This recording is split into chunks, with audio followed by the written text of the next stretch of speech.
He stood against the cold, muttering nonsense to his subordinates. "Without me, you'd be dead already," he said. But no one paid attention. The team kept fleeing as something approached from behind. "Run, the high-level monster is coming." The team ran blindly. Kang Dachin had no time to care about appearances, only about surviving. "I need a lure," Korea thought and acted. He stomped directly on the face of the young man Meng Xiu running nearby. "It's you," he sneered wickedly. Meng Xiu fell to the ground, motionless. The monster was almost there. He could only think one thing: I'm done for. But in that critical moment, he remembered his mother's words to protect Coa at all costs. With his newfound power, he grabbed his superior's sword, determined not to die here. He charged at the monster, ignoring the consequences. Unexpectedly, a strong force from somewhere pushed him away. The monster was shattered. Men Shig fell back, then stood, staring at the blonde youth in surprise. Before he could comprehend what happened, a tattooed, white-haired young man appeared, causing chaos. "Where have you been hiding, bastard?" A cold voice rang out. Men Shig thought, who is it this time? Then the two charged at each other, exchanging blows fiercely. The shockwaves shook both the monsters and the spiders. They were overwhelming beings. Neither side yielded as they fought. Men Xiu could only watch, terrified. "What are you hiding in there?" the white-haired man asked the blonde. But the blonde ignored him and continued fighting. "You'll only hurt yourself," the white-haired man said. The blonde smirked, then glanced at Men Shig with a mysterious smile. "I don't care, I left a door open. Sorry for dragging you into this. It's yours now," he said, then dove into the explosion. Men Xiu crawled out from the rubble, picking up a phone from under his feet, wondering why it was there. The screen displayed, "Check connection path. Task management complete." "Welcome to Tiptoe," the message appeared. Men Xiu didn't understand but picked up the item. Once home, he sat down to examine the phone. YouTube is a free website for posting videos. The most famous channel was Hunter. He wondered if the gods and heroes from Legends had a channel. After looking, he exclaimed but still couldn't find the blonde youth's channel. He considered why he was given the phone. Everything was confusing. But he reasoned that if they really had a YouTube channel, there must be millions of subscribers. He decided to try. Men Xiu scrolled through channels, randomly picked one and subscribed. "You have subscribed to Zhuge Liang," the notification read. He was surprised, S rank, since it was a trait classification, not an actual rank. He realized heroes who fought the Demon King had the S rank trait. Men Xiu found it strange that just subscribing could grant him this trait. It might only enhance observation and intelligence. Men Xiu decided to find another channel. He saw Hercules and thought subscribing might make a difference. He quickly hit subscribe and saw a new skill panel appear, SS level strength. His eyes widened in disbelief. He slammed the desk, breaking the computer by accident. SS level trait?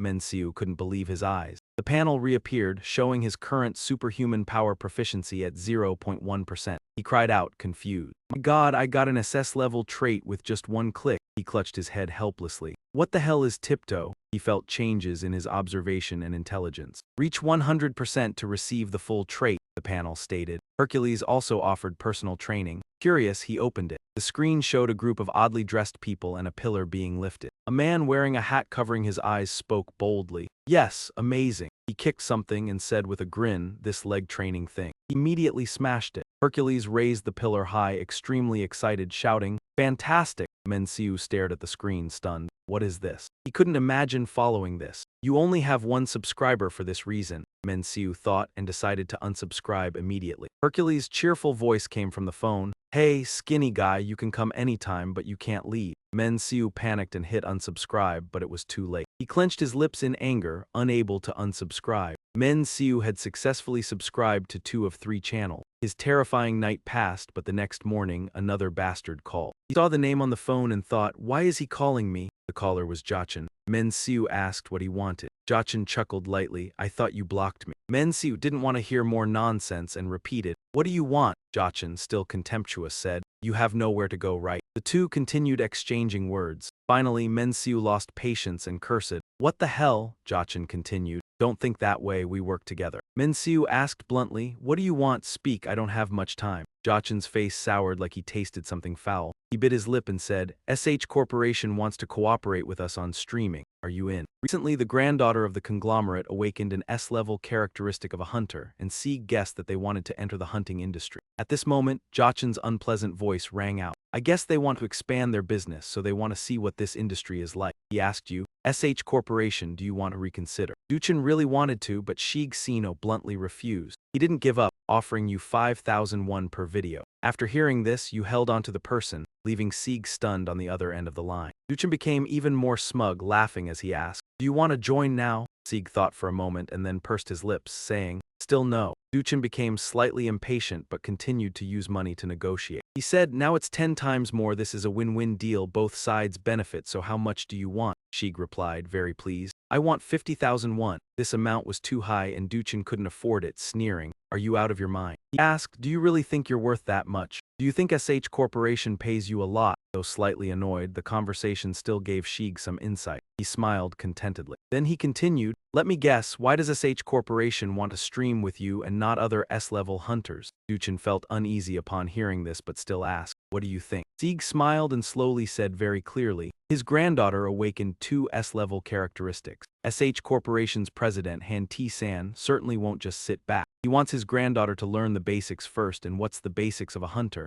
It's how to hunt monsters. Jochin's channel has 21,000 subscribers and can make money thanks to Sieg's unique analytical skill. Therefore, President T-san chose him not for himself but for Sieg's knowledge. At this point, Duchin was extremely angry, proving that you were right, but he still pursed his lips. 50,000 is still too much. Sieg scoffed, saying, "Don't want it." This made Jochin start to tremble, realizing that something bad was coming. Sieg turned on the speakerphone and clearly declared, "If you can't borrow the money, find someone else." After saying this, he laughed triumphantly. Finally, he was able to put this dog in his place, feeling utterly satisfied. The next day after the conversation, Duchin, despite not wanting to, finally agreed and they went to a level B dungeon. Sieg sat arrogantly at the top, asking, "When will you transfer the remaining money to me?" Duchin, dissatisfied, replied, "I said I'll transfer it when this is over." When is Han Chi-jin coming? At that moment, footsteps were heard from behind. Sieg and Jochin turned around to see a graceful young woman approaching. With a fit figure, she casually introduced herself. "I am Han Chi-jin, the one joining this raid." Sieg was surprised by her beauty, her body and face making him think she was hard to approach. But he didn't think much about it, as receiving the money was what mattered, as long as he did his job. After a while, they entered the dungeon and encountered a monster. Chi-jin frowned, astonished, and exclaimed, "A black Chu." Duchin nodded slightly, showing off, "This monster is rank B+. Among B-ranked monsters, it has the ability to regenerate almost immortally. Those who don't know how to attack will die." Sieg didn't speak, so Duchin had no idea of the ranking either. Chi-jin was still unsure and remained silent, listening to Duchin explain. The strategy to know is to attack the heart of the black Chu and decapitate it until it can't regenerate. After saying this, he was about to draw his sword to attack, but Chi-jin had already run ahead, not hesitating to strike. She leapt, taking perfect posture, delivering a brutal attack and drove her sword into the monster's heart. With her other hand, she drew another sword and beheaded the monster, her actions extremely decisive. Her actions made those watching feel ashamed. Chi-jin turned to look at the two of them, coldly saying, "That was easy." Duchin responded quickly, trying to flatter her, just as expected from an S-level hunter. Miss Chi-jin didn't seem to listen. She bluntly tore off the pretense. "Are you trying to flatter me?" Sieg chuckled softly, feeling it served him right. At this point, he noticed the black aura sword in Chi-jin's hand, asking, "That must be Aurelian's weapon. How much is that sword?" Chi-jin answered frankly, "Around 20 billion. The number was truly shocking. Sieg and Duchin were speechless. The way the tycoons spent their money was something they could never afford. Ignoring the two standing there, Chi-jin continued to suggest, "But I'm still not used to it with just a Chu. Let's go deeper." An hour later, in the dim dungeon, after slaying a few more monsters, Chi-jin stepped through a pool of blood, slowly saying, "I think I'm a little used to it now." She glanced at the two behind her, her tone cold. "It seems like there are no more Chus. Shall we end here?" Duchin hurried to shake her hand, flattering, "You did great." She nodded lightly. "Yeah, I'm leaving now." Duchin was extremely uncomfortable. He thought this would be a great opportunity to be escorted by a SH Corporation hunter, but he couldn't do anything and was about to be robbed of 50,000 won by Shi. Shi, standing beside him, looked at Jochin's face as if stepping in dog feces, feeling very smug. Serves him right, who told him to live worse than an animal. At this moment, your expression changed. The dungeon shook violently and Chi-jin shouted in panic, "What's this?" On the other hand, Duchin was extremely happy, seeing it as an opportunity to show off. Duchin quickly spoke up. "Given the size, isn't it a high-level monster?" But with Sieg's skills, you realized this was not a high-level monster. What appeared before them was a giant boss with red eyes and sharp fangs. Without saying anything, it raised its hand, preparing to strike down. This was the first time Chi-jin saw this giant boss. Her eyes narrowed as she quickly raised her sword to defend. Duchin, at this moment, lost his confidence, glancing at Chi-jin fighting back. Soon after, his cowardly nature surfaced. Duchin turned and fled, with his subordinates following suit. Truly a bunch of cowards. The boss roared, swinging its hand to attack Chi-Jin, but she quickly dodged to the side. Two of Jachin's men were hit. Jachin didn't even have time to turn around. Duchin ran for his life, disregarding SH Corporation and Chi-Jin. He just wanted to survive, not daring to stop. At this moment, Duchin came to a halt, the giant boss blocking his way. He trembled, feeling that it was the end, but a giant hand from the boss reached for him. Chi-Jin rushed over and used her sword to block. In the end, the boss's strength was too great, and its arm slammed down on the ground, sending rocks flying everywhere. Chi-Jin was knocked away, her body hitting the ground, causing her to grit her teeth in pain. The boss didn't give her a chance to rest and swung its claws toward her. Seeing this, Chi-Jin quickly realized the danger and knew she had to dodge in time. She immediately jumped to the side to avoid the strike. She was lucky to dodge the attack and, using the momentum, leaped onto its body, relentlessly attacking with her sword. However, her strikes didn't leave a mark on the boss. At that moment, the boss caught up with Chi-Jin's speed, making her sweat. She stood still, her eyes fixed on the boss's fist hurtling toward her. Its hand was clenched like a boulder, charging without hesitation. Chi-Jin recognized the danger just in time and used her speed to avoid it. However, the boss wasn't stopping. It continued its assault. The ground around them was destroyed, rocks and debris flying in all directions. Chi-Jin was still struggling to resist under its powerful attacks. The boss's hand was as heavy as Mount Tai, causing Chi-Jin's sword hand to gradually grow numb. Meanwhile, Sieg stood outside, observing without intervening. He understood they couldn't defeat the boss, even though Chi-Jin was an S-rank hunter. Chi-Jin was still just a novice lacking experience. The boss was too strong. Suddenly, a loud explosion echoed. The boss continued growling and attacking Chi-Jin. Sieg thought that the only thing he could do was run and let Chi-Jin be the sacrificial pawn. Otherwise, he might die here. However, there was another option. He could trust in the supernatural power that GODTube had bestowed upon him, even though he didn't know how strong it was. He hesitated, unsure of what to do. Suddenly, a figure rushed past him, startling him. Sieg saw Chen running ahead and suddenly realized the cause of everything. Jachin's investigation had led him into this dangerous situation. While Sieg was lost in thought, Chi-Jin was still facing the boss alone.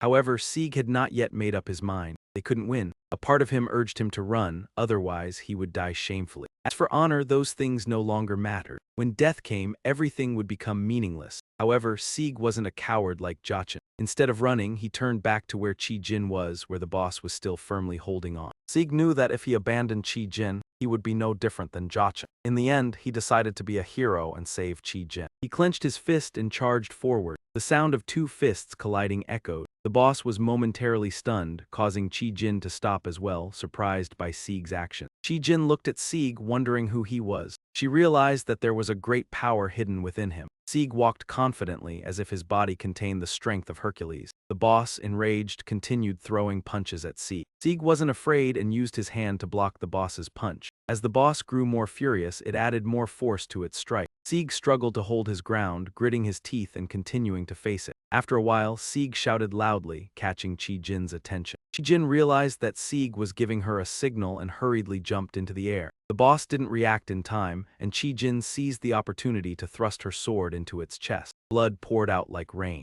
Chi-Jin quickly withdrew her sword, stepped on the boss's body, and continued climbing. When she reached its shoulder, she paused, her sword gleaming in her hand. She unleashed a powerful strike, the sword light cutting across the boss's neck, causing its head to detach from its body. Chi-Jin executed a beautiful move and quickly landed on the ground. Sieg looked at the boss, asking in doubt, "Is it over?" However, Sieg quickly realized it wasn't. The boss could transform, and this happened naturally. Just as Sieg had predicted, the boss was returned by the King of Hell, its head quickly regenerating. Blood and gore filled the air around its head. Sieg shouted and quickly dodged, but it was too late. The boss quickly grabbed Chi-Jin before she could react. The boss squeezed Chi-Jin's body, making her scream in pain. Sieg saw the extremely dangerous situation but couldn't do anything. If the power from GODTube he had received was real, perhaps he could save Chi-Jin. He thought about his abilities and decided to take an unexpected action. He used all his strength to grab onto the boss's finger, hoping to buy a little more time. Chi-Jin realized the dangerous situation and hurriedly said, "Run," but Sieg remained determined, continuing to shout at her to aim for the boss's heart. Chi-Jin followed his advice, quickly pulling her hand out of the boss's grip. Chi-Jin broke free and picked up her sword. She looked at Sieg, nodded in understanding, and then charged forward.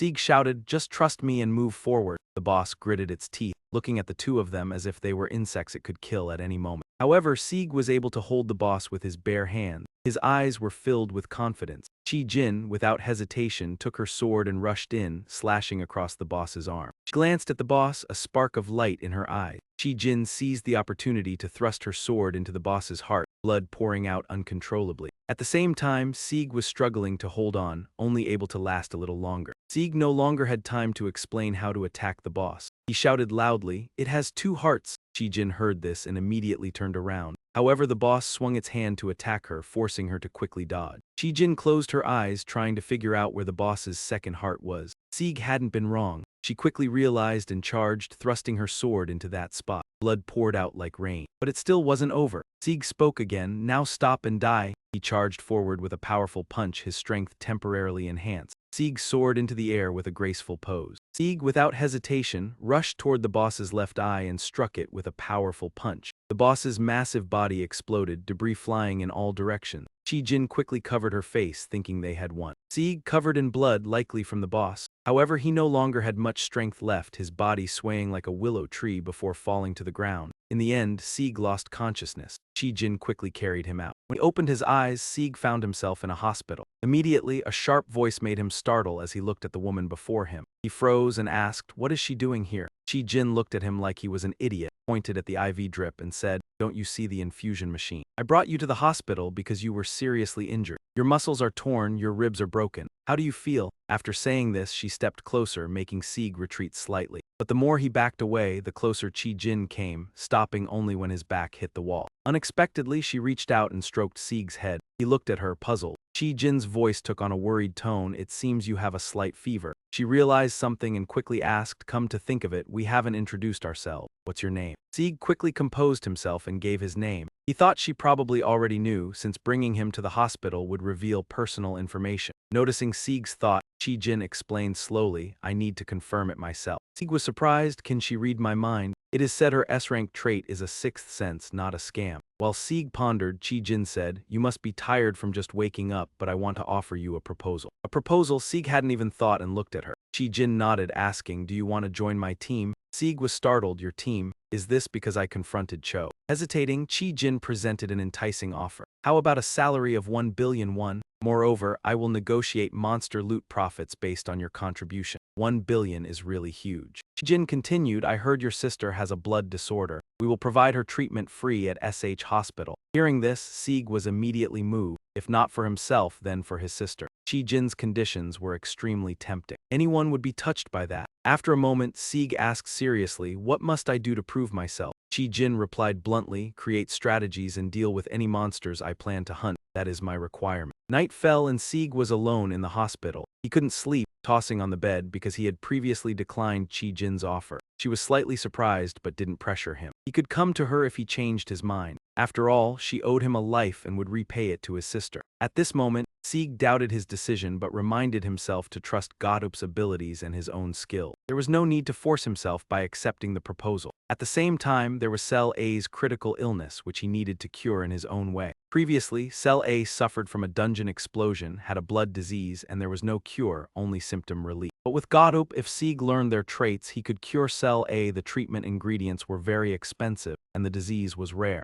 Thinking of this, Sieg sighed. "I will need a lot of money. For now, finish editing the 50 million won video." After saying this, he opened today's footage to review. He didn't bother watching fully, his attention caught by the sword in Chi-Jin's hand. Sieg remembered asking the price and Chi-Jin said 2 billion. He suddenly thought, what if I create equipment to sell? Could make 1 billion instantly, but he only had one registration ticket left. To get more, he would need a membership card costing 1 million. The only way to create weapons was to learn blacksmithing. Sieg found a blacksmith channel and registered without hesitation. As soon as he signed up, he was stunned to receive an SS-rank blacksmithing skill. Suspicious, he opened the blacksmith video to watch. The sound of hammers rang continuously. The man, as big as an ox, hammered fiercely while chanting as he upgraded weapons. No fear of failure. Watching this, Sieg's face turned pale. Why do all the gods behave like immature brats, from Hercules to this blacksmith god? Yet Sieg continued watching. His blacksmithing proficiency increased. A few days later in the hospital courtyard, a patient was training physically. Besides Sieg, who else? He used one hand to hang on the bar. The nurses behind him were stunned, even praising his body, almost wanting to name their child after him. Sieg, hearing their chatter, was speechless. They were talking about his frailty. He also heard them mention he would be discharged tomorrow.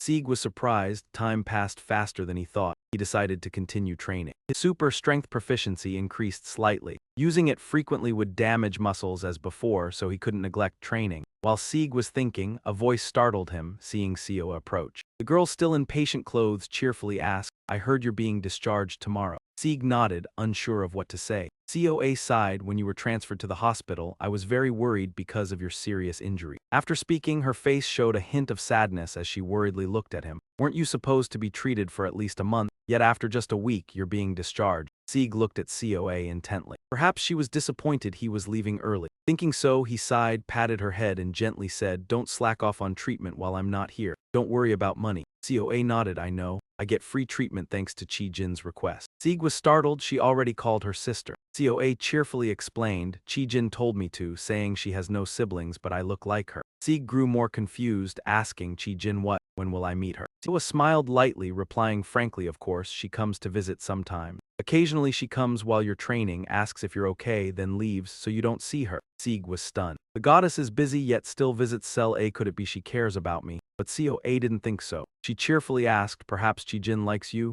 Sieg, hearing this, panicked. He's single, how could someone like him? Sieg shook his head in denial. "I don't think so." He told COA to forget it, stop saying nonsense, go inside. She suspiciously asked, "Go where?" Sieg smiled knowingly. "To earn money." His way of earning money was to go to the goblin lair and eliminate monsters. A horde of goblins charged at Sieg and he ran desperately. Although he knew goblins acted in groups, there were too many, leaving him no choice but to flee. Sieg wasn't exaggerating. The goblin horde chased him like an army. Facing them directly, he would have been done for. The goblins had no intention of letting him go. One lunged to strike and Sieg ducked slightly to avoid it. Sieg clenched his fist, ready to strike again. Unexpectedly, luck was on his side and his powerful punch shattered the goblin's body, blood splattering everywhere. Sieg stood stunned, unable to believe his own strength, wondering if he had just exploded it. "Are you really that strong?" A group of goblins, witnessing the scene, were terrified and dared not approach. Taking advantage of their panic, Sieg charged forward, laughing like a madman, looking at the goblins. He felt incredibly confident, thinking that he was no different from a madman.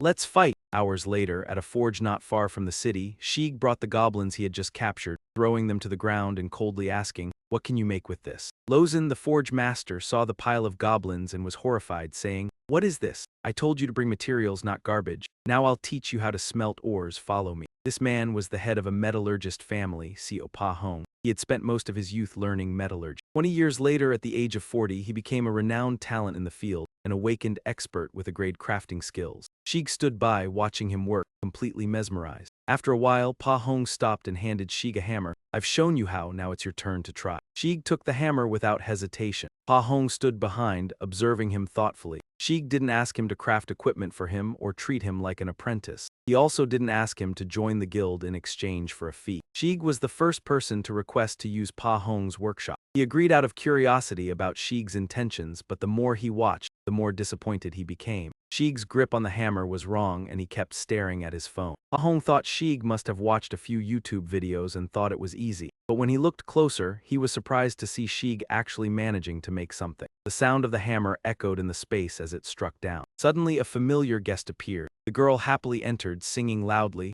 "Uncle, I'm here." Pa Hong heard and helplessly muttered, "Is it So Yoon?" She nodded and cheerfully replied, "Of course, who else would come to this hot forge?" Pa Hong told her to have the person who brought her leave. But So Yoon laughed, "I'm working with the best blacksmith in Korea, I have to come myself." Pa Hong shook his head and smiled. Pa Hong smiled, "Now you know how to flatter." "Flatter? What do you mean?" So Yoon laughed innocently. "I'm Kim So Yoon, the representative of the best item trading company." Saying that, she set her backpack down and continued, "This is the material I mentioned last time." Before she could finish, Pa Hong interrupted, "It's wrapped in cloth over there, a sharp sword, be careful." So Yoon nodded lightly. "We've decided to provide equipment for the SH Corporation," she continued, but was interrupted by the sound of the hammer, causing her to yell in frustration. "Be quiet, I'm trying to talk." So Yoon looked over at Sieg, who was hammering. Sheik just shrugged and replied, got it. After scolding him, So Yoon felt relieved, looked at the swords and grumbled, you call these weapons. She walked over, picked up one of the swords from the basket and shook her head in disapproval. Who could even use a sword like this?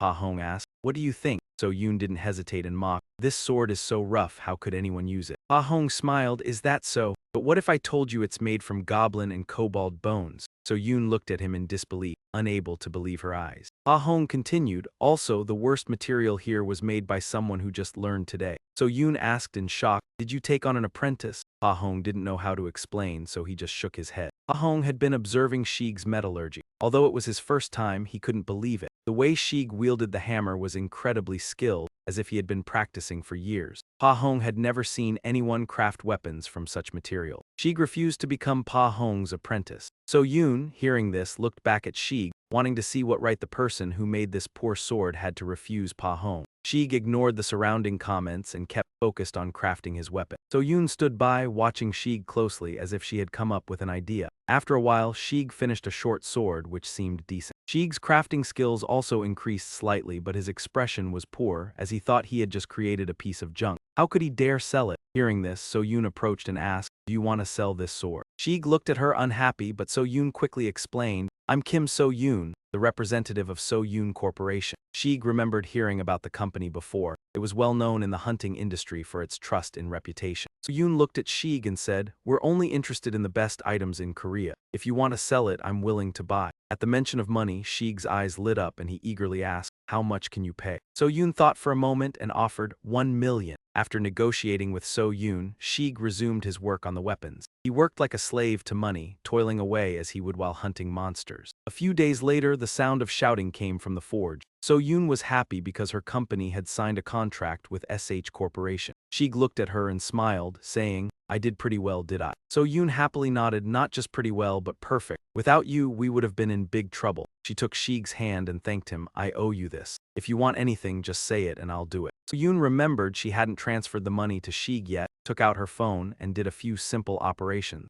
She told him to open his phone to check. Shig looked confused but still opened it. He was overjoyed to see his account had been updated. Shig happily exclaimed, 2,800, I got it. So Yoon was dissatisfied and asked, what's 2,800? Check again. Shig was surprised, then realized he had counted wrong. It's more than 200 million actually. A little while later, Shig sat in Lozen's room, deep in thought. Looking at his account, which had previously only 6 digits, now it had 9. He found it strange, but it was good to have it. With this money, he could sign up for GODTube's membership to save Selha, with a cost of 300 million per month for 3 divine healer channels. But he could only choose one, and he could never decide. Shig was frustrated and finally decided to just pick a channel. The next day, at Pa Hong's forge, Shig announced his plan, but Pa Hong immediately disagreed. You won't be able to do anything with it, the materials are too brittle, it's hard to polish. Keep the gloss at the lowest level. While the two were disagreeing, So En happily ran over. I'm here. Ba Guang saw her and his face grew even more serious. The old man sighed and asked, why do you keep coming here? So En smiled lightly and replied, I came to see Shig, what's the matter? At that moment Shig spoke up, interrupting, you're here, I've been waiting for you.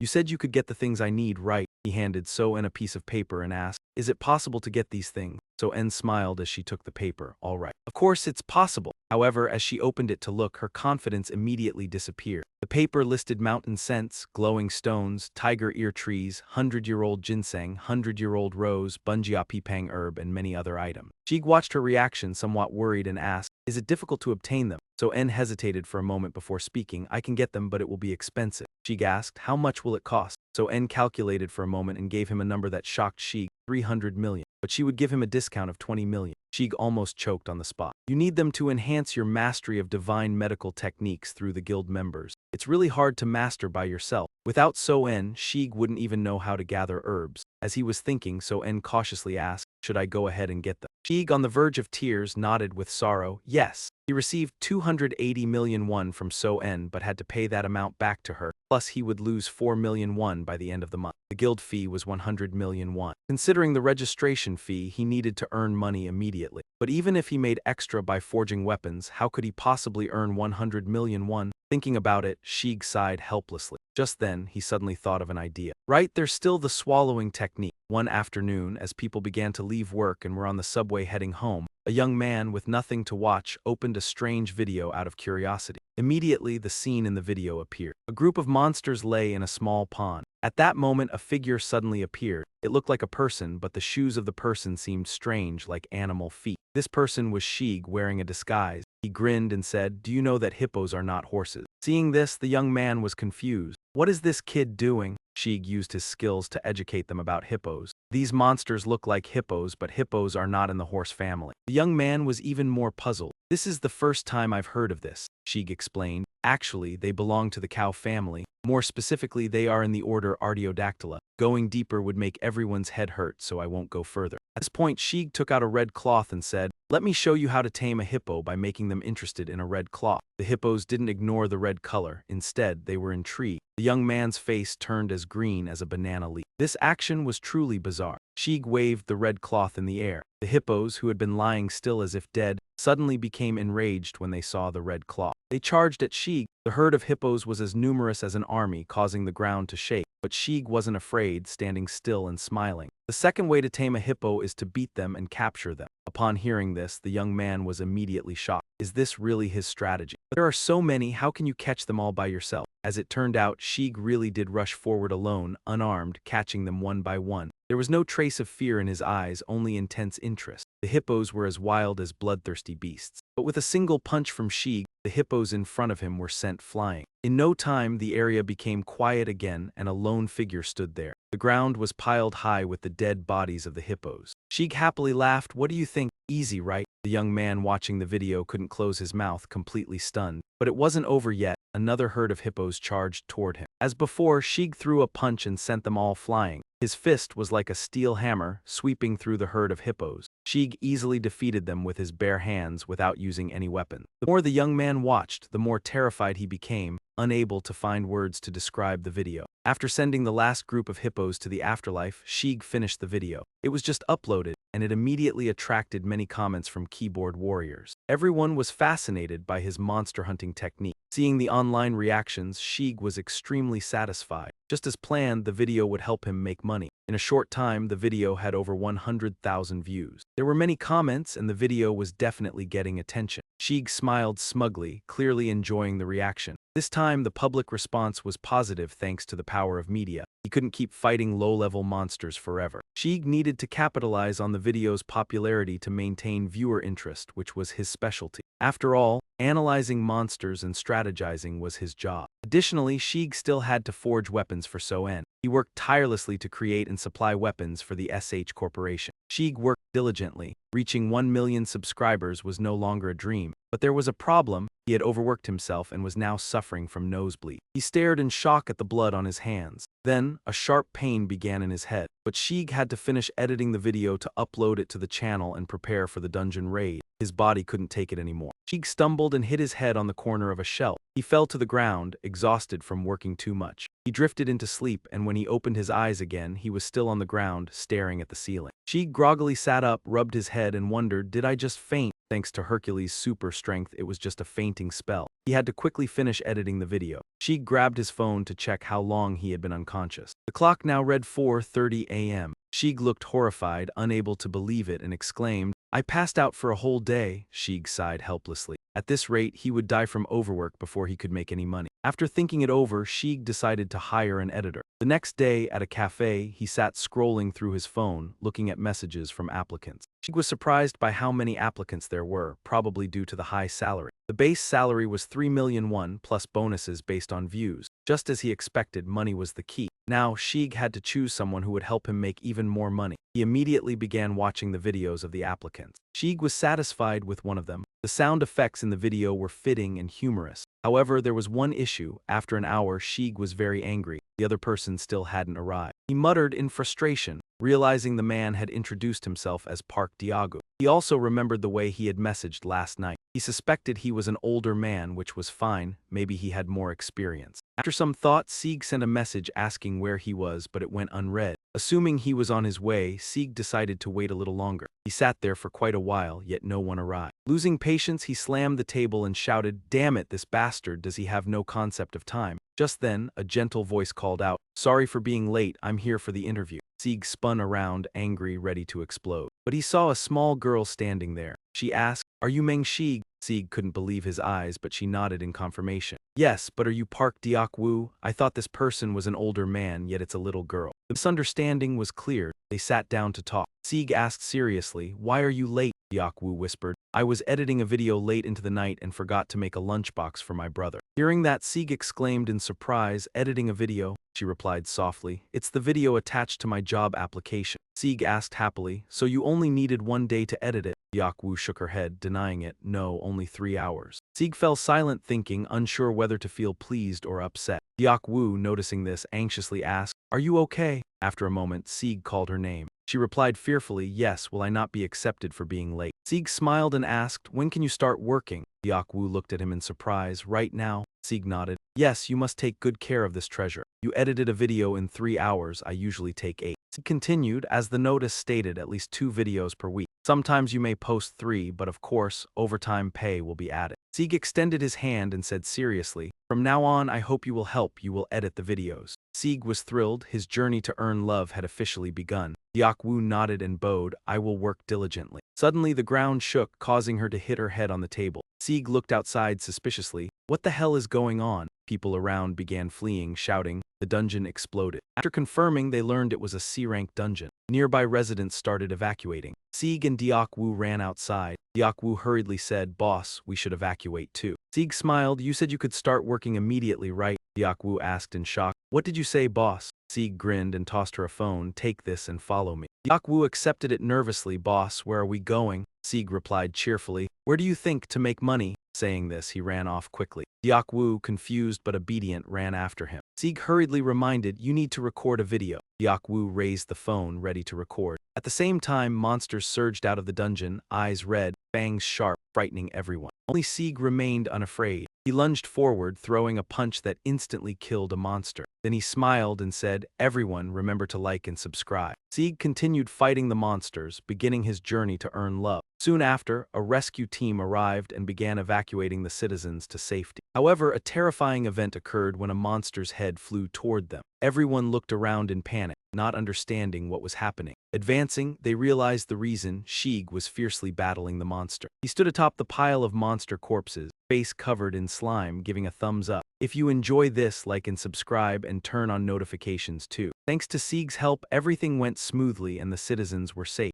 Deok-woo returned home and watched the video she recorded, still astonished. Once the video was uploaded, keyboard heroes began lively discussion. Deok-woo stared at the comments in surprise. She never expected Sieg to be so famous. The video was indeed edited by her, but she didn't understand why a single video earned him thousands of subscribers. One thing Deok-woo knew for sure, her boss was a YouTube maniac. She thought she had boarded the wrong ship. She wondered if she could get off in time. She feared that continuing to work with Sieg would make her crazy like him. She questioned whether madness could be contagious. Deok-woo turned to watch her 2 younger siblings fighting over food, feeling helpless. Looking at the kids, she decided she would work hard, even if Sieg was insane and joining this crazy ride didn't matter. After a busy day, Sieg went to Wang's forge to continue weapon crafting. He had just finished a sword made from the monster brains from the dungeon explosion. Unlike before, it was made from a C-rank monster. He felt it held promise. At the same time, Sieg's smithing skill had increased. The system notified him that equipment he crafted could now be shared for free with others. Sieg saw the notification and sighed. However, his skill had risen by 1.4%, an impressive number. At that moment, So Yoon and Pa Wang saw the sword in his hand, eyes shining. Pa Wang asked in surprise,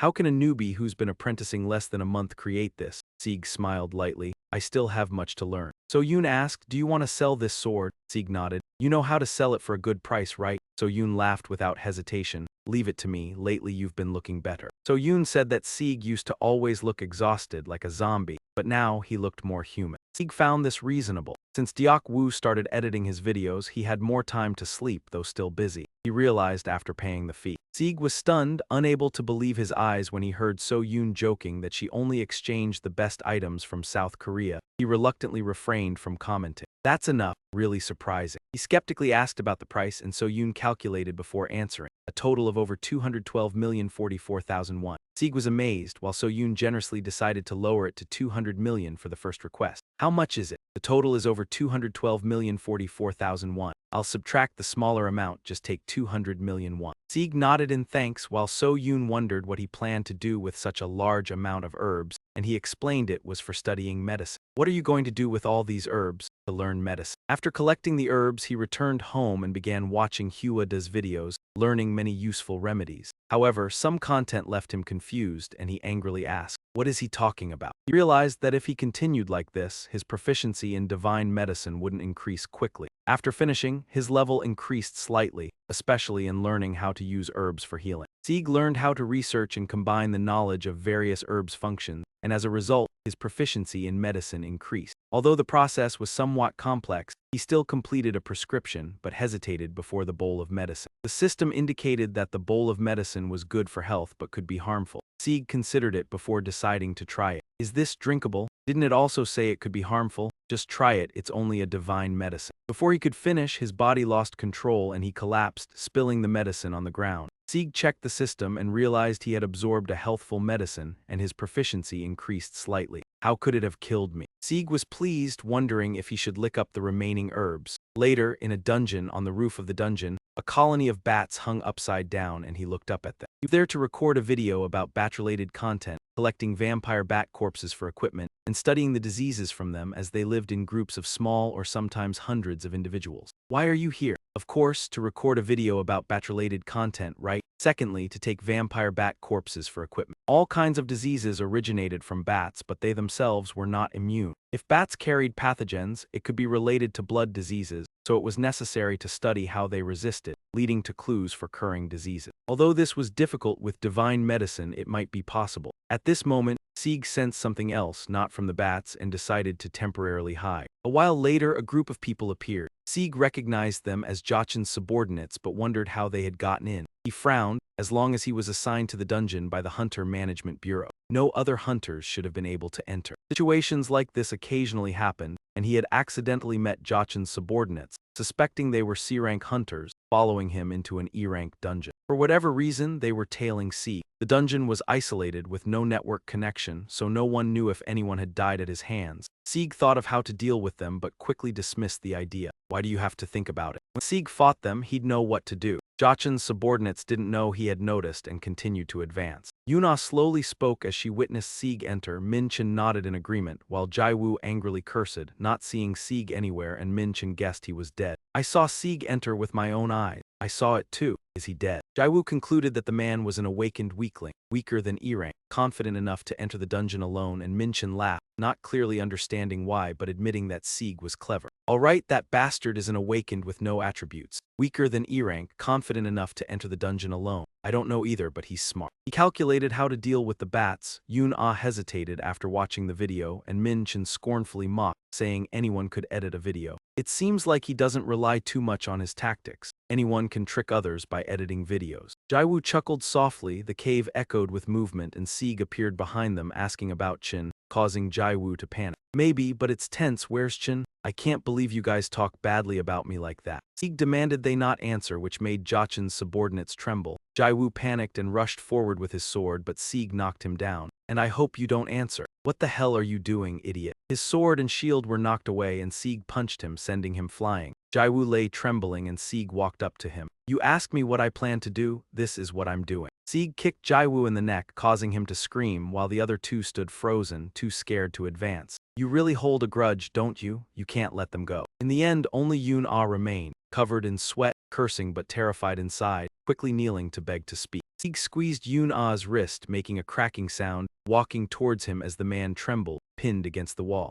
Right now, I don't really want to trust those with all their limbs intact. After beating Yoon-ah up, Sieg realized they were sent here by Chin to teach him a lesson. Yoon-ah dared not lie at this point. Sieg asked and he admitted everything. Sieg wondered why Kang Jochen was interested in him. But why did he do that? Why is Kang Jochen interested in me? Yoon-ah was about to say he didn't know, but Sieg threatened him, making him tremble. Sieg could tell he was telling the truth when answering about Jochen. Before Yoon-ah could finish, Sieg looked at Jaiwoo and Min-chin lying there and heard a voice that made him decide to let it go. Forget it, these guys are enough. Yoon-ah, doubtful, asked quietly, aren't they already dead? Sieg replied that he hadn't killed them, warning Yun-Ah that next time it would be his turn, then turned to leave but paused to squeeze his face. I haven't killed them. Next time it'll be you. You also have a hard time speaking to him, huh? Sieg decided to continue attacking him. In the dark dungeon, screams echoed, sounding like pigs being slaughtered. After a while, 3 battered subordinates returned from the dungeon, searching for Jachin. Sieg followed closely, his expression challenging. He said to Jachin, "Long time no see, has it been a month?" Seeing Jachin's angry expression, the 3 subordinates immediately panicked and explained that it was a misunderstanding. They were only following Sieg's orders and had been forced. Sieg put an arm around one subordinate, acting friendly and smiling. Yurchin's baiting plan was clever. The subordinate hurriedly waved him off. I was forced, but Sieg didn't worry and continued, "Don't worry, I'll make it happen." At that moment, the subordinate could no longer bear the tension and quickly ran away. The other 2 followed to avoid trouble. Sieg looked at Jachin and smiled. Looks like it's just you now. Sieg emphasized treating subordinates well, but wondered why Jachin abused his own so severely. Before he could finish speaking, Jachin coldly interrupted. Jachin couldn't believe that a low-level E-rank hunter like Sieg could possess such power. Sieg shrugged. Let me ask you something, why are you doing this to me? Jachin scoffed coldly, why should I tell you?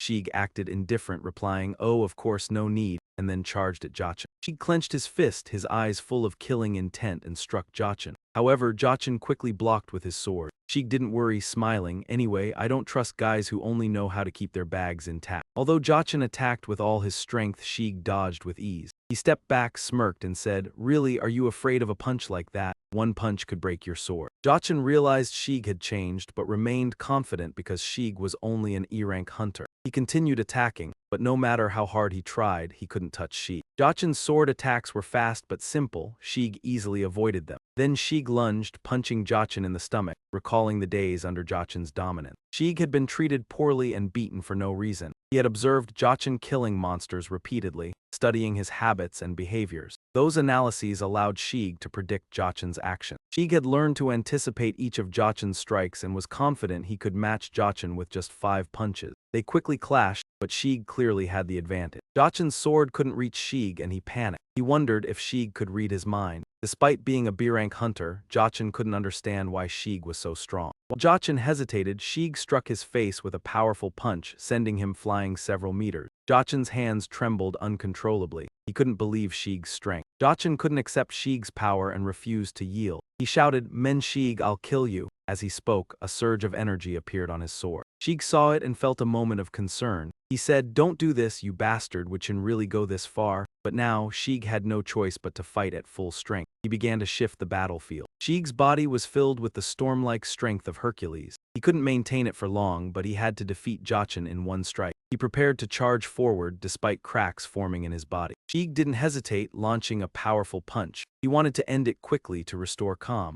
The punch created a massive explosion, collapsing the entire abandoned building into rubble. The explosion drew the attention of the inspection team. The female superior ordered her team to check if anyone remained in the debris. They quickly moved in, and Sieg emerged from the rubble. Sieg approached the group surrounding him. The female superior stepped forward and asked, You're Sieg, right? Sieg nodded, replying, Yes. She showed her ID. I'm Lee Min-young, captain of the 4th Guard Unit. She said, First, we need to go to the Hunter Management Bureau to talk. Min-young escorted Sieg to the bureau to start the discussion. So, a hunter named Kang Jachin intended to kill you? Sieg honestly nodded. Yes, I have video evidence. Min-young reviewed it calmly. I've verified this video. This is not something to ignore. Her tone then changed, issuing a command, but Meng Sieg was reported as a false awakening without attributes. Sieg looked straight at her, thinking, Guard captains are usually rank hunters, noticing Min-young had a very distinct, almost merciless presence. Finally, Sieg asked, Does attribute rank relate to hunter rank? Min-young frowned, her voice cold. I know Meng Sieg is E-rank. Sieg looked at her coolly, replying, Do I have to answer that? I'm the victim here. Min-young realized her mistake, quickly apologized. Sorry, due to my work I have a habit of doubting others. Based on your video, we'll handle this properly.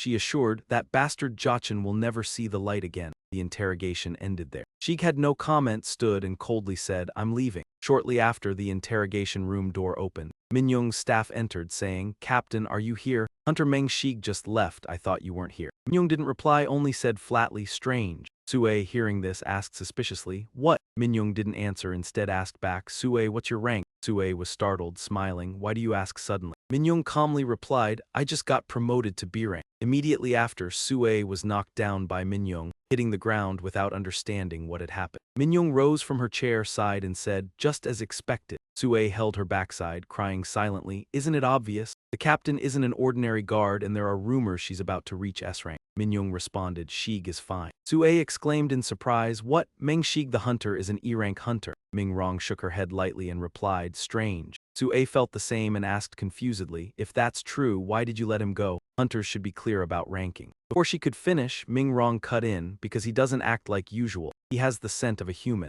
Sue was so shocked she couldn't respond immediately and after a moment muttered in doubt, why is that? At the same time, after returning from the guard squad, Sieg walked while deep in thought. He didn't know if this would happen again. If his YouTube channel became more popular, he could become the target of a criminal organization. With his current abilities, he wasn't strong enough to face Jachin. Without knowledge of Jachin's power, behavior, and preferences, and without his own clarity, he would have been dead long ago. Thinking about the challenges ahead, the most important thing he needed was SS rank gear level superpower, but it remained stagnant, increasing only by a fraction. Sieg tilted his head to the sky, helpless. After a while, he opened Hercules' video. The system notified him that he had completed the personal training event with Hercules. However, the subscriber count for him was still just 1. The more Sieg looked, the more surprised he became. The count remained at 1. He didn't know if winning this event was good or bad. The next morning in a nearby park, Sieg went out to train. Hercules appeared from the phone, observed him for a moment, and exclaimed in disbelief, you're human? How can a human be on my channel? Sieg blinked and asked, does it not work? Hercules shook his head and explained, not exactly, but like this, I can't give you a training program. Sieg worriedly asked, so I can't train? Hercules quickly waved his hand. No, as I said, I can't come to your place, so I can't train you directly. Sieg didn't even know how he had connected with the system. The blonde-haired guy had given him the phone, and there was also a white-haired guy fighting him. While he was pondering, Hercules spoke up. Even if I can't adjust your posture, I can at least teach you. Don't worry, let's start now. It was like breaking a bull's horn in one strike. Immediately, Hercules began explaining to Sieg. Your body isn't in good shape right now, especially the muscles at the back. Sieg frowned and asked, the muscles at the back? You mean the back muscles, right? Hercules sighed and explained, the muscles at the back are all the muscles on the back of the body, and the back muscles you mentioned are just part of them. Then Hercules continued to explain the human muscle groups to Sieg. Sieg listened silently, feeling the supernatural strength in his body increase slightly. There were also many comments. The video truly attracted attention. Sieg smiled with self-satisfaction. It seemed like people really liked this video. This time, the success of the video was thanks to the power of media. He couldn't just keep fighting low-level monsters like this. Sieg had to take advantage of his popularity. With the high demand from viewers, he needed to increase the appeal to maintain their interest, which was Sieg's specialty. After all, analyzing monsters and coming up with strategies was his job. Besides, Sieg had another task, which was making weapons for So-un. He was working hard to manufacture and supply weapons for the SH group. He was not far from his dream of having 1 million subscribers. However, because of overwork, Sieg started having nosebleeds. He looked at the blood on his hands and felt surprised. Then, his head started to ache terribly. But Sieg still had to edit the video for the channel and had to raid the dungeon as well. But his body just couldn't take it anymore. Sieg staggered, fell, and hit his head on the edge of the table. He collapsed to the ground, having worked too much, and drifted off to sleep. When he opened his eyes, Sieg was still lying on the floor with the ceiling in front of him. Sieg groggily sat up, rubbed his head, and wondered, did I just faint? Thanks to his super strength from Hercules, he only fainted for a little while. Sieg quickly took out his phone to check how long he had been unconscious. The clock showed 4:30 a.m. Sieg's face immediately changed, unable to believe it. Did I really faint for an entire day? Sieg sighed helplessly. At this rate, I'll die from exhaustion before I can make any money. After thinking, Sieg decided to hire an editor. The next day, Sieg sat in a cafe, scrolling through his phone while checking messages. There were many applicants. Sieg didn't expect so many applicants, probably because of the high salary. The base salary was 3 million won, plus bonuses based on views. As Sieg thought, money was the deciding factor. He needed to choose someone who could help him make more money. Then, Sieg began watching the videos of the applicants. Sieg was very satisfied with one of them. The sound effects in his video were both funny and fitting. However, there was one problem: it had been over an hour. Sieg was angry. It was past the appointment time and the other person still hadn't arrived. He muttered, did he call me an old man? Sieg remembered the way he spoke in the messages the day before and suspected he was an older man. But that could be a good thing, maybe he had more experience. Thinking that, Sieg sent a message asking, where are you? but the other person hadn't read the message. He thought the person was on his way, so he decided to wait a little longer. Shig sat waiting for a long time, but no one showed up. He slammed the table in frustration and yelled loudly, "Damn it, this jerk has no concept of time." Just then, a voice suddenly rang out. "Sorry for being late, I'm here for the interview." Shig turned around angrily, his fury about to explode. But in front of him was a shy girl. She softly asked, "Are you Meng Shi?" Shig couldn't believe his eyes. She nodded, "Yes, I'm Park Diakgu." He had expected this name to belong to an older man. It turned out to be a small girl. The misunderstanding passed, and the two began to sit down and talk. Shig asked in a low voice, "Why are you so late?" Diakgu quietly replied, "I was editing a video late last night, so I forgot to make lunch for my younger brother." Hearing this, Shig was shocked and exclaimed, "Which video were you editing?" She lowered her voice and answered, "The video attached to my job application." Shig felt like he had just discovered a treasure. He happily asked, "So you edited it all in just one day?" Diakgu shook her head, "No, just 3 hours." Upon hearing this, Shig suddenly became serious, unsure whether to be happy or sad. Seeing this, Diakgu nervously asked, "Are you okay?" After a moment, Shig finally called her name. She jumped, thinking she wouldn't be hired because of her lateness. But Shig happily said, "When can you start working?" Diakgu stared at him in shock and asked, "Right now?" "Yes. This treasure must be kept safe." Normally, it took him 8 hours to edit a video, but she only needed 3 hours. Incredible. With that thought, Shig said in a deep voice, "As stated in the announcement, at least 2 videos per week." Sometimes he would post 3 videos, and of course, he would pay extra for overtime. Shig stretched his hand forward. He said in a deep voice, "From now on, I hope you'll edit." Shig was extremely excited. His journey to make money officially began. Diakgu bowed, "I'll work really hard." But just then, the ground suddenly shook, causing her head to hit the table. Shig looked outside, full of doubt. What the hell is going on? People panicked and ran like chicks separated from their mother, shouting non-stop. The dungeon exploded. After confirming, it was a C-rank dungeon. The surrounding residents had already started evacuating at this moment. Shig and Diakgu ran outside. Diakgu quickly suggested, "Boss, we should evacuate too." But Shig laughed, "You said you could start working right away, right?" She immediately became stunned. What did the boss say? She saw him smirk mischievously and throw Diakgu a phone. "Take this with me." She confusedly took it and asked, "Boss, where are we going?" Shig replied happily, "Where do you think we're going to make money?" With that, he took off running. Diakgu, though confused, followed behind. He quickly reminded her to record the video. Diakgu raised the phone to start recording. At that moment, monsters from the dungeon rushed toward them. Its eyes were bloodshot and its sharp fangs scared everyone. Only Shig remained unfazed. He charged alone. Shig threw a punch and immediately killed a monster. Then he grinned, "Hey guys, like and subscribe to the channel and don't forget to turn on notifications." With that, Shig continued fighting the monsters, starting his journey to make money. A moment later, the awakened ones were finally sent to the scene. They began running everywhere, evacuating people to safety. But then, a shocking incident occurred. The head of a monster suddenly flew straight toward them. They stared around, confused, not understanding what was going on. When they advanced, they realized the cause was Shig, who was heroically fighting monsters alone. He was almost shouting, "I can handle it all by myself." He stood on a mountain of monster corpses, regardless of the slime sticking to his face, giving a thumbs up and grinning. If you guys like it, hit like and subscribe, and don't forget to turn on notifications.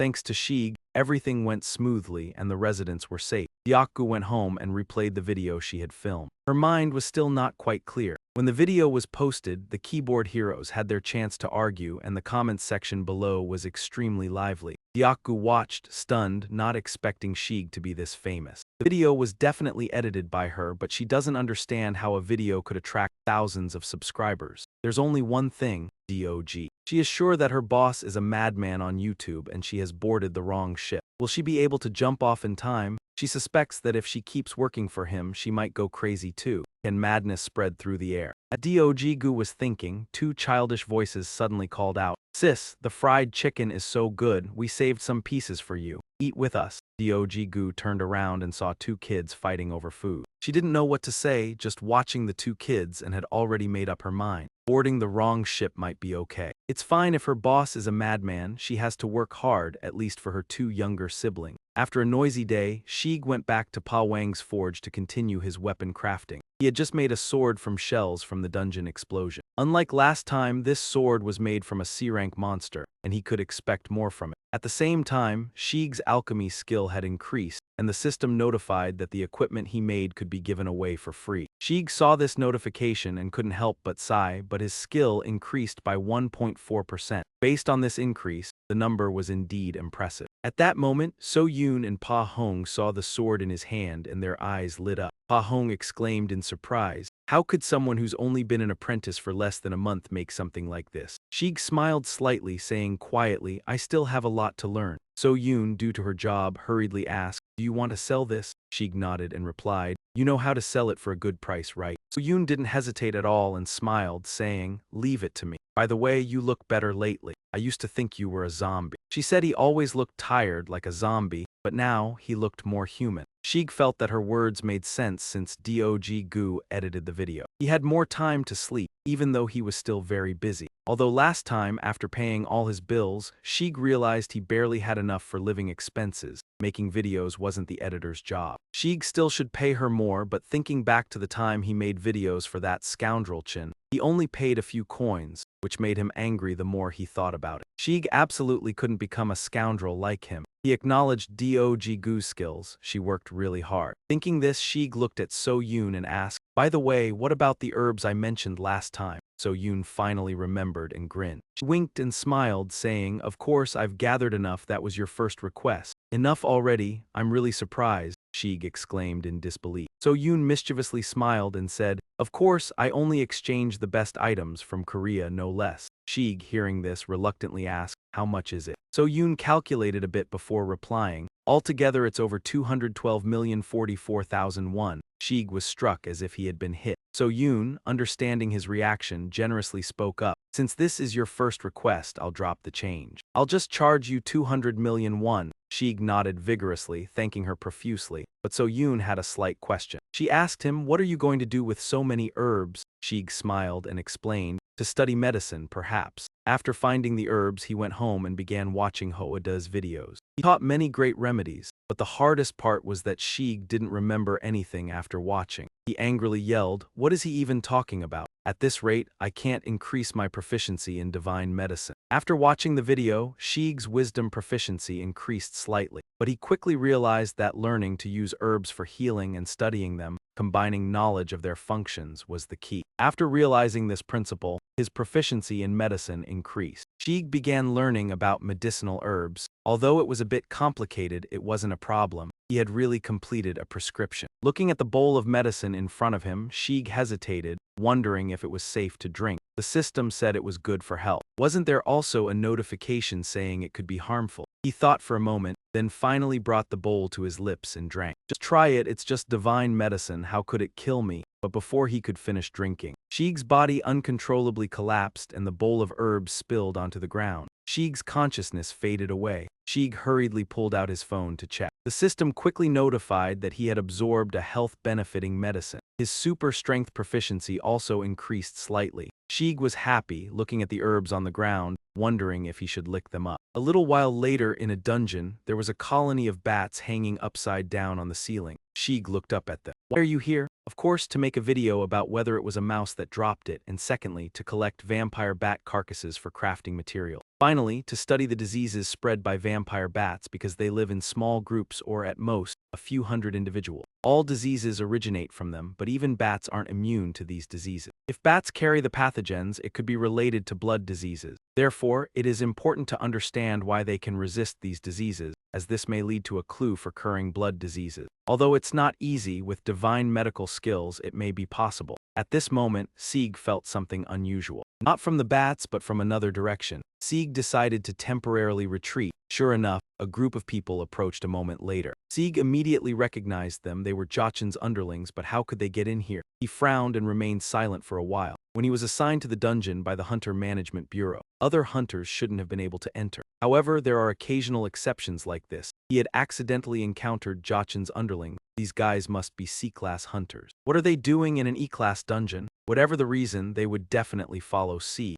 The dungeon is an isolated space with no network connection, meaning no one would know if anyone died at Sieg's hands. Sieg was thinking about what to do with them, but he quickly dismissed the thought. Why bother thinking about it? When Sieg beats them up, he'll figure it out. Meanwhile, Jochen's underlings still hadn't realized that Sieg had discovered them, and they continued moving deeper into the dungeon. Yuna slowly spoke. I saw Sieg enter. Min Kaeyeon nodded in agreement. I saw him too. Jaiwoo's face darkened, angrily cursing. But why can't I see him? Minchin speculated. Is he dead? Jaiyu scoffed with contempt. All right, that bastard was a fake awakener with no attributes, weaker than even an F-class. He had the nerve to enter the dungeon alone, though it benefits us. Minchin nodded and laughed. I don't know either, but he's smart. I'm sure he had a plan for dealing with the vampire bats. Yuna hesitated upon hearing this. After watching his video, it seems like he didn't rely on his strategies too much. But Minchin scorned, anyone can trick others by editing a video. Incredible. This place feels more like a trap than a dungeon. Jaiwoo smiled lightly and replied, maybe. But just then, a sudden noise sounded. Immediately after, Sieg appeared behind them, coldly asking, where's Chin?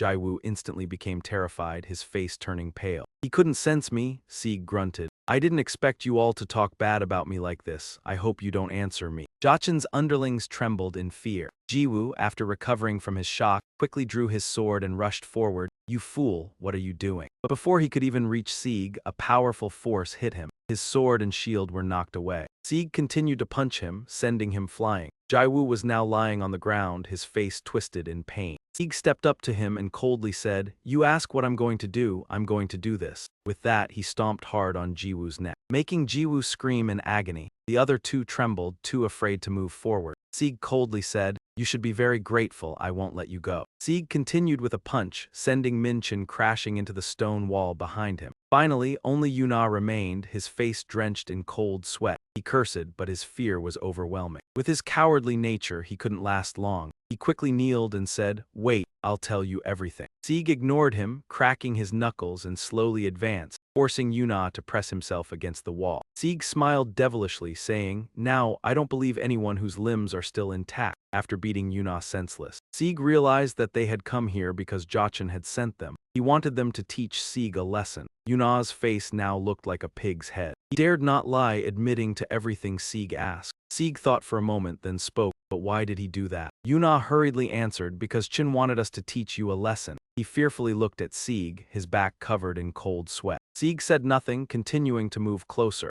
Yuna kneeled, his face pale, his hands and feet trembling. Sieg coldly said, now tell me everything or don't blame me. Sieg continued his aggressive actions, forcing Yuna to step back with each move. He gritted his teeth, preparing to strike Yuna again. Yuna, unable to lie any longer, had to confess everything. He fearfully watched Sieg and kept retreating. Yuna didn't understand why Kang Duchin was interested in him. He was about to shake his head and deny it, but Sieg threw a punch, making him tremble in fear. Why would Kang Duchin be interested in me? Yuna planned to shake his head and say he didn't know, but Sieg's fist made him shiver in terror. He truly had no idea what was going on. Seeing Yuna's reaction, he realized Yuna was telling the truth. Thinking this, Sieg continued to ask where Kang Duchin was, but he really didn't know. Judging by Yuna's reaction, he felt he was honest. So Sieg asked again, where is Kang Duchin? Yuna stammered, unsure how to answer. Before he could finish, he looked at Jaiwoo and Minchin lying there. The commander spoke up, forget it, these guys are fine. Yuna hesitated, unsure what to say. Before he could respond, he glanced at Jaiwoo and Minchin lying there. The commander said, forget it, these guys are fine. Yuna doubted and quietly asked, aren't they dead?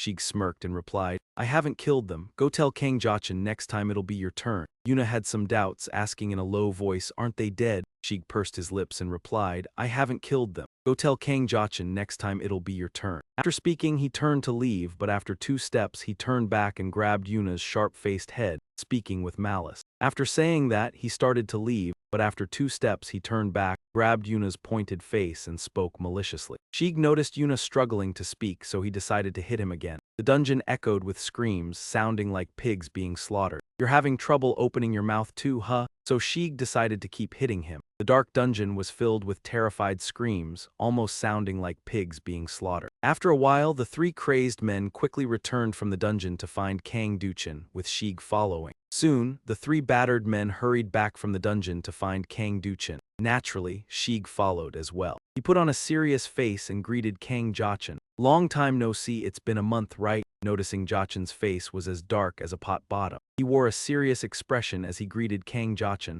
Long time no see, it's been a month, right? He noticed Jachin's face was as dark as a pot bottom. The three subordinates panicked, explaining it was a misunderstanding and that Mexico had forced them. Sheik put a hand on Yuna's shoulder, acting friendly. Your plan to lure Kang Duchin was clever. Yuna immediately panicked. The three subordinates frantically explained, it's a misunderstanding. Mexico ordered us, we were forced. At that moment, Sheik put a hand on Yuna's shoulder, acting friendly, and said, your plan to lure Kang Duchin was clever. Yuna froze in fear. Yuna denied it, I was forced. Sheik continued, requesting the killing of that bastard Kang Duchin of yours. Yuna waved his hand, denying, I was forced. But Sheik, wanting more chaos, continued, requesting the killing of that bastard Kang Duchin of yours. Sheik assured him, don't worry, I'll make it happen. Yuna finally couldn't bear it and quickly turned to crawl away. Don't worry, I'll make it happen. At this, Yuna could no longer handle it and hurriedly crawled away. The other two also ran off, keeping their distance. Sheik looked at Kang Duchin with satisfaction. Now it's just you left, huh? The other two quickly ran away, keeping their distance from the trouble. Sheik looked at Kang Duchin with satisfaction and said, now it's just you left, huh? That's why he always said to treat subordinates well. He didn't understand why Kang Duchin mistreated them so badly that he had to rely on him. That's why he always said subordinates should be treated well. He couldn't understand why Kang Duchin mistreated them so badly that he had to step in. Kang Duchin's command left him stunned. He couldn't believe an ordinary E-rank hunter like him could have such power. But before he could finish speaking, Kang Duchin's order left him shocked. How can you? He couldn't believe an ordinary E-rank hunter like him could possess such strength. Sheik shrugged indifferently. Let me ask you something. Why did you do that to me? Sheik shrugged nonchalantly, signaling,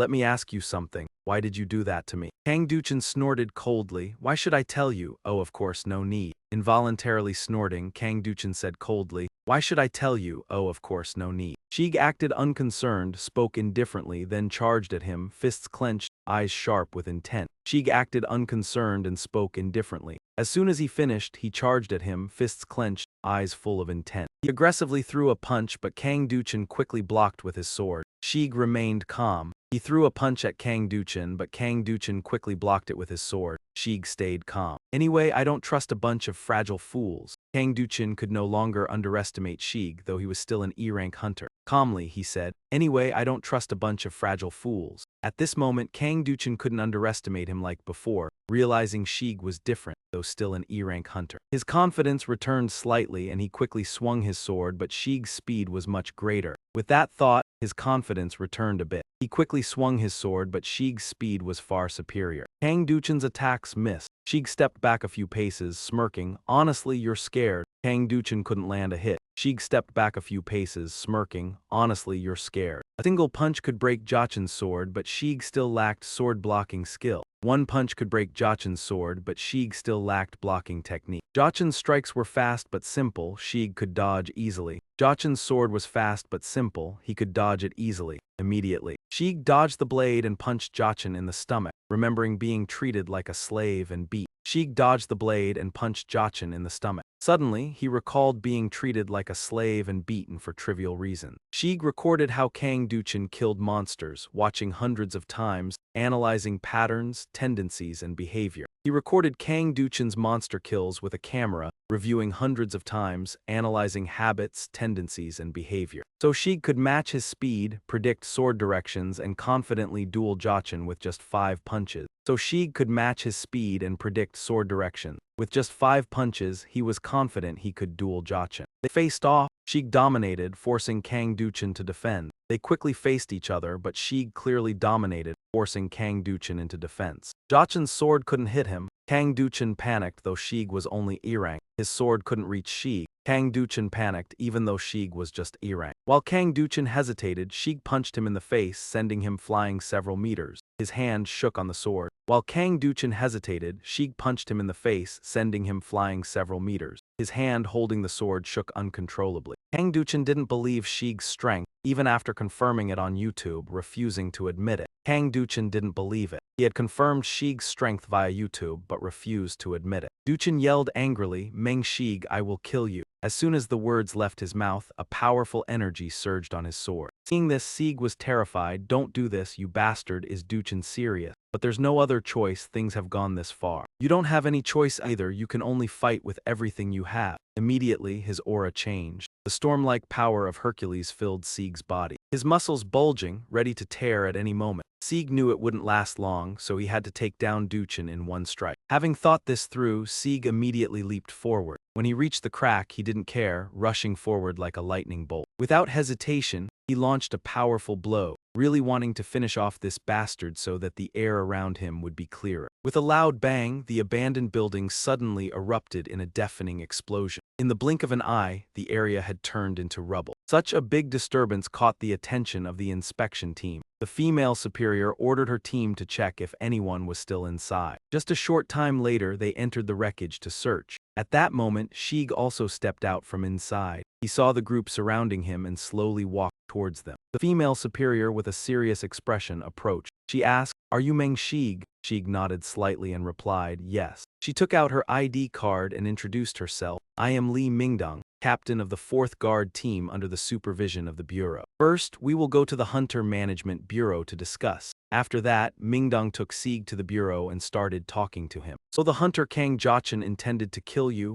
Sieg honestly nodded. "Yes, I have a video as evidence." Mingdong had reviewed it. She calmly said, "I have verified the video. This is not something that can be overlooked." At this point, her tone turned cold, but Hunter Meng Sieg is reported to be a false awakener with no attributes. Sieg stared at her, thought for a moment, then spoke. "At least the captains of the guard teams are rank hunters." Mingdong's demeanor truly resembled that of a butcher. After thinking for a while, Sieg slowly said, "Does a hunter's rank relate to their attributes?" Mingdong frowned and replied in a low voice, "I also know that Hunter Meng Sieg is E+ rank." Sieg looked at her impatiently and coldly said, "Do I have to answer your questions? I'm the victim here." Upon hearing this, Mingdong realized she had gone too far and quickly said, "Sorry, due to my job, I tend to suspect others. Based on the evidence video you sent, we will handle this matter seriously. I assure you, that bastard Duchin will never see the light of day again." The interrogation ends here. She also thanked Sieg for his cooperation. He didn't argue, stood up from the chair and coldly said, "Then I'll leave." A moment later, the interrogation room door opened again.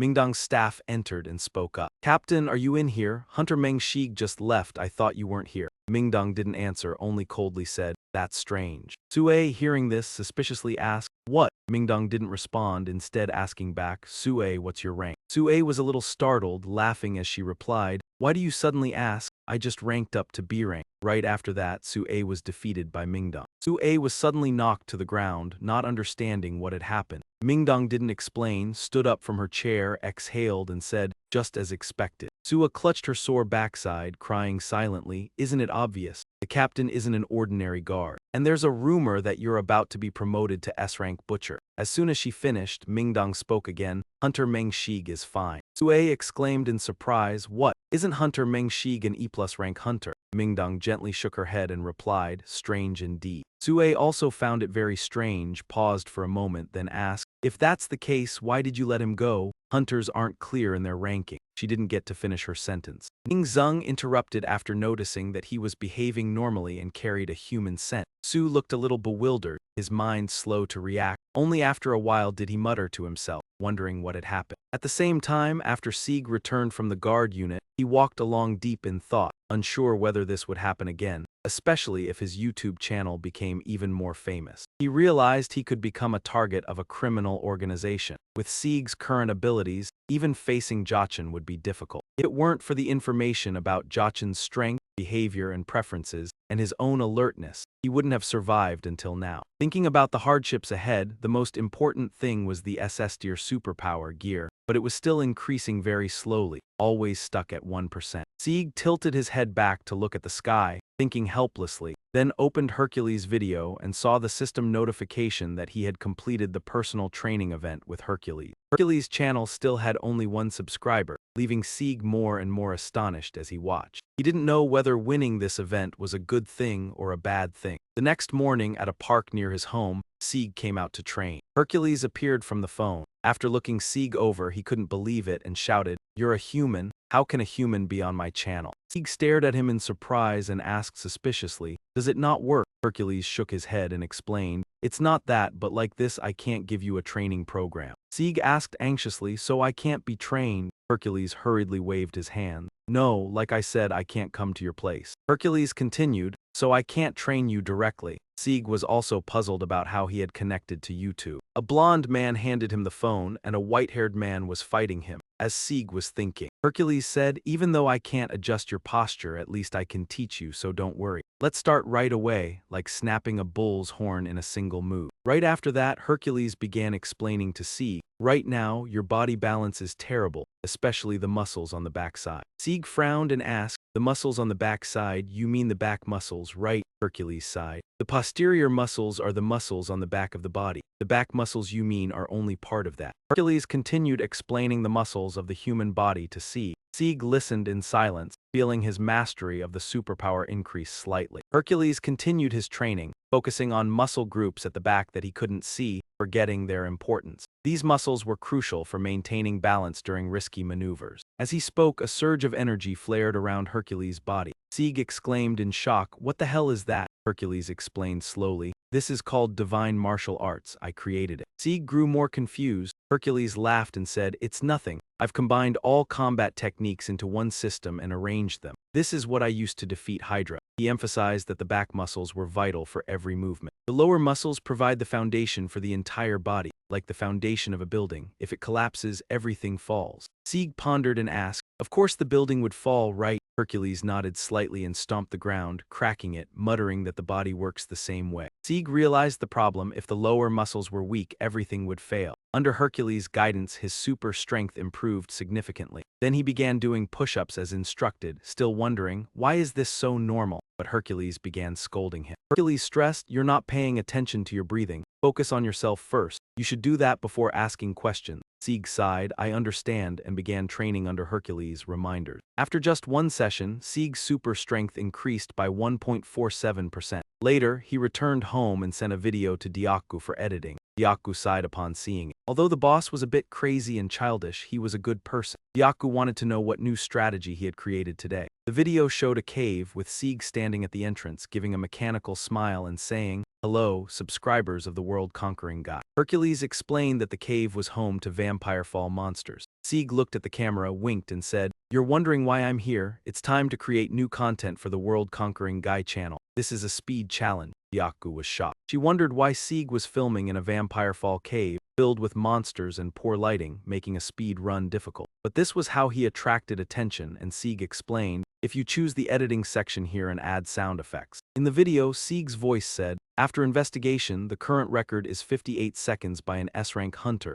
Yuhana from the Fire Mage channel. Today, I'll try to beat that record." The speed raid into the cave began. Dyaku nodded as she watched. She planned to edit the timing, but was even more shocked when she saw Sieg stomp the ground and the floor slide forward. The cave ahead also collapsed. Dyaku's face went pale, unable to believe her eyes. "Is it possible for an entire dungeon to collapse?" Sieg sighed. "I should have gone gathering materials, but the raid should end here." Dyaku sighed, "Don't be surprised, this is truly the end." She reminded herself that he was a good person to edit his videos or she'd go crazy. After posting the video, it gained over 1 million views. Sieg was pleased but even more surprised when Yuhana of the Fire Mage channel, with 41 million subscribers, commented on his video. He guessed she would panic upon seeing her record broken. The Fire Mage's comment created buzz, and if they collaborated, 1 million views would be easy. Sieg was excited but remained calm, determined to post even more thrilling videos. Sieg's super strength proficiency exceeded 2% after training with Hercules. He could destroy the Vampire Fall cave with just 2%. Increasing it further would be amazing, especially against high-level monsters using divine martial arts. Sieg asked Hercules to teach him that skill, but life was not so easy. Hercules immediately refused, ignoring all of Sieg's arguments. He panicked, asking, "But I won the event, did I?" Hercules replied coldly, "Those are different. Personal training is one thing, divine martial arts is another.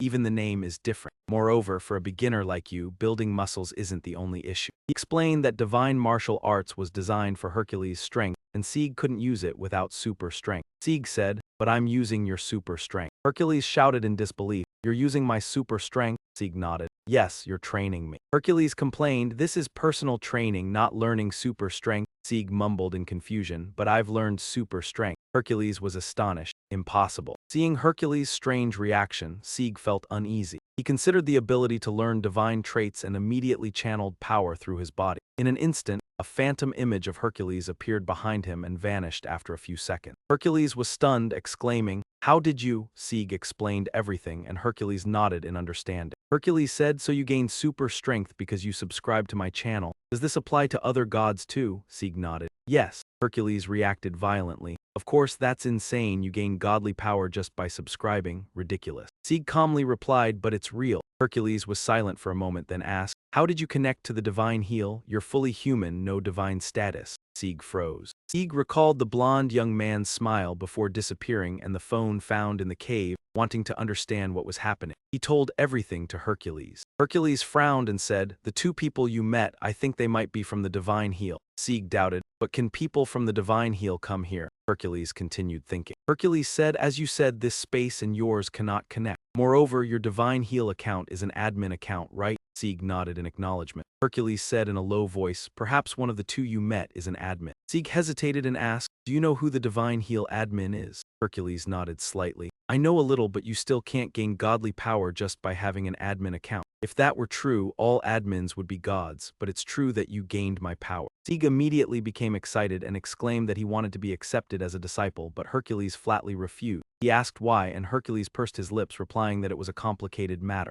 Sieg tried to persuade him, insisting that he had learned super strength. Then accept me as your disciple. Why should I? It's too complicated, but I've already learned super strength. Hercules firmly explained that the two were different and training was troublesome, adding that the desire to learn divine martial arts was impossible. Sieg frowned, pondered for a moment, then asked about the meaning of the registrants. May I ask, what are the registrants considered at the foot of the divine position? Hercules thought for a moment and explained that the registrants could be understood as an element of divinity. Sieg realized the meaning of his words. You can think of it as an element of divinity. Hercules revealed that the more registrants, the better, and the reason he trained Sieg was for that. Sieg realized what Hercules was concerned about and proposed a condition. If he helped Hercules gain 100 registrants, he would teach him divine martial arts. How about this? If I help you get 100 registrants, you have to teach me divine martial arts. Hercules eagerly asked how Sieg planned to do so, and Sieg confidently replied that he would manage. Shortly afterwards, Sieg uploaded Hercules' training video to YouTube. How do you plan to do it? Just trust me. In no time, the number of registrants grew rapidly, making Hercules extremely happy. He expressed his loyalty to Sieg and agreed to share interesting ideas on the condition that he would teach him divine martial arts. Here you are, my master. From now on, I will be your loyal subordinate. Go ahead, I'll tell you my interesting ideas, but you have to teach me divine martial arts. Hercules agreed without hesitation, making Sieg elated. He continued to ask about the meaning of the number of registrants, and Hercules explained that it was a form of belief. What does the number of registrants mean? You can think of it as a form of belief. Hercules said that divinity was formed from the faith of others. The more people who knew, the stronger the divinity became, but Sieg still didn't understand. Divinity is formed from the faith of others, so the more people who know, the stronger it becomes. Sieg was only interested in learning divine martial arts and demanded that Hercules teach him. Hercules nodded in agreement and began the lesson. Anyway, you have to teach me divine martial arts. Of course, let's start now. The first thing you must do to learn divine martial arts is. Sieg eagerly waited to hear more, and Hercules said that he needed to develop his muscles, especially the muscles in his brain, as practice was more important than theory. You must develop your muscles first, proving that your current ones are weak. More importantly, the muscles in your brain. Practice seems to be better than theory. Sieg's head suddenly throbbed intensely as Hercules demonstrated his power, causing explosions around them. Sieg tried to follow the movements but couldn't keep up. Right now, my head suddenly hurts terribly. Sieg felt heavy pressure, but his super strength increased significantly, reaching SSS rank. While thinking, Hercules appeared and warned him. What exactly is this pressure? You can't handle it. I warned you about this. Hercules explained that Sieg's soul was still weak, and using divine martial arts immediately would destroy his mind,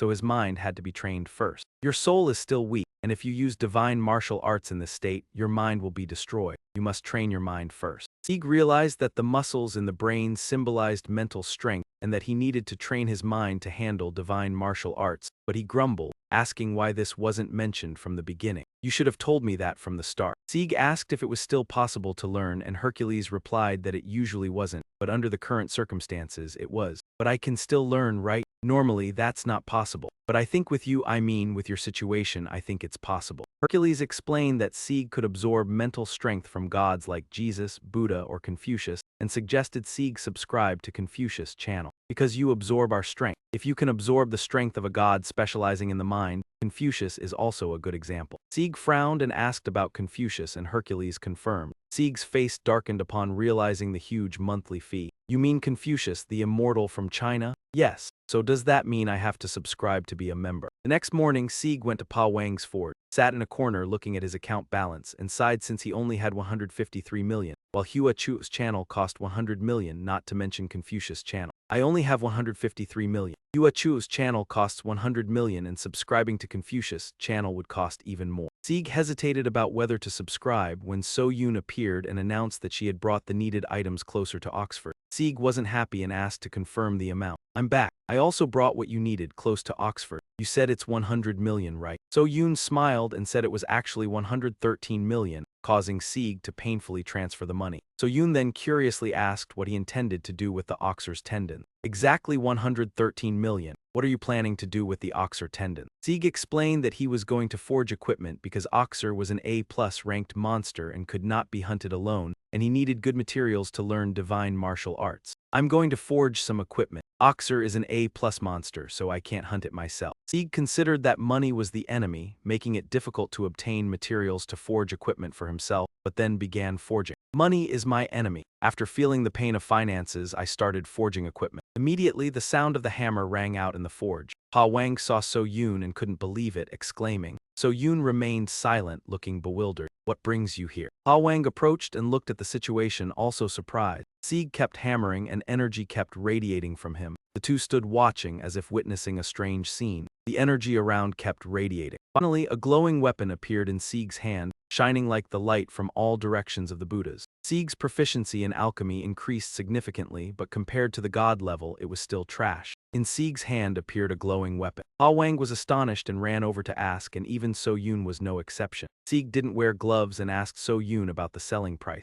How did you? Even So Yoon was no exception. In Sieg's hand was a pair of gloves, but you didn't use them. You asked So Yoon, how much can this sell for? So Yoon was surprised and said that equipment like that couldn't be sold, causing Sieg to panic. You want to sell it? With equipment like this, no customer would buy it. Sieg thought about the fees he needed to pay and urgently asked So Yoon to sell it for him, even if it was trash. So Yoon was a bit confused but didn't say anything. Don't put too much pressure on it and sell it for me, it's just trash. So Yoon nodded, smiling wryly, and agreed to do her best while asking Pa Wang to borrow his name to put the item on the auction. Since you gave it to me, I'll do my best. Uncle, may I borrow your name? Sieg was skeptical when he heard So Yoon's plan and learned for the first time that items could be put up for auction. Just as she said, Sieg's gloves were brought to the famous auction. Just as So Yoon said, she brought my gloves to the famous auction. The auction host solemnly announced that the next item, even Master Seal Pa Wang could not craft, and recognized its value. Hearing this, the crowd began murmuring, acknowledging the weight of Pa Wang's reputation. While people speculated about the item, the host revealed it to be a pair of high-quality gloves. She explained that the gloves were made from oxer tendons, extremely durable and sourced from an A-rank monster. Analysis showed that the gloves could enhance the wearer's strength. The news caused a stir, with spectators guessing it might be an enhancement item. The host smiled and clarified, sorry, it's not an enhancement equipment. It only increased strength by about 5%, yet remained a special effect item and an effective support. The crowd's excitement pleased the host as she observed their reaction. She continued, starting bid is 10 million won, minimum increments of 5 million, begin bidding. Under her guidance, bids quickly rose to 50 million, increasing by 10 million each time. Despite the high price, wealthy bidders pressed on. After a few rounds, the price reached 350 million won. The host asked, 350 million, any higher bid? At that moment, a tycoon bid 2 billion, silencing the entire hall. Everyone turned to look at the bidder. He wasn't an ordinary tycoon, but a billionaire. The cold goddess of wealth herself had placed the bid. The figure stunned the host, 2 billion, anyone else. Just as the record price seemed set, Ning Dung suddenly raised her paddle, bidding 2.1 billion. The crowd recognized her and gasped at her billion-won decision. Min Dung, overhearing the chatter, felt slightly flustered. Some malicious gossipers called her a butcher. Then Qi Jin bid 3 billion, Min Dung refused to lose and bid 3.1 billion. This auction was about money, where the cold goddess never lacked. Seeing their bidding, it was clear she jumped to 4 billion. The host immediately asked, 4 billion, any higher bid? No one dared compete. Who could match the heiress of Korea's top financial conglomerate? Finally, the gloves were sold for 4 billion to Cheyenne. With such a valuable item, Cheyenne no longer needed to stay. She stood, smiled triumphantly, and departed. The next day at Pa Wang's auction house, So Yoon received the proceeds. She exclaimed in surprise, "I didn't expect it to sell for so much." Sieg looked at his 10-digit account, feeling life was crazy. 4 billion minus 5% tax. After So Yoon's service fee, Sieg still had over 3.6 billion, a remarkable leap from poverty to wealth. Overjoyed, he hugged So Yoon and said,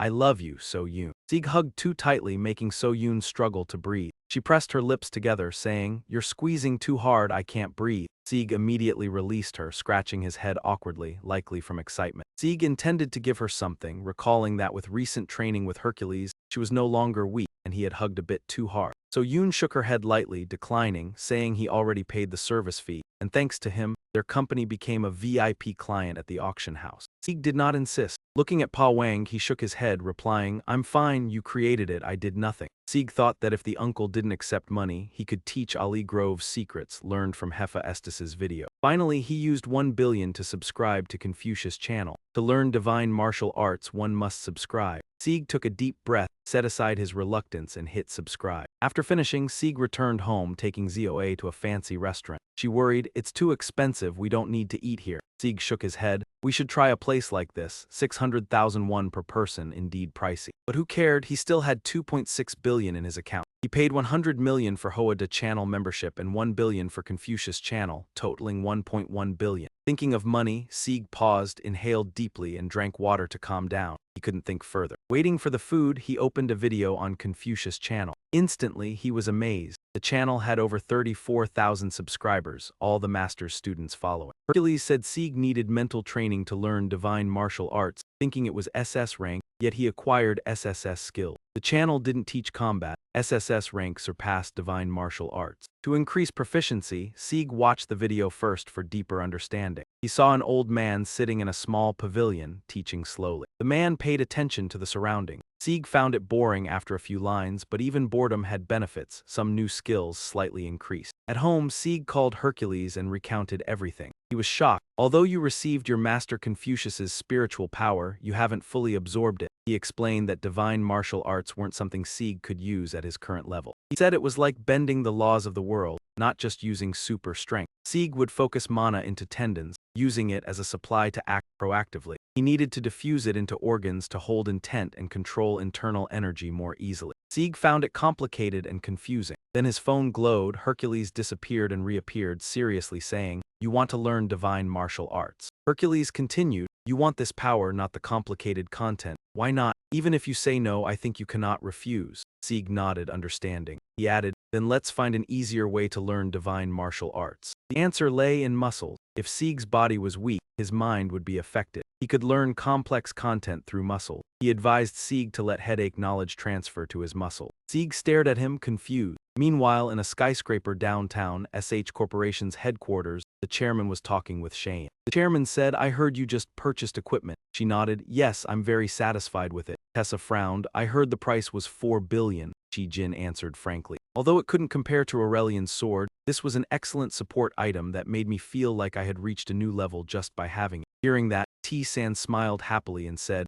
"I'm glad to hear that. If you need anything, just let me know." Ji Jin looked at him gratefully and said, "Thank you, I think we can begin now." T-san's face immediately changed color as he understood what she was referring to. Ji Jin continued, "An S-rank dungeon raid, we should start." The next morning, the sun had just risen, but someone was already exhausted. Sieg lay on the ground, gasping for breath. He couldn't keep up anymore, but this divine martial art was something he had to master. Thinking this, Sieg took out his phone to check. Realizing he couldn't increase his proficiency like this, he wondered if he could really do it. The immortal once taught that in order to avoid a battle you cannot win, you must never stop fighting. Sieg thought for a moment and then stood up, closing his eyes in contemplation. Hercules was once human. He was a hero who defeated the gods in a human body. Didn't Hercules persevere too? Didn't he have to face hardships? He failed once. Divine martial arts, a power that could make one doubt, but once achieved, it's no longer just martial arts. Sieg understood that he wasn't talented like that. What he needed was relentless effort, making up for his lack of innate ability with hard work. It was as if he had an epiphany and the air around him suddenly rippled. Sieg began practicing the martial stances that Hercules had taught him. He shut out everything around him, creating his own martial world. His wisdom also increased significantly. Soon after, Sieg opened his eyes and saw the scenery before him, nearly jumping in shock. With just one punch, he had destroyed a large tree right in front of him. Incredible strength, Sieg thought. and even the ground had a large trench created by his strike. His divine martial arts proficiency increased by 0.03%. Although the number was small, the power was truly astonishing. Sieg sighed helplessly. I guess I'll need to find a private training facility. Renting one will definitely be expensive. A few days later, Gu was working when she received a message from Sieg. She sighed. He had sent her another video just like the last time when he dropped the vampire mask. The fire mage had broken Sieg's record on her channel and claimed the top spot. This new record, an 11-second raid from the start. But Sieg still sent a similar video which surprised Gu.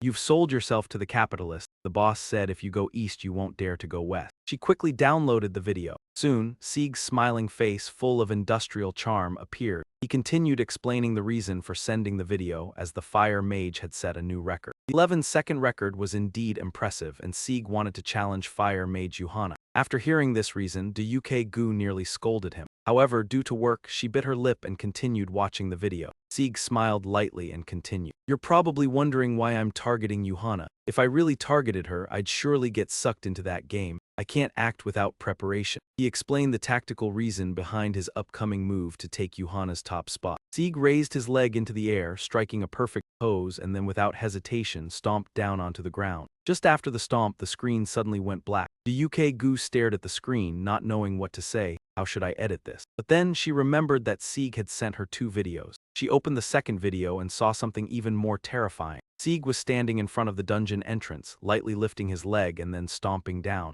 The surrounding air immediately distorted. The ground also cracked into several fissures. In fact, aside from recording the video, Sieg had entered the dungeon to train. After watching the video, Gu's face froze. What on earth are you watching? The more shocking part was that this video was only 4 seconds long. Gu frowned. Is my boss a freak? Even though she couldn't understand, she still had to edit and post the video. Views rapidly increased and the number of subscribers grew significantly. Sieg was pleased with this. At this rate, earning 100 million won will no longer be a dream. Just then, he noticed a comment. Someone had mentioned a dungeon where Cheyenne had failed. Sieg skimmed through the comments and found many people had only heard rumors, which left him feeling somewhat dissatisfied. Soon, he saw someone post a link to an article. This confirmed that the information was true. Sieg opened the article and found that Cheyenne had attempted an S-rank dungeon and failed. However, the article didn't explain how she failed. But Sieg quickly brushed it off. He didn't have time to worry about Chi Jin as he was busy. She would figure it out soon enough. At the same time, at the highest floor of the SH Corporation,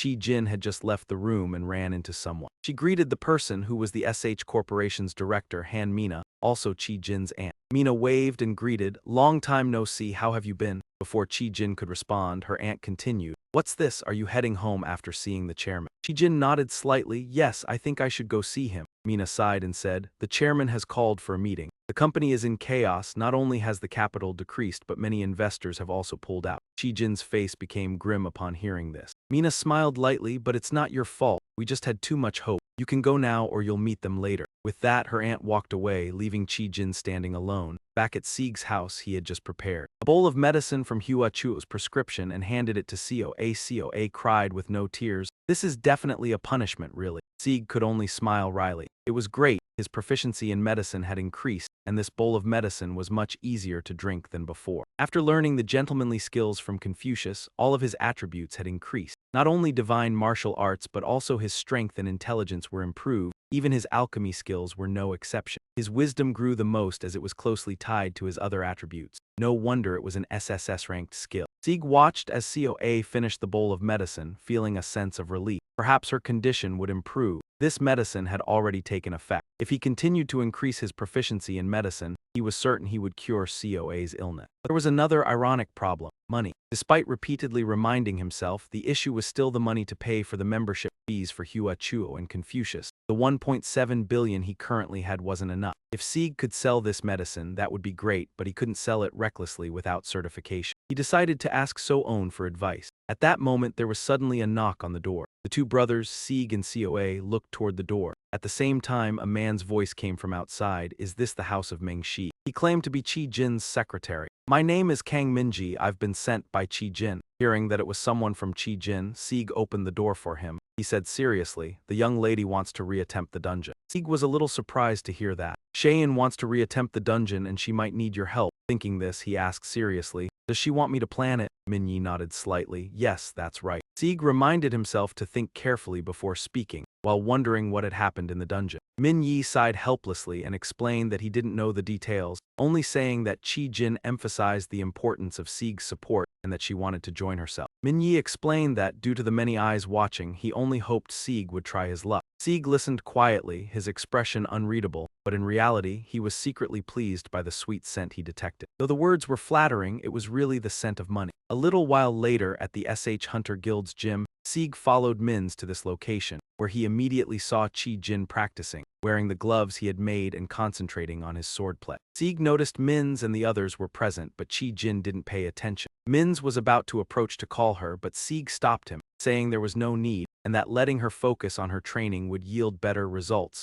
reminding him that he had done the same before. Mins hesitated, but Sieg remained firm, saying that they just had to wait a little while and give Chi-Jin a rare opportunity. Meanwhile, Chi-Jin continued practicing her swordplay. Sieg noticed that Chi-Jin's movements were still chaotic, and thanks to his knowledge and divine martial arts, he could see this. She was just swinging the sword wildly. Sieg knew that Chi-Jin had never learned swordsmanship. Although she had talent, she fought instinctively and had never studied divine martial arts. He realized that instinctive swordplay would reveal limitations. If she studied martial arts, she would make remarkable progress, but becoming a disciple of a particular sect wasn't feasible nor necessary. The SH Corporation didn't allow its members to become disciples of any sect, so Chi-Jin could still learn martial arts from GODTube, and he wanted to find someone suitable to teach her. Sieg listed a few candidates: King Athos, the legendary knight, the master of the sacred sword band Meng, Siegfried, the first dragon-slaying warrior, and someone from the weapon company who could face thousands of opponents. Although the video seemed crazy, Sieg thought that if Chi-Jin could learn, he could use his own abilities to teach her. Although the large sum of money was not an issue for SH's granddaughter, Sieg thought she could pay a high fee, but whether the A-rank hunter Chi-Jin would be willing to learn from a D-rank hunter like him was another matter. Sieg could only teach what he had learned. He wasn't sure if he could pass on divine martial arts, but giving up would be a waste. While thinking, Chi-Jin finished her training session. She approached Sieg and Minzai, scolding Minzai for not informing Sieg that she had arrived. Minzai quickly explained, "Sorry, miss, Mr. Sieg said he didn't want to disturb your training." Chi-Jin was slightly surprised, pausing to wipe the sweat from her face. The two of them looked at each other, Sieg's face turning red, imagining a flash of fire between them, and Chi-Jin suddenly realized the issue. She quickly ran off. "I'll go wash my face first." Sieg watched her leave, silently admiring her beauty. A while later, in Chi-Jin's private room, the two sat across from each other. Chi-Jin apologized. "You must have been waiting for me for a long time." Sieg replied, "No, what matters more is that I heard you needed my help." He asked about what happened in the dungeon. Chi-Jin answered, "There were no monsters in the dungeon when I was with my teammates." Sieg asked, "So, did you encounter any monsters?" Chi-Jin nodded, her voice lowered, "But it was like a wolf. I wouldn't call it a monster. I've never seen anything like it." Sieg fell silent, knowing that wolf-type monsters were diverse, but an S-rank dungeon shouldn't have wolf monsters. Chi-Jin trembled, placing her hand on the table, exclaiming, "I don't know how to deal with it." With her A-rank strength, Sieg thought she shouldn't say that and asked, "You couldn't handle it?" Chi-Jin nodded, feeling that something was amiss. Sieg realized that Chi-Jin hadn't been alone. She had capable teammates and good equipment, yet they still failed. He concluded everything was beyond their ability and spoke slowly. There was only one monster in the dungeon. He confirmed that the monster was so powerful that even Chi-Jin couldn't defeat it. Based on the total mana, an S-rank dungeon shouldn't rely on just one monster, but there could be special cases. Sieg believed it was a mutated monster or a super monster, a creature that possessed all the mana in the dungeon, which explained why Chi-Jin couldn't handle it. He frowned and shared his thoughts with her. Sieg said, "I suspect you encountered a super monster." Chi-Jin's face changed. "A super monster? This is the first time I've heard of it," Sieg explained. "It's best to give up on this dungeon. No need to challenge it again. It's not that important." Chi-Jin refused. "I can't do that." Sieg asked for her reason. She said, "I wasn't the only one who got into trouble." Sieg understood. Chi-Jin's failure had put SH Corporation in a difficult situation. She continued, "Billions of troops vanished in just a few minutes after the report was published." Sieg sighed, realizing that to prevent the stock price from falling, she had to complete the dungeon as soon as possible. Of course, life and death were at stake, but billions of troops were worth the risk. A super monster of S-rank had never appeared. It was difficult, but Sieg nodded. "I understand." In return, I have one condition. Sieg requested that the event be filmed and posted on YouTube for an additional 10 billion, smiling as he said, I can't offer a lower price. Jin directly deposited 1 billion, watching the balance increase. Sieg was pleased, thinking that asking for more wouldn't be wise. 10 billion was enough, but the monster had never appeared before, so it was uncertain how to deal with it. Asking for too much would add pressure. With 24% proficiency in comprehension, Sieg was capable of analyzing an S-rank super monster. The next day at the S-rank dungeon, Sieg and Jin appeared, just the two of them, and Jin suggested taking the lead. Sieg understood the danger of this place and had no intention of venturing in alone. Yet he knew that only by going inside could he assess the situation and devise an appropriate strategy. Though not fully confident in facing an S-class super monster, he believed that with his super strength and divine martial arts, he could survive and make it out. The two continued deeper into the dungeon area. As predicted, the atmosphere here was completely different from the lower-level dungeons. Cheyenne finally spoke up, let's go a little further. After a while, the path grew steeper. Sieg and Cheyenne pressed on deeper into the dungeon's forested area. While walking, Cheyenne kept glancing at her gloves. Seeing this, Sieg asked suspiciously, are those gloves too big for you? Cheyenne nodded, saying they felt a bit loose. Let me adjust them, Sieg offered, making her fall silent. Sieg said nothing, simply adjusting the buttons on the gloves so they fit Cheyenne's hands perfectly. I set them to my size since I didn't know who would wear them. They wouldn't fall off but might feel a bit uncomfortable, he explained as he worked. Cheyenne stared in surprise as the gloves snapped perfectly onto her hands, unable to believe it. Sieg smiled. Consider it a complimentary service. Once she regained her composure, she asked suspiciously, how did you know these gloves had that feature? Sieg chuckled and scratched his head, because I made them. Cheyenne was even more astonished and asked, so you're the one acknowledged by Master Seo Pa Wang? Sieg laughed loudly. I don't know about that, I just worked with that guy in the forge. As they chatted, a sudden noise came from the forest behind them. Sieg froze and looked back. At the same moment, the ground trembled violently, startling both of them and emanating an intense energy. Sieg glanced ahead and saw glowing red eyes surrounded by a strange black aura. He instinctively recoiled, sweat pouring down his forehead. He realized this creature was unlike any monster he had ever encountered. A giant wolf appeared before them. This was definitely an S-class super monster. Sieg watched, tension gripping his face. He wondered if Cheyenne could defeat it or if he intervened, what would happen. More importantly, were they even ready to face it? He had only come to identify the monster. Sieg decided they should not confront it. At that moment, his eyes glowed with a faint blue energy. The ground in front of them suddenly erupted. Seizing the opportunity, Sieg grabbed Cheyenne's shoulder. He shouted in panic, run! Cheyenne nodded immediately, understanding. In an instant, they rushed toward the dungeon's teleport gate. Even so, the wolf's growls echoed throughout the deep forest. Soon, the teleport gate appeared before them. They stepped out immediately. Sieg exhaled in relief. Though he hadn't faced the monster directly, he knew that at least 5 S-class hunters would be needed to confront it. As Sieg pondered, Cheyenne suddenly asked, Sieg, what was that power just now? Sieg didn't answer, panting as he looked at her. Earlier, how did you survive with your team against that monster? He continued. Cheyenne sighed, we were lucky. Sieg asked again, are you really going to attack it again? Cheyenne didn't hesitate, nodding. Yes, I have to. She looked at him expectantly. If you can plan, we'll handle the strike. Sieg stared at her, their eyes locked in silence. After a moment, he said, I'll contact you after I finish analyzing. Saying this, he turned and left. Back home, Sieg reviewed the footage from the S-class dungeon. He wondered, what kind of monster is this? Advanced species might be upgraded versions of normal monsters. Perhaps they had evolved from another creature. Sieg searched for information about the monster in encyclopedias, association documents, and online, but he found nothing. Even using his S+ insight skill, Sieg had no clue. Anxious, Sieg continued searching. One morning, after training with Hercules, just one session increased Sieg's proficiency with super strength by 5.88%, while his divine martial arts also improved. Hercules saw Sieg lying exhausted on the ground and slightly displeased, scolded. Already tired, but Sieg ignored him, focused on his phone. Being ignored, Hercules frowned and asked suspiciously, what are you looking at? Sieg sat up, exhaling, it's a monster I'm studying. Hercules grew more suspicious. Studying, Sieg sighed. It's the 3rd day and I still don't know what species it is. Hercules excitedly offered, let me see. He approached and looked at Sieg's phone. When he saw the monster, his expression stiffened. Sieg turned to ask, you know what it is? Hercules hesitated, then said gravely, wait, isn't this Fenrir? Fenrir is a mythical creature from epic legends, also called the Death Wolf, known for killing gods. Fenrir brought about the destruction of the Ragnarok Empire. Hercules continued. With claws reaching to the heavens, Fenrir destroys everything, having devoured the world, biting and killing Odin, the chief god in Norse mythology. Hearing this origin from Hercules, Sieg was astonished. What's it doing here? How did it get here? Even Hercules didn't know. Sheik recalled who gave him the phone and his connection to GODTube and Fenrir. Hercules was probably the only one unaware of how Fenrir arrived. After a moment, Sheik asked to be certain. "It's really Fenrir?"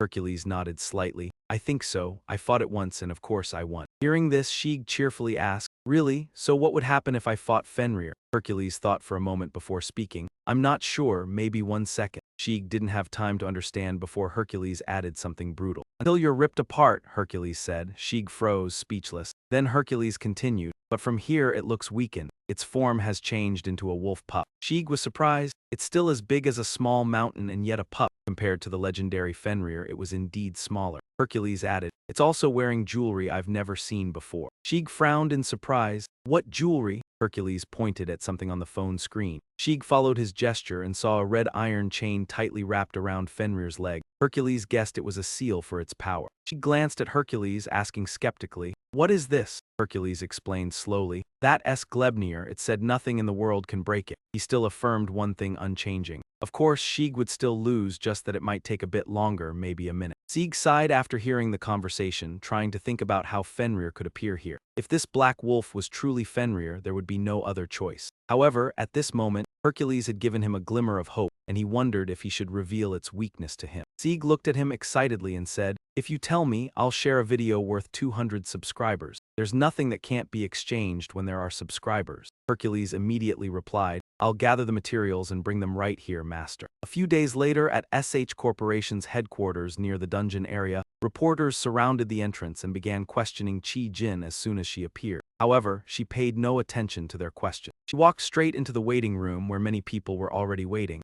Chi Jin looked around and spoke, "It seems everyone is here, let's get going." Just then, a sound broke the silence. It was Sieg recording a video. Sieg greeted everyone who had subscribed to his channel, which caught the attention of Chi Jin's team. A man named Hyunho asked irritably, "Who is this guy?" Another person named Changin replied, "He's a YouTuber. His channel is called The Guy Who Conquers the World." Hyunho snorted in disdain. Hyunho said, "I don't think that's a famous channel. What is a YouTuber doing here?" Changin whispered in his ear, "I heard he's the one who developed the dungeon raid strategy." Upon hearing this, Hyunho immediately dismissed it with a laugh. "A strategy against that wolf? What nonsense." Then he glanced at Sieg and frowned. Hyunho scolded, "The team support conditions are awful and now they've brought a YouTuber here. Captain Chi Jin really is reckless." Meanwhile, Changin asked, "Senior, what will you do if everything goes well?" But Hyunho coldly interrupted, "Stop talking nonsense, prepare to enter the dungeon." A little later in the S-rank dungeon, Chi Jin led the group deeper inside. Sieg walked alongside, constantly talking while recording the video. Hyunho, beside them, felt extremely dissatisfied and thought to himself, "What is he doing, talking non-stop?" He was worried about what would happen if Fenrir heard, but could only suppress his anger because Sieg was protected by Chi Jin. A little later in the S-rank dungeon, Chi Jin led the group deeper inside. At the same time, Sieg was beside them, incessantly recording the video like an industrial chicken. Hyun Ho, beside him, was extremely displeased, thinking to himself, what was he even saying? It's nonsense. In such a critical moment, what would happen if the Black Wolf heard this? But he could only swallow his frustration, as Sieg had Chi Jin's protection. Suddenly, a sense of danger surged, causing Hyunho to be startled and frightened. The terrifying red eyes of the Black Wolf appeared again in the darkness. The faces of Chi Jin's group immediately turned ugly. It was back. Chi Jin was still hesitating, unsure whether this raid attempt was the right choice. She gripped her sword tightly, preparing for a difficult attack. She knew that this was an opportunity for SH Corporation to enter the hunter industry, so this attack had to be carried out with all their strength. Chi Jin made up her mind, her eyes filled with determination, gripping her sword and preparing for battle. But just then Sieg suddenly stepped forward, his phone still in his hand, constantly talking. "Everyone, that's the legendary monster Fenrir, also known as the Demon Wolf." As soon as he finished speaking, a comment appeared and Sieg smiled, saying, "You're asking if it's really Fenrir? I'm not so sure." After that, a powerful surge of energy rose around his body. Sieg set the camera aside and excitedly said,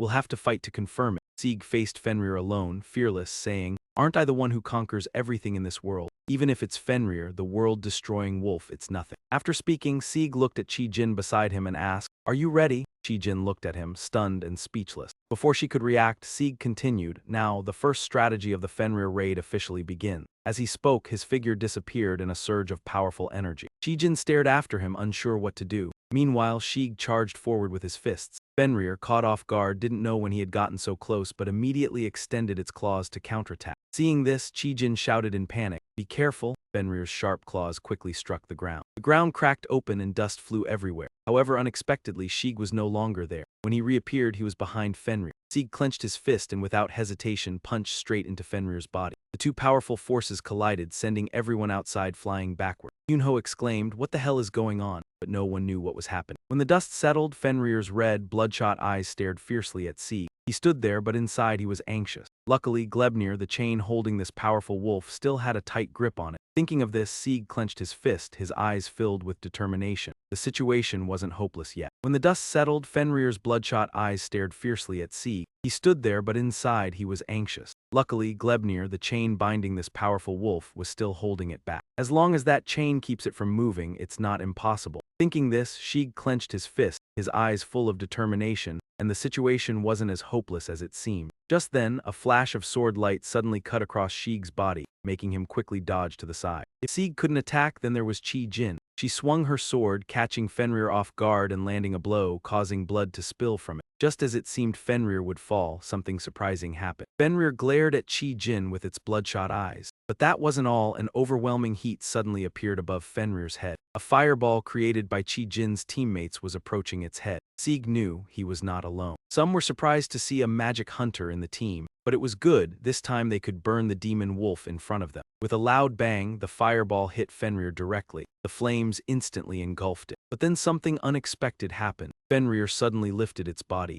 Then it opened its mouth and bit the fireball. Seeing this, everyone outside immediately panicked. It actually bit down on the blazing fire. Under the astonished gazes of everyone, Fenrir suddenly threw its head back and howled at the sky. Seeing this, Changin yelled, "It really ate it. What the hell is that? How is it not burned to death?" Though they were terrified, no one dared to back down. Changin continued, "Can it survive that? Aren't we supposed to be fighting this wolf?" These words echoed in the air, and everyone felt fear and surprise, too afraid to take the next step. As a result, the atmosphere became heavy, and every gaze was focused on Fenrir, waiting to see what it would do next. Everyone was tense, ready for battle. The tense atmosphere made it impossible for anyone to breathe easy. Everyone was silent, staring at the giant wolf in front of them, knowing that only a battle could solve everything. As darkness enveloped them, a roar rang out. Fenrir could no longer contain its impatience. The wolf howled in fury, its red eyes staring directly at those standing opposite, ready for a battle to the death. At this moment, Sheeg was ready to face it all, showing no fear. At the same time, Chi Jin was also prepared to fight. Everyone was ready for the final showdown with Fenrir. Sheeg suddenly spoke up, preparing to attack. If she observed closely, she would see a chain wrapped around his body. Cheyenne looked at Sheeg with a somewhat puzzled expression. However, Sheeg believed that she would understand his intentions, and he continued, "She must have realized by now, right?" Cheyenne stared at him and then nodded slightly in acknowledgement. In the blink of an eye, her figure disappeared. When she reappeared, she was right in front of Fenrir. At that moment, Sheeg also regained his composure and focused all of his senses. In an instant, an energy field enveloped Sheeg's body. Fenrir's red eyes were filled with caution. Sheeg immediately charged at it, not hesitating to throw a powerful punch. He wanted to take it down in one blow. However, Fenrir did not yield. It attacked with its claws but could only stomp the ground. Sheeg had already vanished before it could reach him, then he appeared next to it and continued the assault. He activated the super strength learned from Hercules, and a powerful force radiated throughout the space. Seeing this, Fenrir hurriedly stepped back a few paces. Sheeg silently rejoiced. His plan had worked, so he pressed on with the attack. But at that moment, a sudden feeling of danger surged. The sensation made Sheeg's body tremble in fear. He tried to dodge but still couldn't make it in time. Fenrir's claws struck him, sending him flying. 3 large scratches appeared across Sheeg's chest and fresh blood began to spill out. That was too close. If he had been even a fraction slower, this attack could have torn his body apart. But in that moment, Sheeg realized something, though he wasn't sure. Before the attack could hit his body, Fenrir had paused for a second. At the same time, Cheyenne rushed from a distance, striking Fenrir's body repeatedly. Sheeg focused his attention. He believed it couldn't kill him, but the reason why he wasn't sure. Fenrir growled angrily, its head raised high as blood from its wounds flowed continuously. At the same time, Sheeg stood up from the ground, reminding himself to focus. He had to seize the opportunity immediately. Sheeg took a deep breath, then vanished. When he reappeared, he was in front of Fenrir.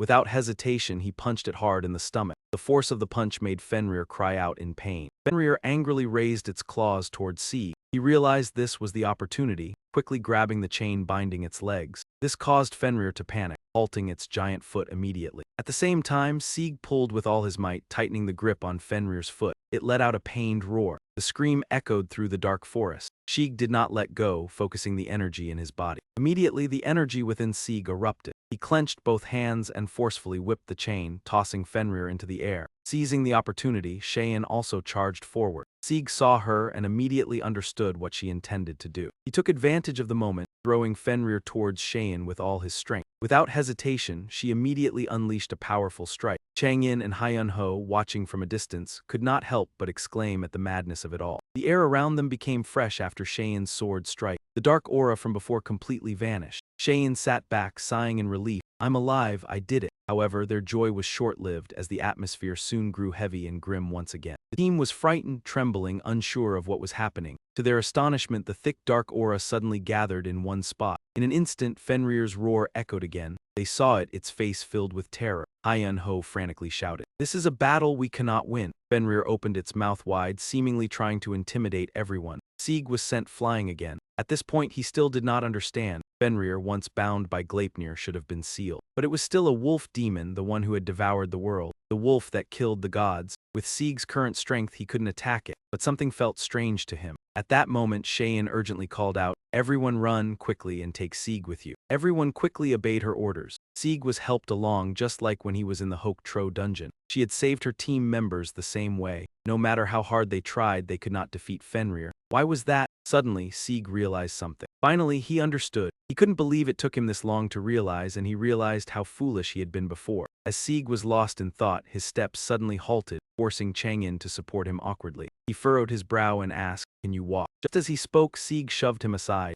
Changyin, surprised, asked, "What are you doing?" But Sieg didn't answer. He ran swiftly toward Fenrir. Cheyenne, blocking Fenrir's way, looked surprised upon seeing him. Before she could ask, Sieg stepped in front of her, facing Fenrir head-on. It merely growled but did not attack. This was exactly as Sieg had predicted. Cheyenne did not understand and urgently spoke up. "Hey, what are you doing? Are you crazy? Run!" However, Sieg ignored her words, still standing firm, looking up at Fenrir. After a moment, he slowly spoke. "It was unreasonable from the start. A Class S hunting team doesn't make sense to Sieg, but with the current team, attacking it from the beginning was impossible. That's why you felt strange," Sieg mumbled. "Why haven't I died? How could everyone survive and come back?" Hearing this, Cheyenne's team paused, looking at him confused. Sieg continued, "Why hasn't anyone died?" Cheyenne furrowed her brows, asking suspiciously, "What do you mean?" Sieg slowly explained, "Don't you get it? If Fenrir wanted to, it could have killed all of us by now. No one here would have survived." His words left everyone stunned. Hyun-ho, still confused, asked, "Then why are we still alive?" "Because it spared everyone," Sieg replied firmly. He seemed certain that Cheyenne and the others survived before because Fenrir didn't want to kill them. Perhaps it told them to run because it didn't want to harm them. Of course, even Sieg found it hard to believe. But thinking back, Fenrir had never attacked first. He looked at everyone, speaking with conviction. If it were an ordinary monster, this would be absurd. Fenrir destroyed Asgard when it was born and it was abandoned. From that moment on, it had to endure hunger and loneliness but still survived with resilience. When the gods found it, Fenrir did not resist, as if it was an invitation from them. Fenrir was happy, thinking it would have companions, but the gods did not feel the same. They feared its power would bring hell, so they created Gleipnir to bind it forever. Fenrir believed there had been a misunderstanding when a god named Tia came to see him and swore that if Fenrir couldn't break free and the gods didn't release him, he would bite off Tia's left hand, which Fenrir accepted. While everyone else ignored Fenrir, Tia was the only god who visited and brought him food in the barren land, leading Fenrir to believe that Tia considered him a friend. Over time,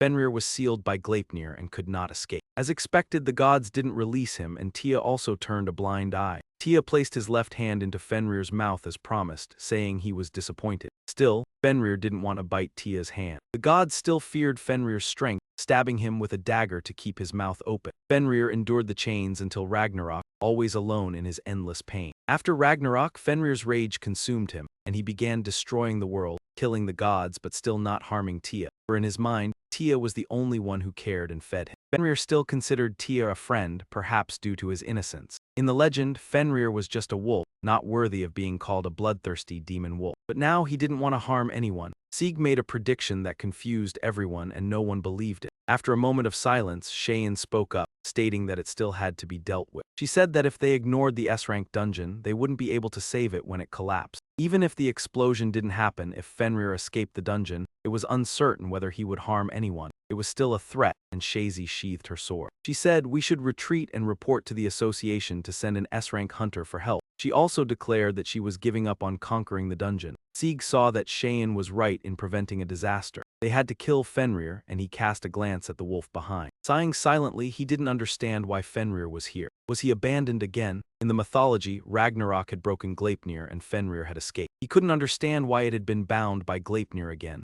This dungeon was a barrier to trap Fenrir so he couldn't escape. Like in the myth, he had been bound since birth, destined to die alone. This also explained the S-rank dungeon. The dungeon's mana was what imprisoned Fenrir, not Fenrir's own mana. The strength used to trap Fenrir was weak, thus it was rated S-rank. While Sieg was deep in thought, Cheyenne reminded him to hurry back. He didn't answer, silently following them. With his current strength, he couldn't help Fenrir. If they left, everything would be over. Fenrir had no intention of harming anyone. Though returning might result in a few deaths, he wouldn't chase after him now. Fenrir was as foolish as in the myths, deceived by the gods. When Sieg's group left the dungeon, everything would be over. Even Fenrir couldn't stand against an S-rank hunting team. They could regroup and conquer the dungeon. Fenrir was bound and an attack was inevitable. Enough was enough. Ignoring Cheyenne's group ahead, Sieg lagged behind, still thinking about Fenrir. That way, it wouldn't be a threat anymore and would be eliminated. Sieg only needed to live his life as usual. He only needed to return to his daily life, crafting equipment, making YouTube videos, earning money, training the GODTube skills to take care of Seller. That was all Sieg needed. But he didn't understand why he couldn't move on. With that thought, Sieg turned back, causing Cheyenne's group to panic. Cheyenne called out, "Sieg, what are you doing?" But steps kept moving forward. Before long, he stood before Fenrir, lying there, carefully watching the chains that bound its legs. A wolf abandoned, never having harmed anyone. It hesitated to harm anyone, even though it could be hurt. But in the end, dungeon monsters and beasts were a threat, so they had to be eliminated. It couldn't survive. Unfortunately, there was no other choice. The gods of GODTube never gave up. Even in battles they couldn't win. They overcame the impossible and became heroes. Thinking this, Sieg clenched his fist. If there was no way, he would create one. After a moment, he slowly spoke, "I will destroy this dungeon." Hearing this, Cheyenne panicked. "Sieg, what do you want to do?" Sieg didn't care, gathering his strength into one place. The dungeon was the barrier that imprisoned Fenrir, a threat if broken. It was still a bit dangerous to use divine power, but Sieg knew he couldn't stop. The water doesn't drink for itself, the tree doesn't bear fruit for itself, the sun doesn't shine for itself, the flowers don't bloom for themselves. A gentleman doesn't act for himself. Sieg chuckled softly, like a scholar, only smiling because no one acknowledged him. He wouldn't earn a penny from that. But as a gentleman once said, don't be angry when not recognized for your skills. A gentleman doesn't get angry even when the world doesn't recognize him. So Sieg wouldn't mind. He didn't know the gentleman's skill, but today it was enough to be called a pushover or a fool. Perhaps because of the new acquaintances, he wanted to be a good person. Not for himself, but for the people around him. Sieg didn't know why, but this thought popped into his head after watching a Confucius video and seeing Fenrir's wounds. The thought appeared in an instant. Hercules' divine martial arts manifested in his body. Fenrir suddenly startled, feeling something familiar. Sieg remembered Hercules' words, divine martial arts were not just for battle. It was like bending the rules of the world, not relying solely on super strength. Sieg unleashed the first form of divine martial arts. A powerful surge of energy surrounded his body, his eyes extremely determined. He lifted his leg without hesitation and kicked down. The air contracted from the powerful energy. A thunderous explosion rang out. When everything cleared, the quiet night returned. The surroundings had been heavily attacked, leading to large cracks. Before long, these cracks turned into a huge gap. Shazy witnessed the scene, stunned, unable to speak, not understanding what was happening. She hurriedly ran to check Sieg's breath, and after a moment she breathed a sigh of relief when she found that he was still alive. However, she realized that if things continued like this, the dungeon would collapse. She wanted to help Sieg sit up, but at that moment a creature approached them.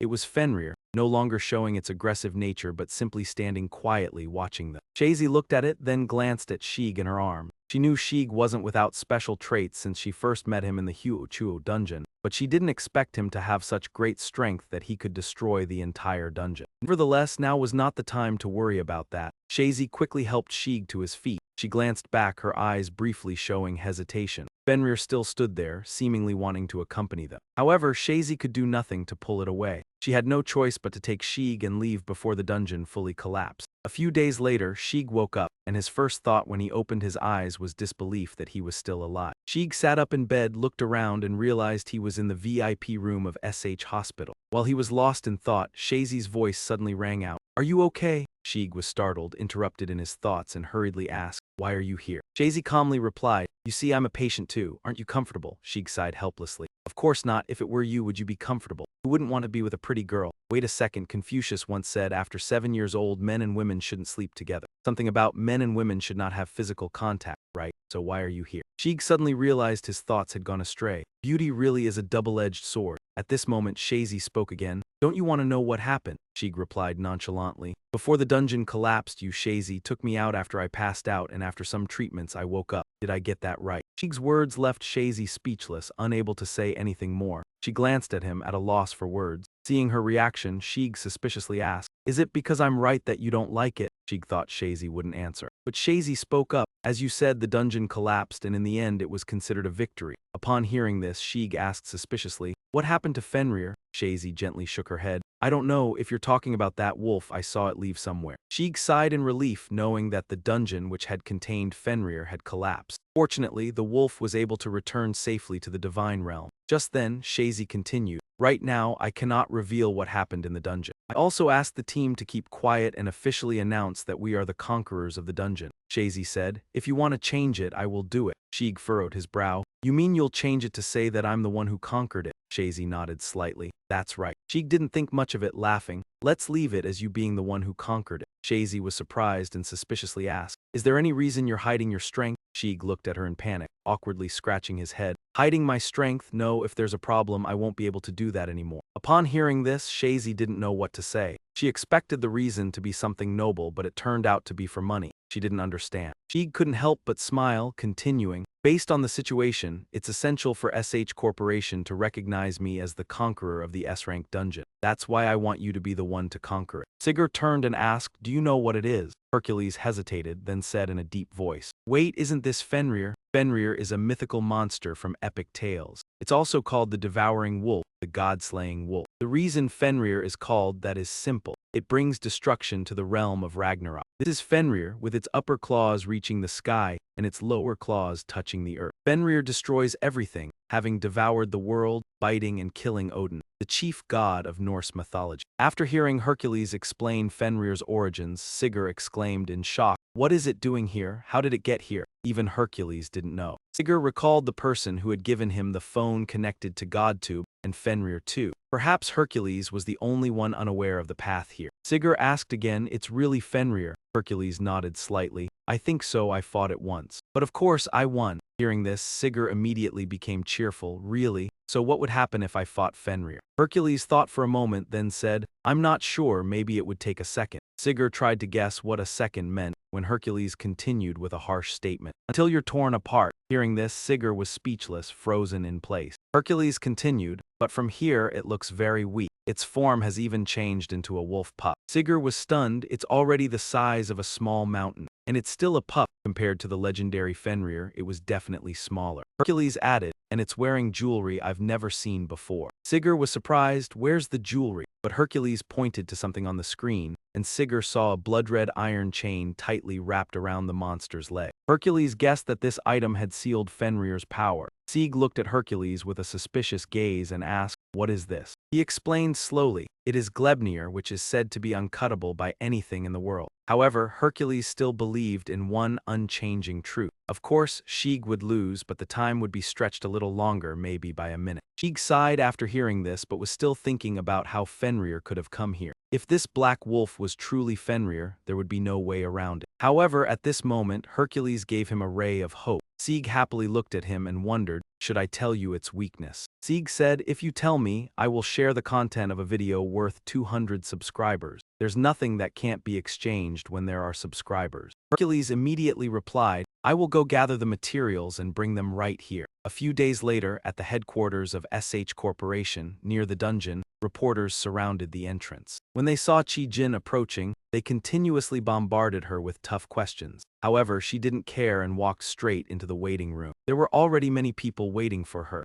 Chi Jin glanced around and said, It looks like everyone is here, let's get going. At this moment, a sound shattered the silence. It was Sieg's voice. He was recording a video. Hello to those who have subscribed to the Conqueror of the World channel. His actions caught the attention of Chi Jin's team. A person named Hyun Ho asked dissatisfiedly, "Who is that?" Another person named Trang answered, "He's a YouTuber. His channel is called Conqueror of the World." Hearing this, Hyun Ho sneered, "I don't think that's a famous channel, but what is a YouTuber doing here?" Trang whispered into his ear, "I heard he's the one who came up with the dungeon raid strategy." Hyun Ho didn't believe it. A strategy against that wolf? What nonsense. He looked at Sieg, who was babbling on the other side. Frowning, Hyun Ho thought about how difficult it was to support the team, yet they had to bring along a YouTuber. Team leader Chi Jin was really reckless. At this moment, Trang said, "Senior, what will you do when everything goes well?" Chi Jin only replied, "I just haven't finished speaking yet." Hyun Ho interrupted, "Stop babbling, prepare to enter the dungeon." A while later at the S-rank dungeon, Chi Jin led the group deeper inside.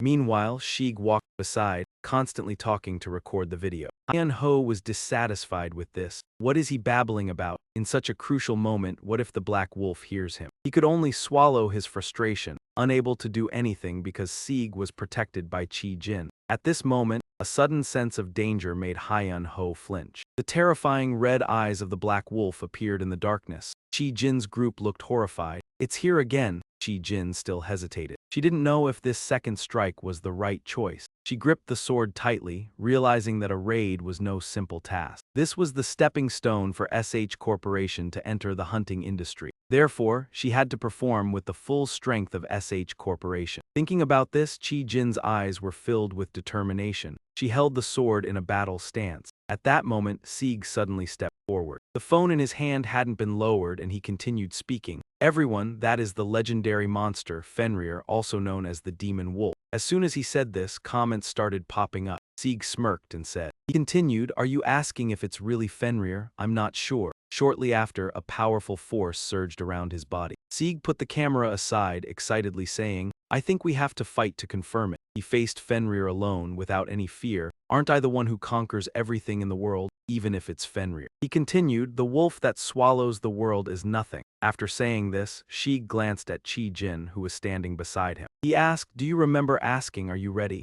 Chi Jin stood frozen, unable to say a word. Before she could react, Sieg continued, "Now, the first strategy for the Fenrir assault officially begins." As soon as he finished speaking, his figure disappeared into the powerful surge. Chi Jin looked up, not knowing how to respond. At the same time, Sieg charged forward with a punch. Fenrir was a little surprised, not knowing when Sieg had gotten close, but immediately swung its claws to strike back. Seeing this, Shane shouted a warning in panic. Fenrir's sharp claws quickly sank into the ground, causing the earth to crack into pieces and smoke and dust spread everywhere. However, Sieg was not there. When he reappeared, he was standing behind Fenrir. Sieg clenched his fist and rushed forward aggressively. Without hesitation, he punched directly into Fenrir's body. The two powerful forces collided. The impact caused those around them to be pushed back, and they could only try to hold their ground. Hyun Ho bit his lip and exclaimed. Everyone was confused and didn't know what was happening. Meanwhile, the fierce gusts of air from Fenrir's presence continued to swirl in the atmosphere. Sieg stood facing Fenrir, and no one had fallen. Sieg was extremely angry as his direct blow seemed to have no effect. He wondered why the strike that Hercules said would be effective had no impact. Sieg was frustrated that his first punch had been ineffective. While Sieg was thinking, Fenrir suddenly attacked, its claws continuously aimed at him. In the blink of an eye, the dark forest became bright with smoke and fire. Sieg panicked and backed away, dodging the flying rocks and debris. Seeing the dangerous situation, Cheyenne ordered her team. She drew her sword and rushed forward. Meanwhile, Sieg continued to retreat while observing. Fenrir stood still, but its attacks didn't stop. Sieg bit his lip, realizing Fenrir's true power. Remembering Hercules' words, Sieg became even more dissatisfied. He realized he couldn't last another 10 seconds. Hercules' strategy had only succeeded because of him. When the dust cleared, Fenrir's red eyes glared at Sieg. Sieg remained standing, feeling worried inside. Fortunately, Glebnir the chain was holding Fenrir. The chain holding Fenrir helped restrict its movement. Thinking this, Sieg clenched his fist, his gaze determined the situation could still be turned around. A sword slash struck Sieg's body, forcing him to dodge. Sieg couldn't attack, but Cheyenne had appeared. She swung her sword at Fenrir and it couldn't defend in time, causing blood to spill, but it still stood firm. Fenrir turned its red eyes toward Cheyenne, not showing any sign of weakness. A crushing heat appeared above Fenrir's head. A fireball created by Cheyenne's teammate flew toward it. Sieg realized he wasn't alone. Some people were surprised to see that the team had a magic hunter, but this presence was good. It could burn the wolf demon. The fireball struck Fenrir directly, and the flames enveloped it. Suddenly, Fenrir lifted itself and opened its mouth to bite the fireball. Those outside panicked. Fenrir swallowed the burning fire. With horrified eyes, it threw its head back and howled. Trangan shouted it really ate it. My God, what is that? Isn't it burning it? Despite their fear, they didn't dare step back. Sieg spoke up, preparing to attack. If one looked closely, they could see a chain gleaming as it touched Fenrir's body. Cheyenne glanced at him, her expression slightly serious, but Sieg knew she understood. He spoke, you noticed it too, right? Cheyenne stared intently, then nodded slightly in acknowledgement. In an instant, she disappeared. When she reappeared, she stood right in front of Fenrir. Seizing the opportunity, Sieg calmly focused his senses. In the blink of an eye, an energy field appeared around his body. Fenrir's red eyes became highly alert. Sieg charged toward Fenrir without hesitation, throwing a powerful punch, intending to take it down in one strike. Fenrir did not back down, using its claws to attack but only striking the ground. Sieg disappeared before it could charge, jumping to the side to attack, activating the super strength he learned from Hercules. A wave of power spread through the air. In that moment, Fenrir panicked and stepped back a few paces. Sieg felt a quiet sense of satisfaction when he saw his strategy working. But then, suddenly, he felt a surge of danger rising within him. The feeling of danger hit him hard, causing Sieg's body to tremble. He tried to dodge, but it was too late. Fenrir's claws slashed into his chest, leaving 3 deep wounds and blood pouring out. Fenrir's claws nearly caused him serious harm. Had Sieg reacted a fraction of a second slower, his body would have been torn apart. However, Sieg noticed something strange. Although he wasn't sure, he sensed that Fenrir's claws hesitated slightly before scratching his body. At that moment, Cheyenne charged from a distance, relentlessly attacking Fenrir with her sword. Sieg stood watching, believing he wouldn't be killed. He didn't know why, but Fenrir threw its head back and howled in pain from the wounds caused by Cheyenne. Its blood kept pouring out. Meanwhile, Sieg stood up from the ground. He told himself to stay calm and not overthink. Taking a deep breath, Sieg vanished in the blink of an eye. When Sieg reappeared, he was right in front of Fenrir and immediately landed a punch in its stomach. The powerful punch caused Fenrir to howl in pain.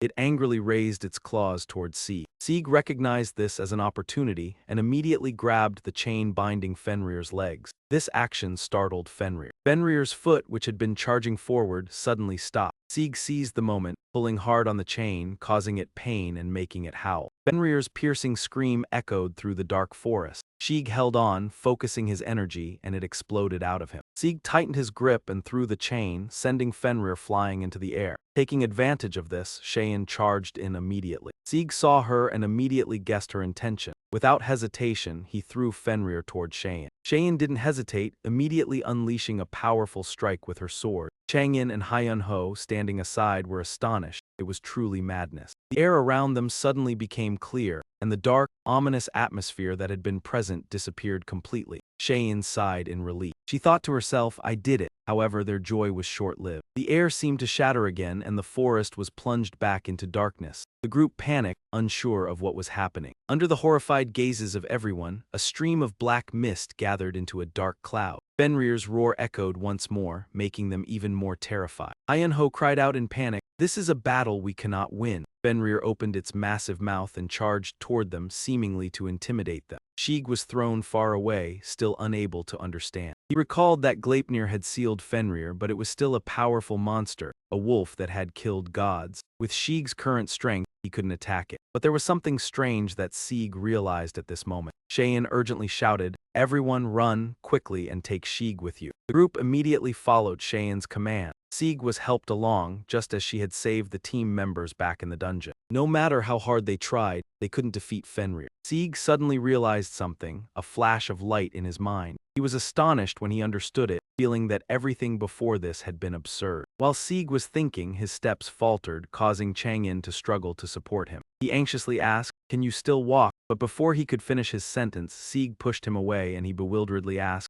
What are you doing? Sieg didn't respond. He ran straight toward Fenrir. Cheyenne was blocking its path, and when she saw Sieg, she was shocked. Before she could ask anything, Sieg stood in front of her, facing Fenrir, but it only growled without attacking. This was exactly as Sieg had guessed. Cheyenne hurriedly spoke up. Hey, what are you doing? Are you crazy? Run away. However, Sieg ignored her words. He stood there, staring directly at Fenrir, speaking up only after a long pause. This was absurd from the very beginning. A top-tier hunter team, Sieg didn't understand, but with the current group, they never stood a chance if they charged in to attack it. That's why Sieg found it strange, muttering, "Why haven't I died? How is it that everyone still made it back alive?" Upon hearing this, Chi Jin's group stopped in their tracks, looking at him confusedly. Sieg continued speaking, bewildered by everyone's reaction. "Why is no one dead?" Chi Jin furrowed his brows, asking skeptically. "What do you mean?" Sieg slowly explained. "Don't you get it? If Fenrir wanted, it could have killed all of us. No one here would have survived." His words left everyone stunned. Hyen Ho then asked doubtfully, "Then why are we still alive?" "Because it spared everyone." Sieg seemed very certain. The reason Chi Jin and the team survived the first time was because Fenrir didn't want to kill them. Maybe it was saying run away because it didn't want to harm them. Of course, even Sieg found this hard to believe, but upon further thought, Fenrir had never taken the initiative to attack. He looked at the others. He firmly said if it were a normal monster, this would be unreasonable. Fenrir had once destroyed Asgard. From the moment it was born, it was abandoned. From then on, it had to suffer hunger and loneliness. Yet it still endured and managed to survive. When rumors about Fenrir spread, the gods of Asgard came to find it. Fenrir didn't resist the gods. To it, it was an invitation to play after years of loneliness. It thought it had finally found a friend. Fenrir rejoiced, thinking it had made friends with the gods, but the gods didn't feel the same. They feared its power would bring about hell, so they created Gleipnir to bind it forever, and tragedy struck it once again. Fenrir thought there was a misunderstanding. A god named Tyr personally visited and swore, "If you can't break it and the gods won't release you, then you can bite off my left hand." Fenrir believed him. While everyone ignored it, Tyr was the only god who came, even bringing food for it as it was trapped in barren land. It thought Tyr saw it as a friend, and so Fenrir was sealed by Gleipnir and couldn't escape. As expected, the gods never released it, and Tyr also turned his back. As promised, Tyr placed his left hand into Fenrir's mouth. Tyr said that he was disappointed in it. Still,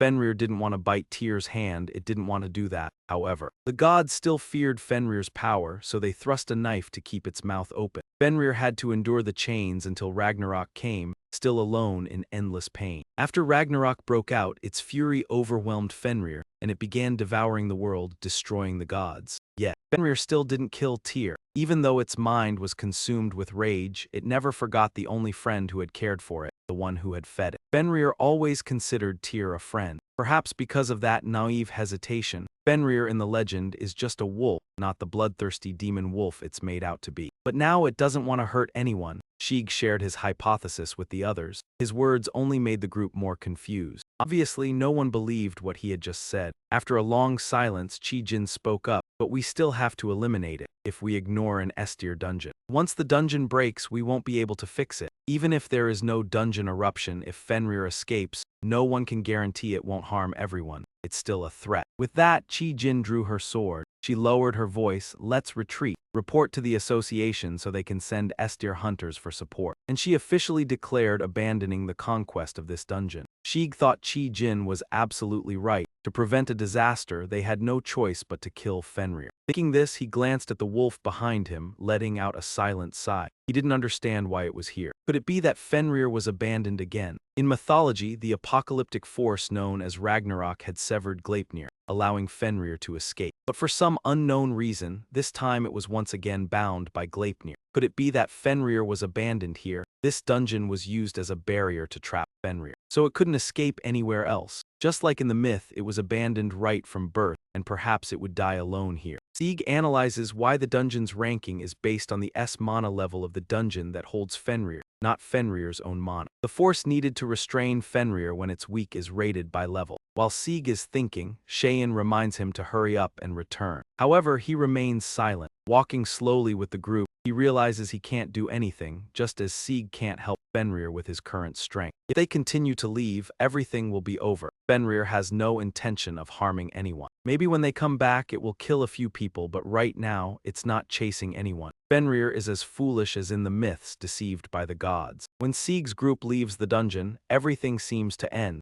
Even Fenrir cannot resist an S-ranked hunter group. They could assemble such a group and conquer the dungeon. If Fenrir stays tied like this, it will surely be attacked, and that's enough. Despite Cheyen's group moving ahead, Sieg falls behind, still thinking about Fenrir. This way, Fenrir will no longer be a threat to others and will be eliminated. Sieg thinks that living a normal life is enough. He just needs to return to his daily life, crafting equipment, making YouTube videos, earning money, and practicing GODTube skills to take care of the Cell app. That's all Sieg needs to do, but he doesn't understand why he can't move forward. Thinking about this, Sieg turns around, startling Cheyen's group. Cheyen quickly calls out, "Sieg, what are you doing?" But his steps don't stop. Soon, he stands in front of Fenrir, who lies there, staring at it intently. He notices the chain tightly binding its legs. Fenrir is an abandoned wolf, never having harmed anyone. It hesitates to harm anyone even when it could be hurt, but in the end, all dungeon monsters and beasts are threats to humans. Therefore, they must be eliminated. They can't be allowed to survive. The GODTube gods never give up, not even in battles they cannot win. They never give up, even if the battle lasts forever, surpassing the impossible and ultimately becoming heroes. Sieg clenches his fist, telling himself he will carve a path if there's no way left. After a while, he slowly says, "I will destroy this dungeon." Hearing this, Cheyen exclaims in panic, "Sieg, what are you trying to do?" Sieg doesn't care about her. He focuses his strength, gathering it in one place. This dungeon is the barrier that holds Fenrir, so breaking it will be dangerous. The divine power level is somewhat dangerous, but Sieg knows he can't stop now. And he won't stop. The river doesn't drink by itself, the tree doesn't bear fruit for itself. The sun doesn't shine for itself, the flower doesn't bloom for itself. A gentleman doesn't act for himself. Sieg smiles slightly, feeling like a scholar, but no one will acknowledge it, and he won't make any money. He remembers Confucius's words, "If you're not angry when others don't acknowledge you, that is skill. A gentleman won't get angry." Even if the world doesn't acknowledge you, Sieg doesn't mind. He doesn't understand the skill of a gentleman, but today is enough to be seen as someone easily bullied or foolish. But for some reason, with people he just met, he wants to be a good person, not for himself, but for those around him. These thoughts arose after he watched Confucius's video and saw Phenol's wound. The thought passed quickly, and at that moment, the divine martial arts of Hercules appeared within him. Seeing this energy, Fenrir flinches, feeling familiar. Sieg remembers what Hercules said, "Divine martial arts are not just for fighting, but to bend the world's laws." Not only extraordinary strength, but even space itself is a fundamental law that shapes the world. Thinking this, Sieg immediately unleashed the first move of divine martial arts.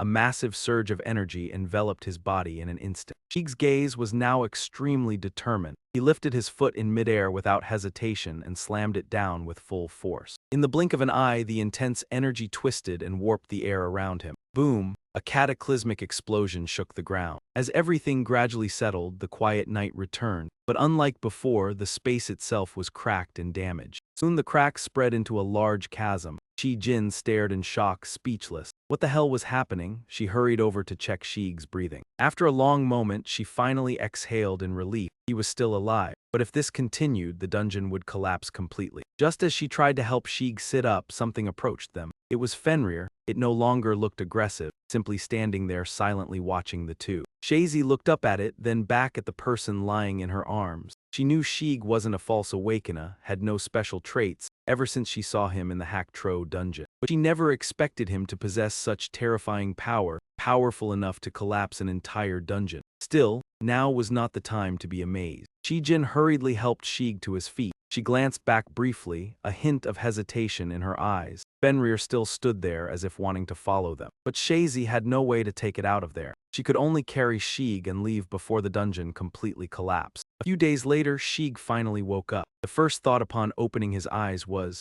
"I'm still alive." He sat up from the bed and immediately realized he was in the VIP room of SH Hospital. Just as he was thinking, Jin's voice rang out, "Are you okay?" Sieg was startled, his thoughts interrupted. He anxiously asked, "Why are you here?" Jin replied nonchalantly, "You see, I'm a patient too, not comfortable." Sieg sighed helplessly. "Of course not. Would you be comfortable? Who wouldn't like being with a beautiful girl?" "Wait," Confucius once said. "At 7, boys and girls shouldn't sleep together. What's that thing about male and female being distant?" so how come you're here? Sieg suddenly realized his thoughts had wandered. Beauty really is a distraction. At that moment, Chi-Jin spoke again. Don't you want to know what happened? Sieg answered calmly. Before the dungeon collapsed, Chi-Jin carried me out while I was unconscious, then I went through multiple treatments. After that, I woke up. Am I right? His words made Chi-Jin almost choke, swallowing what she wanted to say. Seeing her reaction, Sieg grew suspicious. Did I hit too close to the truth that she's upset? Sieg thought Chi-Jin wouldn't respond, but she unexpectedly spoke. Exactly as you said, the dungeon collapsed. Finally, the raid can be considered successful. Hearing this, Sieg asked suspiciously, what about Fenrir?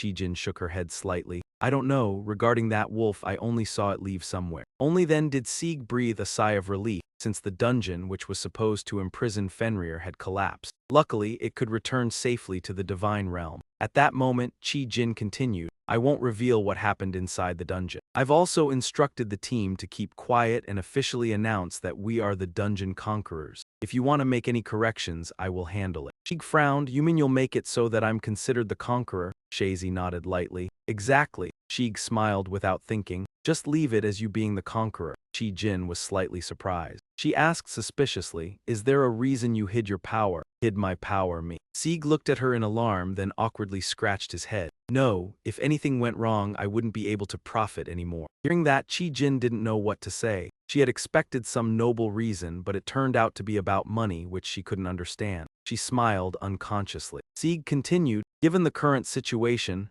SH Corporation's recognition of the S-rank dungeon conqueror is necessary. That's why I want you to be the one who conquers it. Cheyenne hesitated slightly, wanting to say something but holding back. She guessed that she was doubting her own abilities, worried if revealing everything was the right move. Thinking that, Sheik reassured her that this dungeon was quite special, and Cheyenne could definitely handle an S-rank dungeon raid. Cheyenne raised her head and looked at him. Cheyenne pursed her lips and asked, are you trying to comfort me? Sheik shook his head lightly and replied nonchalantly, I'm just stating the truth. The two fell silent again, and after a moment, Cheyenne smiled and said, thank you. Sheik shrugged indifferently, as if it no longer mattered, just wanting to know if that was all Cheyenne wanted to say. Cheyenne hesitated for a moment before asking, do you want to work with me? After a while, the room was left with only Sheik. Sheik scrolled through his phone and found something surprising. The stats from his deities increased suddenly, especially his super strength, which usually increased by 0.304% each day, but today it rose by a full 13%. His divine martial arts typically increased by only 0.01% per week, but now it had risen by 9.3%. He wondered if it was because of the dragon spear battle, but the truth was that everything had changed after the dungeon collapsed on its own, just like when he faced Hatch. He lost consciousness right after using his power. Compared to the past, he could now use divine martial arts, a huge step forward. He wondered when he would be able to use it proficiently. Sheik only wanted to test that power once, but who would have guessed that Cheyenne would agree? The next day, Cheyenne was picked up by the assistant's car. She asked him to take her to meet President Han. She sat quietly in the back seat without saying a word. The assistant happily thanked her for her efforts in the raid. The president was also very pleased, but Cheyenne only nodded silently. The assistant then asked, what did Mr. Sheik say? The question startled Cheyenne. When she didn't respond, the assistant asked again, did he refuse? Cheyenne sighed and reluctantly replied, yes. Smiling lightly, Nguyen Yi asked, what did he say this time? Cheyenne looked out the window and sighed. He said gentlemen only work alone, not in teams. He said only chickens form groups. The arrogant statement made Min Yi panic, unsure of what to say. Cheyenne smiled lightly and continued, that's why instead of being colleagues or teammates, he only wants to cooperate occasionally, like this time. Sheik even asked Cheyenne if she wanted to learn swordsmanship. Min Yi asked in surprise, wait, does that mean Sheik will teach you swordsmanship? He admitted Sheik had special abilities, but isn't he an S-rank awakener? Cheyenne replied happily, that's why I said I'll give it a try. Min Yi skeptically asked, then why are we meeting the president? Cheyenne replied indifferently, I probably need to pay for a tutor. Min Yi was left speechless by her words. In the afternoon at the SH Corporation hospital, Sheik stood outside the yard, browsing his phone, trying to find the right deity to teach Cheyenne. Sheik couldn't decide which deity to choose, considering several names, including the celestial sword of King Hangvu, the dragon slayer sword of Sigrun, the dragon hunter, and the extreme sword of Zhang Sanfeng. He thought these 3 sword techniques would suit Cheyenne. Among these 3 techniques, there was definitely one that Cheyenne would like. He would show them to her and let her choose. Sheik would have to pay for the membership fee, but that wasn't a big deal. Additionally, he would receive a monthly tutor fee. With that in mind, Sheik decided to check the membership fee. Upon seeing the membership fee, Sheik felt uneasy. The fee was 2 billion, how could it be so expensive? The Confucius tree was only 1 billion, but this one was more expensive. He remembered that the last time it only cost 100 million, why had it increased to 2 billion now? He realized something absurd. He realized that the membership fee increased as the number of channels he subscribed to went up. So next time it could be 3 billion, even 4 billion. If it kept increasing like this, he couldn't choose all 3 deities. Sheik sighed in frustration. If the membership fee went up by another billion, it would total 9 billion. He could sign up and cancel, but he wasn't sure if he could do that after registering. With that thought, he wondered if he could cancel after paying 9 billion per month. The membership fee that Sheik had to pay also increased. Although he made a lot of money, it still wasn't enough. Sheik sighed, "Oh life, why is it so unfair?" As Sheik was exhausted, he suddenly noticed something strange. The feeling of energy he sensed was not like that of a human. Thinking this, Sheik stood up and walked towards the source of the energy. Sure enough, he saw an animal standing there, thinking it was a dog. But Sheik realized something astonishing. The dog in front of him wagged its tail at him. Although it seemed a little different, it was indeed Fenrir. The problem was, why was it here, and why did it look so small and cute? Sheik observed it for a long time and was certain it was Fenrir. As he was thinking, Fenrir suddenly turned around, startling him. Then a mouse fell out of its mouth. Sheik asked suspiciously, "Do you want me to eat it?" Looking at the mouse trembling on the ground, Sheik felt somewhat helpless, but it was still alive. Upon hearing this, Fenrir turned and ran away. Sheik watched its retreating figure, wondering, where is it going now? Sheik still didn't understand what was happening. A little while later, when he returned to his room, he told Hercules about it. He couldn't believe it and exclaimed, "Why is this happening?" Sheik immediately shouted in frustration, "Don't you know?" Hercules shrank back, whispering, "But I did teach it." Sheik snorted and sternly said, "You only said its weakness was on both sides, and if I grab its tail, it wouldn't be able to unleash its power. But there's no real way to be useful, is there?" Hercules wasn't convinced, pointing at him and scolding, "That's because you're too weak." Sheik glared at him displeased and said, "Then why didn't you say that from the start? At least warn me, I almost died." Hercules, confused, said, "Who knew you were that weak?" Sheik sighed in anger, "Anyway, this time doesn't count. I told you to teach me things suited to my level, not how to survive." Hercules cried without tears, "This is so unfair, I can't accept it. Look, even my muscles are protesting." Sheik sighed helplessly. Luckily, everything was finally okay. He had almost lost his life, but more importantly, the video he recorded in the dungeon was completely lost. Not just the one with Fenrir, but also with Cheyenne. It should have gotten at least 1 million views. But now everything was gone. Sheik felt deeply frustrated. Just then, he noticed something and looked out the window. It seemed Fenrir was back again. Sure enough, Fenrir was standing outside Sheik's room, while Hercules continued to sigh about the unfairness of life. Suddenly, Hercules noticed something and turned to look. But as soon as he turned, Fenrir sped right in front of him. Sheik guessed the issue because they had fought before. Fenrir must still resent Hercules because of that memory. A while later, Sheik found a pigeon in his room. He didn't understand why it had been thrown into his room. Hercules suddenly asked, "Is it Fenrir?" "Yes," Sheik replied indifferently. Then he gently patted the trembling pigeon on the ground and said softly, "Get up." Immediately, the pigeon stood up with a panicked expression, constantly looking around. Upon spotting Sheik standing opposite, it took off without hesitation and flew out of the room. Hercules, seeing this, asked, "Why is Fenrir here and what's up with that pigeon?" Sheik shrugged and said, "I don't know, maybe Fenrir wants me to eat it, perhaps." Hercules didn't believe him and asked, "Eat a pigeon? It's not a cat, it's a wolf after all." Sheik nodded slightly. "That's right." Hercules thought for a moment and then asked, "So if it really wants you to eat it, then it must be prey it caught, right?" Sheik calmly replied, "I guess it doesn't want to harm other animals."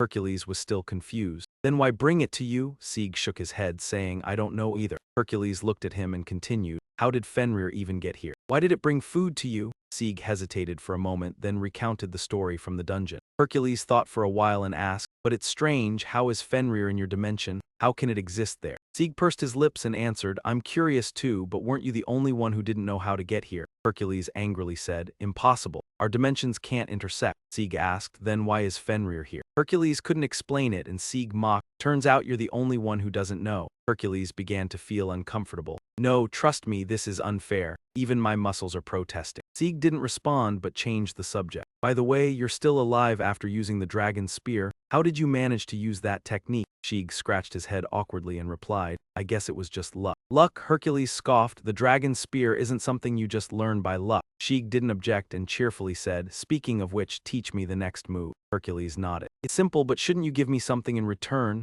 Sieg understood what he wanted, sighed and said, I get it. I'll show you the content of the next video. Hercules cheered happily, as expected of the master. Elsewhere in a building in the city, a thug was embracing a beautiful woman when someone approached and spoke. I have a new mission. He was a D-rank hunter. The thug slammed his glass on the table and coldly said, let us speak privately. As soon as he finished speaking, the women left. Only two remained and the thug gritted his teeth, cursing, a D-rank hunter. The other person, wearing a mask, replied in a low voice, yes. The thug was Myung Jae Wang, a server-level member of the Chaos Mang Guild. He sneered, are you kidding? The Chaos Mang Guild is no joke. The masked person continued, he's not just an ordinary D-rank hunter. Dai Kwang sneered, D-rank is still just D-rank. What do you mean by that? The other person continued, you must have heard about SH Corporation's event and the S-rank dungeon change. Dai Hong nodded, yes, it's spreading on the internet. The other person then said, this involves the D-rank hunter. Dai Hong coldly asked, really, is it that half-assed D-rank guy? The masked person continued, I don't know the details, but Men C1 seems to be the one who helped Chi Jin. Jai Hong skeptically asked, and the mission? The person thought for a moment and said, I just need you to confirm. What you do next is up to you. Most importantly, this is a VIP mission. Hearing this, Jai Hong immediately scoffed, VIP, sorry, I'm out. Li Min Dung changed his mind. The masked person was surprised. The butcher from the tea room. Jai Wang nodded slightly. I don't know what she found, but she's causing trouble for us. The masked person asked again, why would a Chaos Mang member care about the bodyguard and child from the tea room? Jai Wang coldly said, if that damn woman catches us, even I won't be safe. Idiot, besides, the new branch manager has already been appointed in Korea. I don't want to cause more trouble. The statement made the other person uneasy. What? A branch manager? Is it a SCAR-level member? The key members of Chaos Mang are divided into 5 levels. Server, Fracture, Withdrawal, Scar, and the highest is Bruce, the head of Chaos Mang,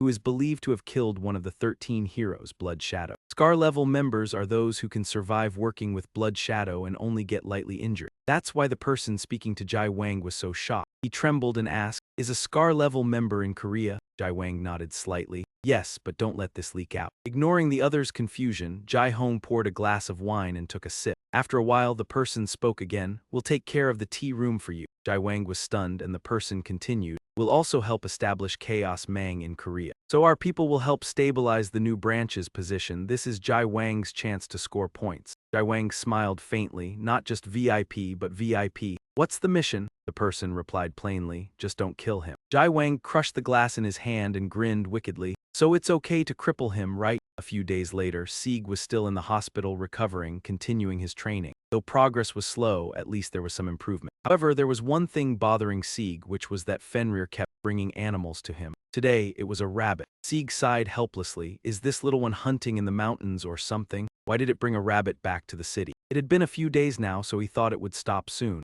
That was his assumption, but Sieg misjudged Fenrir's persistence. The next day, while training in the yard, he received another prey. The day after was even more impressive. This time, it was a large eagle. Even the king of the skies, it caught it. That was incredible. Sieg really didn't know what to say. How could it catch these animals? Was it planning to bring back a bear next? The next morning, when the sun had just risen, Sieg walked out of the room and encountered something blocking his way. Upon closer inspection, he realized it was a bear. Sieg really wanted to curse. Of course, anything you think of, it happened. Sieg looked at Fenrir standing next to him, its expression very earnest, as if hoping its master would like the gift it had brought back. Sieg sighed helplessly, thinking he had to find a way to end this situation. Sieg continued to receive gifts from Fenrir until the weekend, then left the hospital to return home. COAM opened the door and seeing Sieg asked suspiciously, why are you back? Is your injury already healed? Sieg nodded, smiling and saying, I'm fine, there was nothing serious. But if Chi Jin hadn't taken him to the hospital, Sieg might have already died. He didn't want COA to worry, so he said that, then smiled and asked, more importantly, how are you doing?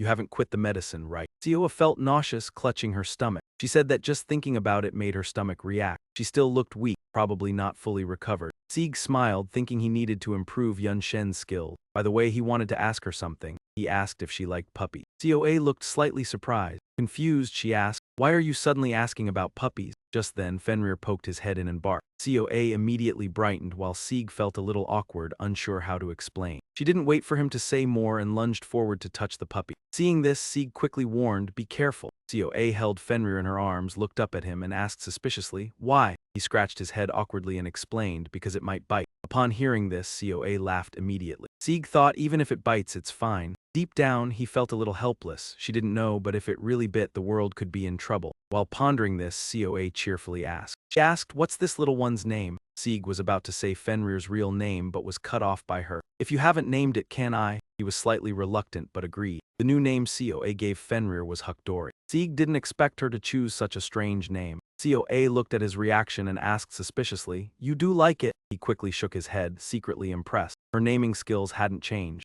Coa lost interest in him and continued playing with Hukdori. She asked, "It likes the name, right?" Hukdori wagged its tail at her. He realized it definitely liked it. One human and one wolf played together. Sieg stood beside them, feeling somewhat helpless. Fenrir truly liked the name Hukdori. Sieg wondered how it learned to live in the human world so quickly. Putting that thought aside, Coa hugged Hukdori and happily exclaimed, "Then from now on, its name will be Hukdori." Seeing her so happy, Sieg didn't overthink it. He thought the name would be a good start for the abandoned little one. The next morning, in the lowest basement of the SH Hunters' headquarters, this was the training room. Sieg hurried to meet Cheyenne, and they sat facing each other, Cheyenne speaking first. Cheyenne said, "First, we need to settle the contract as promised. As for the deposit, the remaining amount is 900 million, right?" She worked very efficiently, sending the money to Sieg immediately after confirming the amount. He checked his phone. Cheyenne nodded, "I've received it." Seeing the balance reach 1 billion, Sieg felt elated. 1.06 billion, a sum equivalent to a four-person family's accumulation over 277 years. While Sieg was happy, Cheyenne said, "If nothing goes wrong, we can discuss tuition. But first, can you demonstrate your sword skills?"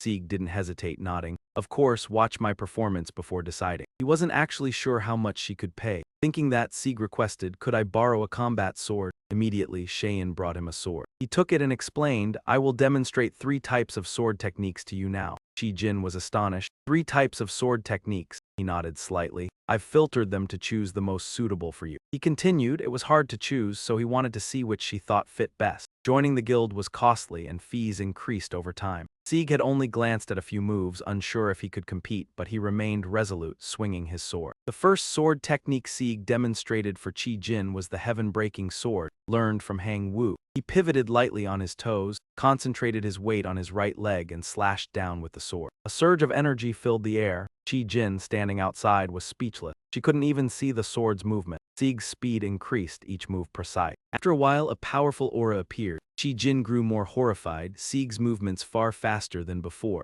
Yet the pressure from the sword path remained exact. Sieg said solemnly, "Next, I'll show you dragon-slaying sword technique." As he spoke, the sword in his hand began dancing in the air. He was intensely focused. A blood aura emanated from the sword, wrapping around Jin like lightning. Her face briefly panicked. Before she could recover, Sieg switched to another technique. "The last one I'll show is the Tai Kai sword." He continued performing the moves he had learned. Cheyenne watched, mesmerized. The ordinary sword in his hand seemed like a divine weapon, constantly radiating fierce energy, clashing repeatedly and rapidly coalescing into a mass. Then it transformed into streaks of black energy spreading through the space, exerting terrifying pressure. Cheyenne was shocked from one surprise to another, trembling. Sieg had finished the final move. He glanced at her and asked, "These are the 3 types of sword techniques I can teach you. Which do you like?" Meanwhile, outside the SH Hunters' headquarters, a black car was parked, seemingly waiting. The driver in front seemed displeased. "I can't even confirm if they went out. Who knows what they're doing inside?" Jai Wang in the back promised coldly.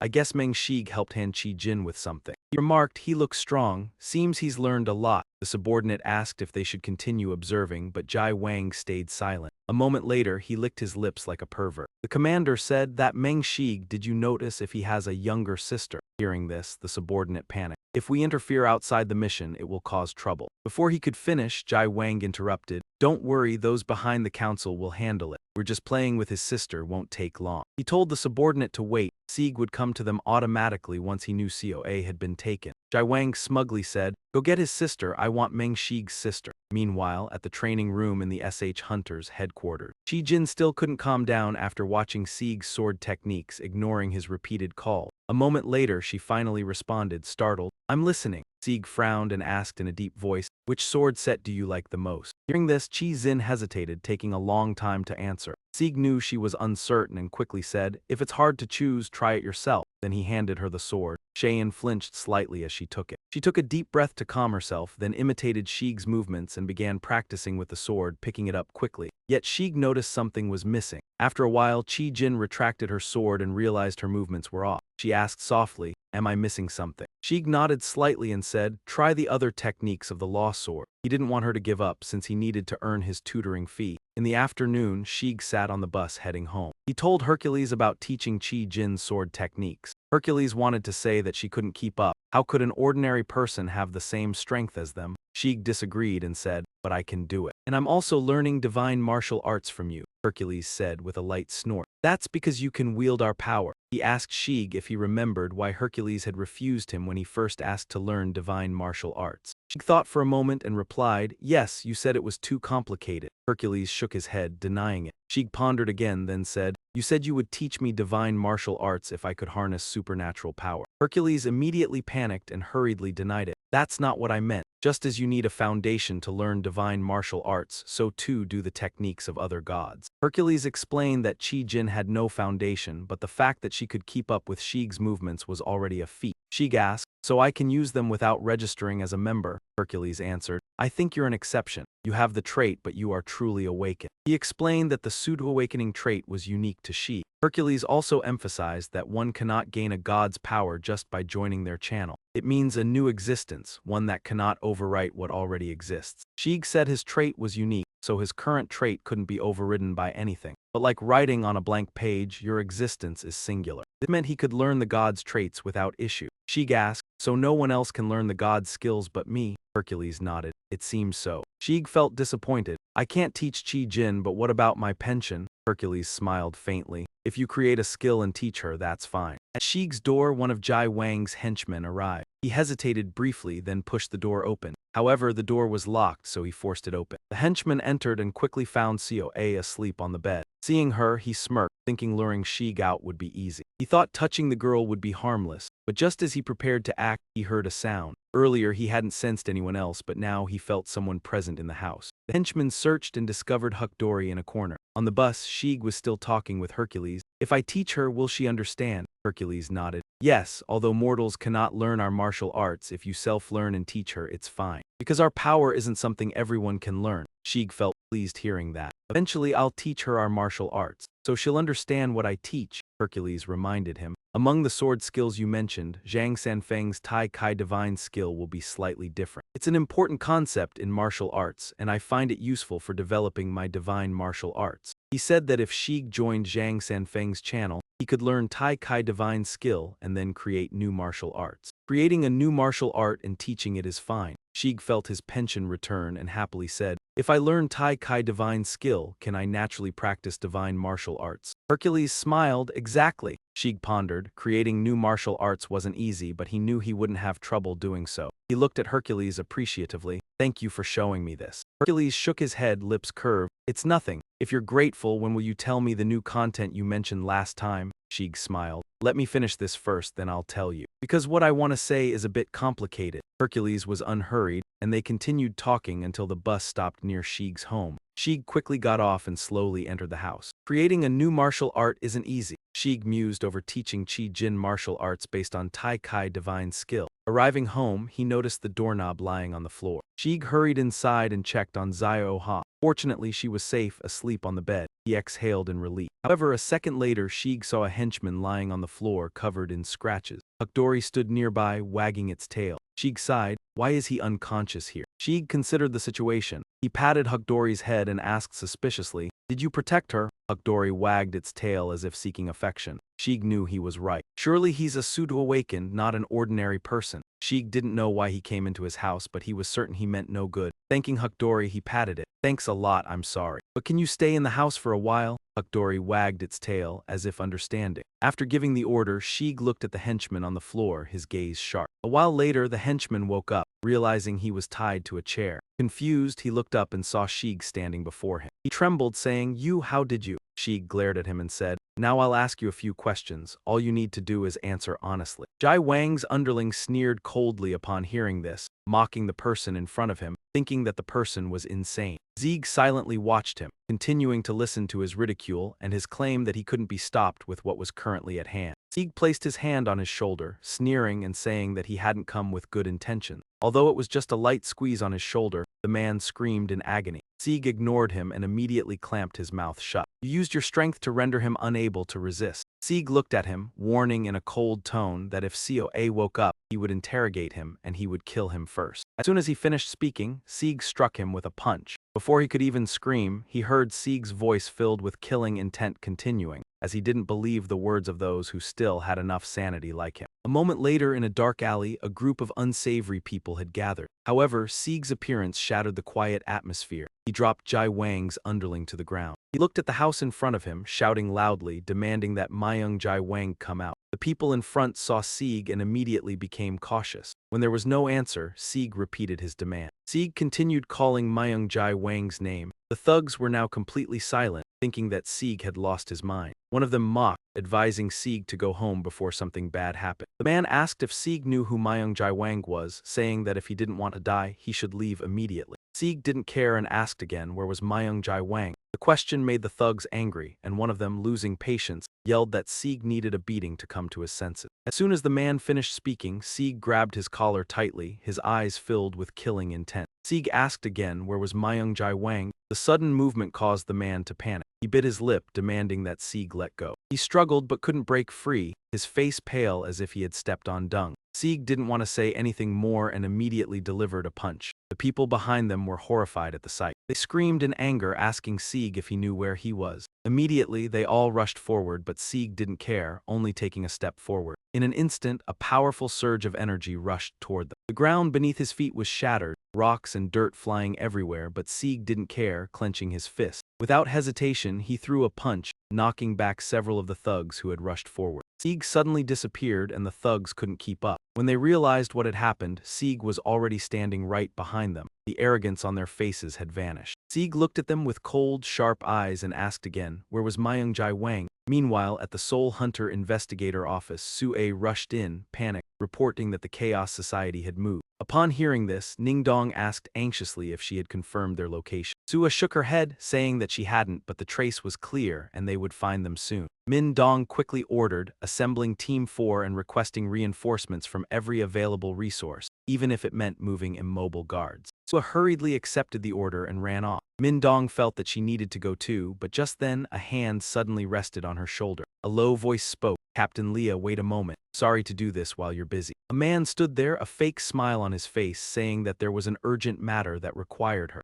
Min Dong bluntly refused, saying she couldn't do that right now. The man was not surprised and continued, saying it was an order from the Chief Justice. Min Dong was startled upon hearing this. The man continued, mentioning a big case in the eastern capital and that she should go there. Min Dong hesitated for a moment, asking if she was needed there and requesting that another team be sent instead. The man remained firm, smiling and saying that if she had requested reinforcements, the Chief Justice wouldn't allow her to refuse. The man said if so, she still had to go. Min Dong pursed her lips, unable to believe this man was from the Chief Justice's office. She scoffed, ordering that no matter whether she was chased off or not, to just go ahead and do it. Then she ran off, ignoring the man calling after her. On the other side, in the narrow alley, the thugs had appeared in greater numbers, holding weapons in hand, looking extremely fierce. Sieg stood facing them. Around 100 awakened thugs had gathered, and this battle wouldn't be easy. They had interfered with the convoy, and if he let it go, he would seem weak, and they would target Coa next. Sieg decided to crush them here, given their broken nature. His actions were instinctive, and he needed to instill fear in them so that they would always remember his name and scream when it was mentioned. Without hesitation, Sieg charged forward like a moth to a flame. He threw a powerful punch, knocking a group of people back. Seeing this, the remaining thugs were frightened, and one quickly reminded them that they shouldn't charge directly but should surround and attack. Sieg was also thinking of tactics for fighting many enemies. They knew to attack in groups, so fewer people would be more effective. The thugs formed a large formation, attacking evenly to avoid getting in each other's way. They moved like a military formation. Remembering Confucius's words, the key to breaking military tactics is distinguishing between the gates of life and death. Sieg now applied that teaching,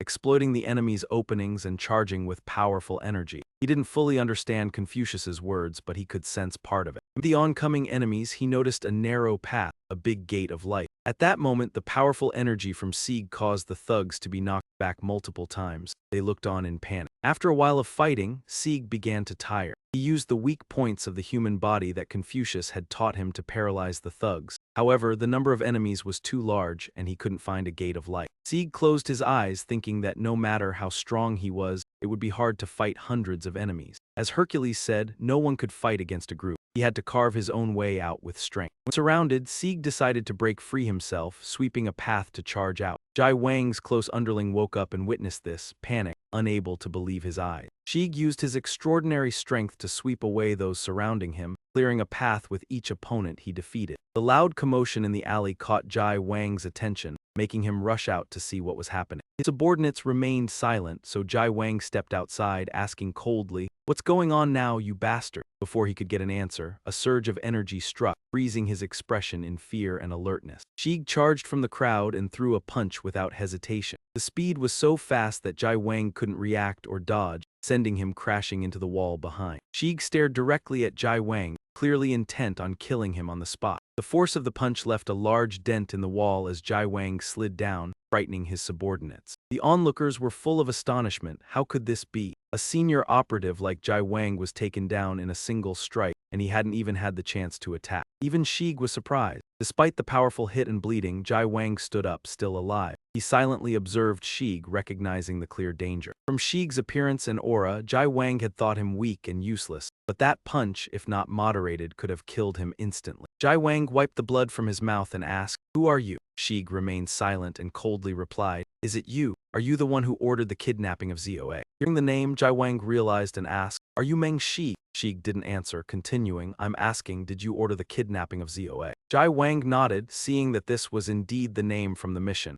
a D-level hunter. But he did not get the answer he wanted. Sieg, losing patience, asked, "I'm asking for the last time, did you order the kidnapping of Zoa? What if I say yes?" Jai Wang paid no attention, looking down on him. Before he could finish, Sieg appeared in front of Jai Wang. In the dark alley, a strong energy emanated, but Jai Wang caught Sieg's fist, smirking, "Not bad speed." Despite his words, Jai Wang was startled, concentrating all his senses but still losing track of Sieg's movement. He used his strength to twist Sieg's arm, stopping him from moving, and laughed, "But your power is still a bit lacking." The alley shook violently. Jai Wang held Sieg's fist tightly and said disdainfully, "From what I see, your abilities are tied to strength." Jai Wang's body grew huge, making Sieg look like an ant. In Jai Wang's eyes, Sieg's strength was low class. He didn't hesitate to punch, forcing Sieg back a few steps. Blood trickled from Sieg's lips, yet he still faced his opponent. Jai Wang did not yield, saying, "Look at me, you bastard." He was surprised when Sieg countered quickly. "So you are Meng Shi," Jai Wang said, ignoring previous actions. The subordinates were shocked, not expecting him to overlook it so easily. When Jai Wang seriously proposed joining the mob guild, a subordinate tried to stop him but was scolded,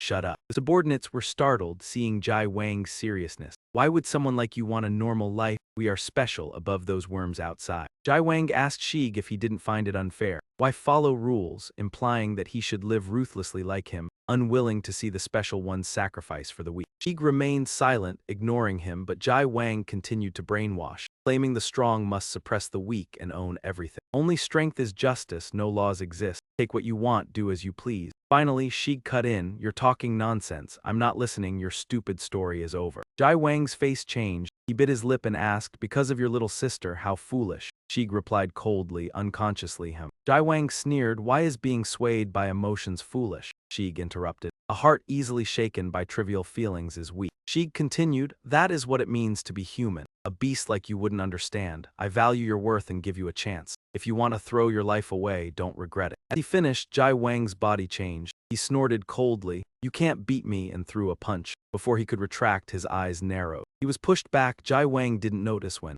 Sieg surged forward, growling, "It won't happen again." They clashed with force. Sieg retreated to prepare another attack. Jai Wang's face twisted in disbelief, feeling like an illusion. "Impossible, you're too strong." When Jai Wang let his guard down, Sieg struck his abdomen, sending him flying and slamming into the ground. Jai Wang trembled, pointing in warning, "The mob guild won't spare you. Did you think they would?" Sieg replied, "Try it, I'll destroy the mob guild myself." Jai Wang shouted in anger, "You're declaring war, just you alone." Sieg stared coldly, Open your eyes and see clearly. As he finished, Shig's body was enveloped in strong energy. The people behind panicked, but Shig ignored them, charging forward, raising his leg to kick down. Shig executed the move, causing Jai Wang to show clear signs of fear. This was no longer mere mimicry. It surpassed human capabilities, being the first move in Hercules' divine martial arts that Shig was using. Shig's foot stomped down fiercely, and in the blink of an eye, the air seemed to tear apart from the immense power. A moment later, Min Dung's guard team finally arrived. Min Dung furrowed her brows and asked, "What's the situation?" Her subordinate hesitated before replying, "To be honest, I think it would be better if you checked it yourself. It was like this when we arrived." Min Young walked over to inspect, and indeed, everyone was lying scattered on the ground in a catastrophic state. She furrowed her brows and asked, "Are they all unconscious?" The subordinate shook his head. "Not exactly, some of them are still conscious." Min Dung thought for a moment and said, "Start by confirming their identities. For the unconscious ones, verify their identities once they wake up and check their criminal records." Min Dung ordered, "If they have committed murder, intentional bodily harm, or mental harm at level 2 or higher, execute them on the spot." The subordinate nodded in agreement, and Min Dung told Su A to stay behind and assist them. Then she slowly moved forward to assess the situation and saw Jai Wang lying on the ground. She recognized him as the person the 4th Guard Division had struggled to handle, and even if Min Young had acted, she wouldn't have been able to defeat him this thoroughly. But now, Jai Wang had been knocked unconscious. She couldn't guess who had taken him down. In a corner of the alley, Shig was resting and casually using divine healing techniques to tend to his wounds. Shig leaned against the wall, sighing in relief, wondering when this terrifying tremor would end. Although the dragon's spear was very powerful when used on ordinary people, compared to what Shig had done in the Fenrir dungeon, he had held back a lot. If he had used it as he did in the dungeon, he might have died. However, he had still managed to control divine martial arts to a certain extent, and through this battle, his mastery of divine martial arts and other attributes had increased significantly. Still, Shig needed much more improvement. Jai Wang was so strong that even Duchin couldn't compare. In the war against international criminal organizations, someone like him would undoubtedly appear before Shig again at any time. However, Shig wasn't about to let them off for daring to touch Seoha. Earlier, Jai Wang's subordinates had been tasked with handling Shig and had also taken note of Seoha. If it hadn't been for Dory's warning, it would have been over for him this time. Dory had worked hard because Shig had instructed it to stay alert, and Shig felt it deserved a reward. He happily returned home. At the company office, someone sitting in a chair asked, "Has Mayung Jai Wang been defeated? Who could have done that?" The person standing in front bowed and replied, "Men Shig, he's a D-rank hunter." Upon hearing this, the person gritted his teeth and scolded, "The server-level operator lost to a D-rank hunter." This person was the SCA-level operator of the Aju Gun Chaos Association. Upon hearing his voice, his subordinate immediately became fearful and stammered, "Although it's not confirmed." But Du Quan interrupted, "Did you just give me unverified information?" The pressure from Du Quan was unbearable for the subordinate. He trembled. "It's because of the guard division." Immediately, Du Quan's expression darkened. "The guard division?" The subordinate nodded. "They've taken control of the scene. Although some of our members are still alive, they've all lost their minds." Jaiwoon furrowed his brows and asked, "Then why is Meng Shig said to be behind it?" The subordinate explained, "Before this incident, Mayung Jaiwang was tasked with targeting Men Shig." Duquan gritted his teeth and asked, "That bastard Shig wasn't caught, right?" The subordinate nodded. Duquan frowned. How could a D-rank hunter defeat a server-level operator? Even though Shig was Jai Wang's final target, he believed it was just a coincidence. Saying the guard division was behind it made more sense. Min Dung was completely capable of doing this. As Duquan thought, the subordinate added that although some members had escaped, they were all terrified of Shig. The fear was deeply ingrained. Hearing this, Duquan saw all the evidence pointing to Shig.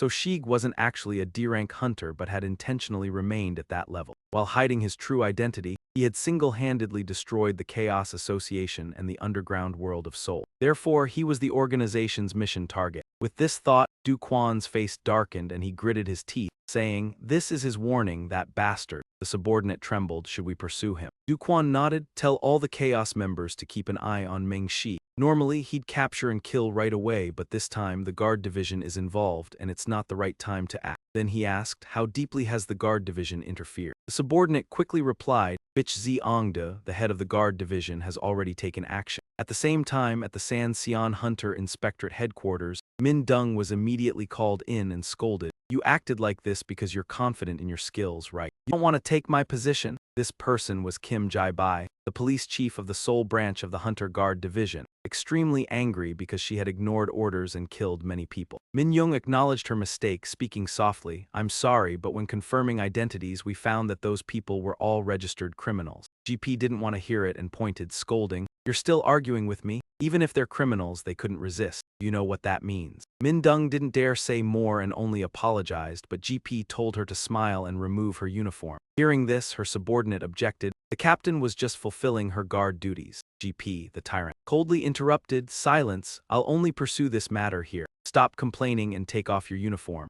Min-young hesitated for a long time before agreeing, despite her subordinate's objection. She laughed and cursed, "How unfair, you do this because you're afraid of being caught for bribery and pampering criminals, right, Police Chief Kim?" GP's face darkened, and he slammed the table, shouting, "What did you just say?" Min-dung coldly replied, "I'll take off my uniform, so leave them alone." Police Chief Kim JP coughed twice, "Fine." At this moment, someone behind spoke up, "I think you should leave Captain Lee alone." Everyone turned around in surprise. Upon seeing the newcomer, everyone's face changed. It was the head of the guard division, Bitch Zi Ongda. He smiled, "The chaos has already acted, so of course I should come, right?" After speaking, he looked at GP with a questioning tone. "Or do you, the one in charge of the police chief, not understand the danger of the Chaos Association?" GP hurriedly denied, "It's just a misunderstanding, Shang AI." However, Ziong Dian coldly promised, "Even if it's a misunderstanding, after the investigation, everything will be exposed." He turned to look at Min Dung and smiled, asking Captain Lai if his statement was correct. She flinched slightly but then nodded and replied, "Yes, sir." Xiang Yi focused on her intently, then suggested a private conversation, asking if she could spare him some time. They entered a private room and Dai got straight to the point, asking Min Dung if she had caused the incident. She felt a flicker of anxiety,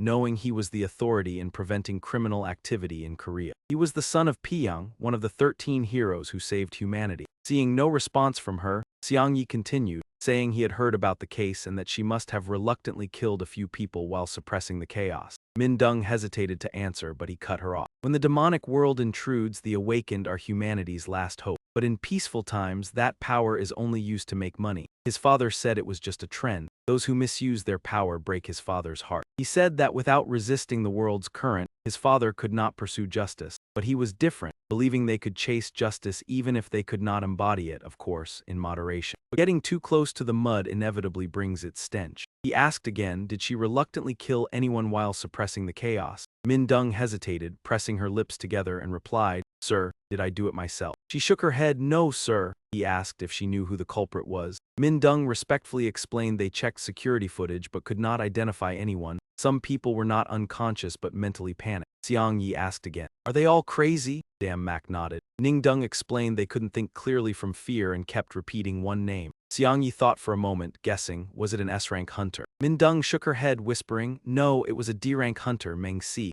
Shig, unaware he was noticed, returned home and bought meat to reward Huck's Dory. COA stepped out of the bedroom, noticing him. "You're up early. Did you sleep well?" He asked jokingly, having fixed the door handle. Otherwise, COA would have noticed something strange upon waking. Fortunately, his divine alchemy skills could manipulate objects without limit. Such things could happen at any time. Even with Huck's Dory present, incidents could still occur. Sieg considered building a new house using divine alchemy to protect COA, even in the event of dungeon explosions or sudden intrusion. The problem was the location, needing to be near Seoul to treat COA's injuries. He already had 10 billion coins, so he decided to buy the current house. After thinking, Sieg told COA he was heading out. As he stepped out, a stranger blocked him. It was Seong Ji. The man smiled and asked, "Are you Meng Sieg?" Surprised, Sieg stepped back cautiously, never having seen him on the bulletin board. Sieg realized he was the commander of the Hunter Inspection Bureau, and wondered if he had come because of yesterday's underworld incident. His expression grew serious, recognizing the importance of the case and the need for caution. He lost his composure with those others before, but seeing the commander arrive for such an important matter,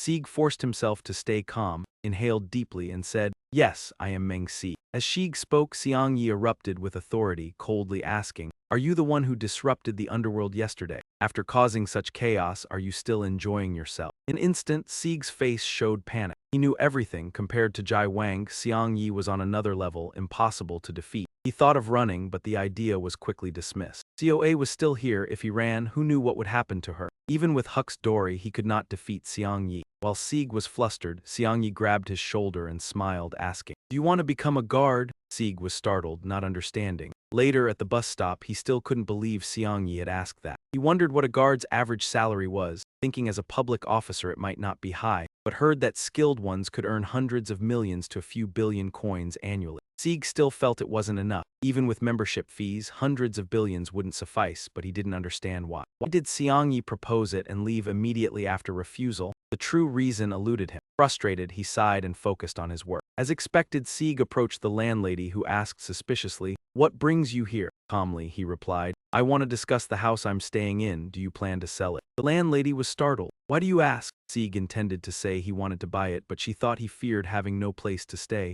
She smiled, "Don't worry, as long as you're here I won't sell. House prices are dropping." Sieg quickly clarified, "I mean I want to buy it if you intend to sell." Hearing this, the landlady widened her eyes. "Do you have enough money?" Sieg cheerfully replied, "You know I'm an awakened, I earn well, so I want to buy the house." The landlady was pleased. "Congratulations, but why not move to another house?" "This house is old, life is hard here," Sieg smiled, "but I'm attached to it." The landlady didn't hesitate. "Then I'll sell it to you for 150 million coins. Sieg chuckled softly. "That's cheap." She nodded. "You understand, building a house isn't simple, so think it through." Sieg was grateful for her kindness. He smiled. "I want to buy or build a house for my sister's safety. If necessary, I'll spend up to 1 billion coins. The figure shocked the landlady into silence. Sieg then boarded the bus and left. As he walked, he thought building the house would be more complicated than expected, administrative procedures numerous, taking months to get permits, and he would have to collect them himself. Sieg sighed, having no time to upload videos to YouTube these past days despite many inquiries. He also needed to prepare for Chi Jin's sword class with Zhang Sanfei. Seeing the registration fee reach 2 billion won per month, Sieg felt immense pain, tears streaming uncontrollably. But there was no other choice, he had to register. His remaining money was just over 7 billion. After deducting 1 billion to build a house, only a little over 6 billion remained. Just the monthly membership fee alone took up 3 billion. Feeling helpless, Sieg sighed as if the money didn't want to stay with him. With things at this point, he decided to approach Chi Jin himself. After a while, Sieg arrived at SH Corporation's Hunter Guild.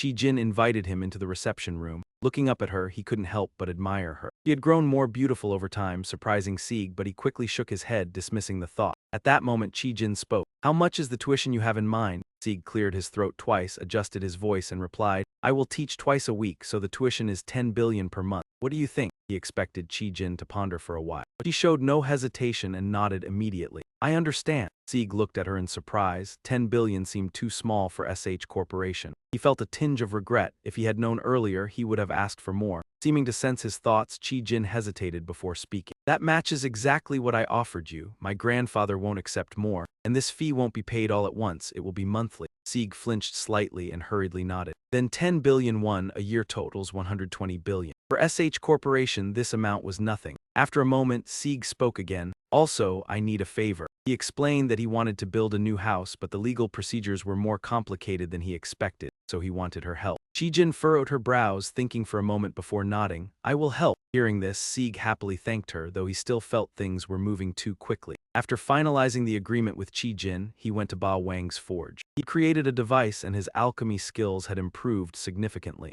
Seeing the item in Sieg's hands, Ba Wang was astonished. "You practiced while we were apart. I didn't expect you could make this." Sieg remained silent, having already entrusted the complicated procedures to Chi Jin. Only one task remained. Just then, So-yoon approached from afar and said, "Hey, I'm here." Ba Wang glanced at her. "What are you doing here?" So-yoon flicked her head in response. "I just thought of you as I walked by," she said, then smiled at Sieg. "It's been a while, what have you been up to lately?" Sieg glanced at her and softly said, "Just some trivial tasks." So-yoon asked suspiciously, "Trivial tasks?" Sieg explained, "My trivial tasks include breaking into S-class dungeons and shaking up the underworld a bit, so you could call that trivial." Naturally, he didn't tell So-yoon the full story. He chuckled and added, "Don't worry about it." So-yoon nodded, understanding. "I see. But if you ever need help, just call me." Hearing this, Sieg immediately seized the opportunity, leaning close and saying, "Can I ask you a favor?" So-yoon's face flushed red as Sieg approached. He awkwardly scratched his head. "It's nothing special, just wondering if you could help me gather some building material."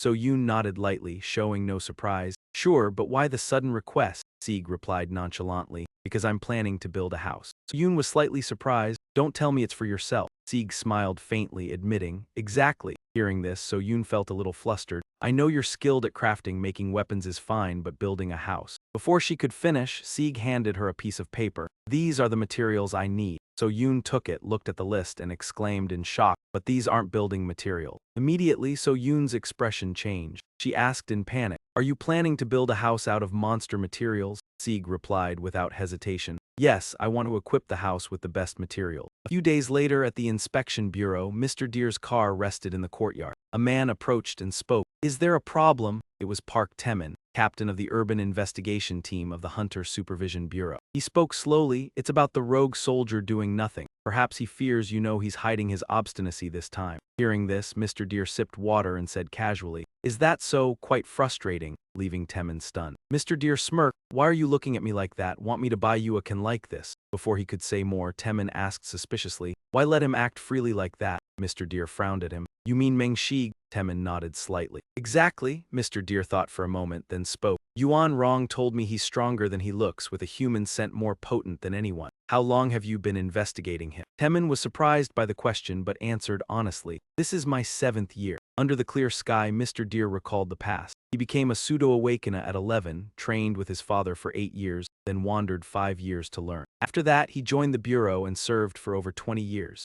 Mr. Deer fought hundreds of criminals, killed many, probably more than the monsters he had slain. He had grown disgusted with humanity, worse than monsters. He understood why people said, save a thief today and tomorrow he'll stab you in the back. Taemin listened silently, unsure how to react. Mr. Deer continued, it's simple, I don't trust humans. Therefore, when working with them, I always remain suspicious. Everyone has the potential to be a criminal. At this, he showed disdain. Still, there are those I trust. Can you guess what kind of people they are? Taemin frowned reflexively, hesitated, then shook his head. I don't know. Mr. Deer smiled faintly, casually said, they are the ones who support their families. That's not easy, you know, it's a sacrifice. However, Meng Shi has more than one of these. He stood from his seat, tone a little moved. He must save his sick younger sister. Taemin still didn't understand, but it was suspicious that he always hid his rank. He even single-handedly cleared the underworld, indifferent with a shrug. Mr. Deer smirked. Who knows if he's hiding his rank or not? Taemin stared, puzzled. What do you mean? Mr. Deer tossed the can into the trash and said indifferently, people call us the butcher in human form, but one thing you must always remember, we must always point our swords at criminals.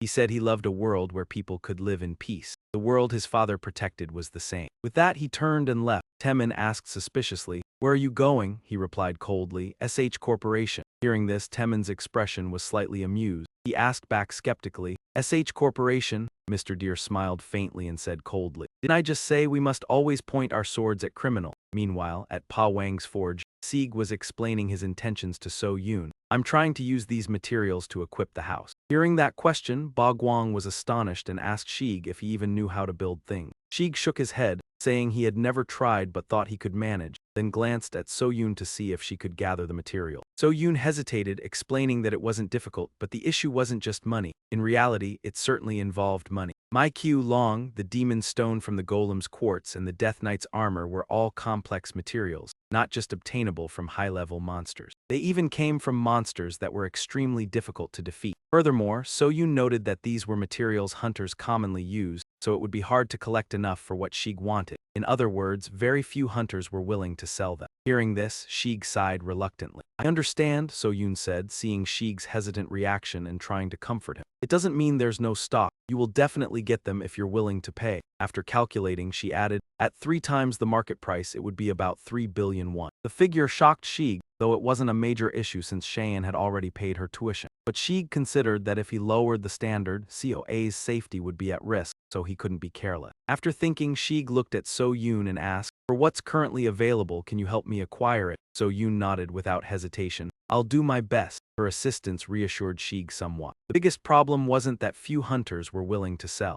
Sieg suddenly realized he could collect them himself, but considering the monsters were at least rank B and he was only rank D, he decided against it. No D-rank hunter was allowed to hunt B-rank monsters. To do this, Sieg decided to raise his hunter rank. There were 2 main ways for hunters to level up, accumulating achievements and equipping recognized skill. The second way was to level up through re-evaluation. Initially, only the first method existed, but a rare phenomenon called reawakening occurred, so the second method was added. Reawakening had two types, awakening a new trait or enhancing an existing one. Although the exact cause was unclear, reawakening still happened occasionally. This meant Sheik's hunter rank could change through the reevaluation, with the traits he had gained from the god's experience. All of which were traits of rank S or higher, Sheik felt no need to waste time and decided to go immediately. He informed Pa Wang and So Yoon of his plan to go out. Meanwhile, at SH Corporation, Chi Jin had come to visit her aunt. Mina was surprised to see her and her aunt joked, "The sun rises in the west. Why are you visiting me?" Mina looked at her and her aunt continued, "My dear niece, it's been a long time. You must have worked hard recently. Thanks to your efforts, the corporation has stabilized again." Chi Jin shook her head slightly and replied frankly, "I was just doing my duty. It's thanks to relentless effort that the company stabilized, director." Hearing this, Mina couldn't help but laugh. "You haven't changed at all. But how long have you been calling me director?" Chi Jin was startled, bowed, and said, "That's because I came to see you in my capacity as a director, nothing else." His subordinates were shocked, not expecting him to overlook it so easily. At that moment, they heard Jai Wang seriously invite him to join the chaotic alliance. A close subordinate hurriedly tried to stop him but was cut off by Jai Wang's yell, "Shut up!" Seeing this, the subordinates were startled. He was truly serious. "Why would someone strong like you want to live an ordinary life? We are special, superior to the common people out there," Jai Wang asked Sheik. "Don't you feel it's unfair? Why be bound by rules?" In other words, he was advising Sheik to live without compassion, like himself. Jai Wang couldn't accept special people sacrificing for the weaker. Sheik silently listened, ignoring the nonsense. But Jai Wang continued persuading him that the strong must suppress the weak and claim everything. Your only strength was justice and power. There were no laws or rules. Take what you want, do what you wish. Sheik lost patience and interrupted. "What nonsense are you talking? I'm not listening. Your stupid story is over, right?" His words made Jai Wang's face change. He ground his teeth, asking, "Is it because of your sister? Letting emotions shake your position is truly foolish." Sheik snorted coldly. "Why is letting emotions shake you foolish?" Jai Wang glanced at him with contempt. A heart swayed by trivial feelings was a sign of weakness. Sheik interrupted, "No, that's what makes us human. An animal like you would never understand." Jai Wang said coldly, "Stupid. I valued you and gave you a chance. If you want to throw your life away, don't regret it." As he finished, his body began to change. Jai Wang snorted, "You cannot defeat me." Immediately, he threw a fierce punch. Before retracting, Jai Wang's eyes involuntarily widened as he was pushed back. Moreover, Jai Wang may have been hit without realizing. While he was processing, Sheik lunged forward, surprising him. "This won't happen again." As he spoke, he swung back, the two forces colliding rapidly. Sheik suddenly stepped back, preparing to launch another attack. Jai Wang's expression became ugly. He felt like he was hallucinating. "It can't be, you're too strong." While Jai Wang was caught off guard, Sheik delivered a direct punch to his stomach. The punch sent Jai Wang flying, his body crashing hard to the ground. Jai Wang trembled and pointed at Sheik, warning, "The Chaos Organization won't let you off. Do you think they'll just ignore what you've done?" Sheik scoffed, not backing down. "Go ahead, I'll personally destroy the Chaos Organization." Hearing this, Jai Wang instantly flew into a rage. "You're declaring war, just you alone." Sheik looked at him coldly. "Open your eyes and see clearly." Immediately, Sheik's body was surrounded by a powerful energy. Seeing this, the people behind were horrified. Sheik ignored their reactions, rushing forward, raising his leg high, ready to kick down. Sheik's movements caused Jai Wang's face to show fear. This was no longer imitation, this exceeded human capability. It was something impossible to achieve. Sheik was using the first stance of the divine martial art Hercules. His legs stomped down fiercely, the air seeming to be torn apart by the immense force. After a moment, Min Dung's security team finally arrived. Min Dung furrowed her brows and asked, "What's the situation?" The subordinate hesitated before replying, "Honestly, I think you should see for yourself. When we arrived, everything was like this." Min Dung approached to check the scene, seeing the grim sight, people lying scattered on the ground. She frowned and asked, "Are they all unconscious?" The subordinate shook his head. "Not exactly, some are still conscious." Min Dung thought for a moment before saying, "Start confirming their identities. For the unconscious, verify as soon as they wake up. Check their criminal records for any prior convictions. If they have any murder charges or intentional bodily or mental harm of level 2 or higher," Min Dung ordered, "execute them on the spot." The subordinate immediately nodded in acknowledgement. Min Dung also ordered Sua to stay and assist. She then slowly walked to inspect the situation. She saw Jai Wang lying on the ground. She recognized him as the one who had caused trouble for the 4th Security Division, despite their simultaneous attack. Even Min Young couldn't beat him to a pulp, but now Jai Wang was knocked unconscious. She couldn't guess who had taken him down like this. In another corner, Shig was resting. He used healing holy medicine to treat his injuries,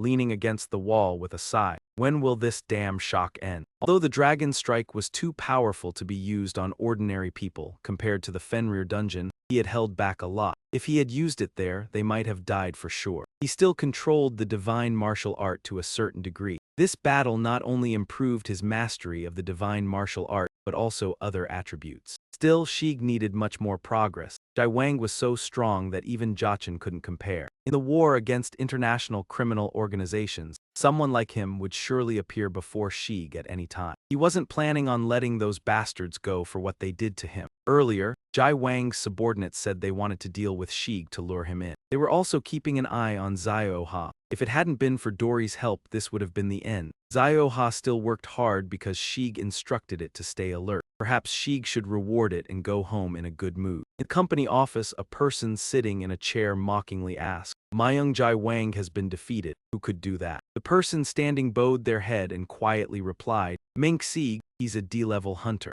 Upon hearing this, the other person pressed his lips together and cursed. The server-level manager lost to a D-level hunter. This person was the SCA-level operator of the Chaos Organization, Aju Gun. Hearing his voice, the subordinate trembled with fear. He stammered, although it's not confirmed, but before he could finish, Du Quan immediately ordered, "Did you just give me unverified information?" The pressure from Du Quan was overwhelming and the subordinate couldn't handle it. He shakily said, "It's because of the security division." Immediately, Du Quan's expression darkened. "The security division?" The subordinate quickly nodded and with pursed lips said, "They controlled the scene. Even though some of our members are still alive, they're all insane now." Jai Wan asked, "Then why did they say Meng Shig is behind this?" The subordinate quickly explained, "Before the incident, Myung Jai Wang received a mission. The main target was Meng Shig." Du Quan gritted his teeth and asked, "That bastard Shig wasn't caught, right?" The subordinate nodded. Although Du Jun frowned deeply, how could a D-rank hunter defeat a server-level operator? Even though Zieg was Jai Wang's ultimate target, he just thought it was a coincidence. It makes more sense to say that the Security Bureau was behind this. That butcher Min Dung could certainly be capable of such a thing. While he was thinking, his subordinate spoke up. Although a few members managed to escape, they all had an intense reaction upon hearing the name Meng Shig. They were terrified. It must be a fear deeply engraved in their minds. Hearing this, Du Jun felt that all the evidence pointed to Shig. This meant that he wasn't truly a D-rank but had intentionally stayed at that level, while Shig hid his true identity. He had single-handedly destroyed a whole gang of Chaos Mang and the underworld within the bounds of Seoul. So, he was the target of the organization. Thinking about this, Du Jun's face immediately darkened, grinding his teeth as he spoke. This was his warning, that bastard. His subordinate was a little nervous and hesitated before asking, "Should we chase him?" Du Jun nodded, instructing all members of the Chaos Mang to keep an eye on Meng Shig. Usually he would capture and kill immediately, but this time it involved the Security Bureau. It wasn't the right time to act. After thinking for a moment, he asked, "How deep is the Security Bureau's involvement?" The subordinate quickly replied, "Bichong-di, the head of the Security Bureau, has already acted." At the same time, at the headquarters of the Hunter Inspection Bureau, Nin Dung had just returned and was called into a room for a scolding. "Did you act like that because you were confident in your skills? Then why don't you take my position?" This was Kim GP, the police chief of the Security Bureau's Seoul branch. He was extremely angry. Not only did she ignore my orders, but she also killed dozens of people. Nin Dung knew she had made a mistake, lowering her voice as she apologized. "I'm sorry, but while confirming their identities, we found out that they were all known criminals." GP didn't want to hear it, pointing and yelling at her. "Are you still arguing with me? Even if they were criminals, they had no ability to resist. Do you understand what that means? What you just did was murder, not self-defense."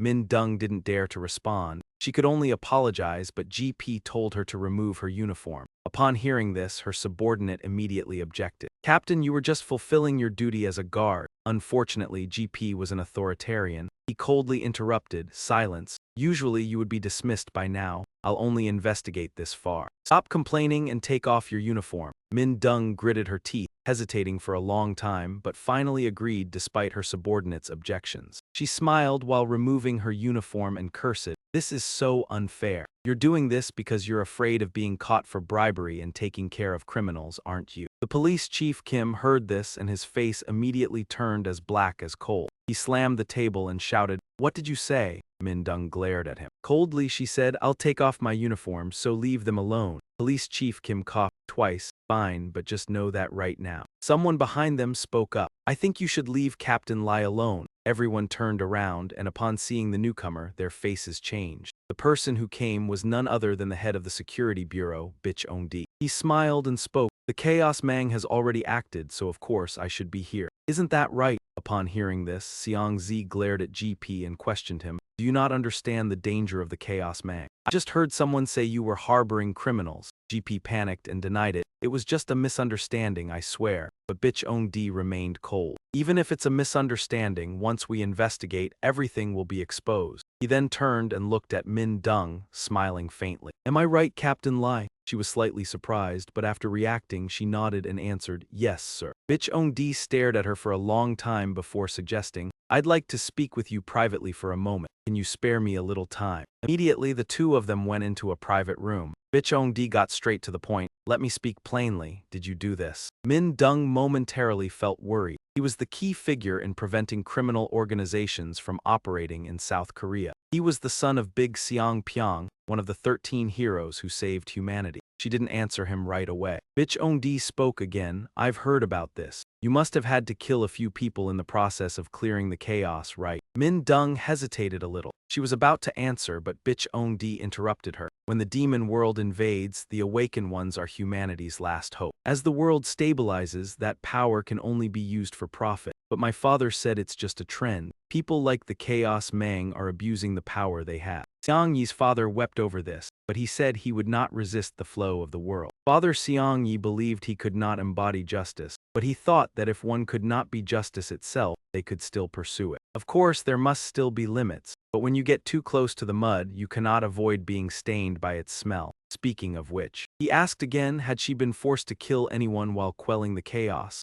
Min-dung hesitated for a moment, then pressed her lips together and said, "Sir, I did not." She shook her head. "No, do you doubt me again? Do you know who the culprit is?" Min-dung replied politely, "We checked the security cameras around but could not identify the person entering and exiting. No one was hurt, but they all left." He looked a bit surprised and asked again, "Are you crazy?" Mak nodded and Min-dung quietly explained, "They literally couldn't think straight due to extreme fear. They kept repeating one name." Seong-yi thought for a moment and guessed, "An S-rank hunter, right?" Min-dung shook her head softly, whispering, "No, a D-rank hunter, Meng Shi." Sheik had no idea he was being noticed. He went home and bought some meat for Dory. Later, COA came out of her bedroom and saw him. "You're up early," she said. Sheik looked at her with concern and asked, "Did you sleep well?" He only asked casually. Because he had fixed the doorknob, otherwise COA might have noticed something strange upon waking. Luckily, the god's alchemy could create many objects without limits, so such incidents could happen anytime. Even with Dory here, things could still happen. Thinking of this, Sheik suddenly had an idea. "Should I build a new house?" he thought, if he built a house using the god's alchemy. The house could protect COA from sudden attacks or intrusions. The question was where to build it. Since Sheik needed to treat COA, it couldn't be too far from Seoul. But with 10 billion available, he thought he should buy the house he was currently in. Acting on his thought, Sheik told COA he was going out.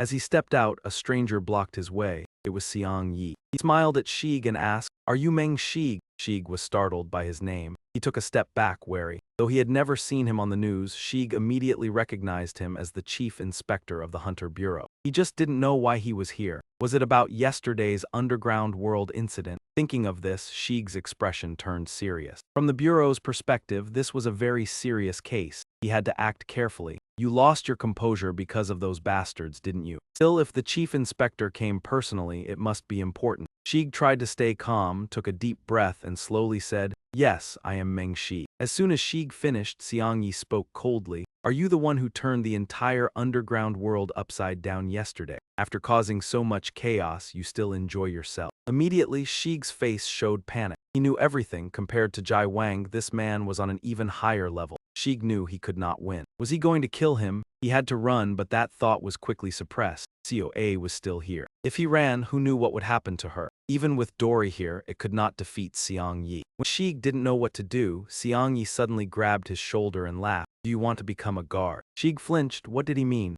Later, at the bus stop, Shig was still stunned by Xiang Yi's strange question. What's the average salary of guards? Though they were officials, their pay probably wasn't high. But he heard if skilled, they could earn hundreds of millions to billions per year. Shig felt that wasn't enough. Including monthly membership fees, even hundreds of billions wouldn't suffice. Yet he didn't understand why Xiang Yi proposed it to him. He refused and Xiang Yi immediately left. So what was the real reason he came? Shig couldn't figure it out. Helpless, he sighed. What can I do? He muttered, deciding to focus on his work. Shig went to see the landlady, who looked at him suspiciously. She asked in surprise, "Why are you here?" Shig calmly replied, "I want to ask about the house I'm staying in. Do you plan to sell it?" The landlady was a bit startled. "Why do you suddenly ask that?" Shig was about to explain he wanted to buy it, but she thought he was worried about not having a place to live. She reassured Shig not to worry, saying that as long as he was still here, she wouldn't sell the house, and besides, the house price had recently dropped. Shig responded with a smile, "Don't worry, I just want to buy it." Shig quickly explained, "I didn't mean that, I only want to buy it if you intend to sell." Upon hearing this, the landlady widened her eyes in surprise and asked Shig,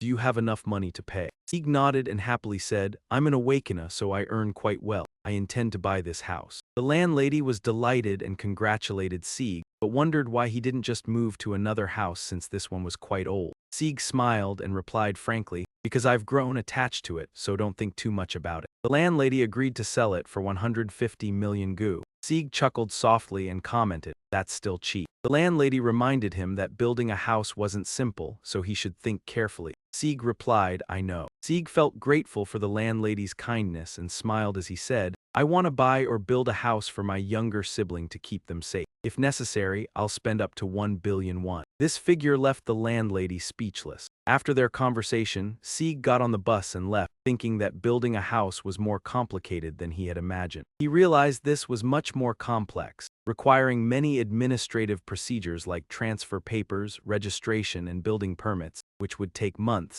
and he had to obtain all those documents himself. Shig sighed as he hadn't had time to post videos on YouTube these past few days. Many people were asking, and there was also the swordsmanship class of Zhang Sanfeng that he needed to prepare for. However, the registration fee was 2 billion won per month, which pained Shig, but there was no other choice. He still had to register. His account had just over 7 billion left, and if he spent 1 billion on the house, there would be a little over 6 billion left. The membership fee alone took 3 billion a month, which left Shig helplessly sighing. Shig felt like the money was slipping away from his hands. With things going this way, he decided to ask Chejin for help. A while later, Shig arrived at the SH Hunter Guild, and Chejin invited him into the guest room. Shig looked up at Chejin, marveling at her increasingly perfect beauty, but quickly dismissed the thought. Chejin asked how much he was charging for tuition. Shig coughed lightly and said in a low voice, "I will teach twice a week and the tuition is 10 billion per month." Chejin nodded plainly, "I understand." Shig panicked, thinking that 10 billion was too little compared to the SH Corporation. He regretted that if he'd known earlier, he would have asked for more. Chejin understood his thoughts and hesitated before saying, "This amount is just right. My grandfather won't accept more, and it has to be paid monthly, not all at once." Shig was startled and quickly nodded. Then 10 billion won, 120 billion a year. For SH Corporation, this is nothing. Shig realized he was a bit regretful. If he'd known earlier, he would have asked for more. He was about to ask Chejin for help with building the house because the legal procedures were more complicated than he had imagined. Chejin hesitated for a moment and then said, "This is exactly the amount I proposed to you. I won't accept more. This fee must be paid monthly, not all at once." Shig was startled and quickly nodded. Then 10 billion won, 120 billion a year. For SH Corporation, this is nothing. Shig continued to say he wanted Chejin's help in building a new house, because the legal procedures were more complicated than he had expected. After a while, Chejin nodded in agreement and Shig happily thanked her. "Thank you." However, he still felt that everything was moving too quickly. After negotiating with Chejin, Shig went to Pa Wang's forge, where he created a new device,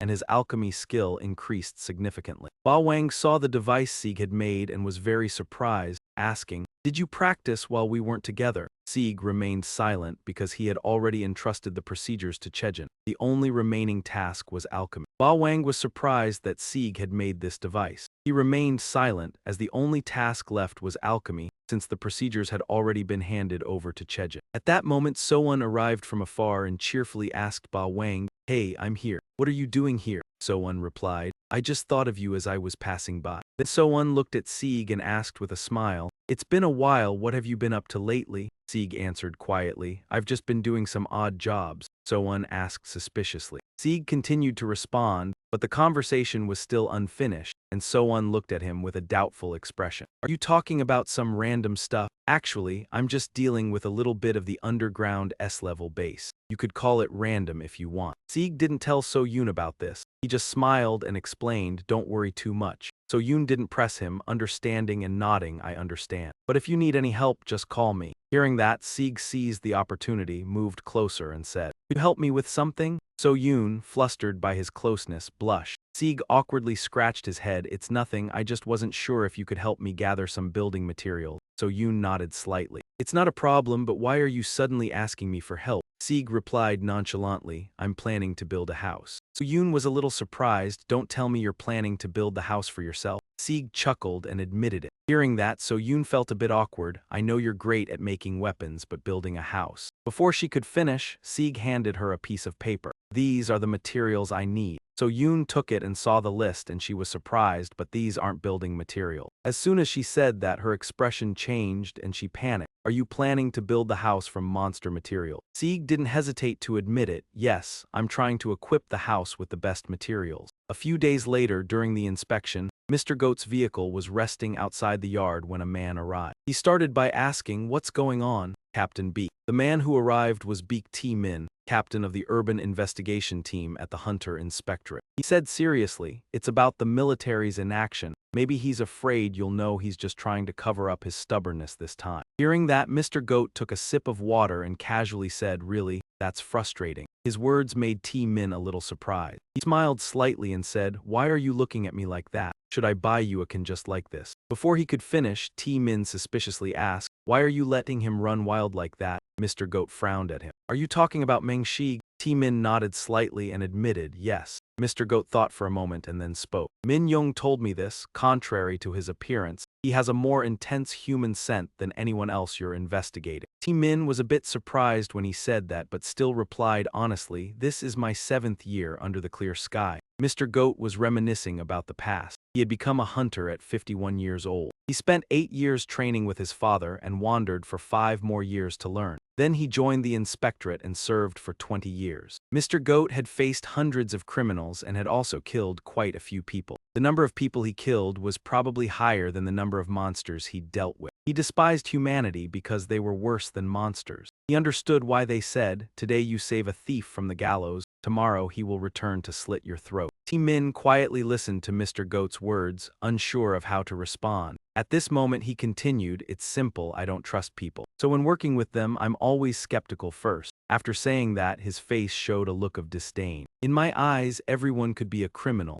However, there are still some people I always trust. Can you guess who they are?" T-min reflexively frowned, hesitated for a moment and shook his head. "I do know." Mr. Goat chuckled softly and casually said, "They are the ones who feed their families. That's not an easy job, you know, it's a sacrifice. However, Meng-shi has even more than that." After saying that, he stood up from his seat, his tone slightly emotional. "He has to save his sick sister." T-min still didn't understand, but his effort to hide his rank was still very suspicious. He even single-handedly wiped out the underground world. Mr. Goat shrugged indifferently and smirked. "Who knows if he's hiding his rank or not?" T-min asked in confusion, "What do you mean?" Mr. Goat threw the can into the trash, saying indifferently, "Everyone calls us the butchers in human form. But there's one thing you must always remember. We must always point our swords at the criminals." He said, "I love a world where everyone lives in peace. That is also the world my father protected." After saying that, he turned and walked away. T-min suspiciously asked, "Where are you going?" He replied, "SH Corporation." Hearing that, the expression on T-min's face was somewhat amused. He asked in surprise, "SH Corporation?"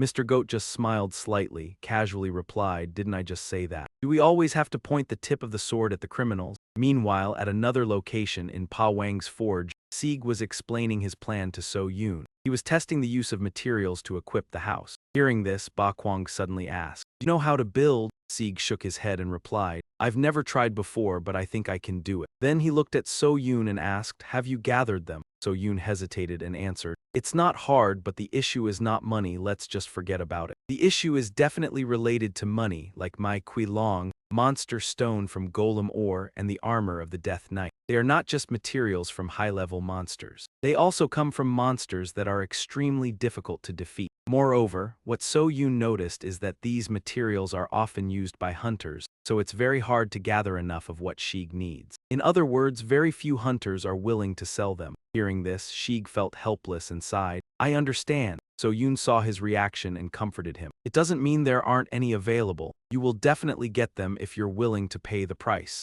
She calculated for a moment and then said, "The price would be around 3 billion won if we calculate it 3 times the market rate." This number shocked Sheik, although it wasn't a big deal since Shayan had already paid for his tuition. But Sheik still calculated the money again. He thought for a moment. "If we lower the standards, the safety of Shell A will not be guaranteed, so we can't be careless." After thinking, Sieg looked up at So Yoon and spoke. "For now, can you help me gather the available materials?" So Yoon nodded without hesitation. "I will do my best." With So Yoon's help, Sheik felt more reassured, but the biggest issue was still that very few hunters were willing to sell them. Suddenly, Sieg realized something. "You can go gather them yourself." But thinking of the monsters being at least B level, and Sieg was only level D, he stopped, realizing that he couldn't allow a level D hunter to hunt B-level monsters. To do this, Sheik thought he would need to upgrade his hunter rank. There are 2 main ways for a hunter to level up. The first way is to accumulate achievements and have skills recognized. The second way is through reassessment to upgrade the hunter. Initially, there was only the first method, but a rare phenomenon called reawakening occurred, so the second method was added. Reawakening also has 2 types. One is to awaken a new feature, and the other is to enhance the current feature. Although the exact reason is unclear,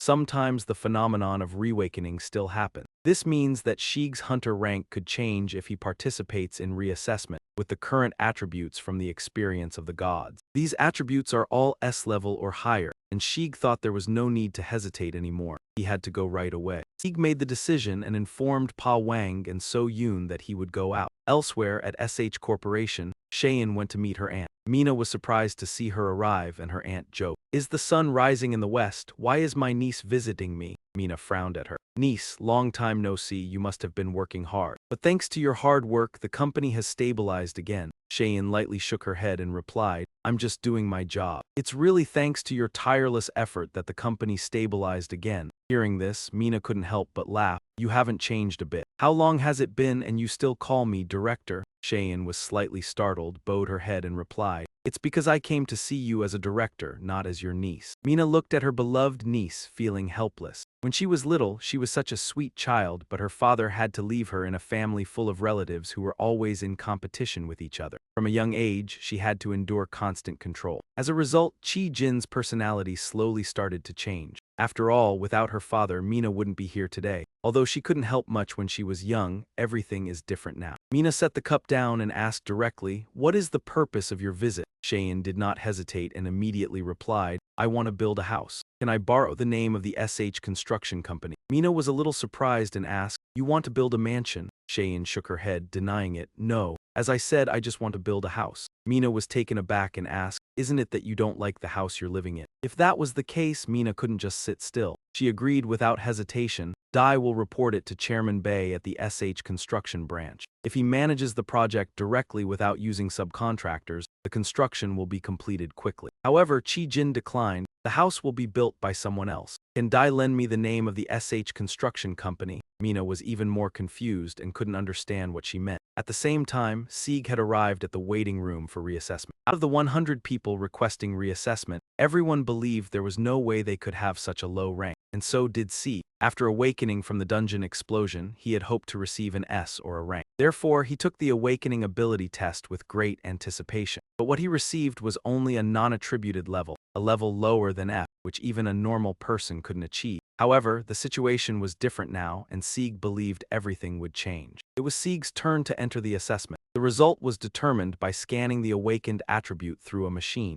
Sieg stepped onto the machine. and immediately a large amount of measuring energy appeared around him. Currently, he had more than 6 awakened attributes. The world might be shaken when this is known. Initially, Sieg didn't want to reassess because the more attention he drew, the more dangerous it would be. But after the battle with the Chaos Society, he became more confident and capable of protecting himself. He also had the strength to not be bribed or swayed. Therefore, there was no reason for Sieg to hide from the world anymore. The first SS-ranked awakened being in the world, no, this was the birth of an SSS-ranked awakened being. But reality was not as Sieg had hoped. Life couldn't be that perfect. Just as Sieg was overjoyed, the scanner revealed that he was an awakened being without any attributes. Even lower than F, not only the staff in the reassessment waiting room, but even Sieg himself couldn't believe the result. He quickly said, "Wait, there must be some mistake here." But the staff still kicked him out, making Sieg almost cry. He was devastated, unable to believe that nothing had changed. Can't the god's attribute be determined? He wondered. Is it because the highest occupational attribute right now is only level SU? But if it already appears as below F, that can't be the reason. If it truly can't be determined, the result should be undetermined. Or as Hercules had said, maybe Sieg's attribute was really non-existent. However, the test results remained unchanged. Sieg thought for a long time and finally felt that this idea made sense, but he still wasn't sure. He opened his phone to check his attribute, wondering if it was because his proficiency wasn't 100%. Sieg sighed helplessly. "I don't know, how can you learn and use the god's attribute like this?" Hercules said his attribute was non-existent, so only he could learn the god's power.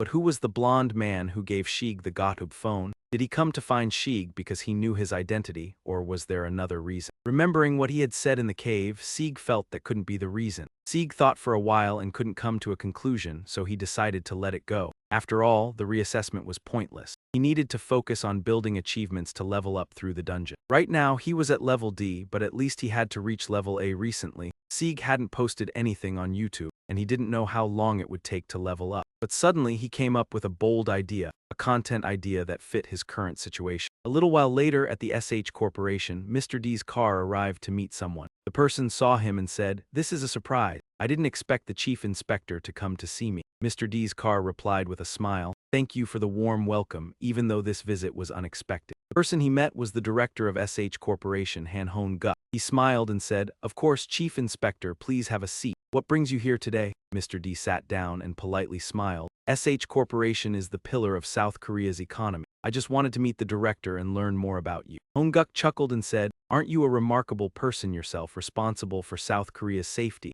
Mr. D shook his head and sighed. "Running such a large business takes a lot of effort. It's not just about pleasing superiors, but also doing good business. Sometimes you have to stab people in the back, even those in your own family." As he said this, Mr. D flashed a sly smile watching Hong-guk's expression. He was very satisfied. He continued, "I don't like meddling in other people's family affairs. To be blunt, I don't care whether SH Corporation is hunting Chi Jin. But Meng Si-gu is a different matter." As soon as he said that, Hong-guk's face stiffened and he cursed inwardly. Does he know everything? He knew that SH Corporation was trying to expel Chi Jin, and that he had used the Chaos Society to investigate Sieg after Sieg helped during the dungeon raid. At the thought, Hong-guk's hand on the chair began to tremble. This was a warning. If he remained connected to the Chaos Society, things would not end well. While he might be able to pressure the inspection department, bitch Seong Pyong was someone Hong-guk should never touch. But the question remained, why was Mr. D protecting Sieg? As he pondered this, Mr. D spoke again. "I won't ask how you know or what you think about him, but keep this within the family." The next day at a cafe in the city, Sieg met Dyaku. As soon as he arrived, Dyaku rushed to plead, "Boss, it's fine if you pay me this month, but please don't fire me." Sieg asked in surprise, "What are you talking about? Don't you want to be paid?" Dyaku firmly replied, "I won't take a single penny until the channel develops." Sieg became even more confused. "Really? What are you talking about?" Dyaku hesitated, looking at him, and asked, "Aren't you planning to delete the YouTube channel?" Sieg was stunned. "Me? Why?" 1,000 question marks appeared in Sieg's mind. What is he talking about? "Why didn't you know I still had this plan?" But Sieg suddenly realized it might be because recently you hadn't posted any videos, which made her think like that. Sieg sighed helplessly, then asked her, but she said she didn't need money. At this point, Okegu slowly explained, "No, there's no better place than this. Because you're a good person, I haven't done anything this month." Sieg chuckled and said cheerfully, "I told you I'd pay you the basic salary. I don't plan to delete the channel. I just wanted to invite you to discuss new content for the channel." Okegu was a little surprised and she gently asked, "Really?" Sieg nodded and smiled, saying, "That's right, today is payday, isn't it? I just transferred the money, you can treat the kids to a nice meal. You remember and look at her speaking. When I was young, my father used to buy chicken for me whenever he came home. To the kids, you are like their mother. After hearing this, OK Goose suddenly spoke firmly. Yes, it's Diaku. Sheik paused for a moment as if he had just understood something. Diaku hesitated and continued, I mean, you're older than me and you're also my boss. Sheik, after hearing this, felt a bit moved, smiling lightly. This girl is really special. Then it's fine if you call me Big Brother, feel free. These words made OK Goo's cheeks flush. She shyly replied, I'll do my best. At this moment, she remembered the reason Sheik called her here. She quickly spoke up, so what about the content you mentioned? A while later, at the Hunter Management Bureau, the female staff called the next person in. She saw Sheik and immediately recognized him as the awakened hunter without special traits who had just come the day before. She thought for a moment and gently asked, What do you need? Sheik calmly replied, I want to ask about the ability evaluation criteria. The female staff asked, Do you have your hunter ID with you, and is your current level D? She checked for a moment, looking slightly uncomfortable. A level D hunter with traits below level F, not only is it difficult, but it's almost impossible to accomplish. She thought this might be Sheik's limit. Effort cannot surpass talent, but the job still has to be done. She slowly spoke up. You need to clear 200 level D dungeons to level up to level C. Since you can clear 3 dungeons per week, it will take you about a year to level up. After completing the target, they'll assign you a dungeon to reevaluate your level. The female staff asked, Is there anything you don't understand? Sheik shook his head slightly. No, I understand. Can I check how many dungeons I've cleared? The female staff checked and replied, You've cleared 16 level D dungeons and there are about 184 left. The female staff looked up and asked, If you want to clear a dungeon today, would you like to register for one? Sheik didn't hesitate and replied, If it's possible, that would be great. She asked again, Which dungeon would you like to choose? Sheik, not paying attention, casually responded, Any, just pick the closest one. The female staff checked for a moment, then said, The nearest level D plus dungeon is 5 minutes away by walking. However, she still felt concerned. Level D and D plus dungeons are different. I'm not sure if you can handle it. Sheik didn't hesitate at all and immediately agreed. She kindly pointed the way for him and then he left. A while later, the office at the Hunter Management Bureau was still quiet. The female staff called the next person in. When she looked up, she saw a familiar figure. Sheik had returned. She asked in surprise, Hunter Sheik, why are you back here? She thought he had returned in less than 10 minutes, which clearly meant the level D plus dungeon was too much for him. But at this moment, Sheik said something that startled her. Sorry, going back and forth is troublesome. Can you give me information on the nearby level D dungeons? Rewind to when Sheik met Diaku. Sheik had talked about the content of the upcoming channel, which was to become a level a hunter within a month. Diaku, upon hearing this, couldn't believe his ears and was completely speechless. Sheik still smiled lightly at him, confidently saying, In other words, this is the way to become a level a hunter. So at that moment, he asked the staff to prepare about 50 level D dungeons for him. A few days later, at the Seoul branch of the Hunter Management Bureau, a person ran in a panic, shouting. The director turned around, asking in suspicion, What's all the noise about? Was the S-level dungeon breached? The person was panting, then replied, The dungeon cleaner has returned. The director exclaimed in surprise, What did you say? How many dungeons has he completed? The subordinate whispered, He just cleared his 150th dungeon. The director's face changed and he was astonished. Isn't he the awakened hunter without special abilities? The subordinate sighed and said, We need to report this to the inspection agency. The director couldn't help but twitch his mouth. He could be an illegal awakened hunter. But just then, the subordinate continued reporting, Boss, the dungeon cleaner has requested to level up to C. The director turned around in surprise. The condition to level up to C is to clear 200 dungeons. Didn't he just clear 150 dungeons? The director grew more frustrated the more he thought about it, sighing, Well, just send the report to the inspection agency. At the same time, at the Seoul branch of the Hunter Inspection Bureau, Minjung was sitting in her office reviewing reports. Sue spoke up from the front, Captain, we've received a cooperation request from the Hunter Management Bureau. A hunter has jumped from level D to level C in 3 days and they want the Inspection Bureau to investigate she. Minjung immediately asked reflexively, Who is it? But she quickly recognized the name she had just heard. Her expression immediately grew serious. At this level, it would typically be considered a reawakening case, but in fact, he leveled up through missions. It can't be reevaluated. Minjung thought of only one possibility. That Sheik became stronger through dark magic, perhaps. But could he really be someone like that? After a moment of silence, she called out, Arena. Arena, a member of the 4th Guard team of the Inspection Bureau, looked at her in confusion. Minjung asked, You know about awakened hunters who use dark magic to gain strength, right? Arena nodded lightly. Of course I know. Then she explained dark magic to Minjung. After hearing it, Minjung felt dizzy, sighed, and said, Get to the point. Arena slowly spoke, explaining that dark magic originates from negative emotions, often referred to as the 7 deadly sins. Dark magic develops from burning these emotions. The more intense the heart's flames, the higher the level of dark magic. But the clearer the mind, the quicker it fades. Those who seek strength through dark magic are doomed. Eventually, they will lose their humanity and become monsters who only know how to kill. Minjung frowned after hearing this and asked, "How can we identify these people?" Arena replied, "You can tell just by looking at them, no need to learn magic." Minjung frowned slightly. She had heard that the director of the inspection bureau had met Shig privately. He even proposed that he become a hunter. She couldn't help but sneer, then looked at Sue and said to the management bureau, "No need to worry." Sue quickly took the order and left. Minjung, after giving the order, looked at the report on Shig again and fell into deep thought. At this moment, Shig was unaware that everyone was paying attention to him. He was at Pa Wang's forge, enhancing the attributes of his divine weapon. The only problem was that this time he had created a defective item. Shig sighed helplessly. The quality is much lower than other equipment, probably due to the materials. But because of this, Shig began to realize something. At least I've created an item that can be labeled as an environmental disaster. Although there was still time before Shig reached A rank, he decided to improve his construction skills while So-won prepared material, but he was still unsure if she could gather everything he needed. As So-won entered, Shig cheerfully asked, "So-won is here too? How's the construction material coming along?" So-won admitted, "It's difficult. I had to ask my brother for help, but it's still very challenging." Shig was surprised. "You have a brother?" So-won was startled. "I haven't mentioned. Kim Waijun is my younger brother, just chosen with 2 others. He's a pseudo-awakened and a new hunter. I asked him to gather the material." Shig, realizing the materials wouldn't be easy to obtain, asked, "What rank hunter is your brother?" So-won answered frankly, "He's a B-rank hunter with an evaluation ability of A+.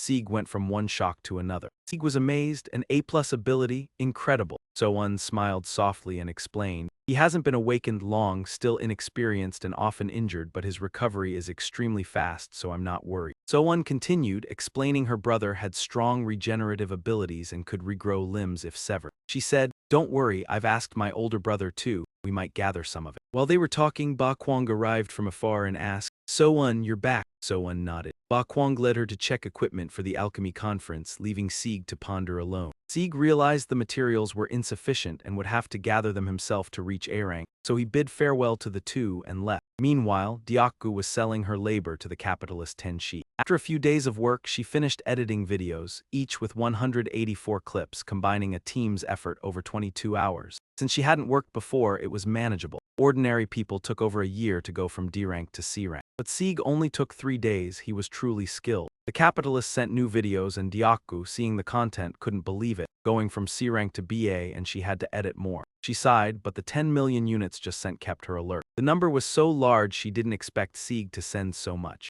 Looking at her 2 younger siblings, Oku was determined. For the money, no, for her siblings, she had to work hard. Shig's video was posted and created a public sensation. Shig was satisfied, Diakku edited excellently, and in one day it reached 840,000 views, exceeding expectation. Filming was difficult. Shig ruined many videos and couldn't rely on ordinary people like Diakku. He thought of asking another pseudo-awakened to film instead. Seeing So-won anxious, Shig asked, "What's wrong?" So-won was startled. "I just can't contact Waijun. Since receiving the message in the Kui Long dungeon, I haven't heard anything." Shig asked suspiciously, "Have you checked with the management bureau?" So-won nodded. "They cleared that area that day. Hopefully nothing happened." Shig hurried to reassure her. He said, "Nothing's likely unless something's in the dungeon. If it's cleared, they would have celebrated with the members even though he's only 20. Yet, So-won remained worried. Shig continued to comfort her. "Waijun has recovery abilities. No news is good news. He'll be fine. As a precaution, you should report back to the inspection bureau." So-won found his reasoning sensible. She thanked him and left. Shig watched her back, still concerned, waiting to see.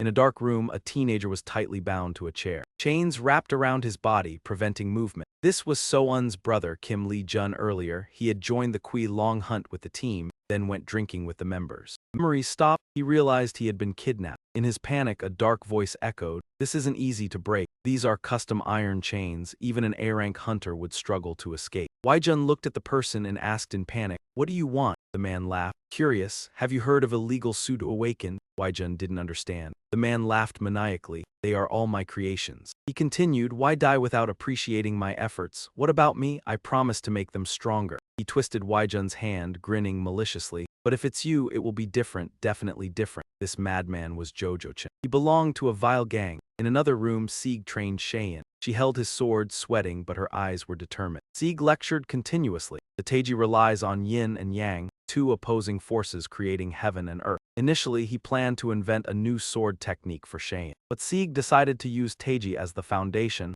leveraging Cheyenne's traits to create sword moves, turning ordinary swings into unique technique. To let Cheyenne develop her own sword style, it could no longer be called Taiji sword, a unique technique at least S-rank. If she understood yin-yang principles and applied them, it was good. Sieg began moving the sword. A light swing sent Cheyenne's sword flying. He said, "You can easily counter attacks like this." Cheyenne pondered, sighing after a while, "It's so complicated." Sieg smiled approvingly. "You did very well. Actually, without grasping it, you wouldn't understand," but Cheyenne listened and applied it. He added, "I'll repeat it until you're used to it. Don't worry." Cheyenne nodded, "Thank you." Sieg beamed, "That's enough for today. I'm leaving." Cheyenne said, "I think everything will be resolved within a month." Sieg was startled. Cheyenne explained, "I'm referring to the question you asked before." Sieg suddenly remembered, "You mean the construction permit. Thank you so much." Cheyenne nodded, "It's nothing." Sieg was completely shocked. She spoke so effortlessly. "This isn't surprising. The SH Corporation even managed to manipulate a major conglomerate from South Korea." A month passed, and as the time to complete the materials drew near, he felt quite excited. At this moment, in Min Young's office, Sue was reporting, "Captain, I would like to report the disappearance of Yi Jun." Min Young furrowed her brows and asked, "What happened?" Sue handed her a paper and said, "Please take a look at this first." Min Young took the paper and read it, her face tightening. Min Young couldn't believe it. "Illegally awakened," Sue calmly responded, "Not exactly. They are hunters suspected of engaging in illegal awakening, all of them except for Yi Jun." Min Young felt displeased after hearing this. "Are they targeting him on purpose? Why is this happening?" Before she could finish, Sue interrupted, "I heard he has the ability of super regeneration." Super regeneration, rumors say he can even regenerate limbs if they are severed. Min Young's eyes sharpened as she listened. Sue hurriedly said, "I think they kidnapped Yi Jun to experiment on his body." At that moment, in a dungeon, Sieg sat on a rock resting while checking his phone.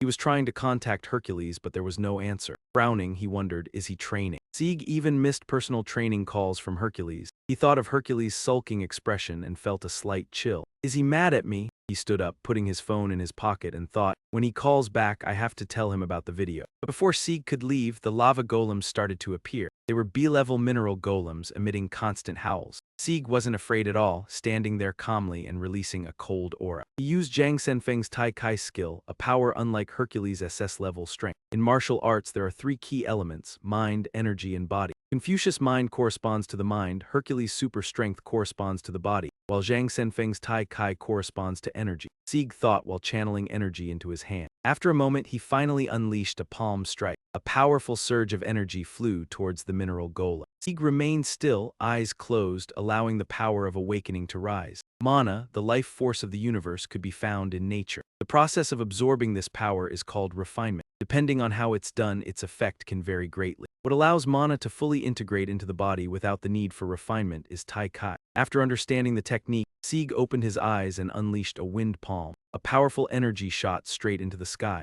The force of the strike was so great that Sieg couldn't help but close his eye. After a while, Sieg opened his eyes and looked ahead. On the ground were scattered golden particles of varying sizes. Sieg was stunned by the sight. "This is insane." After the two palm strikes, his attributes had noticeably increased. Sieg smiled strangely. He remembered Hercules had once said it would be beneficial, but he never expected the effect to be this powerful. He had only just combined with super strength, yet the reaction force was already so intense. "At this rate, I probably can't combine it with divine martial arts anymore." Sieg sighed, "Well, that's that." After all, Tai Kai is not a power the human body can withstand. He was lucky. Who would have thought the holy medicine technique of Hua Chua would help me? It is said that with the supreme power of the holy medicine technique, an ordinary person can be reborn in the body of a god. Also known as rebirth and bone transformation, Sieg used some needles to prick his hand to access part of its power. Thanks to this, he was able to control the strength of Tai Kai. Although Sieg had initially registered with the Hua Chua channel to treat Cell A, the holy medicine technique was truly helpful, and he felt much stronger. Sieg happily looked at his phone. His proficiency had reached 30%. He wasn't sure if he was capable enough to treat COA so she could start university. At that moment, Sieg suddenly remembered something. He glanced behind him, a look of helplessness on his face. The camera is broken again. He was sure he had to find someone to help him film a video. "Why can't I use alchemical magic to create a camera?" The sun was setting, and as night fell, Sieg left the dungeon and headed home. Today, he had cleared 15 B-level dungeons, but to reach a level, he would need to clear 500 dungeons. At this rate, it would take longer than expected. He also needed to gather materials from the B-level dungeons, so he couldn't speed things up. Sieg might gather enough materials in about a month. Thanks to absorbing Dory, he was able to clear the dungeons comfortably. Sieg walked alone through the night, carrying a large bag of meat worth 700,000 won, all to reward Dory for his assistance. Sieg sighed, just the food for Dory alone cost 2 million won. That means I'll have to spend 60 million won a month. It's as expensive as paying for premium memberships. But he reassured himself, this is for Dory, it's fine. Still, Sieg felt worried. How can there not be a problem with my money? He arrived home and soon stood in front of the door. COA ran out to greet him. Sieg smiled and asked, COA, are you feeling better? She cheerfully replied, of course, and there is a guest waiting for you. Sieg was surprised. A guest at this hour? Who is it? With a puzzled look, Sieg quickly entered the house. What met his eyes was a girl sitting on a chair, Min Young. She turned and spoke, I've been waiting for you. Seeing the familiar face, Sieg quickly sat down opposite her. But before he could say anything, he noticed Dory devouring the meat Sieg had brought back. Min Young was stunned, unable to believe it. Meanwhile, Sieg quietly observed her. Interesting. I thought she was the cold, emotionless type, but she can express emotions like this. Sieg thought for a moment and then spoke in a low voice, why are you here? The question startled Min Young. You're so sudden. Min Young coughed lightly, adjusted her emotions, and slowly said, first of all, I apologize for coming late. I came here because I need to talk to you about Yi Jun. Upon hearing this, Sieg fell silent. COA glanced over but said nothing. After a moment, Sieg spoke seriously, from your expression, I guess this isn't good news. Let's go outside and talk. Soon after, they went outside. Min Young explained the situation with Yi Jun. Sieg couldn't believe it. Kim Yi Jun was kidnapped for experiments on his body. Min Young could only answer with the truth. It's highly likely. Sieg remembered his own past, the times he was experimented on tirelessly. Even though it was all legal, it made him feel sick. If legal experiments were this bad, what would illegal ones be like? Although Yi Jun had regenerative abilities, it was likely that his mind would be destroyed. I must find him quickly, Sieg asked doubtfully. Why did you come to find me? Min Young answered seriously. The Chaos Society has a device that criminals use, a cognitive reduction device. It's a magical device that can erase all traces, even if CCTV records it. This device is so powerful that it can fool S-level hunters. That's why the Investigation Bureau hasn't been able to locate it. Min Young continued. However, an unprecedented incident occurred within Seoul, where the entire Chaos Society and the underground world were wiped out. Sieg was shocked. The entire underground world was wiped out. Min Young nodded seriously. Yes, they were all destroyed in one night. Sieg was surprised by a person of unknown identity. Upon hearing this, Sieg fell silent, his face darkening. Min Dung continued, explaining that there was a time frame referred to as the golden window in abduction cases, and once this period passed, the chances of the victim surviving were almost non-existent. However, the victims' families didn't think so. So Un still believed that Jun would return one day. Min Dung continued in a sorrowful tone, causing my pride to be hurt. However, as a security officer of the inspection department, she bowed her head as though asking for help from Shi. He listened to her silently. In his heart, a feeling of sympathy for her arose, even though Min Dung had no connection to Jun. The humiliation of being a security officer, her pride, her sadness, and her sincere plea as a human being. Sheeg stared at Min Dung for a long while but still said nothing. Min Dung had thought Sheeg wouldn't respond, but suddenly he spoke. COA is at home right now. Can she stay with her until I return? After speaking with Min Young, Sheeg left with Huck Dory. This time, Sheeg tasked Huck Dory with finding Jun's whereabouts because its sense of smell was highly sensitive. According to Min Dung, this was the last place Jun had been, the Long Serpent Dungeon, which had been searched just 3 days ago. After drinking with the team members, Jun was last seen at a bar. To find a trace starting from these places was the right choice. Though the scent remained, it was faint, so Sheeg trusted Huck Dory's ability. Huck Dory not only had a keen sense of smell, but could also detect such traces. Perhaps it was this ability that led it to find Sheeg at SH Hospital.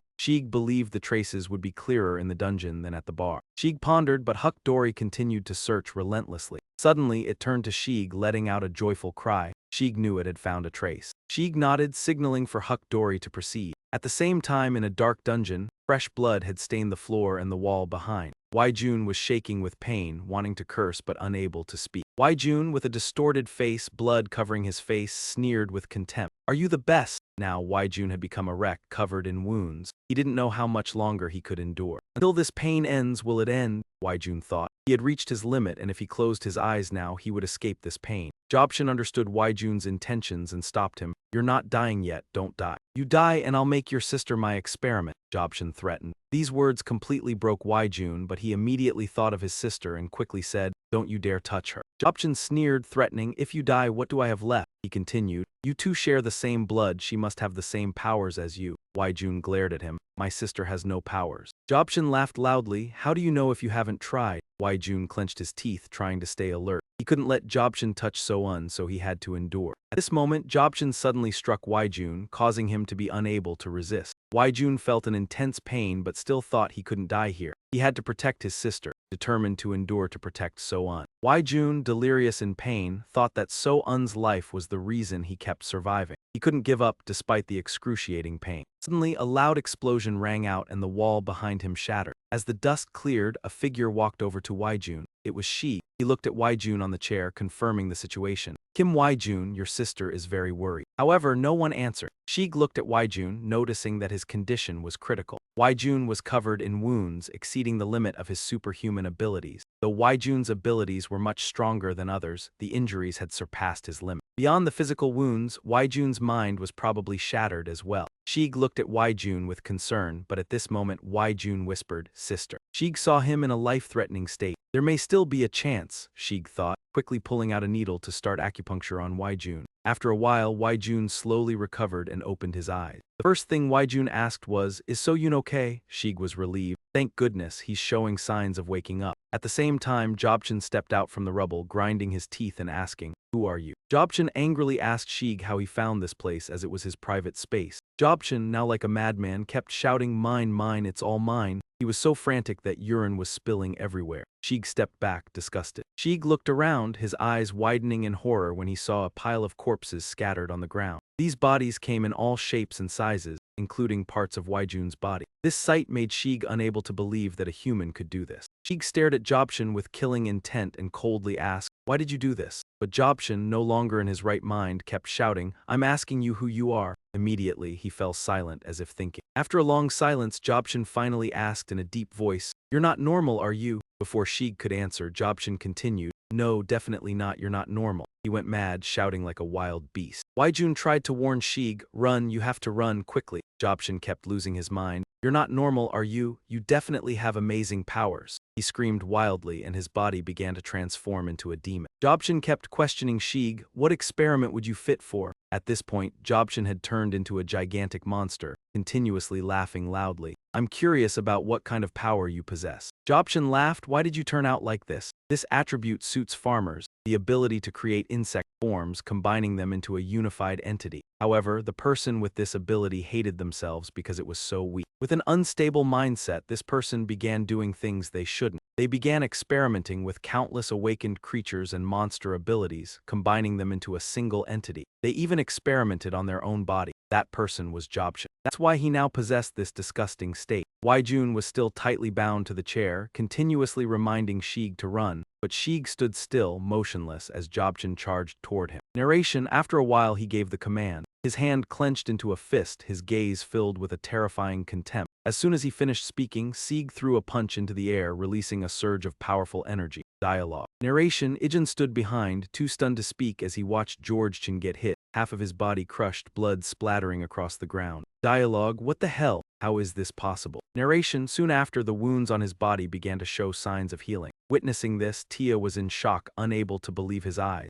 Dialogue: Sieg is healing. No, it's more than just healing. Narration: He licked the blood from the corner of his mouth with his long tongue, a cruel smile forming. Dialogue: What are you? You will become the perfect specimen. You have superhuman strength, don't you? But you're still just a mortal. Narration: He claimed to have transcended the mortal realm, saying that weak mortals could never reach him. Then he threw a punch at Sieg. Ijin was momentarily alarmed. Dialogue: Be careful. Narration: Georgechin snorted lightly, giving a cold laugh. His punch descended, sending rocks flying in all directions, the dust making Yijin squint his eyes. Dialogue: It's too late now. Narration: When he opened his eyes, Yijin was astonished to see that Sieg was unharmed, even having blocked Job Jones' attack. Even Job Jones himself couldn't believe it, shouting angrily. Dialogue: No way, you blocked it, but this is power from the shell. Narration: His face twisted in disbelief at what had just happened. Sieg launched another attack, sending Jobchin flying, half of his body crushed. He trembled, muttering to himself. Dialogue: How is this possible? Narration: seeing Sieg advance, Georgetown froze in shock. Sieg rushed forward, delivering a powerful punch. Yijin was shocked by the overwhelming strength. Dialogue: what kind of monster are you? Narration: Yijin wondered how Sieg could defeat such a monster, realizing that it was Sieg who was truly terrifying. Step by step, Sieg shattered Jobchan's body, and in no time his flesh was scattered across the ground. Dialogue: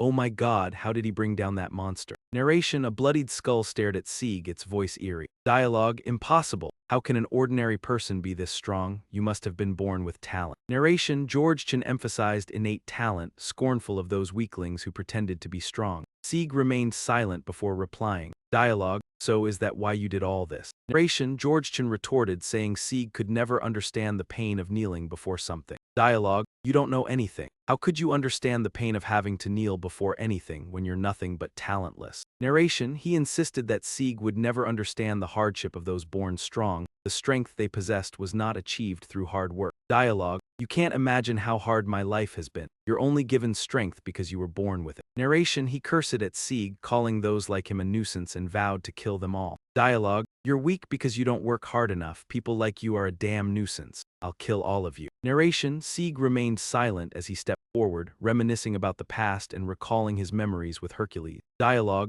I used to think the same way. When I trained with Hercules, I asked him about the 12 labors. Narration: Hercules had to overcome the 12 labors to become a hero, but he remained silent for a while before responding. Dialogue: I just wanted to rush headfirst into death. Narration: the answer left Sieg stunned. He had gone through the agony of losing his entire family. Dialogue: Narration: his heart had stopped Hercules asking about the value of self-destruction. The trials he faced were all about self-punishment, full of suffering. Dialogue: Narration: Hercules had nearly died several times, feeling the urge to give up. Sieg always thought Hercules was unshakable, but he continued to explain. Dialogue: of course, does the result even matter? Narration: Hercules emphasized that what mattered most was how the result was achieved, not the result itself. Dialogue: what's most important is how you achieve the result and the process you go through. Narration: no one is born great, there are only great challenges. Greatness is not as complicated as Sieg thought. Dialogue: Narration: greatness is not about overcoming complicated situations, but about the reason why you want to become great. This is Sieg's personal reason,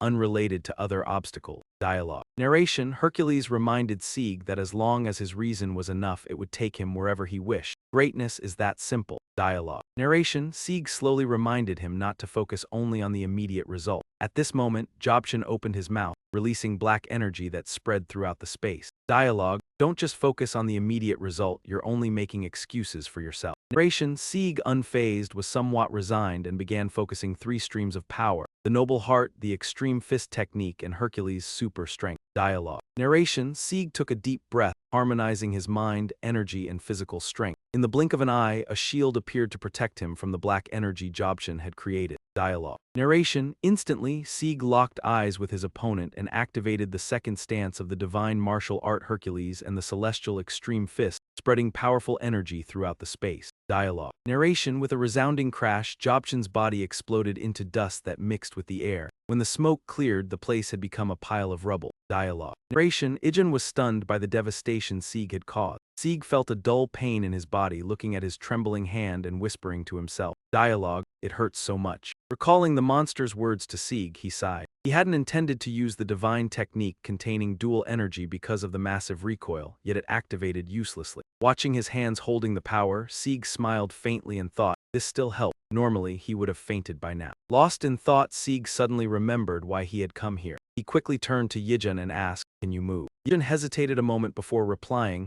my body seems to have recovered a bit. Then, looking frustrated at the chains binding him, he sighed, but these are keeping me from moving. Sieg heard the bastard say that even an S-rank hunter couldn't break the chains, but before he could finish, Sieg crushed them effortlessly. Brushing off his hands, he asked, can you move now? Yijin stared in astonishment at Sieg and the shattered chains, then replied, yes, though I realize this delay is a bit rude. He looked at Sieg curiously and asked, sorry, but who are you? Sieg felt slightly irritated by the question but forced a smile and said, I'm your sister's friend. Yijin asked further, your sister's friend? Are you her boyfriend? Sieg, losing patience, answered, I'm just a friend, her son. Yijin asked again, really? Sieg thought lying wouldn't help. Remembering his sister, Yijin continued, is my sister okay? Yijin asked further, she's not hurt, right?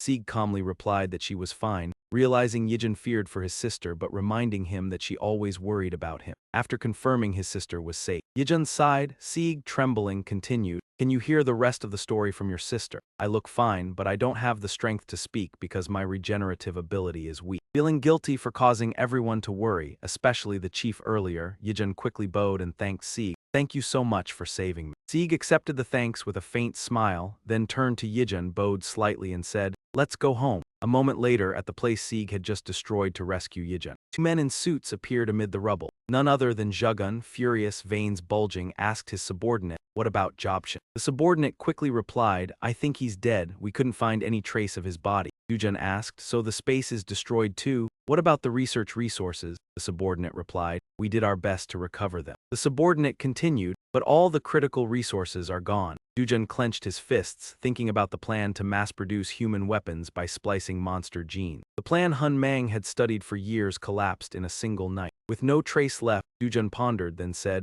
"Not Big Xiang Yi, then which bastard is responsible?" The subordinate hurriedly said, "Branch management and the inspector's guards will be here soon. You should leave immediately." Yujin gritted his teeth and ordered, "Find the bastard who caused this at all costs." Sieg returned home and quickly received shocking news from Min Young. Worried, he asked, "COA already knows everything." Min Young replied seriously, "I think she knows you're a hunter." Min Young continued, "She also knows about Sieg's YouTube channel." Without going into detail, she vaguely guessed Sieg was indirectly involved in the accident. He intended to explain, despite inspectors' guards searching for him, the matter was not serious. Sieg thought he hadn't told his sister to avoid worsening her state, but unexpectedly, COA knew everything. She had silently supported him for a long time without his knowledge. In fact, it wasn't only he protecting her, she also protected him from behind. Touched by the sibling bond of the Min Dung family, he smiled, "She's a good sister." "She was very clever," Sieg responded happily. "Exactly." Suddenly Min Dung spoke somberly, "Not like my brother."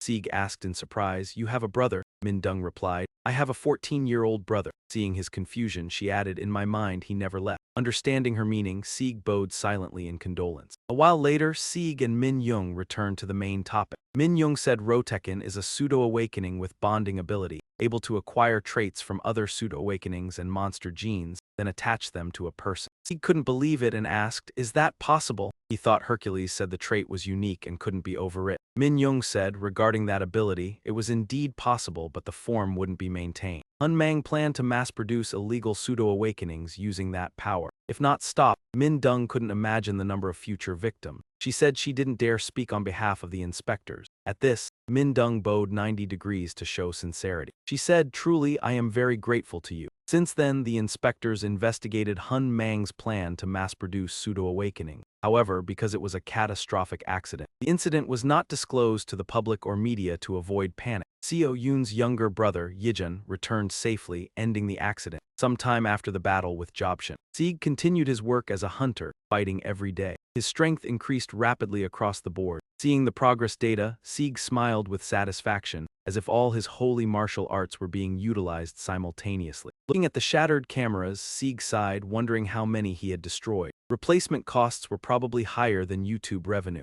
Luckily, the memory cards were intact, allowing him to continue making videos. Looking at the memory card in his hand, Sieg frowned. "Did anyone film me?" At that moment, he remembered something, thinking the next dungeon challenge would be extremely harsh. Finally, he had punished one. He would use these dragon shell materials for construction. Collecting all the materials would take time, but he would become an A-rank hunter. Then, Sieg stepped through the spatial gate to return home. As Sieg stepped through the door, he heard his name being called. Startled, he turned around. It was Kim Ijin. Sieg suspiciously asked, "How did you know I was here?" Kim Ijin smiled and replied, "The management office told me." Sieg asked again, "The management office?" Ijin cheerfully held up a piece of paper and explained, "I didn't hear directly from the management office, but they gave me a list of dungeons that had been purged and said there were no more dungeons because they had all been cleared." Sieg understood the situation and asked, "So, you went to all those places?" Ijin replied, "Yes, I was so tired I thought I might die." Surprised by Ijin's work ethic, Sieg paused and said, "If you called me." Before he could finish, Ijin interrupted, "I don't even know your number." Sieg responded, "You could have asked me."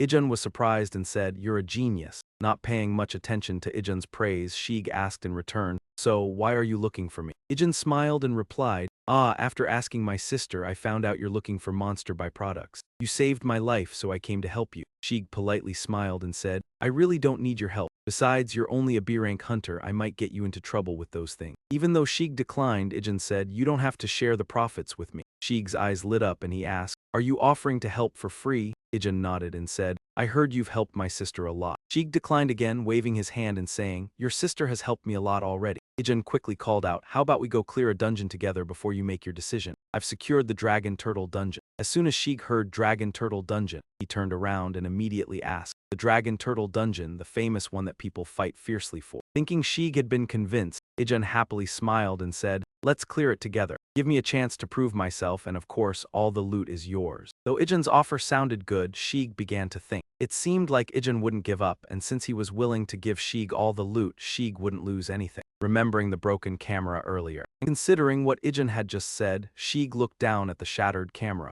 He suddenly came up with an idea. Ijin was a B-rank hunter with an A+ regeneration ability. Even if Ijin got injured, he could heal himself. If anything went wrong, Sheik didn't need to worry because Ijin had healing techniques. Sheik walked over and placed his hand on Ijin's shoulder. He gave a sly smile and asked, do you know how to use a camera? The next morning, at a dungeon, a huge explosion occurred. The one responsible was Sheik. The energy in his hands easily destroyed the monsters in front of him. After finishing off the monsters, Sheik looked at them thoughtfully. They didn't seem as strong as he thought. Looking at the energy running through his body, Sheik was surprised as he thought, instead of breaking something hard, it feels like the hardness itself is weakening. The last time he used the heaven-breaking fist, Sheik hadn't paid attention, but after hunting the dragon turtle, he realized the true power of Tai Kai was the ability to convert power. Tai Kai removed the hardness of the dragon turtle, making it perfect for super strength. Sheik's power grew, but it also brought some problems. For example, when Sheik held the dragon turtle shells, they immediately shattered. He said in confusion, I can't control my strength. Thinking about his cameraman, Sheik turned to smile and ask, Ijin, is the filming going smoothly? Focused on the fight, Ijin was startled by the question. He quickly responded, what, yes. Although it wasn't the first time Ijin had seen Sheik's power, he was still shocked by how quickly his strength was growing. He thought to himself, what the hell, killing 20 dragon turtles in 1 minute? While Ijin was still dazed, Sheik said plainly, base salary is 10 million won. But you won't receive any bonus based on views, and I'll pay you a large amount along with allowances. Surprised by Sheik's offer, Ijin didn't reply immediately, but soon the young man smiled and said,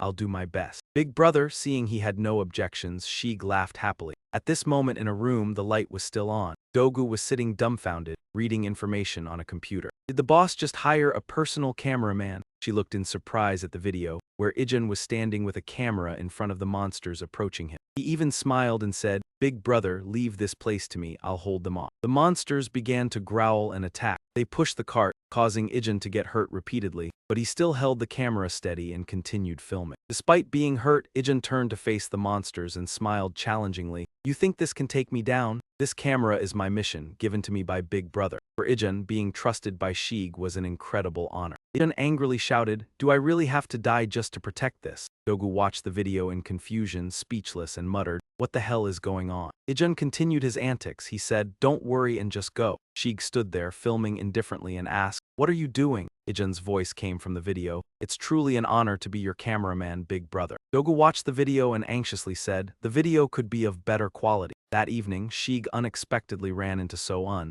Seeing her, he took the initiative to greet her. Are you here too? So-eun replied, hello Sheik, but she didn't seem very happy. She lowered her head and said, I heard from Ijin that you've been teaching him a lot recently. Sheik waved his hand and said, teaching, I'm the one who's been helped. Not only that, from reserving dungeons to hunting and transporting monsters, Ijin did everything without me reminding him. Suddenly, So-eun blushed shyly and softly said, I've been a bit busy lately, so I still haven't properly thanked you for saving Ijin. Sheik clarified, wasn't that your family? So-eun didn't expect Sheik to refer to family in this way. She became embarrassed and stammered just now. Her face flushed red and she quickly shook her head and denied, it's nothing. Then she suddenly covered her mouth and whispered, because Ijin keeps calling you bro. Sheik continued asking, what do you think of that? So-eun, blushing deeply, hurriedly shook her head, denying it's nothing. Sheik was embarrassed by my own flirtatious behavior and almost got caught. I quickly turned and ran, not hearing any questions or responses from others, only feeling the awkwardness pass by. As I ran, I told myself not to worry, the uncle had left, leaving me standing there. When I looked at my phone,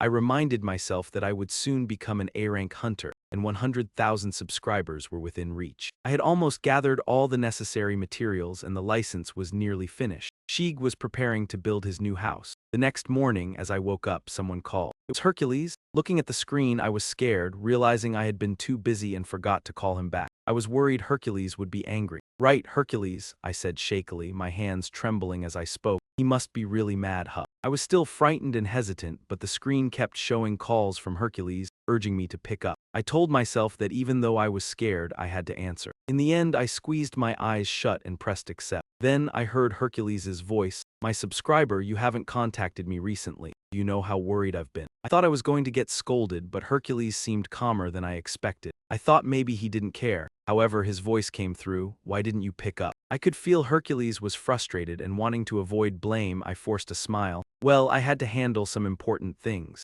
Hercules wasn't pleased and continued asking. Of course. Then why didn't you pick up? I lowered my head. I didn't mean to, I've just been so busy and work keeps piling up. Hercules replied. I know you're busy, I guess you have more important things than me. I thought, didn't the last video already get 100 subscribers? Hercules clicked his tongue. I understand, it's in the past now. In any case, after you rest, check your physical condition. Hercules laughed excitedly. Let's get started, shall we? I sweated with fear as I realized the training would last from morning until night, and I would have to do push-ups until I was exhausted. He kept correcting every move I made. I cursed that crazy guy under my breath as my body trembled, my face red from exhaustion. Hercules continued. You can't do it half-heartedly like this again, wrong. Hercules laughed and snapped his fingers. Since you're tired, let's do 10 more. All night, I kept training under Hercules' pressure. After a while, my stats appeared. Many skills had increased dramatically. I breathed heavily while checking my phone, surprised to see my proficiency had risen by 3% just from training. I could feel a new source of power flowing through my body. From deep inside, a sharp pain erupted like an explosion in the sky. The power streams collided like stars, creating immense pressure.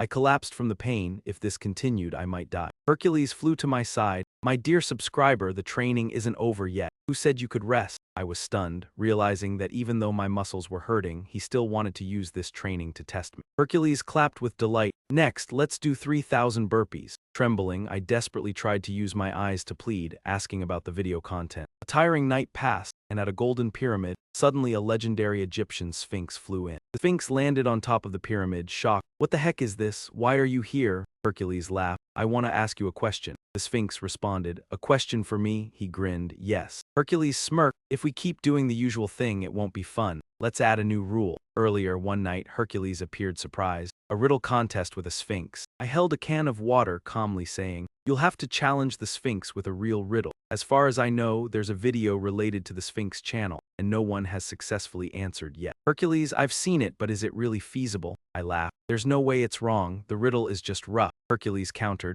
No, you can't think like that. Do you know about the deity of wisdom? I was surprised. What, really? Then even better. If we defeat her, we can take her arrogance down. He explained that Oedipus had lost to the Sphinx long ago and became obsessed with the riddle. Hercules laughed loudly. Do you know how to defeat her? I nonchalantly replied. No. Hercules was disappointed. What? I shrugged indifferently. I explained, how can we win when the deity of wisdom escapes and the one with ultimate power still loses? Hercules angrily ordered. Next, let's do 5,000 burpees. I smiled softly. Our goal isn't to win, right? Hercules didn't understand. What do you mean, isn't it a contest? I said maliciously. Yes, but we don't need to win. They need to attract people to their YouTube channel. Hercules confidently pointed at the Sphinx. Let's add a new rule. The Sphinx was confused. A new rule? Hercules nodded. Yes, every time you answer incorrectly, you'll get hit. How about it? The Sphinx panicked. You want to kill me? Your hits aren't ordinary, Hercules explained. Then you ask 2 questions and I'll ask 1. Fair enough. Hercules asked, can you hit me if you answer all my questions? The Sphinx pondered for a long time, then softly said,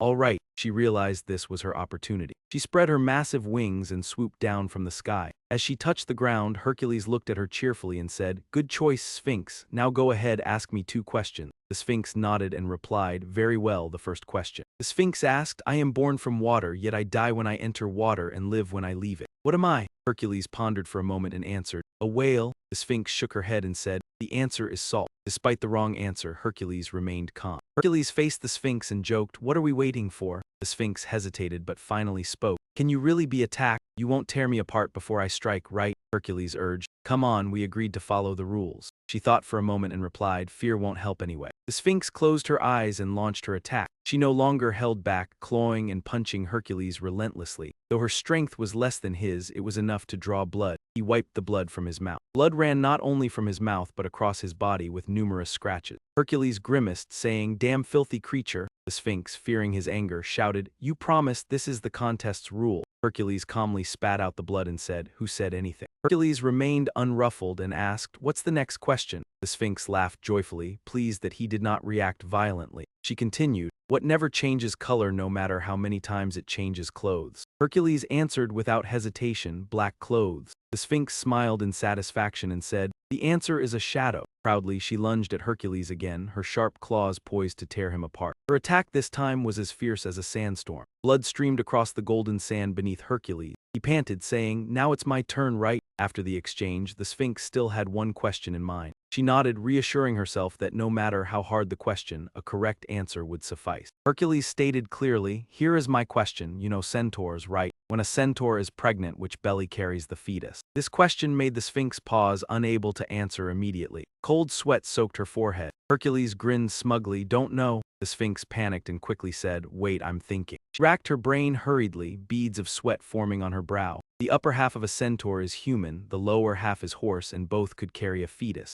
So which one is it? Though Hercules pressed her for an answer, she still could not decide. She could not figure out the riddle. Seeing her confusion, Hercules laughed triumphantly. "You have to guess now. Is it your turn to take a beating?" The Sphinx leapt in panic, fearing for her life. He emphasized that what matters is the way results are achieved and the process endured. People believe Hercules completed the 12 labors because he is Hercules and achieved greatness due to his brilliance. But birth, no one is great, only great challenges exist. Greatness and success are not as complicated as Sieg thought. Even if there are difficult paths and hopeless circumstances, greatness does not lie in overcoming those complex situations. What matters is the reason you want to become great and successful. That reason is unique to Sieg. It doesn't matter if it seems childish or silly, and not 120,000 excuses can stop you from achieving what you want. Hercules reminded Sieg that a single valid reason can lead him anywhere he wants. Anywhere he wants, just like how he stands here now. Greatness is that simple. The gap between strength and weakness is not just logic or innate ability, but also breaking free from memory. Sieg slowly spoke, saying not to focus only on immediate results as they are just reasons we create ourselves. At this moment, Jachin opened his mouth wide toward him, black energy spreading relentlessly. Seeing this, Sieg was not afraid but somewhat resigned. He focused 3 streams of power in his body: Confucius, gentlemanly heart, the Taiji fist of Jung Sampung, and Hercules' super strength. Sieg took a deep breath to harmonize mind, energy, and body.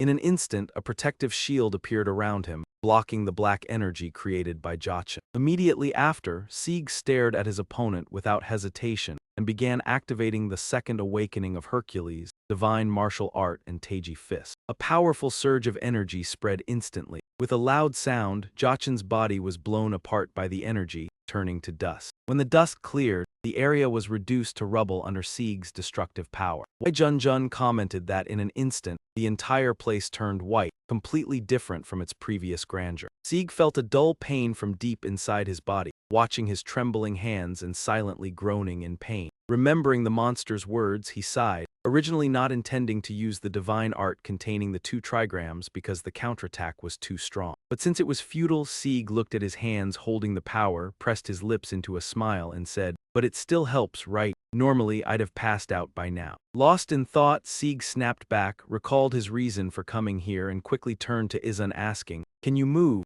Yijun was still fearful of Sieg's power, unable to react. He hesitated, then answered, "Ah, my body seems to have recovered a bit." After speaking, Yijun looked at the chains on his body in frustration and sighed, "But because of this, I still can't move." The kid heard the bastard say that even an S-rank hunter couldn't break this, so how could he possibly break it? Before he could finish speaking, Sieg crushed the chain links with his bare hands effortlessly, then brushed off his hands and asked, "Can you move now?" Yijun stared at Sieg and the pile of shattered chains, then replied, "Yes." Though feeling slightly rude for the delay, Yijun still wanted to ask the identity of his savior. Curious, he looked at Sieg. "Sorry, but who are you?" Sieg felt a little annoyed, like why ask now, but forced a smile and answered. Sieg said, "I'm your sister's friend." Yijun asked again, "Your sister's friend, you're her boyfriend?" Sieg, losing patience, replied, "I'm her friend, her son." Yijun asked again, "Really?" Sieg said, "What do I gain by lying to you?" Remembering his sister, Yijun quickly asked, "Is she okay? She didn't get hurt, right?" Sieg calmly said, "Huh, She's not doing too well. Ijun feared something happened to her, but then Sheeg continued that she worries about him every day. Confirming she was fine, Ijun breathed out a relieved ah. While removing the trap, Sheeg said,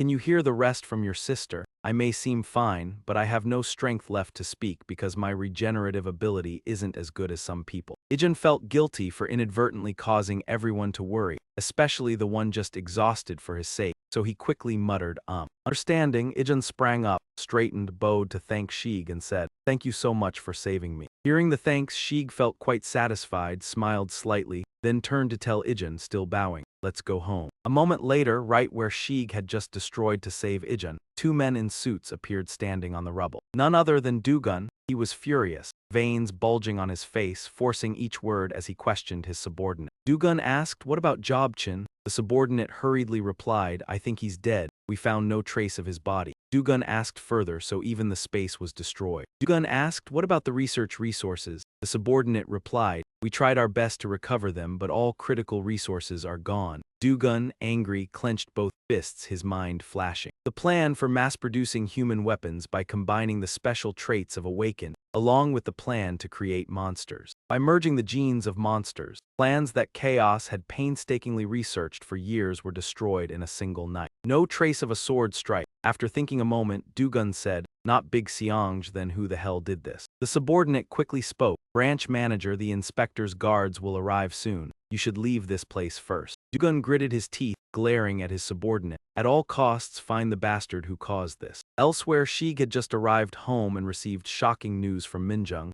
and he exclaimed in panic, "COA already knows everything." Minjung replied seriously, "I think she knows you're a hunter. She also knows about the YouTube channel you run. I didn't go into details." Minjung continued that COA vaguely guessed Sheeg was indirectly involved this time, so it was necessary to explain to her that even if guards from the inspection office came, nothing serious had happened. Minjung understood Sheeg must have had a reason for hiding his hunter identity from his sister. Sheeg thought he didn't tell her to avoid worsening her situation. But unexpectedly, she already knew everything. Long ago, COA had silently supported him without Sheeg knowing. In fact, it wasn't just him protecting her, but the child had quietly been protecting him from behind. Moved by the siblings' bond, Minjung smiled. Minjung said, "A good little sister, very smart too." Sheeg cheerfully replied, "That's right." Suddenly, Minjung lowered her tone. Minjung said, "Unlike my brother." Sheeg asked in surprise, "You have a brother?" Minjung replied, "I have a 14-year-old brother." Seeing he didn't understand, she added, "In my mind, he has never left." Sheeg silently bowed in condolence. After a moment, they returned to the main topic, and Minjung said, "Jobchin is an awakened with bonding abilities. It seems he can take traits from other awakened, even monster genes, and attach them to his own body." Sheeg, unable to believe it, asked, "Is that even possible?" He thought of what Hercules said, that it was a unique trait so one person couldn't overwrite another's traits. Minjung continued, "If you're talking about that ability, it could really become a reality. But after that, you wouldn't be able to maintain your true identity anymore." Hun Mang intended to mass-produce fake Awakened illegally by exploiting that ability if the plan wasn't stopped. Min Dung couldn't imagine the number of future victims.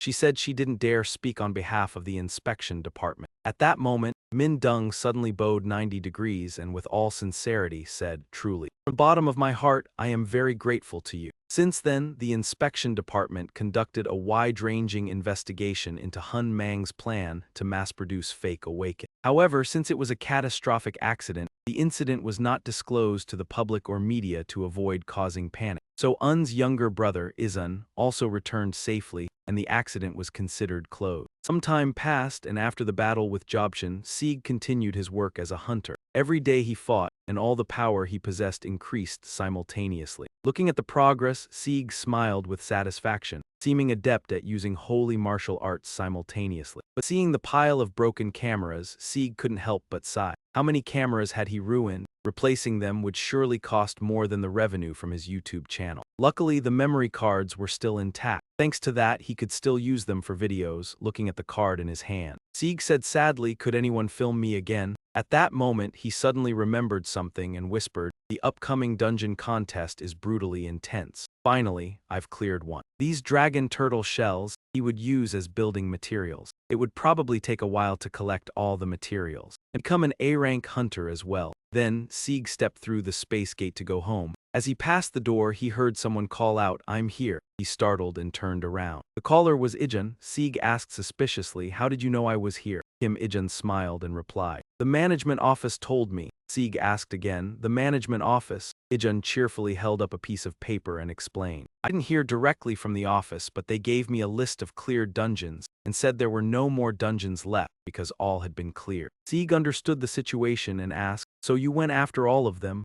Ijun replied, "Yes, I was so exhausted I thought I might die." Sieg was astonished at Ijun's extremely efficient handling. Sieg blankly said, "If you called me," before he could finish, the boy said again, "I didn't know your number." Sieg said, "You could have asked your sister." Only then did Ijun realize. The boy was surprised and exclaimed, "You're a genius," but ignoring the praise, Sieg stopped him and asked, "So why did you come looking for me?" Ijun smiled and replied, After asking my sister, I found out you were looking for monster byproducts. You saved my life, so I came to help you." Sieg smiled slightly, "I really don't need your help. Besides, you're a B-rank hunter. I might get you into trouble with those things." Although Sieg refused, Ijun still said, "You don't need to share profits with me." Maxigu brightly asked, "You're offering free help." He nodded and said, "I heard you've helped my sister a lot too." Sieg waved him off, saying, "Your sister has helped me plenty already." Ijun quickly called out, "What if we clear it together before you decide? I've secured the Dragon Turtle dungeon already." Hearing the words Dragon Turtle, Sieg immediately turned and asked without hesitation, "Dragon Turtle dungeon, the famous one people compete fiercely to get." Assuming Sieg was convinced, Wizun excitedly said, "Let's clear it together. Give me a chance to prove my skill. And of course, all the loot will be yours." Even though Ijun offered too much, Sieg started thinking. It seemed Ijun wouldn't give up because he wanted all the loot. So Sieg had nothing to lose. Remembering the broken cameras, combined with Wijun's words, he looked down at the shattered camera and came up with an idea. Ijun was a B-rank hunter with A+ super recovery. Even if injured, he could heal himself. If something bad happened, there was still holy martial arts, so he didn't need to worry about Ijun while fighting. Finally, Sieg stepped forward, placed a hand on Ijun's shoulder and asked with a sly smile, "Do you know how to use a camera?" The next morning, an explosion shook a dungeon somewhere. The one responsible was Sieg. The energy from his hands burst forth, easily sweeping away the monsters in front of him, having just taken them down. Sieg stared at them thoughtfully, feeling that they were not as solid as he had once thought. He checked the flow of energy in his body and couldn't help but be astonished. Instead of smashing something hard, it felt as if the natural hardness had been reduced. "How did I do that? I don't feel anything special." The last time he used the Heaven Breaker fist, Sieg hadn't noticed, but after hunting the long Gui, he had finally understood. The core strength of Tai Kai is its ability to transform. Tai Kai had nullified the toughness of the long Gui, which seemed perfectly suited for this kind of superpower. That must be why Hercules valued it so much. Sieg's sudden surge in power also brought some problems, like when he was holding the pieces of the dragon turtle shell in his hand. They immediately shattered, startling him. "I can't control my strength." Then he remembered his new cameraman. Sieg turned and smiled, asking Ijun, still filming smoothly. Ijun, who had been so focused, was caught off guard by the sudden question while still engrossed in the fight. Ijun jolted, "What? Yes." Even though it wasn't the first time he'd seen Sieg's strength, he still couldn't believe how fast it was increasing. Ijun looked at Sieg and thought, "What the heck? 20 long Gui in 1 minute." While Ijun was still confused, Sieg casually said, "The base salary is 10 million won. But you won't get bonus pay based on views. I'll pay a large sum with allowances." Stunned by Sieg's offer, Ijun slowly had no response. Soon enough, the kid snapped out of it and grinned, "I'll do my best, boss." Seeing that he didn't oppose, Sieg smiled with satisfaction. Meanwhile, in another house, a room still had its light on, and its owner was Dogu. She sat, staring blankly at the information on the computer. Did the boss just hire a personal cameraman? The video showed Ijun holding a camera standing in front of the monsters charging at him, and yet the kid was still laughing out loud. "Boss, leave this to me, I'll stop them." As soon as she finished speaking, the monsters immediately activated their scent-hunting mode. Their eyes glowed red with hunger, growling and charging at once. They swarmed Ijun fiercely, causing him to bleed continuously, but even when he fell, Ijun stubbornly held onto the camera and kept filming, ignoring the wounds and pain. Ijun looked at the monsters, laughing defiantly. "You think you can take me down like this? This camera is a mission from the boss." For Ijun, being trusted by Sieg was a huge honor. Frustrated, the kid growled, Even if I die, I will protect it. Looking at the shaky, rough footage Yijun was capturing, Dogu was frozen, completely silent, stiff as if glued. She stared blankly at the screen, muttering, "What the hell?" In the video, Yijun kept fooling around, trembling as he said, "Don't worry, go ahead." Meanwhile, Sieg was holding the phone and casually asked, "What are you doing?" From the video, Yijun's voice echoed, "It's truly an honor to be your cameraman, boss." Stunned by the flattery, Dogu stared at the screen, confused, saying, the video could have better quality. That night in another place, Sieg happened to meet So-yoon, and when he saw her, he greeted her first. "You're here too, So-yoon," she replied. "Hello, Sieg." But she didn't look too happy. She lowered her head and said, "I heard Yijun tell me that you've been teaching him a lot lately." Hearing that, Sieg quickly waved his hand. "Teaching? I'm the one being helped," he thought to himself. Now he wouldn't have to worry about the camera breaking anymore. Not only that, from booking the dungeon to hunting and transporting monsters, Yijun had done everything himself without needing him to remind him. Suddenly, So-yoon blushed and shyly said, "I've been a bit busy lately, so I haven't had time to thank you for saving Yijun." Sieg quickly clarified, "Isn't he your family?" So-yoon didn't expect him to say family in that way, and she awkwardly flustered, quickly saying in response. Seeing her hesitate, he asked, "What's wrong?" But Sieg didn't realize he had caused So-yoon to misunderstand. Her heart raced, her face turned red and then even redder. She stammered, "Family, you mean?" Sieg immediately poured cold water on her. "Isn't he your younger brother? I mean Yijun, your younger brother." At that moment, So-yoon realized she had been thinking wrongly. Sieg then asked, "What were you thinking?" So-yoon, embarrassed to the point of blushing, quickly shook her head in denial. "Nothing." Then she suddenly covered her mouth and whispered. Since Yuzun kept calling him brother-in-law, Sieg couldn't hear clearly and asked again, "What?" So-yoon immediately dismissed it. "Nothing." Embarrassed by her own feelings and nearly being caught by Sieg, So-yoon turned around and hurriedly ran away. As she ran, she said, "Don't worry, uncle, with the equipment," and then left, leaving Sieg standing there stunned. Sieg looked at his phone and muttered to himself, "Anyway, you'll soon be a level hunter. 100,000 subscribers are within reach now." He had almost gathered all the necessary materials. His license was almost ready, and Sieg was also about to build his new house. The next morning, when Sieg woke up early, he was surprised by a call. The caller was Hercules. Seeing the name on the screen, Sieg couldn't believe it and mumbled, "That's right." "Hercules?" Sieg nervously stared at the phone. He had been so busy lately that he had missed his calls several times and forgot to call back. He said shakily, "He must be really angry, right?" Although he tried to calm himself, Sieg still froze, his face turning pale. He wondered, "I should pick up, right?" While Sieg hesitated, the phone screen kept showing call prompts from Hercules, as if urging him. Reluctantly, he closed his eyes tightly and pressed accept. Immediately, Hercules' voice came through, "My subscriber, you haven't contacted me recently. Do you know how worried I am?" Sieg thought he would be scolded, but then he thought to himself, "He's calmer than I thought. Maybe he doesn't care." But then Sieg realized he was wrong. Hercules' voice came again, "Why didn't you pick up?" Sieg realized he was angry. Trying to deflect, Sieg awkwardly said, "Oh, actually, I had some important things to do." Hercules was still unsatisfied and showed no intention of letting it go. He asked again, "Of course, why didn't you pick up?" Sieg slumped down, replying gloomily, "I didn't mean to. I've been so busy, work just keeps piling up." Hercules responded, "I know you're very busy. I guess you have more important things to do than I do." Hercules continued, "That's why I didn't say anything when my channel reached 90 subscribers. Sieg thought to himself, didn't it already reach 100 subscribers after the last video? Sieg wondered what he had done that caused the number of subscribers to drop. On the other end of the line, Hercules clicked his tongue and said, "I understand, it's over now in any case." Hercules continued, his voice filled with excitement, "Since we've rested so much, let's check your physical condition. Let's get started, shall we?" Hearing that, Sieg started to sweat, his smile gradually stiffening. Immediately, Sieg was forced to join a training session from morning till night, doing push-ups until exhausted. Sweat poured down, while Hercules kept pointing out mistakes, wrong posture. With no other choice, Sieg glared at him and cursed under his breath, "This crazy guy." Even though his body was trembling, his face flushed from exhaustion, Hercules' voice still echoed, "You can't do it half-heartedly, that's wrong.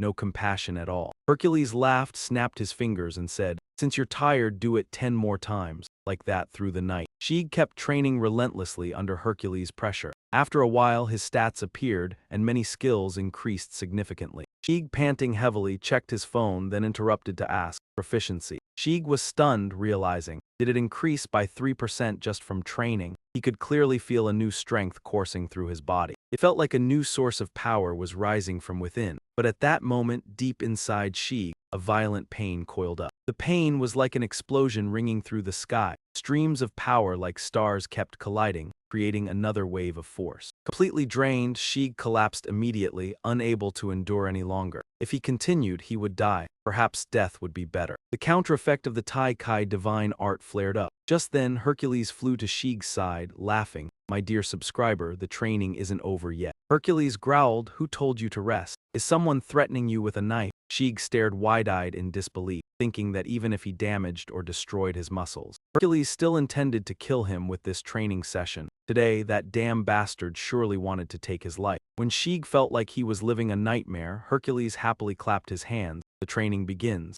Next, let's do 3,000 burpees. Sheik hurriedly cut in with a desperate look, trembling as he asked, what's the content of the video? Sheik's tiring night went on like this. At a pyramid glowing with golden light, a legendary sphinx suddenly flew in from afar and landed atop the pyramid. Looking down, she was startled and exclaimed, what the hell, why are you here? Hercules smiled and replied, I want to challenge you with a riddle. The sphinx, surprised, asked, a riddle for me? Hercules proudly said, exactly. Hercules smirked and added, if we just do the usual, it won't be fun. He stood opposite her, pointing and taunting the sphinx. Add a new rule, Hercules said. The sphinx looked at him, puzzled, and asked, a riddle contest with the sphinx. Sheik held a glass of water, sipping while answering, you'll have to challenge the sphinx with a riddle, literally. Recalling the sphinx from the video, Sheik continued. As far as I know, there's a video of the sphinx. Did you see anyone succeed? Hercules replied, I did, but can it really solve it? Sheik laughed loudly, of course it can. Hercules objected, a riddle is just a riddle. Hercules continued, no, you can't think like that. After losing to Oedipus, it became obsessed with riddles. Sheik, surprised, said, what, really? Then all the better if we can defeat it. Being aggressive like that will surely make it less fierce, Hercules said. Do you have a way to beat it? Sheik calmly replied, I don't know. Hercules asked in shock, what? Sheik shrugged indifferently.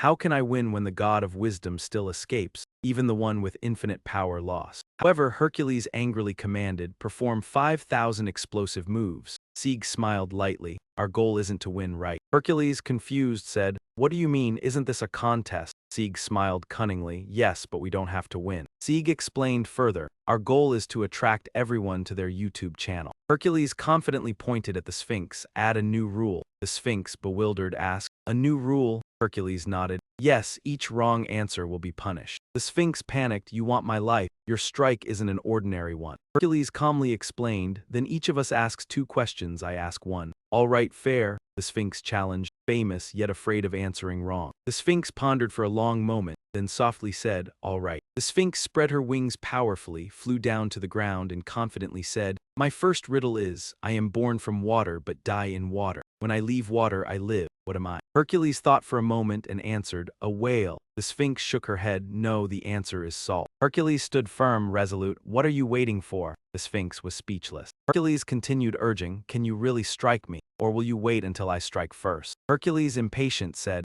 hurry up, we agreed to follow the rules. The Sphinx, fearfully but knowing it's useless, closed her eyes and prepared to act. The Sphinx began to swing and claw, punching Hercules. Though weaker than him, it was enough to injure him. Despite being injured, Hercules remained calm, wiped the blood, but the scratches remained visible. Hercules, annoyed, muttered, damn dusty mess. The Sphinx snapped, you promised this is the contest's rule. Hercules angrily said, damn dusty mess. The Sphinx shouted again, you promised this is the contest's rule. Seeing the Sphinx in panic, Hercules calmly spat out a mouthful of blood and said, what are you talking about? What's the next question? Realizing that Hercules didn't seem angry, the Sphinx laughed in satisfaction. He truly couldn't defeat her. She continued, what's the next question? What never changes color no matter how many times you change clothes? Hercules didn't think long and answered, black clothes. However, the Sphinx smiled smugly and said, the answer is the shadow. The Sphinx continued the attack, charging at Hercules with sharp claws, as if wanting to tear him apart. Her attack was like a sandstorm. In an instant, Hercules' blood poured out, soaking the golden sand. He gasped for breath and said, now it's my turn, right? After defeating the Sphinx, Hercules still remembered there was a follow-up. She nodded. That's right, she murmured, trying to reassure herself. Whatever you ask, just answer it correctly. It was then that Hercules clearly asked, "This is my question, do you know the centaur?" When a centaur is pregnant, which belly of it sticks out? His question made the Sphinx go silent, unable to say a word. In an instant, cold sweat appeared on her forehead. Hercules became more smug, laughing in contempt. "Don't know." Upon hearing the question, the Sphinx cried out in fear, I'm thinking." She began stumbling, sweating profusely, unable to come up with an answer.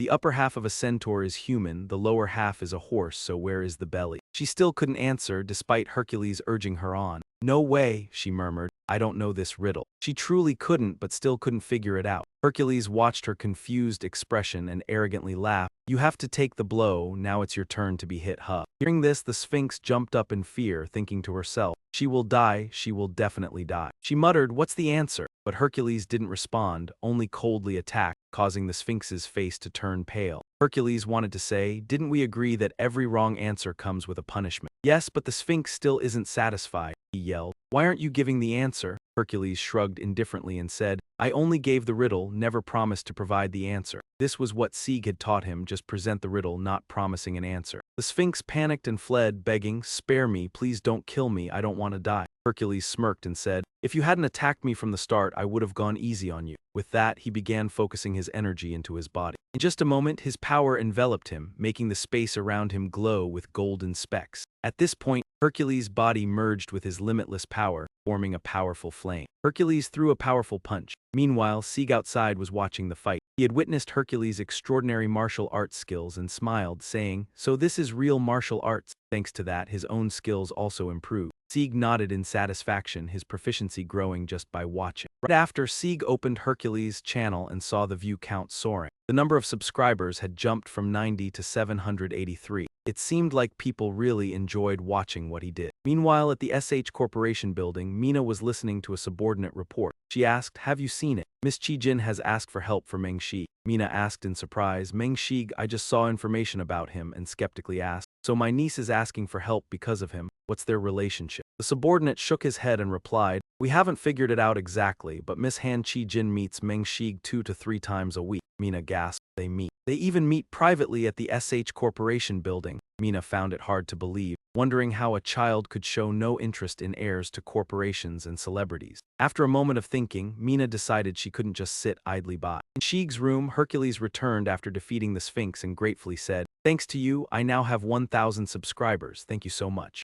Sieg couldn't believe his eyes, widened them and said, "Really? 1,000 subscribers in just one night?" After thinking for a moment, he told Hercules to stand up. But Hercules remained kneeling, apologizing. "I've been resentful of you before, how could I raise my head after making such a mistake?" Sieg refused to comment, saying, "I understand how you feel, I was late. Although I promised to teach you, stand up." Hercules insisted, "What are you talking about? It's only natural you're busy, the fault is mine for not waiting and pushing you." Sieg felt he couldn't convince him, so he switched topics. "All right, what about the Sphinx? You didn't really kill her, did you?" Hercules shook his head lightly and said indifferently, "She's not dead. My heart softened when I heard her beg for her life, so I reduced my power and just gave a light punch." Sieg doubted, asking, "You really reduced your power and only hit lightly?" Hercules laughed and replied, "Then I tore her apart. She willingly gave me this to thank me." Suddenly, Sieg's phone rang, notifying him that Hercules had gifted him a subscription. Sieg couldn't believe his eyes and read it again to make sure. "A subscription?" Hercules explained slowly. "I earned the Sphinx's channel membership by tearing it apart. I took her channel. But I don't know what to do with it, so I thought of you and decided to share it." "Wait, exchange it." Looking at the subscription channel text, Sieg's eyes lit up and said, "So you can subscribe to a channel for free. This subscription is worth at least 10 billion military credits, really a bargain." He smiled happily, eyes gleaming, and extended his hand to shake Hercules' hand. Hercules accepted it. "I'm glad you like it. The Sphinx also gave me something else, I'll give that to you too." This time, Hercules gave him a voucher to dine with Cleopatra. Sieg asked in surprise, "Dine with Cleopatra?" Hercules blushed, smiling shyly and said,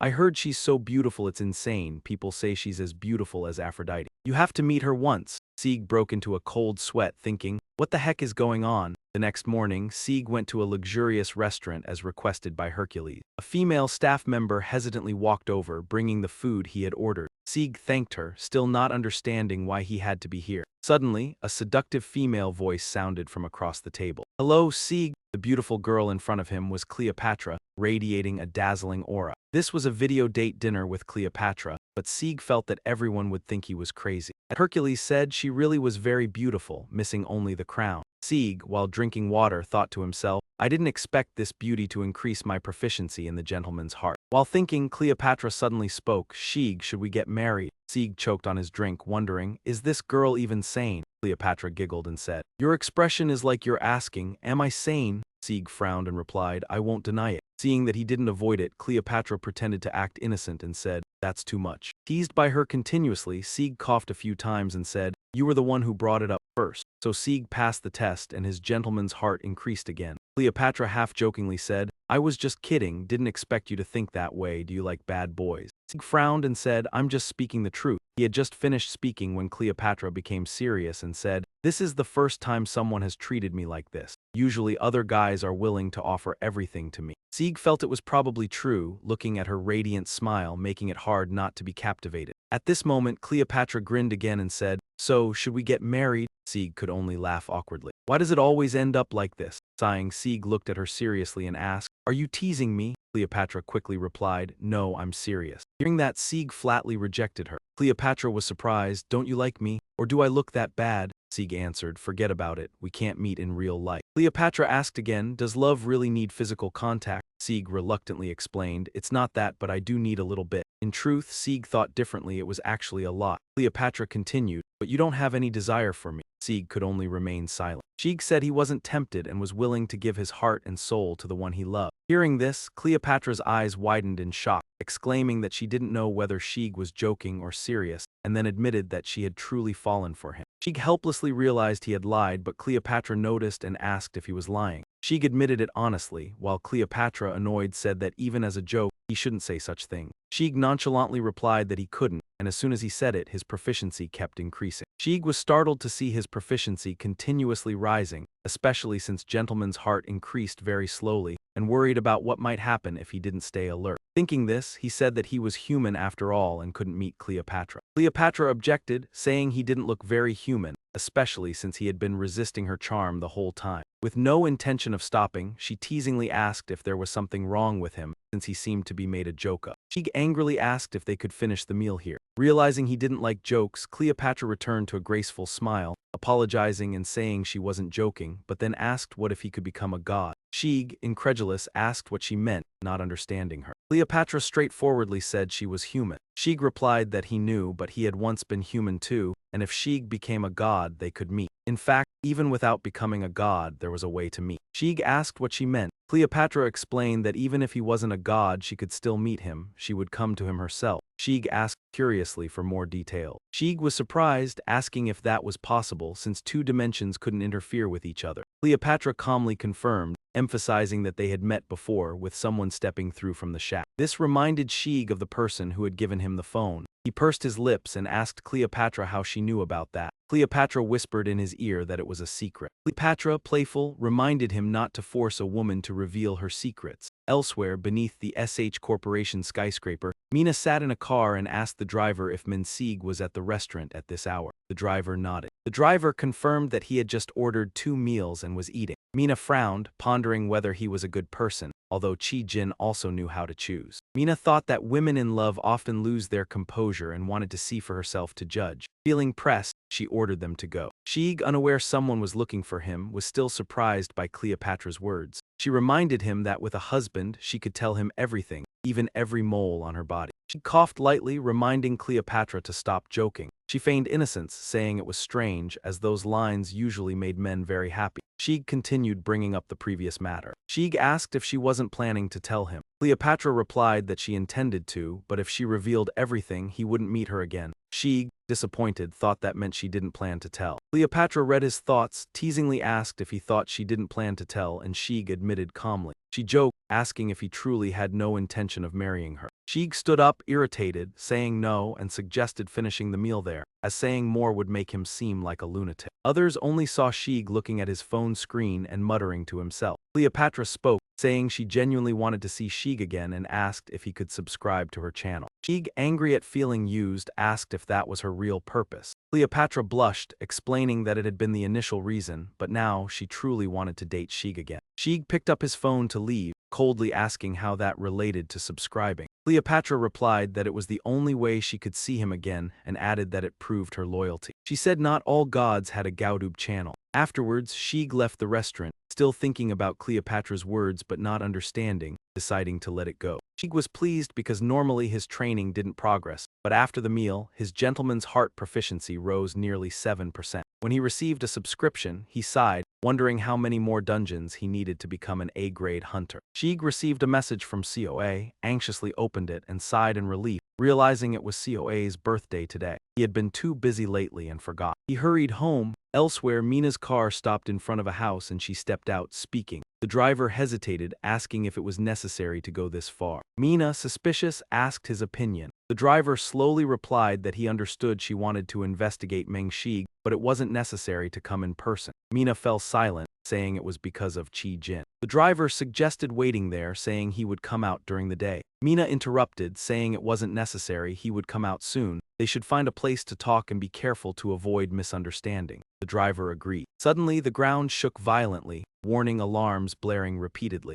Mina panicked as a stream of dark energy appeared with a thunderous explosion. Mina was stunned. The warning confirmed the situation was real. The explosion was confirmed to be from a B-grade dungeon, and workers were instructed to evacuate into the building. A few hours earlier, at the building where the remains were stored, COA told Hukdori to behave and wait there. Hukdori barked smartly. COA, standing with Sheik, praised Hukdori for being intelligent. Hukdori listened as well and could go inside. The little girl wanted to introduce her parents. Sheik nodded, confirming Hukdori was now part of the family. They quickly proceeded to the place where his parents' remains were kept. Sheik was busy today because it was COA's birthday and also the anniversary of his mother's death. The memory of the day his mother passed away still haunted him, as it was the day the whole family went out to celebrate COA's birthday. But a sudden accident took his mother's life, while Sieg remained lost in his thoughts. COA turned to ask, "But hey, I have a question. When Mom passed away, I mean when the dungeon explosion happened, she was holding both you and me. Do you remember what she said at that time?" Sieg hesitated. It seemed his mother had something important to say at that moment. Reluctantly, he sighed, clearly recalling the unforgettable memory but tried to act as if he didn't remember. He shook his head and replied, "I don't really remember anymore." Just then, the ground trembled, startling the two siblings. A series of emergency announcements rang out. A Class B dungeon explosion has been detected. Once again, we announce, a dungeon rupture occurs when the dungeon's magical energy is twisted. It leads to two main results, one being that monsters from the dungeon leak out. In this case, simply dealing with the escaping monsters is enough. If they're not S-rank monsters, the danger level is not very high.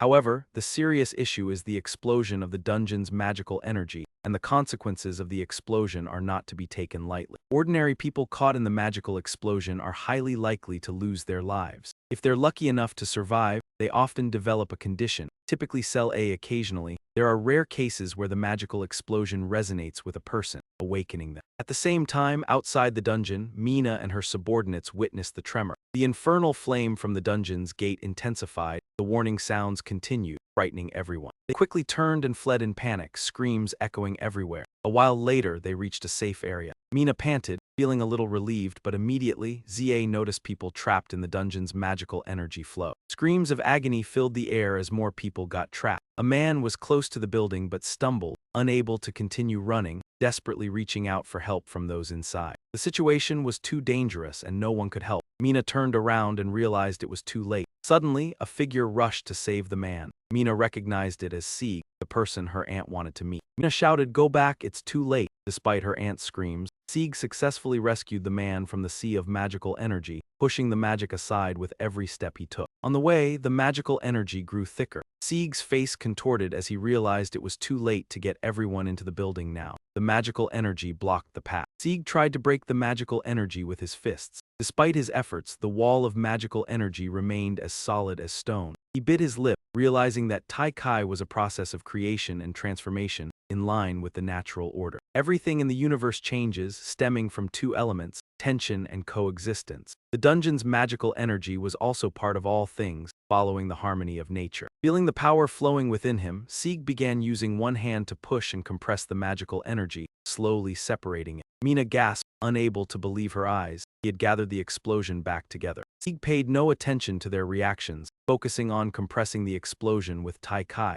However, it was still too much to neutralize completely, and the magical energy started leaking out again. Dangerous, Sieg shouted, "Gyu Du Rai." Immediately, Gyu Du Rai appeared within the dungeon's magical energy, sucking the excess magic back in. Then, a protective barrier formed in front of the people in danger. Sieg smiled, relieved that with Gyu Du Rai, the magical energy was no longer a threat. However, his arm trembled and the back of his hand turned purple-black from holding back the powerful magic. Sieg realized he could no longer endure and needed to keep supporting. The Class B dungeon explosion had been contained, but would he be able to hold on? The magical energy compressed once more, and if he wasn't careful, Sieg could die. He looked at Gyu Du Rai's worried tail. Sieg considered running away but quickly dismissed the thought. What the hell are you thinking? With that, he focused his strength into both hands, resisting the massive magical energy. Through his effort, the magical energy finally dissipated. The sky cleared. Inside the building, Mina and the others watched the tremors, speechless. COA ran out, anxiously calling, "Big brother." She rushed toward Sieg. Seeing Sieg weakened on the ground, she cried, reproaching, "Why did you do that? Please don't die, wake up." Although clearly in pain, Sieg patiently explained, "COA, you asked earlier, didn't you? When Mom passed away, do you remember what she said?" COA didn't understand and was only worried, crying loudly, "Don't say it anymore, it's not the time to talk about it. Please stop." Ignoring her panic, Sieg recalled the past and gently smiled as he spoke. "What did Mom say back then?" When the dungeon explosion happened, Mom held both of them and reassured, "Don't worry, COA, I'm really fine." She looked at Sieg holding the unconscious COA and said, "Today is COA's birthday. From now on, only good things will happen." She made sure this day would not be remembered as the day she passed away, still smiling gently.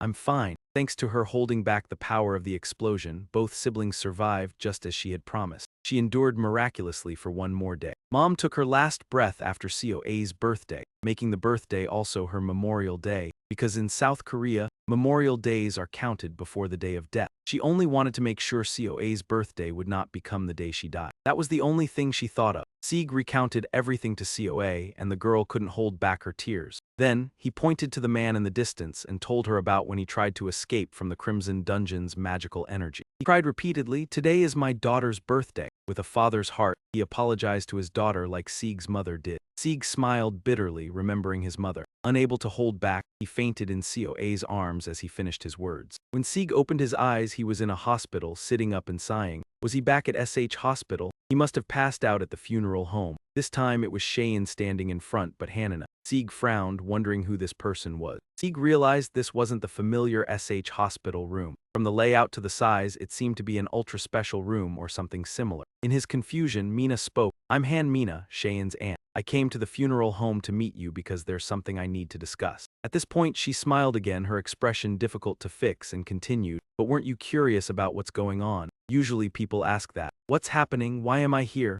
Sieg smiled helplessly and asked, "Do you know where my sister is?" Mina looked at him thoughtfully and said, "If it's about your sister, this shock might be quite big. After you passed out, she also lost consciousness immediately after." Sieg quickly sat up, asking anxiously, "COA passed out too. Where is she? Is she okay?" Seeing the worry in his eyes, Mina quickly reassured him, "She's fine. She's being treated in the next room and has calmed down." Sieg then sighed in relief and said, "That's good, but did she come to see me for something?" Mina smiled at him and said cryptically, "I agree." This sentence made Sieg stop and almost fall off the bed. He asked in surprise, "What do you mean, agree to what?" Remembering the romantic scene between Sieg and Cheyenne, Mina happily laughed and answered, "I'm talking about Cheyenne. Weren't you meeting Cheyenne?" With Sieg's mind, he didn't understand and answered ambiguously, "Yes, that's right. I meet her twice a week to teach swordsmanship, but why did she suddenly say that?" Sieg still sat there in confusion. Mina continued, "I agreed, you really made me sweat. Cheyenne's aunt is a member of the family that owns the SH Corporation, and she's the main operator. Training Cheyenne in swordsmanship costs 10 billion credits every month, so she might oppose this investment." Sieg thought about this, scratched his head and said, "Thank you.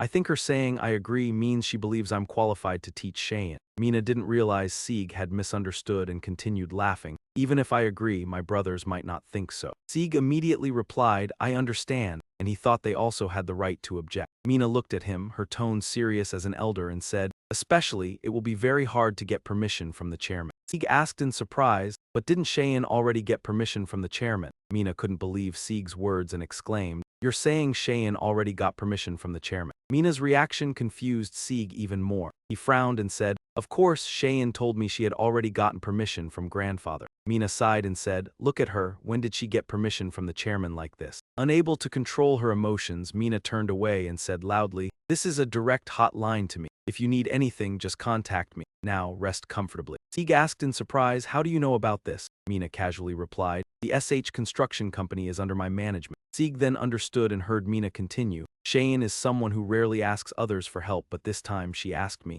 It really surprised me. Have the building materials been collected?" Sieg politely smiled and answered, "Actually, the materials are quite a lot and very hard to gather. I've been busy participating in dungeon raids." Mina was surprised and said, "Dungeon raids to build a house?" Sieg calmly replied, "I plan to build the house from materials obtained from monsters in the dungeon." Mina was taken aback and asked, "Is that feasible?" Sieg awkwardly laughed and said, "To be honest, I don't know when it will be finished. If it doesn't work, I'll find another way." Mina pondered for a long time before seriously saying, "I'll prepare the building materials for you." Sieg was surprised and asked, "Will you really do that?" Mina smiled contentedly. "The word you sounds nice." Mina's mood suddenly lifted and she snapped her fingers, saying, "All right, I'm in a good mood today. I'll cover all the costs." Sieg was amazed by Mina's generosity and asked, "Isn't it just a little money?" Mina replied, "For SH Corporation, it's just pocket change." Sieg was shocked to receive such a big favor and asked, "But why are you doing this for me?" Mina laughed and said, "Of course, this is the new house for Cheyenne and you." Sieg was confused and asked, "What?" Mina didn't answer his question but seemed lost in thought, then said, "Is that too much?" Mina began to take notes and hummed, saying, "Anyway, let me handle that part." Sieg wanted to explain, but Mina didn't pay attention, continuing her work. Mina said, "The sooner the better," ignoring Sieg's trembling hands as he tried to say something. After a moment, Mina handed Sieg a piece of paper and smiled, "This is my number. I want to give you my business card. But since the owners of SH Corporation manage many subsidiaries, they don't make personal business cards." Mina didn't wait for Sieg to say more, turned around and reminded him,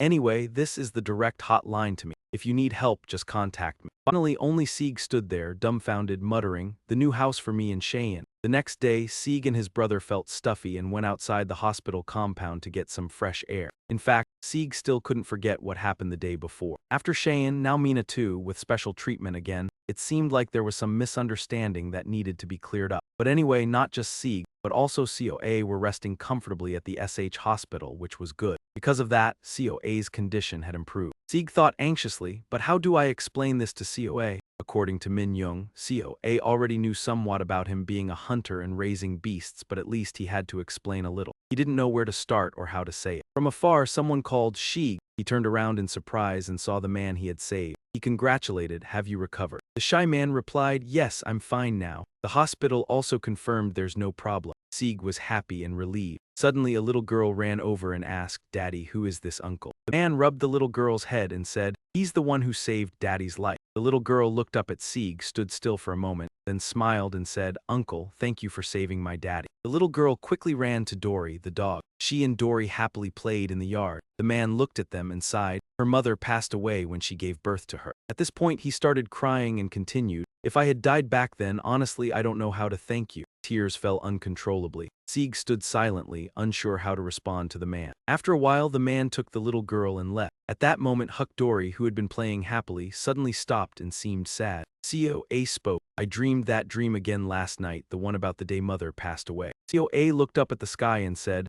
"Mother had something she wanted to tell us but couldn't say. It seemed really sad." She then turned to Sieg and smiled happily, but not this time. Mother had thanked him. When COA asked what she was thankful for, she simply replied, "Just thankful." Hearing her speak about their mother, Sieg remained silent, unsure what to say. COA didn't notice his reaction and continued talking. "It seems like Mother won't visit us anymore." Hearing this, Sieg added, "Yeah, but it's nice if she drops by sometimes." COA responded, "Exactly, Mother left before us anyway." The girl giggled happily, saying, "Even if it's a little sad, I still have you." To remind COA, Dory let out a small bark. COA quickly patted its head and laughed. and we have Dory too. Sieg looked at his little sister, who had overcome the psychological shadow of the past, smiled, and felt reassured. He gazed at the clear jade sky and thought that everything would change after COA's next birthday. When he returned to the hospital room, Sieg lay on the bed, thinking about how, if he could move faster, he might have saved everyone from the explosion in the dungeon. He thought of Hercules and wondered, what if it were him? Surely Hercules could have stopped the explosion just by standing there. Though he was Hercules, if top-tier S-class hunters had been there, they could have handled it. Sieg considered registering for a new skill. Should he try to learn one that would make him faster? He looked at his phone and pouted in thought. Finally, he decided to message Hercules. Shortly after, Hercules replied cheerfully, asking, "Did you call me?" Startled, Sieg asked, "Are you training?" Hercules nodded. "Today I was testing endurance with 3 main exercises, so I got your message a bit late." Sieg felt slightly embarrassed, thinking Hercules had skipped training to repay his help. With that in mind, he asked, "How much can you lift in the 3 main exercises?" Hercules lowered his head, looking dejected. "Lately I've been focused on filming videos, so my muscles shrank a bit. Now my deadlift is only 34 megatons. Sieg couldn't believe his ears, exclaiming, 34 megatons. 1 megaton equals the energy of 1 million tons of TNT, right? So does that mean Hercules generates energy equivalent to 34 TNT explosions when deadlifting? Sieg thought about it and broke into a cold sweat. He hesitated, asking, "Am I calling you at a bad time?" Hercules waved it off. "If you call, of course I come." Suddenly, he felt awkward. "But why does it feel weird calling you master?" Sieg replied nonchalantly, "I also feel awkward being called master by you." Hercules paused, then said, "So can I just call you by name? Why did you call me here?" Sieg explained his purpose, and after a moment Hercules responded, "Honestly, learning additional movement techniques outside of holy martial arts isn't really necessary. You've already mastered the movement techniques of godly combat," he said. "That includes all movement skills and full body control. Learning another skill could disrupt your motion." Sieg felt that he couldn't give up holy martial arts no matter what. He asked, "Is there a way to learn a new skill related to movement?" Hercules winked and smiled. "If it's just speed, it should be fine." Sieg asked in surprise, "Just add speed." Hercules nodded. "Throwing a punch requires coordination of multiple muscle groups. That's the key point. Holy martial arts focuses on improving and systematizing all movements. Learning a skill just to increase speed won't conflict. It can even enhance performance." Sieg thought, if adding speed doesn't affect the movements, then it really isn't a problem. But Hercules added, "In that case, you might even surpass me in holy martial arts." Sieg laughed. "I don't think it's that extreme." Hercules patted his shoulder. "You have the potential to master other divine traits. It would be fascinating to see you reach that level." Sieg felt vague, thinking, "Really? I can't imagine it." He hadn't thought about anyone excelling in speed, and before registering for the channel, he didn't know what skill he would learn. "It would be great if I could cancel registration," Sieg thought. While hesitating, Hercules spoke. "I can recommend a channel. Try Hermes' channel." Sieg was surprised by the name. Hercules explained slowly, "When Hermes decides to flee, even I can't catch him." Hermes is a god in Greek and Roman mythology, known as the god of thieves among the 12 Olympian gods. With his incredible speed, he serves as a messenger of the gods. Hearing Hermes' speed, Sieg remembered another of his notable traits. Hercules began angrily, "Every time he tries to trick me, I want to kill him, but how can I catch him?" Sieg recalled that he also had the title God of Deception. "I'm not lying, I just sometimes overlook the truth." Sieg didn't know what to say about this god. Hercules continued, "His speed is truly unmatched, just think about it." After finishing the conversation with Hercules, Sieg reflected on his advice and felt no need to worry. But what if the skill wasn't about speed but deception? He hesitated for a moment, then let it go. After all, Hercules recommended it. If anything went wrong, he could make him refund the subscription. Thinking this, Sieg registered for Hermes' channel and learned an SS-grade super speed skill. He couldn't believe it. Fortunately, it wasn't a deception skill. He started watching videos on Hermes' channel and quickly realized they were all deceptive videos. He kept staring at the screen, saying, "There's no way to train a skill through videos like this." It seemed super speed required personal practice to improve proficiency. The next day, Sieg, as usual, went to the park to train. His body was fully recovered, and he prepared to test his speed using his enhanced power. Even with 0% proficiency, Sieg could accurately measure his current maximum speed. He started gathering energy in his soles and without hesitation, shot forward. In the blink of an eye, Sieg vanished without a trace.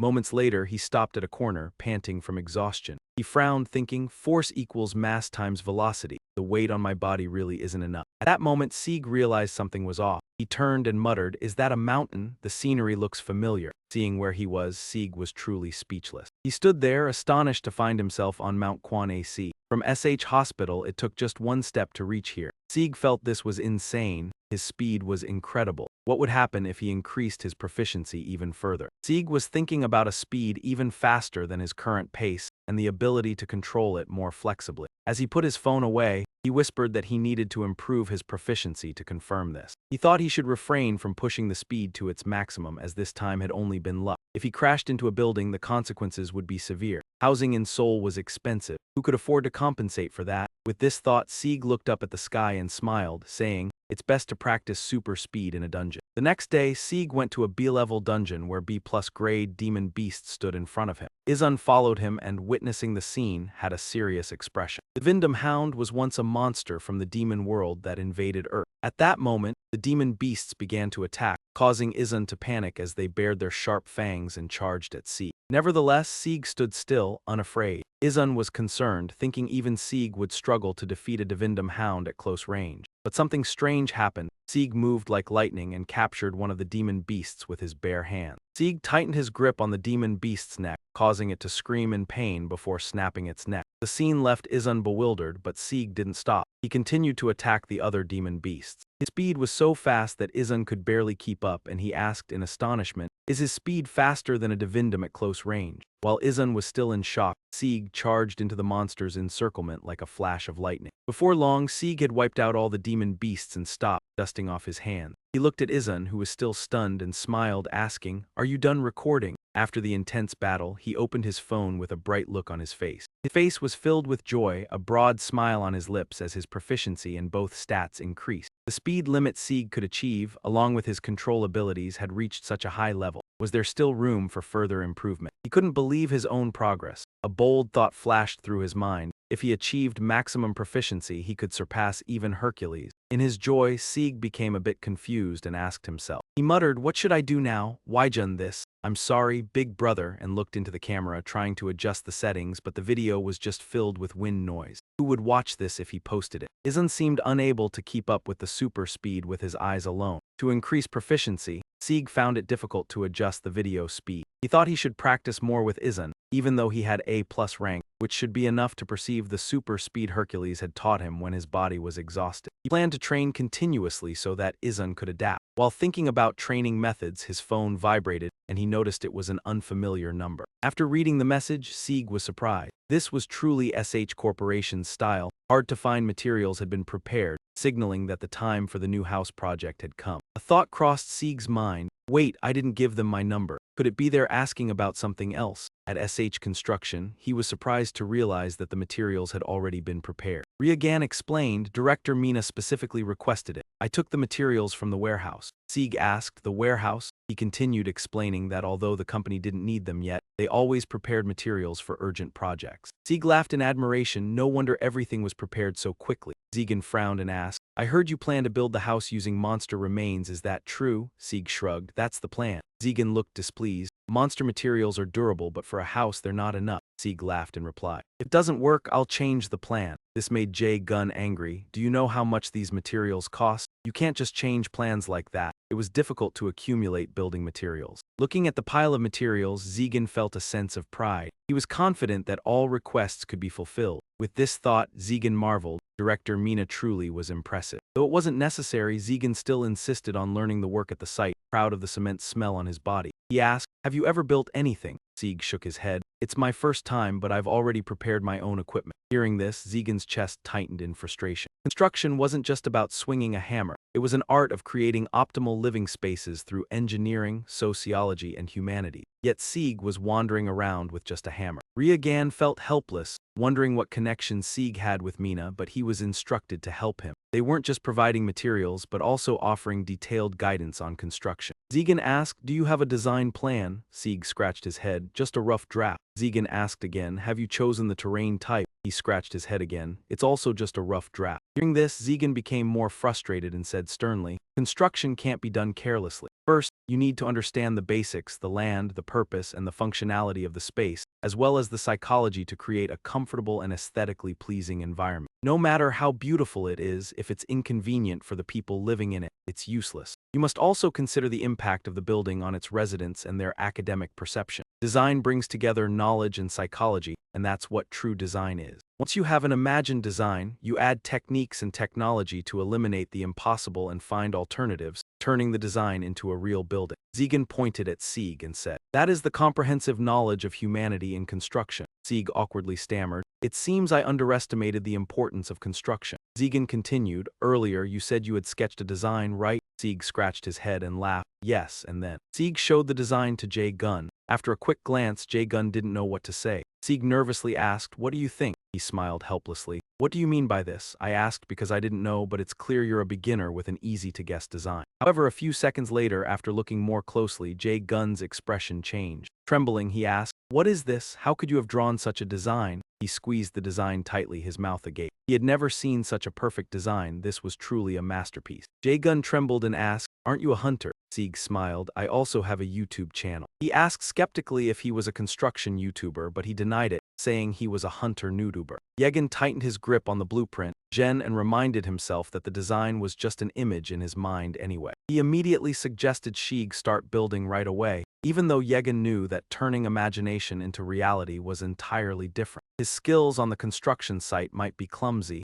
and Sieg didn't know what he was thinking, but he was excited to work. He didn't use any tools, just threw a punch, demolishing a corner of the house. Seeing this, Dae-gan froze. Sieg actually destroyed the house with his bare hands. What kind of freak is this? He ignored him, continuing to lift materials onto his shoulder, making him think he wasn't human. While working, Sieg recalled Hefa Estes' instruction to dig first, and immediately a blue dragon-shaped light surrounded him. Sieg lifted his foot and stomped down, producing a loud explosion that ravaged the ground. Ziegen turned pale, saying, "Just digging, but you're not destroying the foundation, right?" He muttered, trembling, realizing the hunter had power, yet still doubted him. Sieg worked tirelessly. The earth was dug, and then his body shot through the air, repeatedly punching the ground, making Ziegen feel useless. Lien Bai Thuong said, "I'll leave first." At that moment, Izun ran over, calling, "Brother, I'm coming to help." Sieg didn't turn, saying, "You help me move those materials." Wizun agreed and ran to lift them. The materials were too heavy, yet he didn't budge, his face red from exertion. Izun challenged, "All right, let's see whose strength is greater,"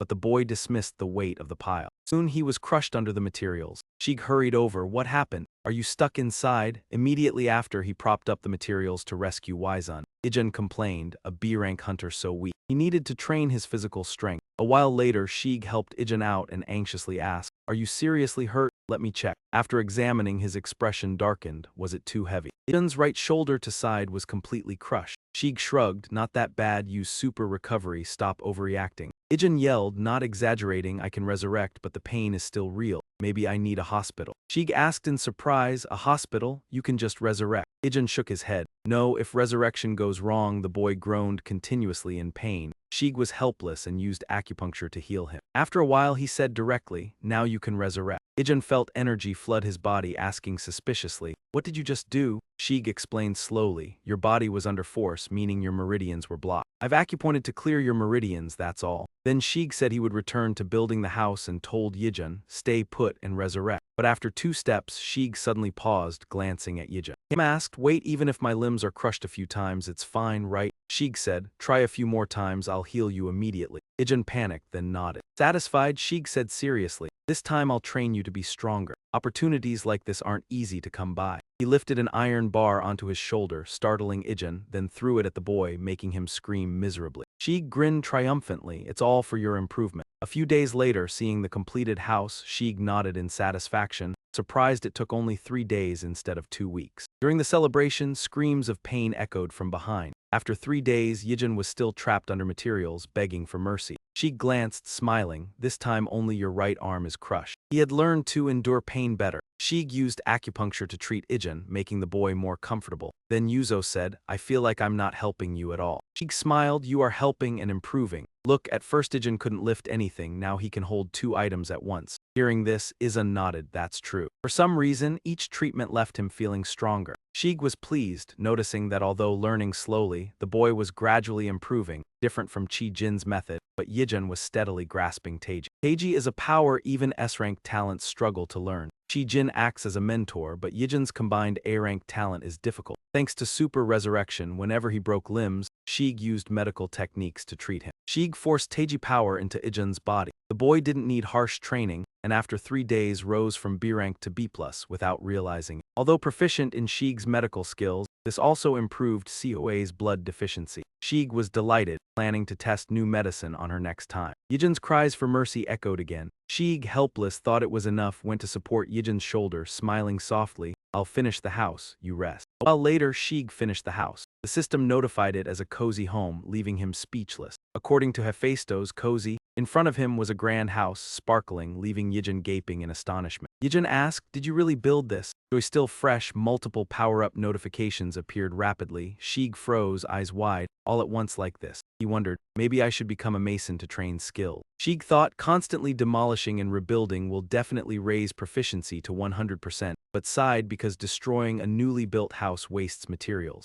At this moment, Yijin asked, "Brother, aren't you going to have a housewarming party?" Shig blushed. The boy explained, "You just built a new house, of course there should be a housewarming." After thinking, Shig nodded. Makes sense, though no close friends to invite, there are people who helped build it. He said to Yijin, "I'll follow your lead. I should have a housewarming party, right?" Yijin nodded softly. "So when will it be?" Shig frowned, thinking, then said, "Need to prepare everything, probably in 3 days." Yijin happily said, "All right, see you in 3 days, I'll tell my sister." After speaking, he ran off. Shig hurried to call him back. Shig wanted to treat Yijin to something, but Yijin declined and said he would only accept a delicious meal on the housewarming day. Shig sighed, understanding that he was avoiding it to avoid extra work. He no longer cared, looking at the new house and wondering who to invite, but he was worried about who might come, hoping only COA and Hukdori would come to celebrate. At the office of SH Construction Company, Yegin walked in and asked Mina about the progress of the project. Mina cheerfully asked if everything was going smoothly. Yegin hesitated for a moment, then said the project was complete. Mina was shocked when she heard this, not believing it, and asked again about the completion time.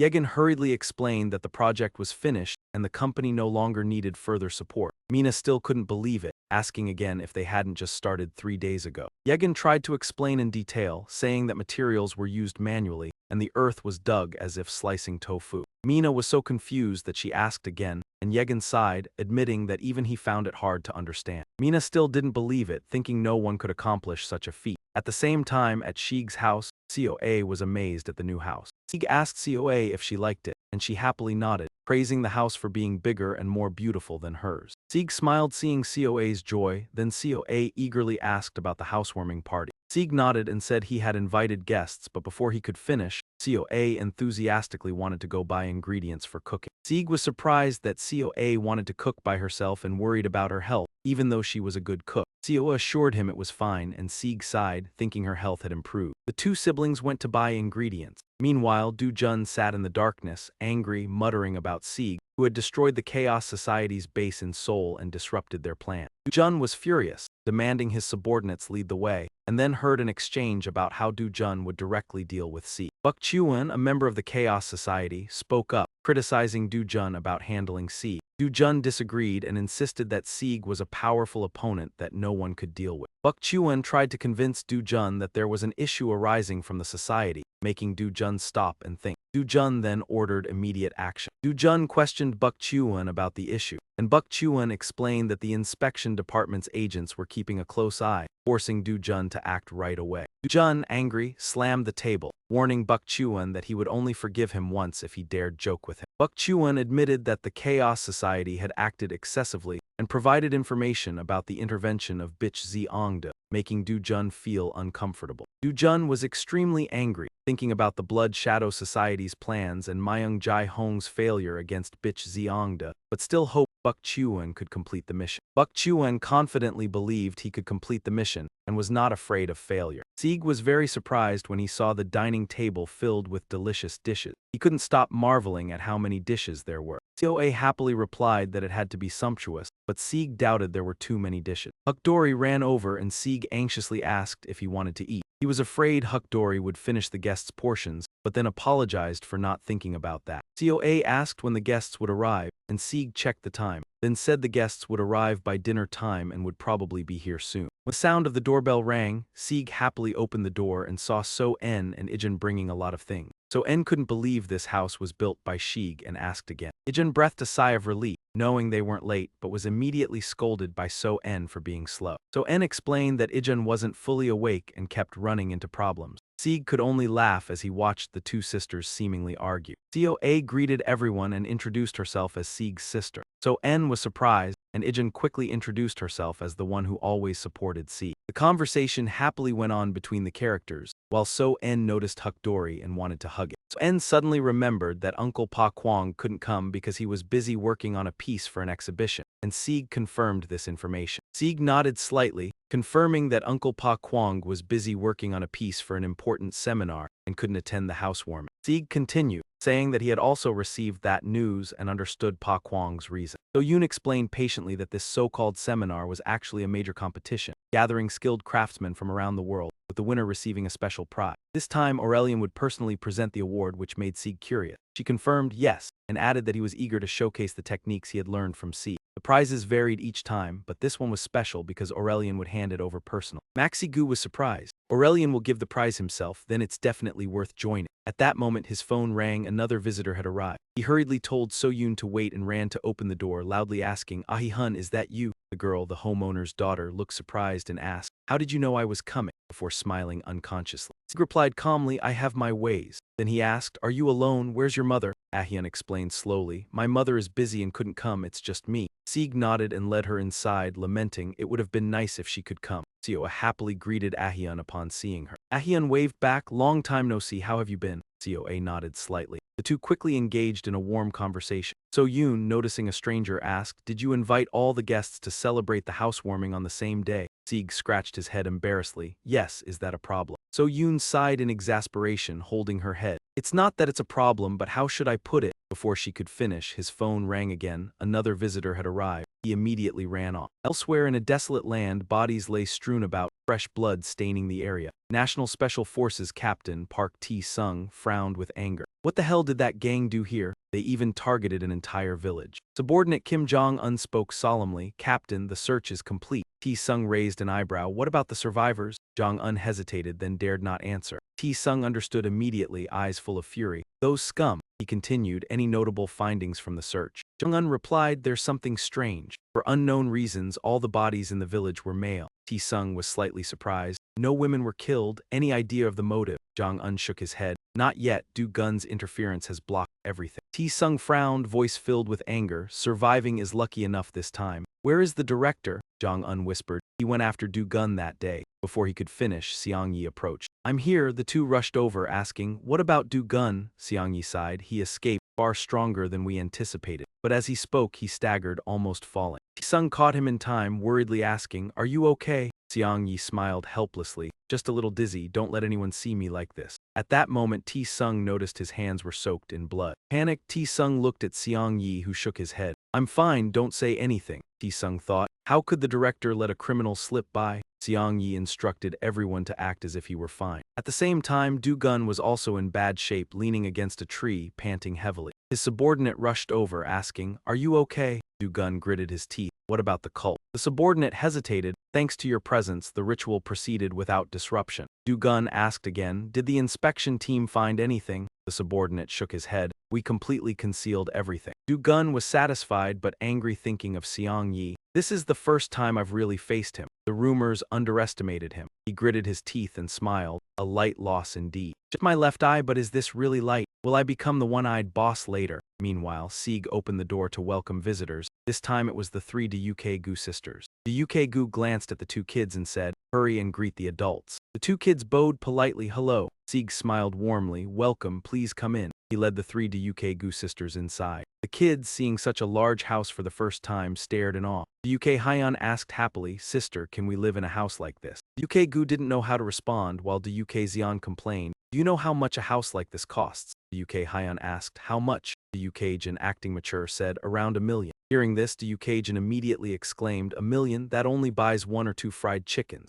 Are you a millionaire?" The UK Gu kept asking the kids questions, panicking and warning, "What are you saying?" She quickly apologized to Sieg, but he waved it off with a smile. "It's fine." Sieg looked around and said, "It seems everyone has arrived. Did that girl come?" He turned to the group. "Everyone is here, let's go inside." The group entered, chatting happily. The atmosphere was lively. At that moment, Sieg's phone notified him again. So Yoon asked in doubt, "Weren't all the guests here already?" Sieg was also puzzled, not understanding what was happening. In a room, Buck Tron sat on the sofa looking over and asking, "Does that guy have someone at his house? Anyone there?" a subordinate answered. It seems he invited some acquaintances, but I'm not sure exactly who. Bucktron sneered. I wonder what situation I'm in. The subordinate spoke again. If we slip up, it could be a big problem. What should we do? Bucktron smiled coldly. What else? Eliminate them all. He immediately ordered his men to prepare to strike. Sieg was unaware he was being targeted and wondered who the last guest to his house was. Once everyone was inside, Sieg asked them to sit at the table. However, the atmosphere was somewhat subdued. Everyone felt awkward, not daring to speak as they were all strangers.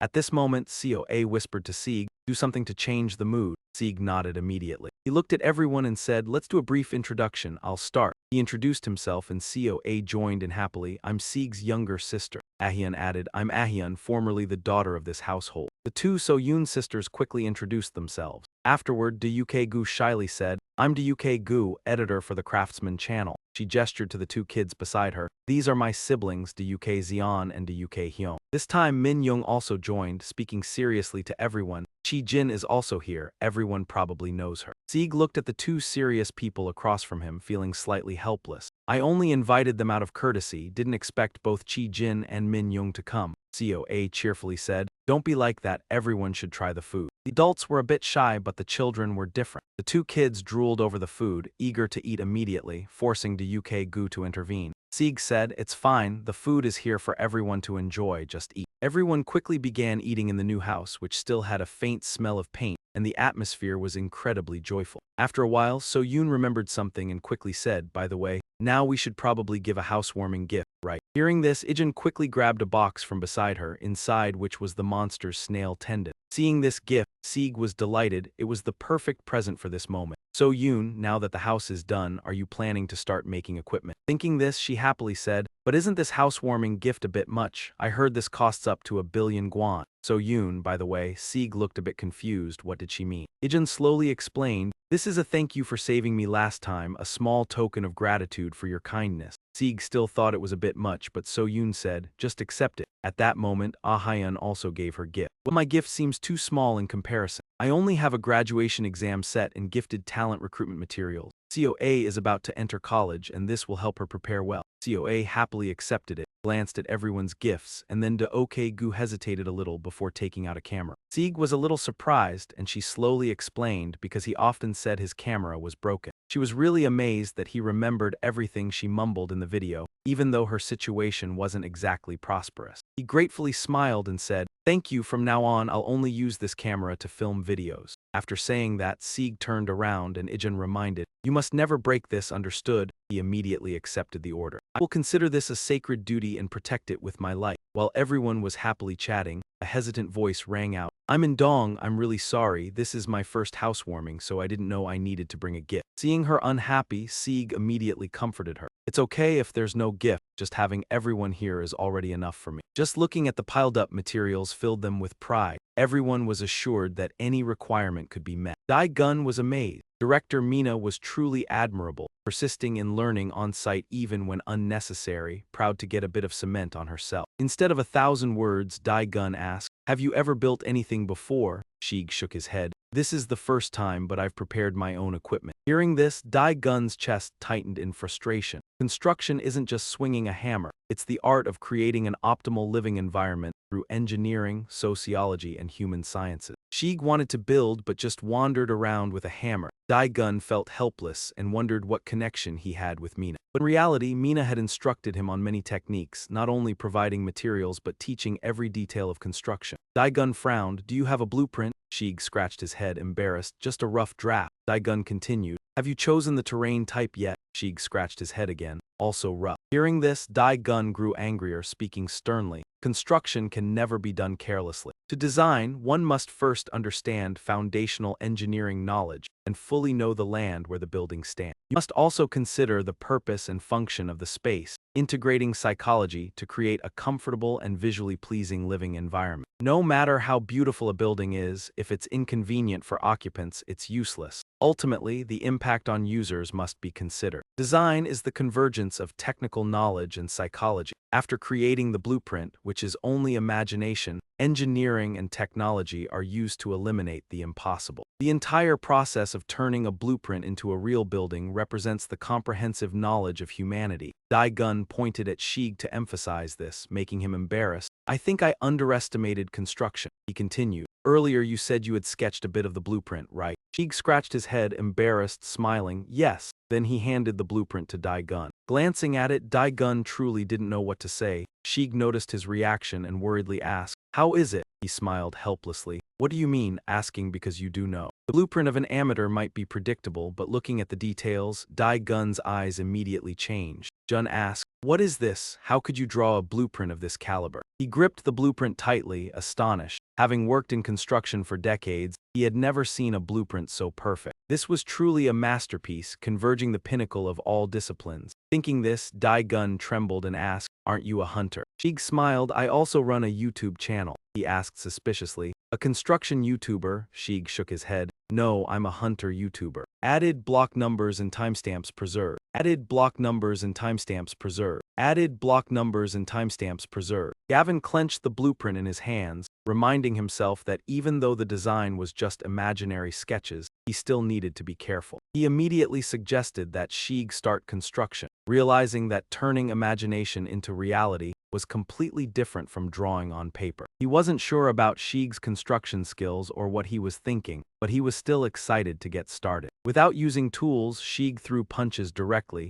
instantly destroying a corner of the house. Seeing this, Gavin's face went pale with panic. Gavin exclaimed, "Sheik can demolish a house barehanded. What kind of freak is this? Doesn't he notice me?" Watching him continue to lift materials onto his shoulders, he felt Sheik was not an ordinary person. While working, Sheik suddenly remembered Hefa Estes' instruction to dig the ground first. A blue dragon-shaped light coiled around him, and Sheik lifted his foot and slammed it onto the ground. A deafening explosion crushed the earth beneath the impact. Witnessing this, Gavin's face turned ashen. He thought to himself, "It's just digging, hopefully he's not destroying the foundation." He trembled and muttered, realizing hunters had strength, but this was still human. On the other side, Sheik kept working tirelessly. The ground had been dug and Sheik's figure flew swiftly, repeatedly punching the earth. Gavin felt useless. Lion Bai said he wanted to leave first. At that moment, Wizun ran up shouting, "Brother, I'm here to pull." Sheik didn't turn and bluntly said, "Help me move that material." Ijun immediately agreed, running to lift the materials, but no matter how hard he tried, they didn't budge. His face turned tomato red from exertion. Ijun refused to back down, pursing his lips. "All right, let's see whose strength is greater." Unfortunately, he underestimated the weight of the pile. Soon he was crushed to the ground. Sheik hurried over, asking, "What happened? Are you trapped inside?" He quickly lifted the materials to rescue Wizun. He thought to himself, "B-class hunters are so weak, they really need strength training." After a while, Sheik helped Ijun out of the pile, anxiously asking, "Are you seriously injured? Let me take a look." Looking closely, his face darkened, seeing Wizun's shoulder to right rib crushed, worrying about the severity. But Sheik quickly patted his shoulder, saying, "It's not that bad, use super healing, stop overreacting." Wizun shouted, "I'm not exaggerating, I can resurrect but the pain is still real. Maybe I should go to a hospital." Sheik was slightly surprised, asking, "Go to a hospital? You can just resurrect." Ijun shook his head, "No, if the resurrection is done wrong." Before he could finish, he groaned in pain continuously. Sheik sighed, using acupuncture to treat him. A moment later, he said firmly, "Now you can resurrect." Ijun felt energy flooding his body, suspiciously asking, "What did you do?" Sheik explained slowly, "Your body was blocked, meaning your energy channels were closed. I opened them with acupuncture, just think of it that way." After speaking, Sheik said he would return to the house, while Yijun could stay and resurrect. After only a few steps, Sheik suddenly stopped. He glanced at Yijun and said, "Wait a moment, it's fine if your arms and legs got slightly crushed a few times, right?" Sheik told him to try a few more times, promising immediate treatment. Yijun was slightly nervous but nodded.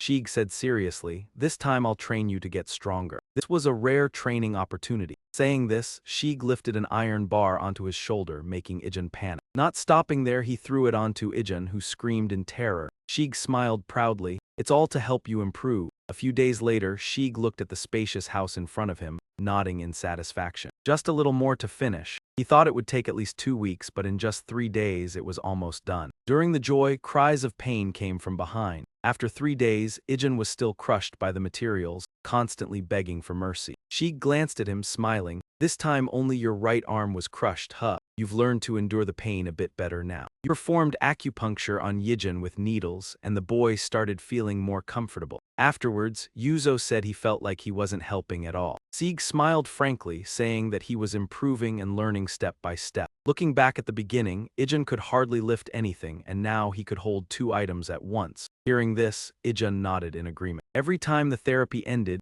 Ijin felt his body getting stronger. Sieg was also satisfied. Although he learned slowly, he was gradually making progress. Although the method was different from how he taught Qi Jin, fortunately Yijin was also gradually absorbing the Tai Kai techniques. Tai Kai is a power that even S-class geniuses find hard to learn, but for Shane, teaching it was feasible. However, with Yijin having only an A+ talent, it was nearly impossible. Thanks to Yijin's super regeneration ability, whenever he broke an arm or leg, Sieg used medical skills to treat him. Forcing the boy to absorb Tai Kai power helped Ijin improve rapidly, going from B to B+ in just 3 days without much hard training. Although Ijin didn't realize it, this also significantly improved Sieg's medical skill. With this level, he could somewhat alleviate Zio's blood deficiency, which made Sieg very happy. Next time, he needed to try a new medicinal herb for the girl. At this moment, Waizun's pleading screams rang out again. Sieg felt a bit helpless and thought he should stop. He approached, supported Yijin's shoulders, and gently said he would finish the house while she rested. After a while, Sieg finished building the house. The system notified him it was a cozy home, leaving him silent, following Hephaestus's perspective. In front of him was a large house, sparkling with light, which surprised Waizun. She wondered if this was really his work. Multiple notifications about power enhancements appeared in succession, astonishing Sieg, his eyes widening at the rapid increase. He thought seriously, wondering if building skills through masonry, destroying and rebuilding, could bring mastery to 100%. However, Sieg sighed, realizing that destroying the new house immediately would require effort to gather materials again. Ijin asked, "Big brother, aren't you going to have a housewarming party?" Sieg was slightly surprised. The boy explained, "You just built a new house, of course there should be a party." After thinking for a moment, Sieg agreed. Although he had no close friends to invite, there were people who helped build the house. He turned to Yijin and said, "Following your advice, I guess I should really have a housewarming." Yijin nodded slightly. "So when will it be?" Sieg frowned, thought for a moment, and said, "We need to prepare everything, maybe 3 more days." Ijin was happy. "All right, see you in 3 days then." Ijin said he would tell his sister, then ran off. Sieg called after him, "Why are you leaving? Let me treat you to something." Ijin shook his head. "No need, just make a good dish for the housewarming." Sieg sighed helplessly. The boy ran quickly, probably fearing being forced to work more. Sieg stopped caring. Looking at the new house, he wondered who he would invite and if they would actually come. He worried it might just be COA and Huck Dory celebrating. Elsewhere in the SH Construction Company director's office, DeGan came in to report. Mina sat in the chair, cheerfully asking about the house progress. "Is everything going smoothly?" Hearing this, Ryagan stammered, unable to speak. After a moment he hesitated. "The project has been completed." Mina was astonished. "Already finished?" DeGan panicked. Jun, her brother-in-law, explained, "Yes, the project is done. The company's assistance is no longer needed." Mina couldn't believe it, asking, "You mean the house is already built? Didn't they just start 3 days ago?" DeGan pursed his lips, recounting. He handled the materials with his hands, dug the soil as if cutting tofu, moved like flying in the sky doing this and that. DeGan vividly described the scene, making Mina anxious. She doubted. "What are you talking about?" DeGan whispered after finishing. "Honestly, I don't understand either." Mina still doesn't believe it. What did he see that made him say that? Could anyone really do such a thing? At Sheik's newly built house, COA couldn't believe her eyes. Sheik smiled and asked, "Do you like it?" COA nodded without hesitation, really liking it. "Is this really your house? The ceilings are so high, the living room is spacious, there are so many rooms, it's nothing like their old house." Sheik looked at her happily in the large house and smiled gently. "Is she really this happy?" COA excitedly said, "Hey, you said we'd have a housewarming party, right?" Sheik nodded lightly. "That's right, I already said that." But before he could finish, COA shouted excitedly. "Then let's go," he asked, confused. "Go where?" The girl cheerfully replied, "To buy ingredients to cook for the guests." Sheik was startled and asked suspiciously, "You're going to cook by yourself? Are you sure?" Although she's a good cook, her health isn't great. COA nodded. "It's fine, I can do it myself." Sheik thought for a moment and then laughed. "All right then, it must be thanks to the care at SH Hospital that your health has improved. Your complexion looks better. You seem to be in good shape now." Shortly after, the two of them went out to buy ingredients. At the same time, in another tall building, Du Jun sat in the shadows, angrily muttering Shig's name. He had turned the sole branch of the Chaos Gang into ruin and destroyed the illegal awakening production plan they had been preparing for years. How could he not be furious? Thinking, Du-jun glanced at his subordinate and asked, "Where is he?" The subordinate immediately replied, "We have located him." Du-jun then ordered, "Lead the way." The subordinate exclaimed in surprise, "Sir, do you intend to go yourself?" Du-jun replied coldly, "If I act directly, the T-director will notice." Du-jun didn't care, speaking coldly, "This is the second time Meng Shig has entered my radar. Lead the way." At that moment, a deep voice sounded, "May I speak with the branch chief?" It was Buck Tron, a fracture member of the Chaos Gang. He smiled lightly. "Why use the monster snare just for handling one snail?" Du-jun frowned upon seeing him, gritting his teeth. "That guy isn't someone you can handle.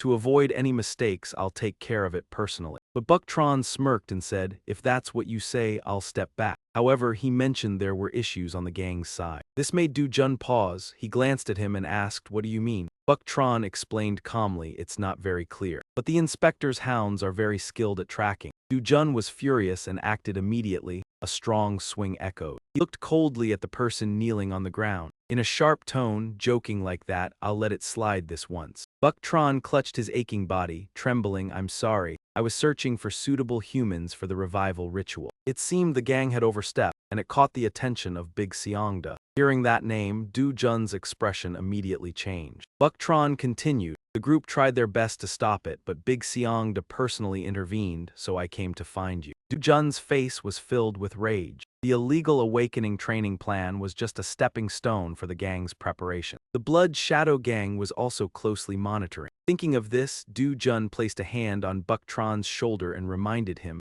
"Myung Jae-hong also failed against him." "Can you do it?" Buck Tron smiled lightly, comparing me to Myung Jae-hong. He was extremely confident, "Just leave it to me." By evening, Sieg stepped out of the room in amazement. The food was already laid out on the table, all delicious dishes, and so many of them. He couldn't help exclaiming, "So many dishes." Seoa smiled happily. "It has to be extravagant." Sieg said awkwardly, "Isn't this too much?" Seoa winked, "Better too much than too little." At that moment, Kudori ran over, shouting. Sieg looked at it tearfully, "You want some too." But remembering its huge appetite, he panicked. If it eats, what will the guests eat? After thinking for a moment, he hurriedly said, "Sorry." Dory sat sadly on one side when she heard those words. Sieg, feeling bad, said he would do it for her. Just then, Seoa suspiciously asked, "Hey, when will the guests arrive?" Sieg checked and replied. He said they were supposed to come during dinner time, so they should be arriving soon. At that moment, an announcement sounded that someone had arrived. Sieg happily said, "They must be here." Sure enough, when he opened the door, he saw So-yoon and her sister, both carrying many fruits. Sieg asked suspiciously, "Why did you bring so much stuff?" So-yoon casually replied, "We're here to celebrate the housewarming. We can't come empty-handed." She then looked around the house and exclaimed in disbelief, "Did Sieg really build this himself?" Sieg didn't answer and Ijin spoke up first. "I wonder if we're too late." He smiled and replied, "No, you're right on time." Ijin sighed in relief. "Phew, I was worried we'd be late with her moving so slowly." Before he could finish, So-yoon scolded him. "Hey, who's moving slowly?" Ijin quietly explained why. "She said that when coming to your brother's house, it should be perfect." Right after he finished, the girl punched him in the back. Afterwards, So-yoon explained, "Don't mind him, he's never fully awake." Sieg watched the two sisters squabbling and could only laugh awkwardly. As the atmosphere was lively, Seoa stepped out to greet them. "Hello everyone, I'm Seoa. She's Sieg's little sister." The two sisters immediately stopped fighting. So-yoon asked in surprise, "Sieg's real sister?" Seoa casually nodded. So-yoon smiled, "Nice to meet you, I'm Kim Seo-yoon, Sieg's sister." She hadn't finished her sentence when Ijun interrupted. "Nice to meet you, I always support Sieg, I'm Yijun."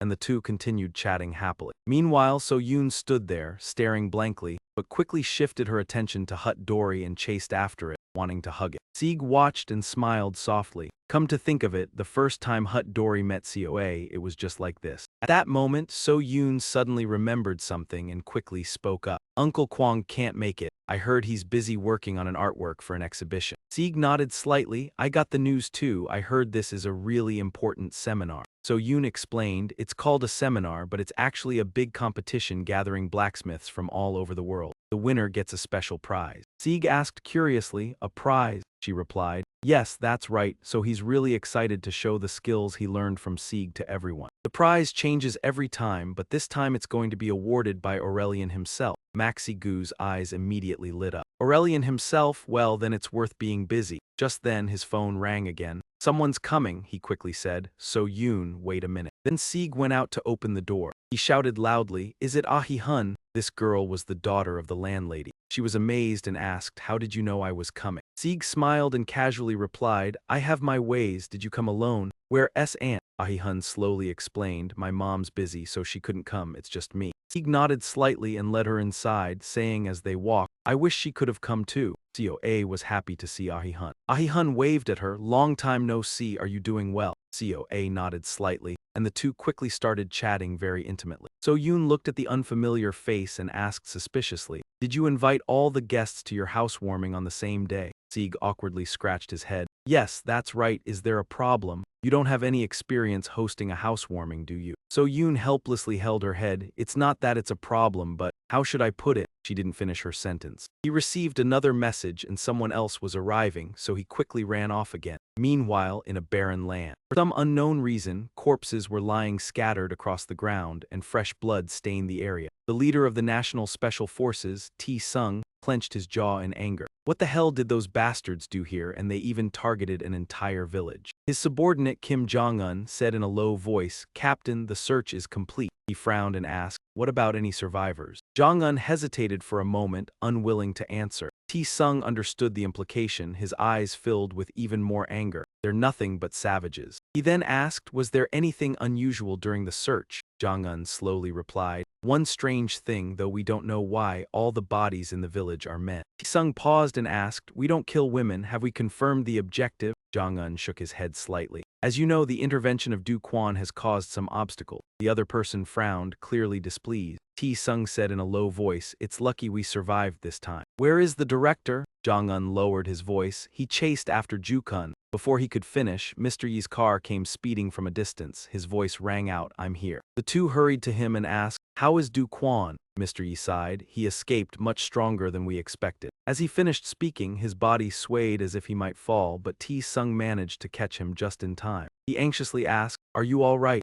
Mr. Yi forced a smile. It's just a minor injury, but I didn't want everyone to see me in this shameful state. But just then, T-Sung felt his palm wet. Upon closer inspection, it was fresh blood. He looked at Mr. Yi in panic, but he shook his head. I'm fine. He whispered, so don't say anything. How could the director of the inspection department let a criminal slip by? The people will be worried. Therefore, Seong-zi wanted everyone to act as if he were fine. At the same time, Du Quan was in no better condition, leaning against a tree to steady himself, breathing heavily. Shu-ha immediately stepped forward, concerned, and asked, are you all right? Du Quan gritted his teeth and responded, what about the order? Shu-ha hesitated before answering, because you appeared, the ceremony is proceeding without disruption. He then asked, has the prosecution team found anything? Shu-ha shook his head, just like you, we've kept everything hidden. Hearing this, Du Quan was satisfied but then became furious thinking about Mr. Yi. For the first time, he truly confronted him and now understood that the rumors had underestimated his abilities. He gritted his teeth and laughed loudly. It's just a small loss, only one left eye. Then he mocked himself. Is that considered small?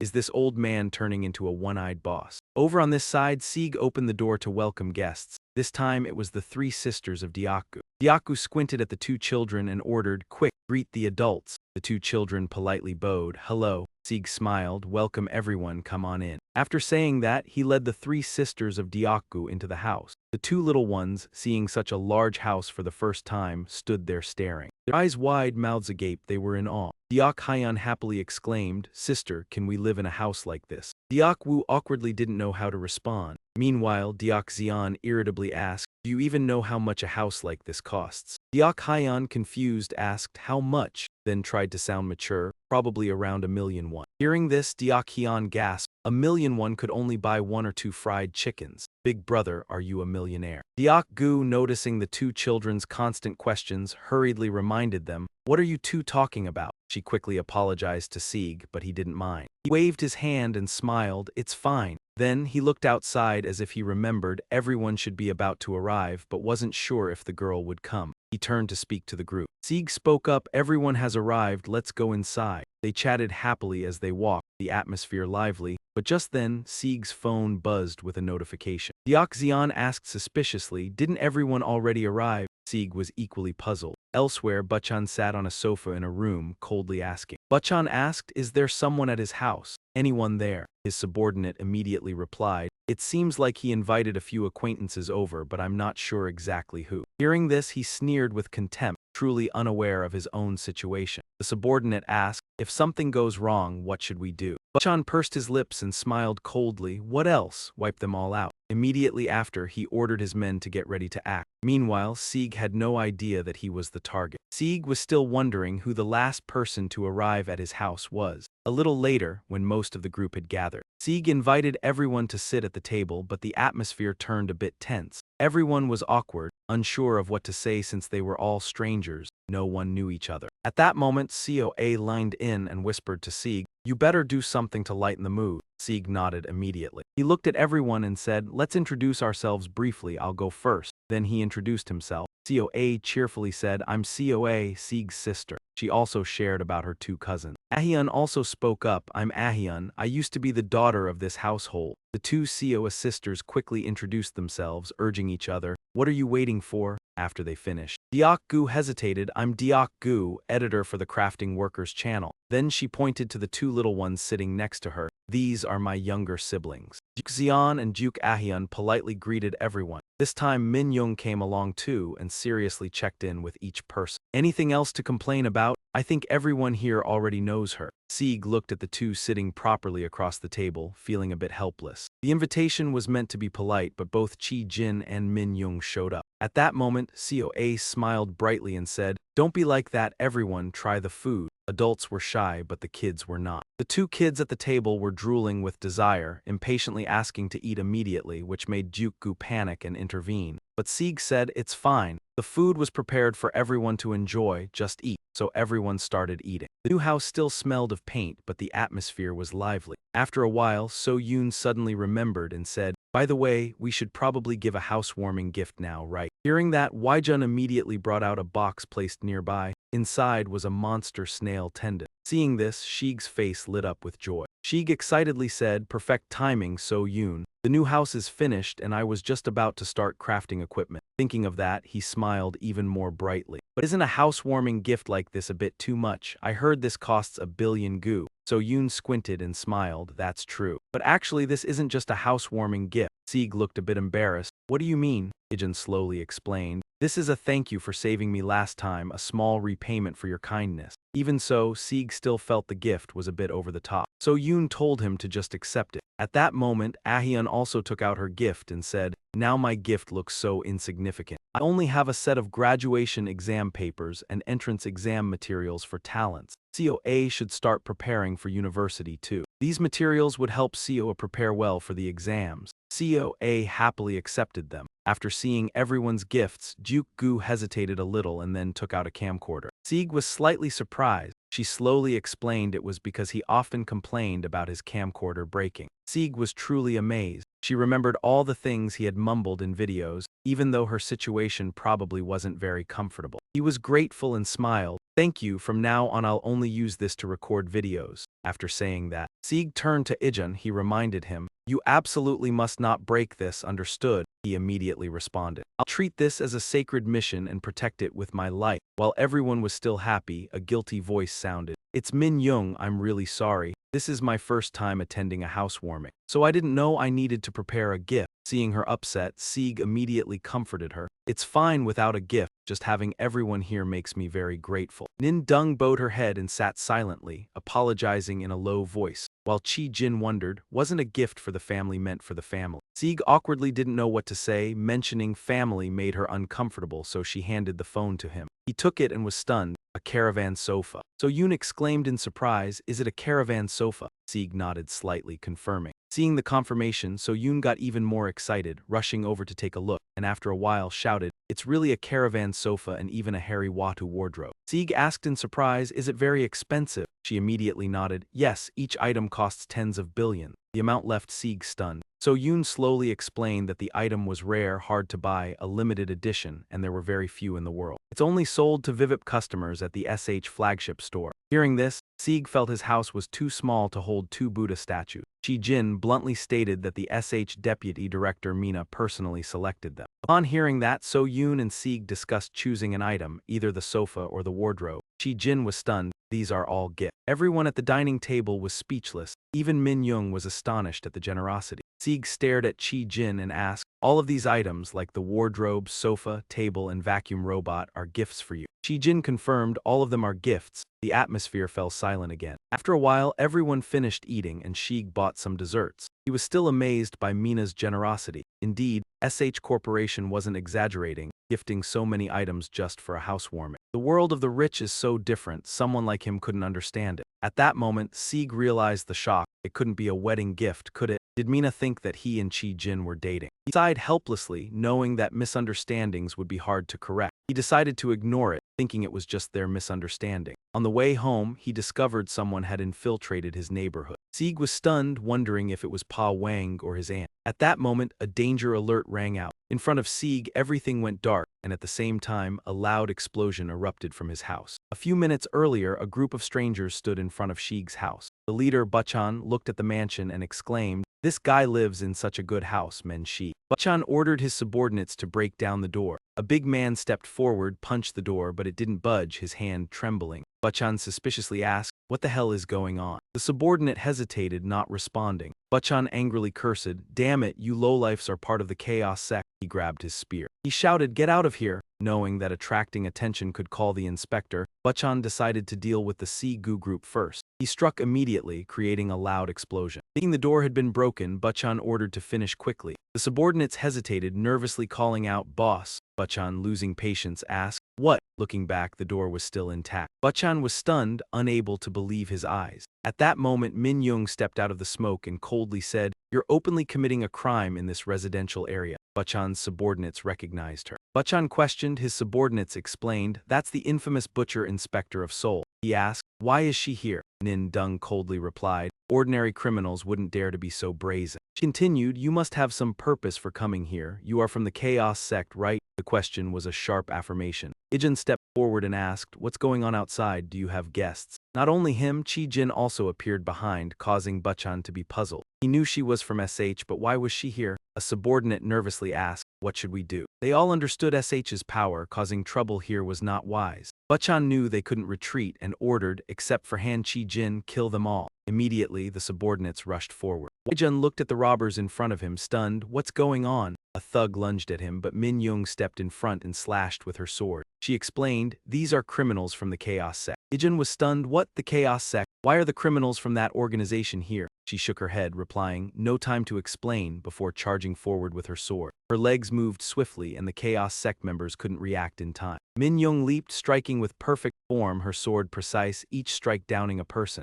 Jun trembled in fear. By the gods. Min Young, full of experience, charged alone into the encirclement, wiping out the criminals. Jun was still in shock. Another woman had silenced him.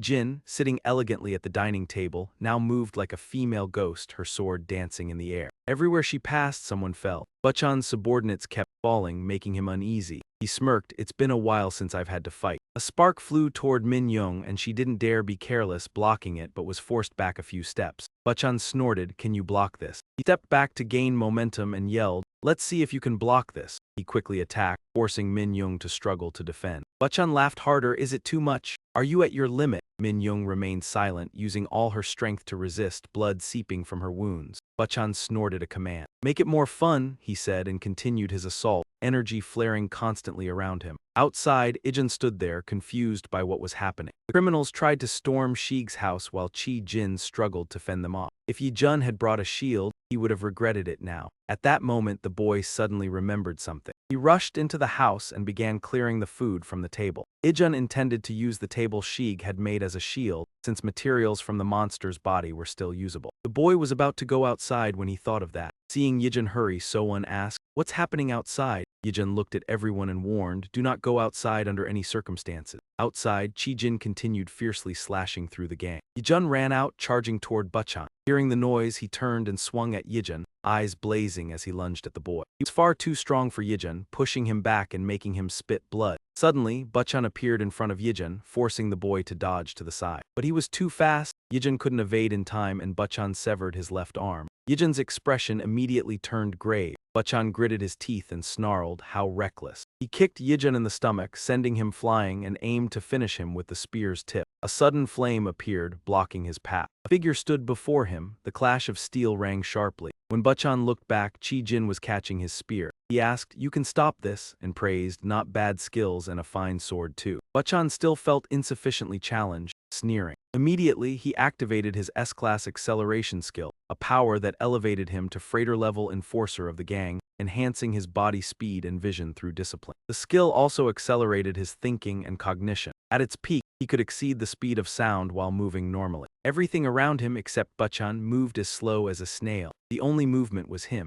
In this frozen world, Bachchan saw himself as a god, but an uncomfortable sensation struck, making his body tremble and itch all over. Warnings echoed in Bachchan's mind, alerting him that if he didn't evade immediately, he would die. Behind him, a light appeared, forcing him to turn. A violent explosion erupted, sending Bachchan flying and slamming him into the ground, coughing up blood. He couldn't believe it. He had reacted, yet it was too late. He refused to accept this in a world he ruled like a god. Looking around, Bachchan saw bits of cream scattered on the ground and an arm suddenly reaching out. Sheik appeared before Bachchan, voice tinged with regret. All the cream spilled. He asked, "Who the hell are you?" Sheik glanced around, slightly panicked. "What now?" Sheik met Yijun holding a large table with one arm severed, looking too imposing. Sheik exclaimed in shock, "Why are you holding the table? Where's your left arm?" Yijun was embarrassed, unsure how to respond. Sheik looked around and nodded. "I see the situation now, but who exactly are they?" Min Young ran over to explain. "They are criminals from the gang." Hearing this, Sheik's aura flared. He said, "I warned you all already."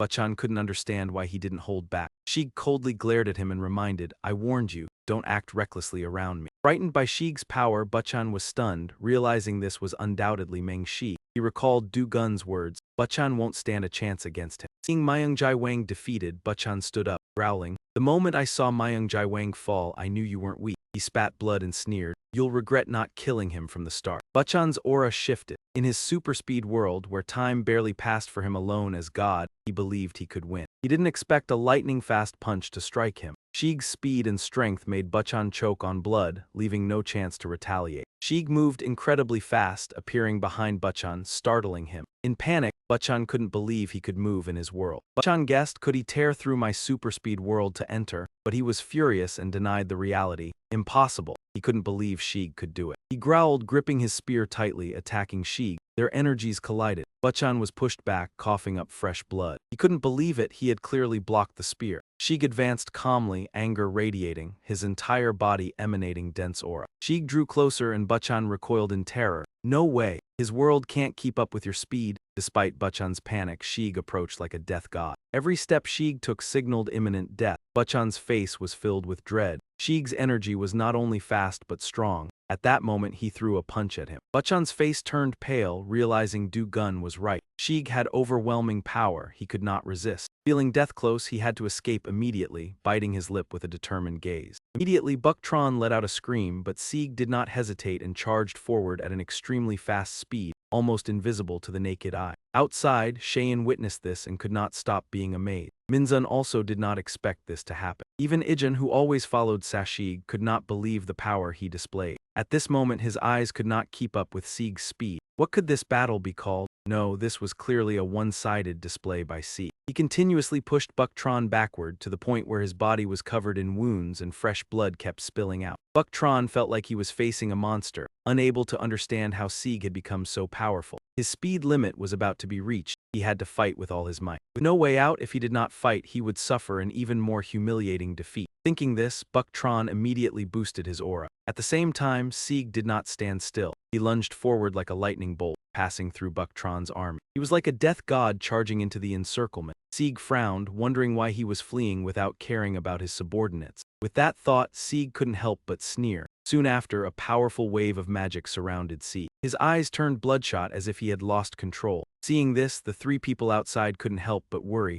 Suddenly, Min Dung shouted from a distance, "Don't kill him." Sieg did not look back, only responding coldly. "Got it." Sieg stopped, staring at Buktron as if he wanted to tear him apart, coldly saying, "I can't make any guarantees because right now I can't control my power either." Sieg was thinking, right now he was only focusing on increasing his speed, limiting himself to the concept of increasing his movement speed. But after seeing how Buck Tron used his abilities, Sieg realized that he could not only increase his speed, but also expand this concept to enhance all his physical ability. That power was nothing short of divine, breaking the speed limit, eliminating all the barriers he had unknowingly created. He decided to awaken his latent power and expand the concept of super speed. Thinking of Buck Tron's weaknesses, Sieg began to calculate carefully and made his move. At that moment, the dark sky was no more, replaced by the bright moon. The night breeze began to blow gently. In the blink of an eye, everything around seemed to float in the stillness of day and night. The world he perceived was a world with a 24-hour time span. The world of a quarter second, everything slowed down, even the sounds were trapped in space, unheard by anyone. This was the world of super speed, a world accelerated to the limit that a human could achieve. The other world, however, was a forbidden land for mankind. Sieg was extremely focused at this point. 2 meters of super speed was the power of the divine. A 75 hundredths of a second, the world of multiple speed.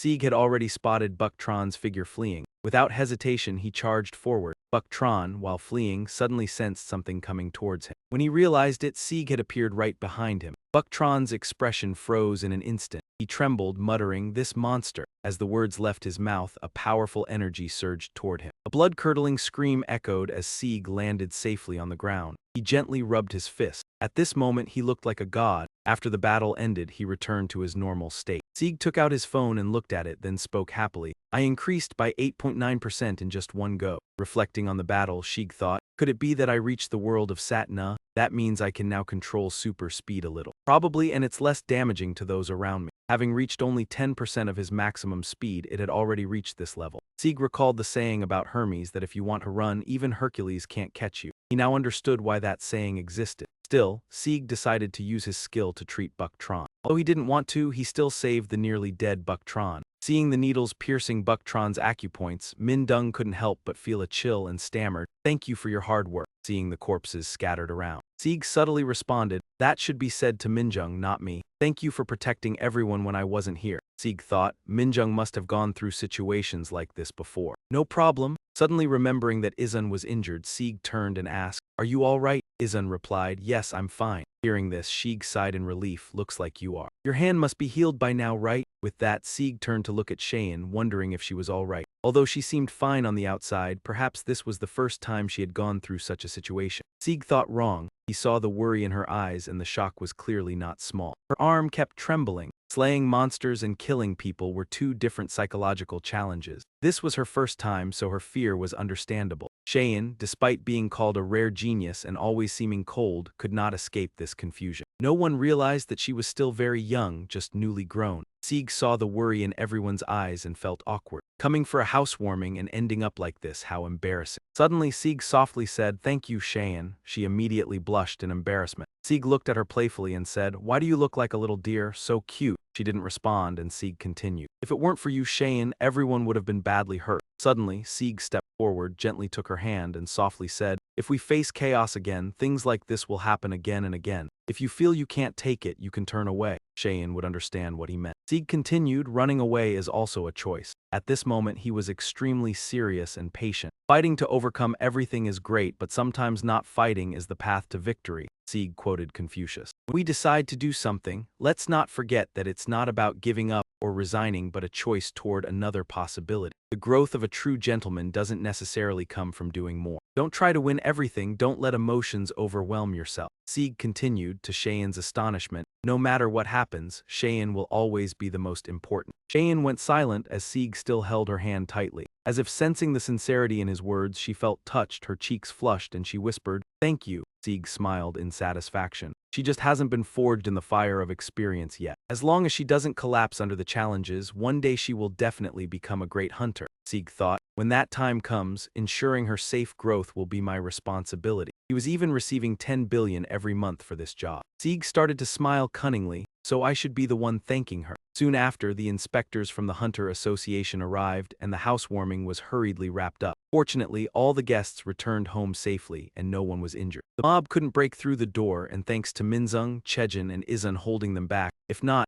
Yihao would have had to act. Sieg felt grateful but also guilty for involving them in this. Min Young was completing the mission with Su A, and Su A calmly reported that all of them were members of the mob, each wanted. At that moment, a subordinate suddenly shouted, "One is still alive, what should we do?" Another male subordinate replied, "What else? Kill him." The cold words terrified Sieg, but he emphasized that letting him live would only cause the same trouble. Better to soil your hands yourself. Sieg realized the last words showed the superior's mindset. Better to kill the wrong person than miss one, and the subordinate agreed. While thinking, Min Young spoke. The one you caught is from Buchan. Can you confirm the identity of Joe Buchan? Min Young asked. Sieg replied, go ahead, that's also the role of the association. He realized Min Young was deliberately letting him live so others could handle it. Sieg stood watching the inspectors clean up the aftermath. He initially considered handling it himself but realized it was better for experts. Remembering something, Sieg turned to Min Young and said, if it's not too much trouble when you find the mob's base, could you let me know? Min Young replied, if it's you, Sieg, no problem, but why? His expression hardened, voice sharp. I need them to know what happens if they ignore my warning. Seeing Sieg like that, Min Young quickly said, understood. Before leaving, she added, as for the housewarming gift, can we substitute by patrolling your house regularly instead, Mr. Meng Sieg? The three subordinates stared in horror at her words. Sieg asked, is that really okay? He noticed the members hadn't agreed yet and that work authority shouldn't be used for personal purposes. Min Dung said firmly, patrolling the managed area is the inspector's duty. Sieg's house falls within our sole branch's jurisdiction. Sieg was about to object, but Lin Dung interrupted. She explained that Sieg was now a target of the mob and they had a responsibility to protect dangerous citizens. Seeing this logic, Sieg pondered, so basically, if I stick around you all, you can catch the mob. That's what you mean, right? Sieg asked. Min Dung nodded. Almost. Above all, this is your housewarming gift. Sieg smiled politely. If you say so, then I have no reason to refuse. Sieg felt gratitude inwardly, thankful and unwilling to refuse. The new house was still incomplete. The intrusion prevention system had proven effective but not foolproof. With Yihao here, there was some reassurance, but what if something happened? If inspectors patrolled regularly? Sieg thought of asking them and said, then I'll rely on you all. Min Young smiled, thank you, Sieg. She turned and left, leaving Sieg dazed. He felt he was the one who should be thanking them. Min Young finished cleaning up, recalled the team, and Sieg nodded slightly, smiling as he watched them leave. At that moment, Sieg's face darkened. Looking at his trembling hands, he worried about joint stiffness. Remembering that bastard Butch Tron, Sieg frowned. He was a fracture-level enforcer of the mob, stronger than expected. Even stronger than Jai Wang before, completely different. 2 ranks apart, yet skill difference enormous. Butch Tron's spear swung as he fled was a bladed weapon, and Sieg blocked it barehanded. Thanks to superhuman strength training, Sieg avoided danger almost impossible to manage barehanded. If injured by Butch Tron, he would lose. The mob would surely seek revenge, facing someone stronger than Butch Tron. Sieg clenched his fists, determined, could this be my limit? I can't continue fighting barehanded. As the possessor of the godly metallurgy skill, I have to craft my own equipment. The human body is weak in teeth and nails. The only choice is weapons. Harder wooden picks than nails to stab, stones tougher than before to throw, overcoming physical disadvantages by finding new material. Thus, humans gained combat advantage over most animals, hunting beasts previously unbeatable. Eventually, humans rose to the top of the wild, becoming apex predators. Human history is tied to weapon diversity. Sieg considered which weapon suited him best and decided to stick with gauntlets as they matched martial arts better than arms. With Hercules' divine martial arts, body-enhancing equipment was ideal. Sieg chose gauntlets. Seeing the material reach the correct forging temperature, he recalled the gloves he once made using giant goblin tendons. The godly metallurgy skill was now 6 times stronger, same material but vastly different result. Enthusiastic, Sieg raised the forging hammer and said, let's begin. The first strike fell. Next, he struck the hammer, forged and cast, finding perfect harmony. Sieg focused on crafting and soon created high-quality equipment, raising his metallurgy skill. Examining the work, Sieg muttered, not bad. Judging the first-class gloves, previously sold for 400 million to Cheyenne as disposable. If Hefa Estes also rated them well, these were quality items. Tempted by profit, Sieg joyfully exclaimed, if I sell now over 1 billion coins, should I sell? He haughtily said, no, I'm not exactly short on money. Quickly testing, Sieg tried the gloves on, muttering with satisfaction, so comfortable. Trying to clench his fist, unexpectedly the gloves cracked. Sieg couldn't react in time, sweating as he looked at his hands. A second later, the gloves shattered completely. Sieg panicked. It just gave up on me. The material cost 100 million coins. He sighed helplessly. Both items were flawed, couldn't call them good. Sieg wondered, why could the material be the problem? Giant goblin tendons are the power-releasing organs of goblins. This is the strongest material in the world, capable of withstanding the power of a giant goblin. However, why it is so remains unclear. As he pondered, his mind began to work. Sieg realized the problem might be that the giant goblin's tendons couldn't endure Hercules' super strength. So he would need a material stronger than the giant goblin. Sieg frowned, thinking, was there any monster stronger than an A-class giant goblin? She tried to recall, but nothing came to mind, and he exclaimed in shock, is that possible? Could it really be that no monster could withstand Hercules' super strength? That would mean Hercules couldn't use any equipment. But immediately, Sieg contradicted himself. That wasn't entirely true. For example, the Nemea lion with its thick and solid hide was not weakened by Hercules' attacks. So he had performed the collar chain technique on the Nemea lion for 30 days. Sieg wasn't sure if it was a real collar chain, but in the end, it died torn apart. Only its head remained to be made into a helmet, as Hercules had recounted. Thinking of this, Sieg laughed happily, saying that to craft equipment that could withstand Hercules' super strength, it had to be as strong as the Nemea lion. That wasn't too difficult, was it? After laughing heartily for a while, Sieg suddenly realized something. He quickly said, wait, how can I even find it? And how would I catch it? The thought of his hands enduring long-term pain struck him with dread. Sieg felt a chill. Could it be that he had to fight barehanded forever? Standing there, sad and muttering to himself, a voice called from behind, no wonder the light is so bright, so it's you. It was Uncle Pa Wang. Seeing Sieg, the uncle asked in surprise, are you making equipment? Sieg sighed and replied, yes, but it's all in vain. Curious, Pa Wang asked why, and Sieg quickly recounted the story. Then the uncle said, you can't use equipment anymore. Finding Sieg's reaction amusing, Pa Wang laughed and said, I don't know what happened, but to lighten your mood, try the equipment I made. Curious, Sieg asked if he really made it. It was a silver sword, and Sieg looked at it in admiration. Indeed, Uncle Pa Wang's basic skills were excellent, and now combined with the Hefa Estes techniques Sieg had taught. Thinking this, Sieg happily said, all right, Uncle. Pa Wang nodded with satisfaction. Watching the sword, Sieg asked, did someone important ask you to make this? An S-class hunter? Pa Wang shook his head. No, this is for display at the convention. Initially surprised, Sieg recalled So Un's words from before and nodded, realizing this competition was more important than he thought. Ba Guang casually said, yes, it's the most prestigious blacksmith competition in the world. If you participate, the championship would surely be yours. Sieg asked in surprise, can I participate too? Pa Wang hesitated, then said, technically yes, but to participate you must join the World Blacksmith Association, have a blacksmith certification, and a dozen other documents. Hearing the bureaucracy, Sieg immediately withdrew. That's not for me. Forget crafting skills, I don't have any skills anyway. Sieg smiled and said, last time I heard there's a prize for the winner, right? Pa Wang nodded. Yes, but it's not the prize that matters, it's symbolic. Besides, this prize is worthless compared to what Master Aurelian brings. Sieg asked in surprise, what? The prize Master Aurelian brings is useless. Then what is the prize for the winner? Pa Wang immediately answered, orichalcum. Hearing this, Sieg was stunned. This metal was discovered after the 5th Industrial Revolution. With extreme hardness and indestructibility, it usually existed as ore, not refined. Sieg realized it was truly useless. No matter how precious, it was just beautiful trash, impossible to forge. Even Master Aurelian could not refine orichalcum. Sieg asked skeptically, why offer a prize he cannot even craft? Pa Wang smiled knowingly. I already said, it's symbolic. The convention gathers blacksmiths worldwide. Sieg doesn't know the skill levels of foreign blacksmiths. But with his quality, victory is possible. At that moment, Sieg suddenly remembered a problem. The metal was indestructible due to its extreme hardness, and no blacksmith could forge it. That's why it's called the Metal of Gods. He had seen the orichalcum forging process. The Jonia sword was made from Hefa Estes Zen, derived from orichalcum. If it were divine forging, it might work. Sieg decided he had to have it, but he couldn't enter the convention. Could he just give up? But what if he participated under Pa Wang's name? Maybe the uncle wouldn't allow it. Sieg thought of another way, and soon he considered a possibility. What if he helped Pa Wang win? Having found a direction, Sieg grinned with self-satisfaction and looked at Pa Wang. Uncle, would you like to make a deal with me? Pa Wang thought for a moment and agreed. Sieg began teaching him his weapon forging methods. Pa Wang stood to the side hammering while Sieg constantly instructed. Sieg's method was difficult and Pa Wang struggled to understand.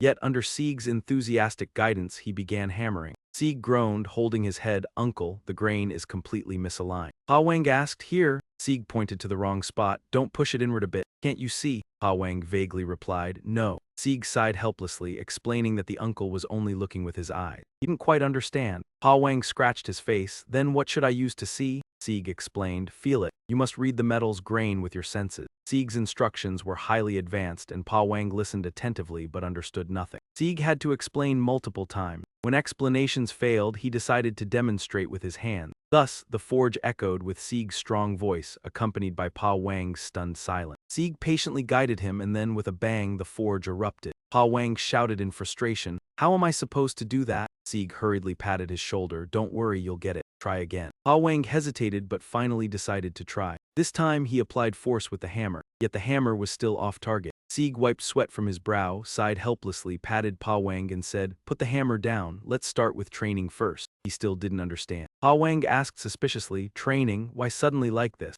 Sieg smiled slightly. "If you want to learn my techniques, you need to train your muscles first." Pa Wang avoided his gaze, "But the convention is in less than a week. How much more can I forge even if I practice?" Sieg said nonchalantly. "If you take the herbal medicine I made, you won't have to worry about anything." Ba Hong was confused by your question, while Sieg suddenly seemed to recall something and quickly asked, "The blacksmith seminar isn't testing for stimulants, right?" Thousands of question marks appeared around Ba Hong's head. "What do you mean?" Immediately, Sieg began training Pa Wang, giving him medicinal herbs while continuously explaining beside him. "Breathing is very important, but don't overthink it. For now, just focus on doing." No sooner had he finished speaking than Pa Wang collapsed to the ground. The special training continued, and a week later, Pa Wang was still functioning normally. When Sieg arrived, his uncle smiled happily and said, "It's done." Sieg held the sword, inspecting it for a moment, then widened his eyes in astonishment. His uncle couldn't help but exclaim, "The grip of this sword is a masterpiece. It fits perfectly in my hand. It feels like it was made just for me." Ba Hong smiled contentedly and said, "The sword's grip was crafted from the facial structure of a doppelganger. A doppelganger is a creature that can replicate the appearance of its target. By integrating the abilities of the doppelganger, the grip is perfectly suited to the user's hand. Integrating a monster's abilities into equipment should not be something done by humans." Ba Hong expressed his gratitude, saying, "I've learned so much from you, more than the combined 20 years of my own experience. This week of training has been more valuable." Sieg smiled, noting that in just 1 week, his uncle had made tremendous progress. The reason was that his uncle already had a foundation of 20 years of experience, which, although not perfect, still helped him achieve good results in his crafting. Confucius once said of the 4 tall trees, plum, chrysanthemum, orchid, and bamboo, "The bamboo takes 5 years to mature. During that time, the shoot remains underground, invisible, and only after 5 years does it begin to sprout. The bamboo shoot shoots up straight into the sky in just 5 weeks. So does bamboo mature in 5 weeks or 5 years? Of course, it's 5 years. A noble person matures similarly, just like the growth of bamboo. Even if the results are not immediately visible, or if others think they are insignificant, if one focuses on what they want to do, over time, the result will become real value." Sieg scratched his head and laughed, saying, "I'm embarrassed to say. I'm only here to help you, but this result is all thanks to your effort." He wasn't just saying that lightly, it was truly the case. Ba Hong smiled and sincerely replied, "Thank you." Sieg sighed, thinking that submitting this product to the seminar would be enough, and now he could only await the fate-determining decision. A few days later in Paris at the Garnier Palace, where the blacksmith seminar was taking place, bringing together the greatest blacksmiths in the world to exchange ideas and discuss. After the preparation time, the first item was placed on display, and the host began the introduction. The first item was a sword crafted by the master blacksmith Antonio. Hearing the famous name, the audience below the stage began to murmur, guessing the identity of the blacksmith. The host quickly pulled back the curtain and introduced the item, calling it Long Tuck. Upon hearing the name, the crowd was moved, but a derisive voice rang out, "Trash." Hearing this, an outraged man shouted, "Who dares to insult this?" But when he saw the man sitting on the golden chair, he fell silent. This was the master alchemist Pierre Dubois Aurelian, mocking,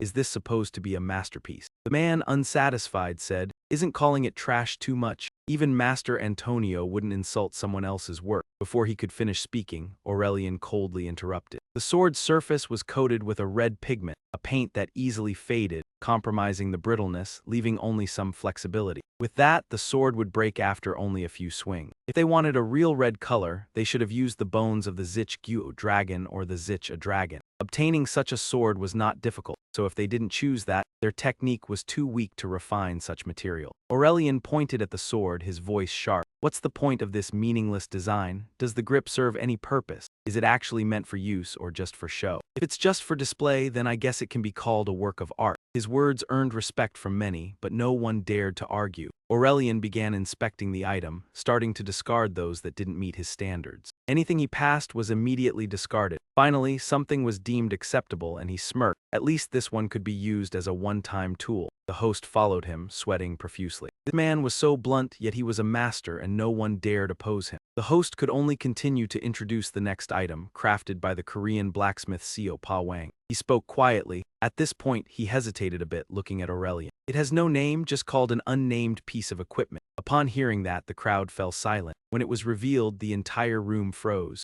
Aurelian trembled, the sword falling from his hands. Immediately, he shouted excitedly, "Who made this sword?" A few days later, at the headquarters of the administrative hunters, a man heard his subordinate report and exclaimed, "Master Aurelian is coming to Korea." Seeing his reaction, the subordinate fearfully replied, "Master Aurelian suddenly wants to visit Korea." John Jiu, the director of the Hunter Association, was stunned. Suddenly, what should we do now? John Jiu thought for a moment, then asked, "What's the reason for his visit to Korea?" The subordinate shook his head. "I'm not sure." He continued asking, "Then when is he arriving in Korea?" The subordinate hesitated, then after a long while reported, "He just landed at Incheon Airport." Upon hearing this, Chang Yu jumped up and ordered, "Cancel everything today." His subordinate awkwardly said, "But we have a meeting with Mr. Sankyu today." Hearing this, Chang Yu shouted angrily, "Do you think that meeting is still important? Don't say anything more, cancel it," he said, putting on his coat and preparing to leave, adding, "As long as Master Aurelian is in Korea, the entire plan is cancelled." In this situation, the highest level a hunter could achieve was rank S. S-rank hunters were extremely rare, with only 6 of them in Korea. In another area in an A+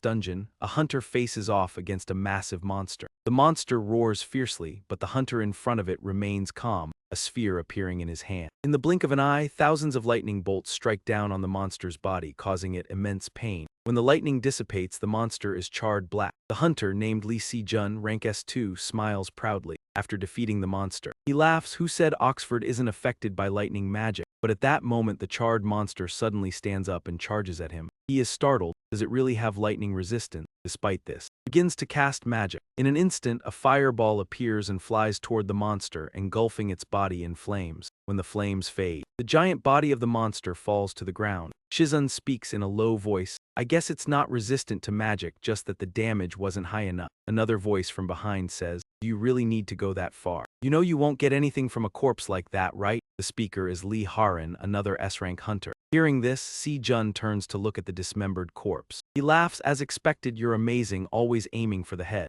Harin says nothing. He asks again, "By the way, have you heard any news?" Shizun furrows his brows. "What news?" and slowly explains that Master Aurelian has arrived in South Korea. Harin is stunned, skeptical. "Why did Master Aurelian suddenly come to South Korea?" Shizun shrugs indifferently. "Not sure, I just heard about it before coming here. I don't know the exact reason, but it might be because of Han Chi-jin Chang's weapon." Harin frowns. "What's so special about her? Why does everyone keep talking about her? Isn't she just a rookie?" Shizun chuckles softly. "Everyone has to start somewhere." These words make Harin a bit annoyed. "Are you defending Han Chi-jin?" Shizun shrugs and pouts. "No, I'm just stating the truth." Harin, irritated. "Do you think I feel inferior to Han Chi-jin?" Shizun remarks, "Don't you?" Harin snorts coldly. "Not at all." He pouts and asks, "Didn't you say before that you were upset when Han Chi-jin got Master Aurelian's weapon?" Hearing this, Harin immediately frowns and irritably says, "It really bothers me. Why did he only make one for her?" Shizun smiles softly. "So you feel inferior, don't you?" Harin glares at him, grinding her teeth. "It's not inferiority, just frustration when someone undeserving gets such a good weapon." Shizun teases, "So you're jealous?"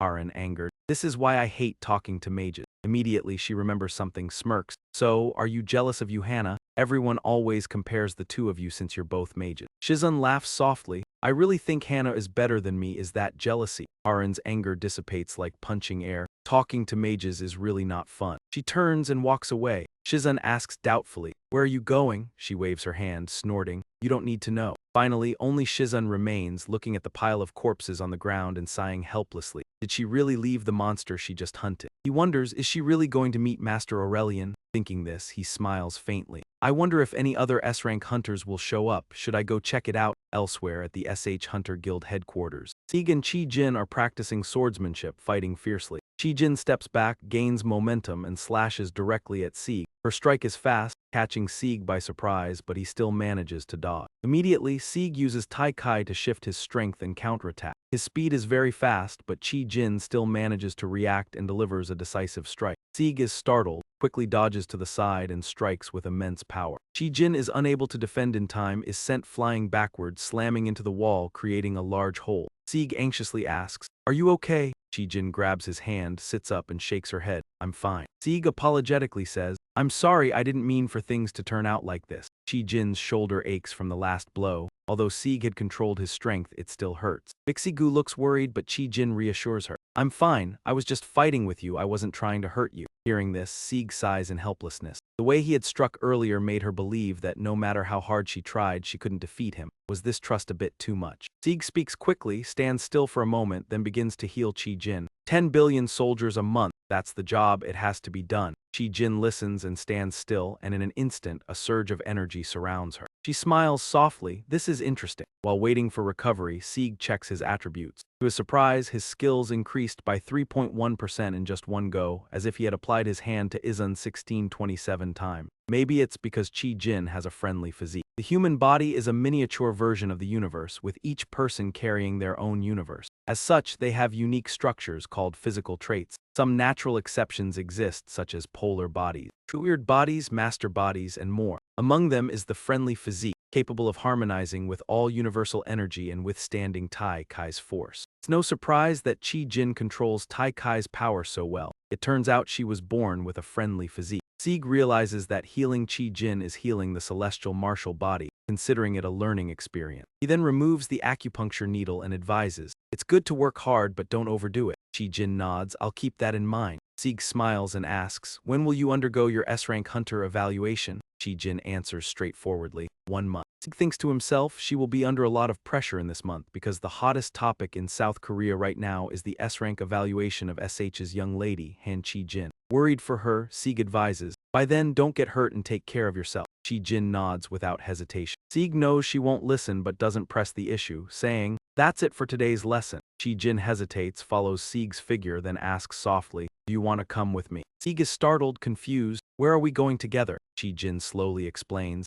"Master Aurelian is coming soon." Hearing this, Sieg frowns, asking vaguely, "Why is Master Aurelian suddenly coming here?" Sieg suddenly remembered the blacksmithing seminar and realized that Pa Wang had won, so he would soon have the opportunity to possess the enhanced Ori-chan. His joy quickly faded when he learned that the product had only been sent out a few days ago, while the appraisal process would take at least 2 months. Sieg guessed that he had just gone to meet Qi Jin to inspect the sword before the S-rank evaluation and had no further concern. He waved and left, telling himself that his SS-ranked alchemy skills were solid enough, so he didn't need to worry about him. Meanwhile, in a dark cellar, 2 imposing men were present. One of them smiled faintly. This was Munt Belm, the leader of the Chaos Guild. The next day, outside the SH Hunters Association headquarters, Cheyenne arrived early to wait for Master Aurelian. As soon as he got out of the car, he greeted her. "Long time no see, Qi Jin." Qi Jin bowed slightly and replied, "Hello, Master Aurelian, it's been a while. How have you been?" Aurelian smiled and nodded. Aurelian mentioned that the condition of an ordinary blacksmith was nothing special. Qi Jin happily replied, "It's been so long, you're still the same. You must be hungry after such a long trip. Let's go have a meal." But he declined, saying, "No need, I've eaten already. What's important is..." He pulled something out that shocked Shane. In Aurelian's hand was the sword he had just taken from the blacksmithing seminar, seriously stating that he wanted to meet the one who forged it. Meanwhile, Sieg still paid no attention to Aurelian since moving into his new house, and his life was going on normally. He posted a video on YouTube about clearing dungeons,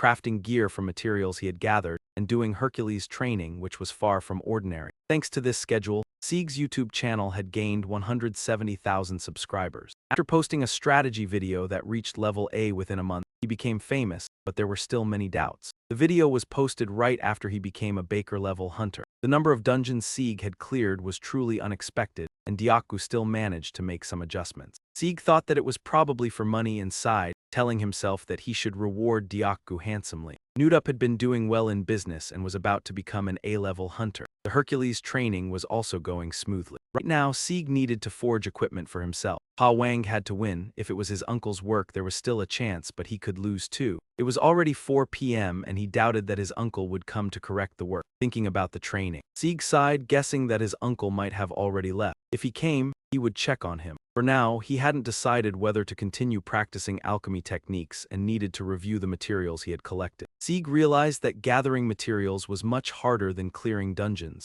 Transportation and organizing were quite tiring. A warehouse could hold an infinite number of items, and it would be great to have a space bag, but he didn't know how to make one. A space bag was a magical item that created a space connected through a portal or a special deep hole separated from the universe. The space bag allowed access to this space. Even Hephaestus couldn't create one. Space magic was only available to high-level mages. However, Sieg thought that with his 2-meter super speed, his divine martial arts would be greatly enhanced. Hercules had once spoken about strength beyond oneself. If Sieg combined the power of GODTube, his divine strength could increase significantly. In that case, he could also apply it to his alchemy technique. He could also integrate magic into the equipment, so the possibility of crafting a space bag was feasible. Thinking this way, Sieg became happy and wondered if he should research more on supporting powers for alchemy techniques. Sieg took out his phone, unsure of which attribute to learn. If he wanted to enhance to SS level, he would need to be exceptionally strong. After a moment of contemplation, he remembered Osiris' wife in Egyptian mythology. The goddess Isis, mother of Horus, could support the divine alchemy technique. He needed to figure out which attribute to focus on, related to magic, but he hadn't decided and thought he should ask Hercules. This idea was quickly dismissed. Hercules only knew destruction. Sieg decided to watch videos about Isis first. Just then, he heard a noise behind him and frowned, wondering who it was. When he turned around, he saw Cheyenne. Sieg frowned and asked, "What are you doing here?" He then realized that Master Aurelian was also present. Sieg was puzzled and muttered, "Why are both Qi Jin and Master Aurelian here?" Cheyenne was also surprised and asked, "What are you doing here?" Sieg replied plainly, "I work here." Cheyenne was a bit surprised and said, "Come to think of it, you mentioned testing my gloves in the S-rank dungeon." Sieg smiled wryly, glanced at Aurelian and whispered, "Forget about that, but why is Master Aurelian here?" Cheyenne slowly explained,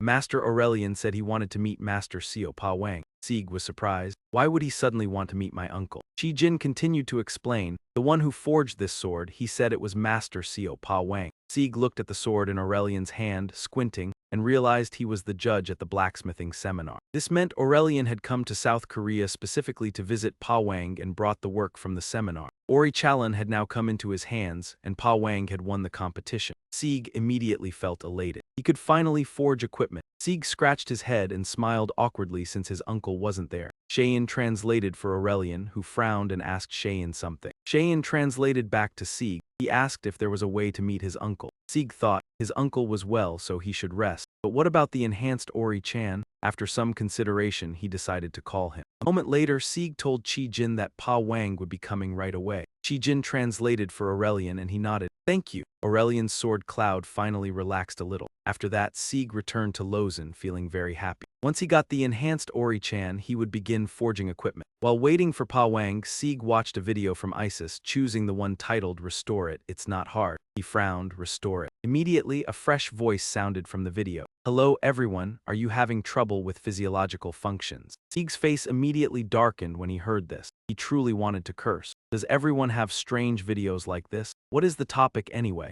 The video continued to play, and Isis' clear voice kept discussing the embarrassing topic. She kept complaining about her husband. Sieg couldn't take it anymore. The Greek and Roman mythology was a mess just 5 minutes before disaster. The Nordic mythology happened 5 minutes after disaster, and the Egyptian mythology was a catastrophe repeating every 5 minutes, giving him a headache. At this moment, the video played Isis' voice discussing how America treated her American husband. As soon as she finished, she lightly tapped the ground with the stick in her hand. Sieg stared at the movement in shock. What was she doing? Was this some ancient Egyptian ritual? With suspicious gaze, Isis continuously swayed her hips, trying to appear cute. After watching, Sieg felt a little irritated, wondering where she learned these tricks. But what mattered was what had improved here. Meanwhile, the cacti in the desert suddenly transformed. They became distorted, radiating magic. The air around Sieg became as still as a dark sea. He cursed inwardly, wondering what on earth he had just watched. Was this really meant for ordinary people? In an instant, Sieg realized that Isis had the ability to add functions to enhance everything. She could even add a spatial function to her equipment. If she had the power to create something indescribable from Osiris, then it was entirely possible, wasn't it? He wanted to check how much the membership fee was. While Sieg was engrossed in Isis' video, the blacksmith's door opened. Ba Guang, sweating, rushed in and asked softly, "Has Aurelian arrived?" The sound startled both Cheyenne and Sieg, who turned back. Seeing the person in front of him, Ba Guang couldn't help but marvel. He didn't expect the master Aurelian to appear. Before he could say more, Aurelian cut him off. I'm really looking forward to meeting you and congratulating you on winning the blacksmithing workshop. As soon as the words left his mouth, Ba Guang's expression immediately froze, then broke into a smile. He scratched his head in confusion. I don't understand what you're saying. Aurelian's language was, of course, incomprehensible to Ba Guang, and Shayan hurriedly translated. He says he's looking forward to meeting Xiao Pa Wang and congratulating him on winning the blacksmithing workshop. Upon hearing this, Pa Wang was stunned, unable to believe it. He exclaimed in amazement,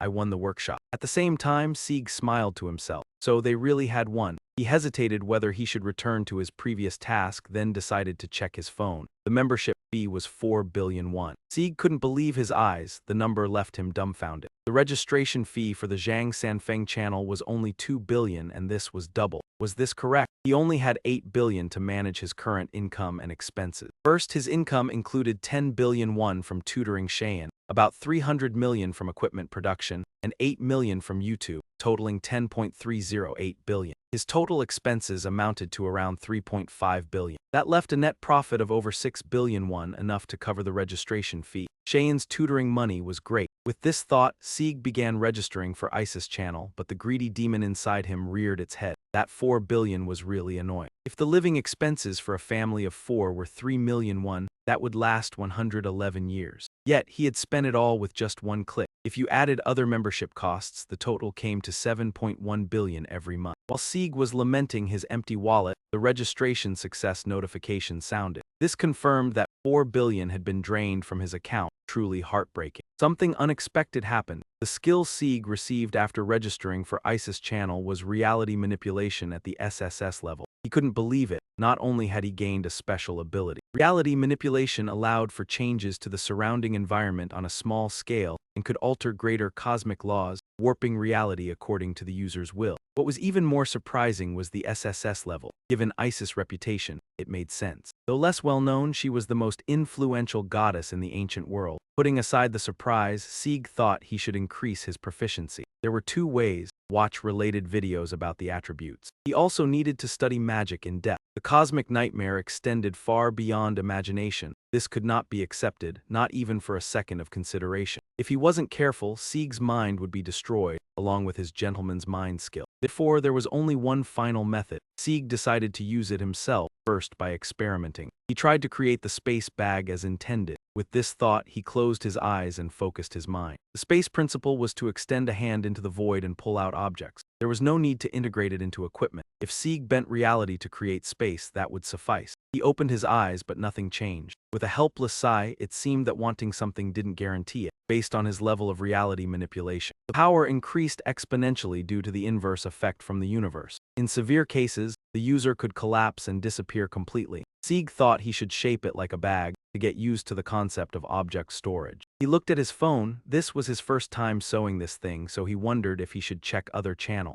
After a long pause, Sieg decided to just do it. No one cared what he used. Just do it right like always. Meanwhile, Pa Wang and Aurelian were still chatting, with Aurelian constantly praising Pa Wang's sword, its sturdiness, power, and perfect balance while maintaining its crispness. What impressed him the most was the hilt. He was astonished. It seemed like the hilt changed according to the user. Aurelian asked how this was possible. Pa Wang's sword quality was truly excellent, but he thought he could make it even better. However, the hilt of the sword was something Aurelian couldn't replicate. A hilt that changed shape according to the user intrigued him. At this point, Ba Hong explained, I used the dual faces of a person to make it. Shayan, standing next to him, translated for Aurelian. He was momentarily stunned. He couldn't believe it, mumbling to himself. So the monster's abilities were combined with the sword? Is that really possible? When new materials, monster byproducts, were introduced to metallurgy, the industry advanced by leaps and bounds with superior strength and quality. However, using monster abilities remained limited. As for the physical properties of monsters, their abilities could not be integrated into equipment. When a monster died, its abilities vanished and couldn't be taken from the corpse. Unless Pa Wang was a god of metallurgy, Aurelian couldn't believe this ability. With this thought, he muttered, asking how to transfer the monster's abilities into the equipment. After hearing the translation, Pa Wang pointed into the distance and slowly explained, I was taught by craftsman Meng Sieg over there. Following his finger, Aurelian saw Sieg. He raised his eyebrows in surprise. unable to believe that someone so young could have learned so much, not to mention being skilled enough to teach the artisan Pa Wang. He didn't look like a blacksmith at all. After a moment of silence, Aurelian, feeling dissatisfied, said, "Are you mocking me?" Ba Kuang smiled lightly and shook his head. "At first, I didn't believe it either. He seems to be doing something, let's just see." Aurelian pondered for a moment and found it reasonable, even though he didn't fully understand what was happening. But there must be a reason why Pa Wang valued him so highly. Afterwards, Aurelian and Pa Wang went to observe. He immediately noticed Shig's movements. He was trying to forge something, and the key to forging was the temperature. Only when the material was heated and struck hard could impurities be properly removed. But at this moment, Shig just stood there staring. He had no basic knowledge of the task. That was Aurelian's thought. While puzzled, Shig began striking with the hammer. He focused entirely on his work, ignoring the observers around him. Only then did Aurelian realize that Shig seemed to be deliberately performing cold forging. Hot forging improves material hardening, but high temperatures make detailed shaping very difficult. With cold forging, the material must be heated past the transformation point and then cooled precisely below the deformation point. Too little heat and it breaks, too much and the material becomes hard. In other words, Shig could sense the exact temperature purely by touch. This left Aurelian in disbelief. It was utterly absurd, as human senses shouldn't be capable of this, yet Shig was doing it. Aurelian couldn't believe his eyes. This level far exceeded human capability, so much so that even he wouldn't dare attempt it, yet someone as young as Shig could. At the same time, Shig finished the piece, though the system considered it scrap, which wasn't surprising. As he expected, drawing fibers from metal wasn't easy. Still, as long as it was strong enough, it was fine. Looking at the item in his hands, Shig wondered whether to add a function to the space. He remained still. Unsure what to do, he questioned whether he should perform like Isis had in the video. Thinking of that, Shig shuddered. At that moment, Aurelian approached, placing a hand on his shoulder, exclaiming excitedly, "This is absurd." At Incheon Airport, a group of people had just disembarked, and a dissatisfied voice rose among the crowd. "Master Aurelian has come to repair the Seo family's forge." The speaker was Chang Yu. He asked suspiciously, "What is he doing here?" No one knew the reason. Chang Yu looked at his subordinates and ordered, "Move quickly. We don't know where he will go next. Have the staff at the nearby office monitor him." At that moment, a figure glided past his group. The face was hidden under a wide-brimmed hat and the person smiled smugly. It was T. Belm. He had come to reclaim the leadership from Zai Dugun. Obtaining that material wasn't difficult. If not chosen, it meant their technique wasn't refined enough. Aurelian pointed at the sword on the stand, his tone sharp. "What kind of meaningless themed design is this? Does the hilt even serve a function? Is it for use or just for show? If just for display, can it even be considered a work?" His words impressed many. No one dared argue. Aurelian went to inspect the works. Everything he passed was criticized. A few minutes later, he finally found a piece that caught his eye. He smirked. "This one's at least passable, suitable as a single-use tool." The workshop host followed closely, sweat beading on his forehead. He was too straightforward, but as a master who could argue. The host continued introducing the next work, by Korean blacksmith Seo Pa Wang. He whispered to Aurelian, "It has no name, call it the nameless equipment." Hearing this, the audience went silent. When revealed, the hall was quiet. Aurelian trembled, dropping the item. Immediately after, he shouted, "Who crafted this sword?" A few days later, at the headquarters of the administrative hunters, a man heard his subordinates report, and couldn't believe it, exclaiming, "Master Aurelian is coming to Korea. Why report this only now?" This man was the head of the Hunter Association, Jang Jong-il. Seeing his reaction, the subordinate was fearful. Master Aurelian suddenly said he wants to come to Korea. John Gil was stunned. Suddenly, even so, what should we do now? Chang Yu paused a few seconds, then suspiciously asked, "What is the reason for his visit to Korea?" The subordinate shook his head. "I'm not sure," he asked again. "So when is he arriving in Korea?" Hesitant, the subordinate finally reported, "He just landed at Incheon Airport." Immediately, Chang Yu stood up. He ordered, "Cancel all my appointments for today." The subordinate awkwardly replied, "But today we have a meeting with Lord Sankyu." Chang Yu was furious, shouting, "Do you think that meeting is important now? No need to argue, cancel it." Saying this, he put on his coat, prepared to leave, giving instructions before going. "As long as Master Aurelian remains in South Korea, my entire plan will fail. With the current situation, the highest rank a human can achieve is S rank. S rank hunters are extremely rare, almost non-existent in the world. In South Korea, only 6 people have reached this level. In the A+ dungeon, a hunter faces off against a massive monster. The creature roars fiercely, yet the hunter before it shows no fear. A sphere appears in his hand in an instant. Thousands of bolts of lightning pour onto the monster's body, causing unbearable pain. When the lightning fades, the creature is charred black. This hunter is Lee Zai-jun, an S-rank hunter. After slaying the monster, he smiles proudly and says, "Who says the brain isn't affected by lightning magic?" Suddenly, the charred monster rises and attacks him. He flinches, thinking the creature might truly resist lightning. Even so, he begins casting a spell in his hands, and in an instant, a fireball appears in the air. Without hesitation, the fireball shoots straight at the monster, engulfing its entire body in flames. When the fire subsides, the massive creature collapses to the ground. Shizun comments in a deep voice, "I guess it's not that it has lightning resistance, the damage just wasn't high enough." Another voice comes from behind, "Do you have to go all out? You know you won't get anything from that corpse, right?" This is Lee Harin, another S-rank hunter. Hearing this, Shizun immediately turns to look back. Seeing the shredded remains, he can't help but laugh. Just as expected, she's amazing. Every time he aims at Harin's head, she doesn't respond. He asks again, "Right, did you hear any news?" She frowns and asks, "What news?" Sejun explains slowly, "Master Aurelian has arrived in South Korea." Harin is shocked and asks skeptically, "Why did Master Aurelian suddenly come to South Korea?" Sejun shrugs indifferently, "Not sure. I just heard before coming here. Don't know the exact reason, but maybe it's because of Han Chi-jin Chang's weapon." Harin frowns slightly, "Is she special? Why does everyone keep mentioning her? Isn't she just a rookie?" Sejun smiles lightly and says cheerfully, "Everyone has to start somewhere." This slightly annoys Harin. Shizun shrugs casually, wanting to say, "No, I'm just stating the truth."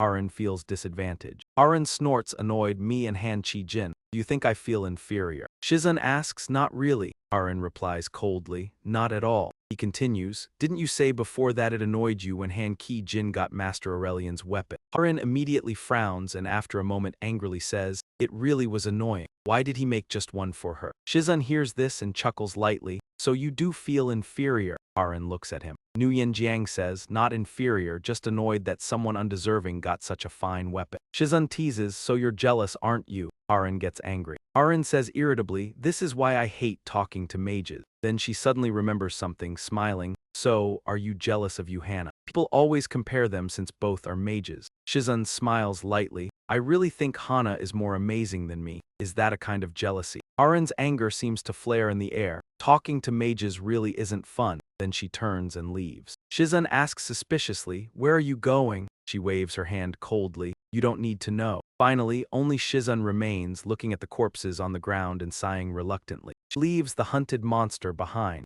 Shizun wonders, she's really going to meet Master Aurelian, isn't she? He can't help smiling, wondering if the other S-rank hunters will go there, and if he should go check it out. At the SH Hunter Guild headquarters, Sieg is training swordsmanship with Cheyenne. Their duel is extremely intense. At this moment, Chi-jin took a step back to gain momentum, then immediately swung her sword straight at Shi. The attack was so fast it startled him for a moment. Still, he managed to dodge. Right after, Shig used Tai Kai to redirect the force and launched a direct counterattack. His speed was sharp, but Chi-jin kept up and decisively struck down. Shig paused briefly, quickly leaned to the side to avoid, and simultaneously threw a punch with superhuman strength. Chi-jin didn't have time to defend. She was sent flying backward, crashing hard into the wall, creating a large hole. Seeing this, Shig panicked. He rushed over worriedly. "Are you okay?" Chi-jin grabbed his hand, propped herself up to sit, and shook her head. "I'm fine." Shig felt guilty. "I'm sorry, I didn't mean for things to turn out this way." Her shoulder was already swollen. Chi-jin's final strike was too strong, making him unconsciously use superhuman strength. Even though he restrained himself, the pain was unavoidable, which made Shig even more worried. Chi-jin quickly reassured him, "I'm fine, I'm only fighting you, I wouldn't kill you." Hearing that, Shig sighed helplessly. The way he defeated the previous boss made her believe that no matter how hard she tried, she couldn't beat him. Was such confidence a bit too much? Thinking this, Shig immediately said,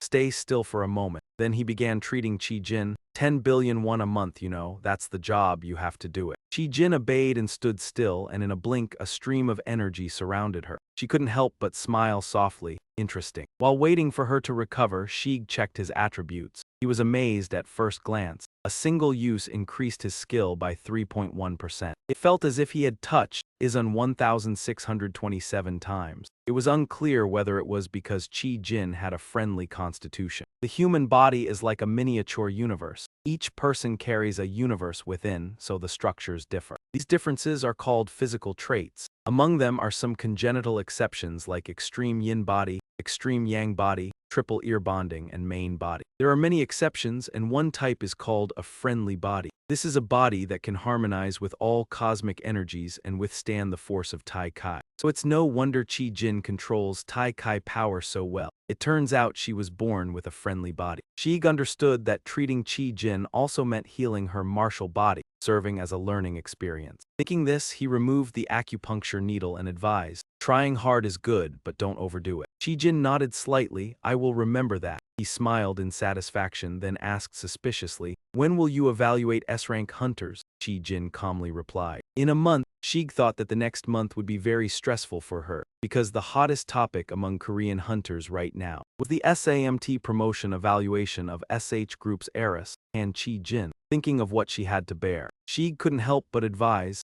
"Until then, don't get hurt and take care of yourself." Qi Jin nodded without hesitation. Shig knew she wouldn't fully follow it, but he didn't push. He just said plainly, "Today's lesson is over." Qi Jin watched Shig's retreating figure, hesitated for a long time, then softly asked, "Do you want to come with me?" Shig froze briefly, suspiciously asking, "Come with you to where?" Qi Jin explained slowly, "Master Aurelian is coming." Hearing this, Shig instinctively frowned and vaguely asked, "Why is Master Aurelian suddenly coming here?" As if remembering something, he said, "Right, it's the blacksmith workshop. Pa Wang didn't actually win, so you're going to get Ori-chan reinforced, right?" But Shig's joy quickly faded. The new product had been sent for only a few days, and the evaluation process would take at least 2 months. Perhaps he just came to check Qi Jin's sword before the S-rank evaluation. Thinking this, Shig stopped worrying, waved, and left. Even with SS-level alchemy skills, you don't need to worry about him. Meanwhile, in a dark basement, 2 powerful men stood there. One of them smiled gently and said, "Master Aurelian is coming." This was Munt Belm, leader of the Chaos Guild. One of them smiled gently. "Master Aurelian is coming." This was Munt Belm, leader of the Chaos Guild. The next day, at the SH Hunters' headquarters, Cheyenne arrived early to wait for Master Aurelian. When he got out of the car, he immediately greeted, "Long time no see, Qi Jin." Qi Jin bowed respectfully and replied, "Long time no see, Master Aurelian. How have you been lately?" Aurelian smiled and replied, "The health of an ordinary gen craftsman isn't anything special." Qi Jin cheerfully said, "How long has it been? You're just like before, and you must be hungry after the long journey. Let's go eat." But Aurelian waved him off. "No need, I've eaten." Then he took out something that surprised Qi Jin. Aurelian held the sword he had just taken from the Gen craftsman's workshop. He said seriously, "I want to meet the person who made this sword." Elsewhere, Sieg didn't really care about Aurelian's visit since he had built his new house. His life went on quite normally. He recorded YouTube videos, cleared dungeons, and crafted gear from collected materials. He even completed Hercules training. However, this training was no ordinary feat. Thanks to this schedule, Sieg's YouTube channel reached 170,000 subscribers. After posting a top-tier strategy video within a month, he became famous. Still, many doubted him, since he posted the video right after becoming a B-rank hunter. Sieg had cleared many dungeons, making Diaku struggle to edit videos, probably because he was too obsessed with money. Sieg sighed, thinking he should give Diaku a generous bonus. Lately, his work was going well, and he was about to become an A-rank hunter. Hercules' training was also progressing smoothly. Now all Sieg needed to do was craft gear for himself. The 3 lights must win. If it's his uncle's creation, it could succeed, but it could also fail. But he started to worry because it was already 4 p.m. He wondered if his uncle would come to fix it. He sighed, thinking about the training. Perhaps his uncle was tired. If he came, Sieg would check the situation. First, he wasn't sure whether to continue practicing alchemy. He decided to review the materials he had collected earlier. Somehow, Sieg felt that gathering materials was much harder than clearing dungeons. Transporting and storing them also took considerable effort. A warehouse that could hold infinite items would be amazing. Even better if there were a space bag. But Sieg didn't know how to make one. A space bag is a type of magic that connects spaces through a special portal. It's a separate dimension from our universe. A space bag is magic that allows access to space, but only high-level mages can use it. Even Hephaestus couldn't make one. However, Sieg started to get an idea. With his super-fast 2-meter speed, his divine martial strength would be amplified many times. Hercules had said it was a power that surpasses oneself. This meant that if Sieg combined Gato's power, the god's strength could be enhanced. He could also add divine alchemy. He could even combine magic into the gear, making crafting a space bag feasible. Sieg immediately felt excited thinking about it. Sieg thought it could succeed. He wondered if he should study additional powers to support divine alchemy. Sieg took out his phone and began reviewing. He was confused about which attribute to focus on. If he wanted to enhance an SS-level attribute, he would need to be much stronger. After a moment of contemplation, he suddenly remembered something. Osiris, wife in Egyptian mythology, the great mother of Horus, the goddess of magic, Isis. Sieg thought Isis would have enough power to support divine alchemy. But first, he needed to decide which attribute to study first. He was certain it was related to magic, but even after thinking hard, he couldn't find an answer. He considered asking Hercules, but immediately rejected the idea. No, he only knows how to destroy. He decided to watch Isis videos first. Just then, Sieg felt. There's a noise behind him. Sieg frowned slightly, wondering who had arrived. When he turned around, he saw it was Chi Jin. He asked suspiciously, "Why are you here?" Immediately after, Sieg noticed another person behind her. It was Master Aurelian. Sieg looked at them in surprise, unable to believe it, muttering, "Both Chi Jin and Master Aurelian are here." Chi Jin was also surprised to see Sieg. She asked in astonishment, "Why are you here too?" Sieg replied calmly, "I work here." Chi Jin looked surprised and said, "Ah, I just remembered you mentioned this when checking my gloves in the S-tier dungeon." Sieg just smiled lightly, looked at Aurelian and said casually, "Let's forget about that, but why is Master Aurelian here?" Chi Jin slowly explained, "Master Aurelian said he wanted to meet Master Seo Pa Wang." Sieg asked in surprise, "Why would he want to meet Uncle Pa?" Seeing the doubt in Sieg's eyes, Chi Jin explained, "The one who forged this sword," he said, "is Master Seo Pa Wang." Sieg looked at the sword in Aurelian's hand and squinted, realizing,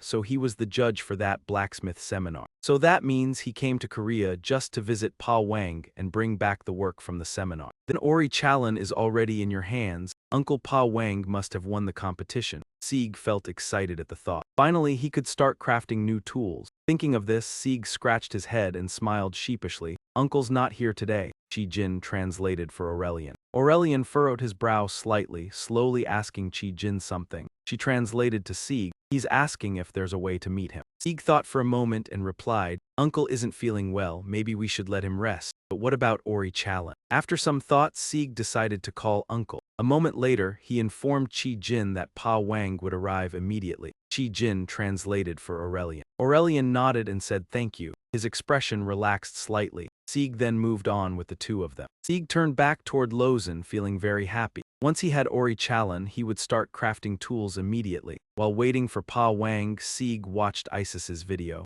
He clicked on a video title. "Restoring it isn't hard." Sieg frowned, wondering, restoring it? Even Hua Chuo said if done wrong, it can't be fixed. He wanted to see what Isis would teach. Immediately, Isis's voice sounded in the video. "Hello everyone, are you having difficulties with physiological functions?" Sieg instantly felt embarrassed hearing this. He wanted to curse internally. "What is this weird video? What's the topic?" The video continued, Isis's clear voice talking about embarrassing issues. She even complained about her husband. Sieg couldn't take it anymore when Isis started talking about Greek and Roman mythology as a mess. But Norse mythology is a disaster after 5 minutes. Egyptian mythology is a disaster every 5 minutes, making him feel a headache coming. At that moment, Isis's voice came on again. "You should do one for your American husband." Then she lightly tapped the ground with a stick. Sieg looked at her gesture and asked in surprise, "Is this some ancient Egyptian ritual?" Seeing doubt in Sieg's eyes, Isis began swaying her hips, striking a cute pose. Sieg felt frustrated, wondering where she learned these strange tricks, but he also questioned what is being improved here. At that moment, the cacti in the desert suddenly changed. They began to deform and magic started to radiate. The air around Sieg became silent, as if submerged in a black sea.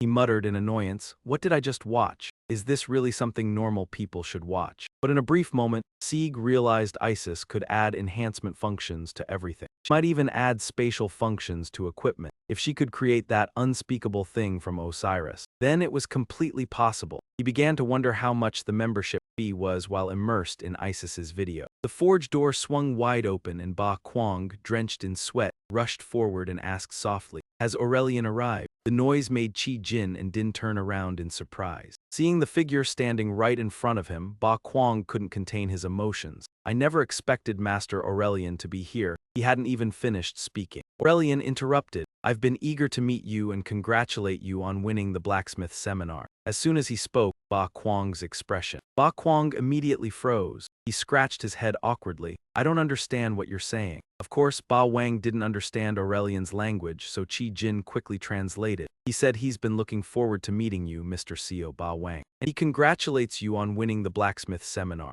Hearing this, Ba Kwang was stunned, unable to believe it, and exclaimed in amazement, I won the seminar at the same time. Sieg also showed visible joy. He thought, so they really did win. He was still hesitating whether to return to the earlier mission. Acting on impulse, he checked his phone and saw the registration fee was 4 billion won. Sieg couldn't believe his eyes. The number was staggering, since subscribing to Zhang Sanfeng's channel cost only 2 billion and this was double. He blurted out, is this correct? Now he only had 8 billion, so he had to calculate his current income and expenses. First, income, 10 billion won from tutoring Qi Jin, around 300 million from equipment production, and about 8 million from YouTube, totaling 10.308 billion. Expenses totaled nearly 3.5 billion. That left a net profit of over 6 billion won, enough to afford the subscription. Qi Jin's tutoring fee was truly amazing. Thinking this, Sieg started subscribing to ISIS channel, but as soon as he did, his greed flared up. 4 billion is just outrageous. He thought, if a family of four's living expenses are 3 million won, this could last comfortably for 111 years. And yet, a lifetime's worth of living expenses for a family could be spent with just a click. Adding other channel memberships, the total reached 7.1 billion per month. As Sieg lamented over his money, the subscription confirmation sound rang. This proved one thing. 4 billion had vanished from his account. Just thinking about it was painful. But at that moment, a surprise. The skill Sieg received after subscribing to ISIS channel was reality manipulation at SSS level. He couldn't believe his eyes. It didn't just grant a special ability. Reality manipulation allows one to alter the surrounding environment in a small area. And it could even modify universal laws on a larger scale, bending reality according to the caster's will. Even more surprising, it was SSS rank. Given ISIS' reputation, this was understandable. Though not widely known, she was the most influential goddess in the ancient world. Shaking off the shock, Sieg realized he should focus on increasing proficiency first. There were two ways to improve proficiency. The first was watching videos related to the trait, but he also needed to study magic in depth. The cosmic nightmare existed beyond the abyss. This was unacceptable. It wasn't worth considering even for a second. Carelessness could destroy Sieg's mind, taking the gentleman's heart skill with it. So only one option remained. Sieg decided to use it himself. First, he should experiment by creating a spatial pocket as initially intended. Thinking this, Sieg closed his eyes, used his knowledge, skill, and focus.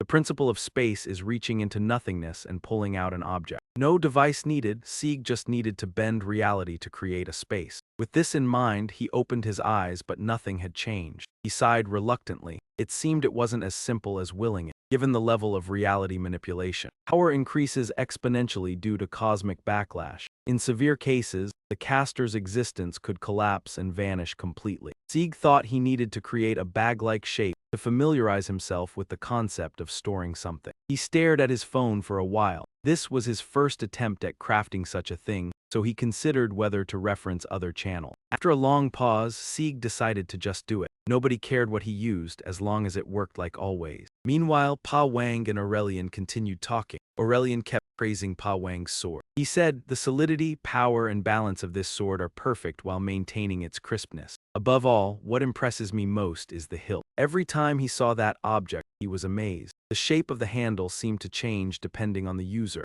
Aurelian wondered, how is that even possible? The quality of the sword made by Pa Wang was truly top-notch. However, he was confident he could craft a similar sword, perhaps even one superior. But the handle of the sword was something Aurelian couldn't replicate. A handle that could change its shape to adapt to the user was what drew him here. Ba Hong explained, I used the facial muscles of the twin beast to create it. Qi Jin, standing nearby, quickly translated for Aurelian. A look of astonishment briefly flashed across his face. He couldn't believe his eyes and mumbled, so, the power of a monster has been incorporated into the sword. He wondered, is it really possible? Ever since the introduction of a new material, a byproduct of monsters, into metallurgy, the industry had made remarkable progress in strength and quality compared to regular metals. However, utilizing the abilities of monsters was still limited in terms of physical properties like hardness. The abilities of monsters couldn't be integrated into equipment. When the monster died, its powers vanished and couldn't be harvested from its remains. Therefore, unless Pa Wang was a god of metallurgy, Aurelian wouldn't believe it. With that thought, he muttered, "How did you transfer the monster's abilities into the equipment?" After hearing the translation, Ba Wang pointed into the distance and slowly explained, "I was taught by the craftsman Meng Shig over there." Following Ba Wang's gesture, Aurelian saw Sieg and raised an eyebrow in surprise. "You learned from such a young person." He felt that Sieg wasn't yet qualified to teach Pa Wang, and he didn't even look like a blacksmith. Aurelian thought for a moment, then irritably asked, "Are you mocking me?" Ba Wang smiled and shook his head. At first, he didn't believe it either, but something had happened that changed his mind. Aurelian thought, "I should take a look." It made sense to him, although he didn't fully understand the situation. There must be a reason Pa Wang held Sieg in such high regard. Soon after, Aurelian, along with Pa Wang, observed Sieg. The young man seemed to be trying to fine-tune something. The key was the temperature during the forging process. Only when heated and forged correctly could impurities be efficiently removed. Sieg, at that moment, was just standing there, staring intently. He had no basic knowledge of Zen casting. This was Aurelian's thought. While it seemed absurd, Sieg began hammering the forge. He focused on his work without paying attention to anything around him.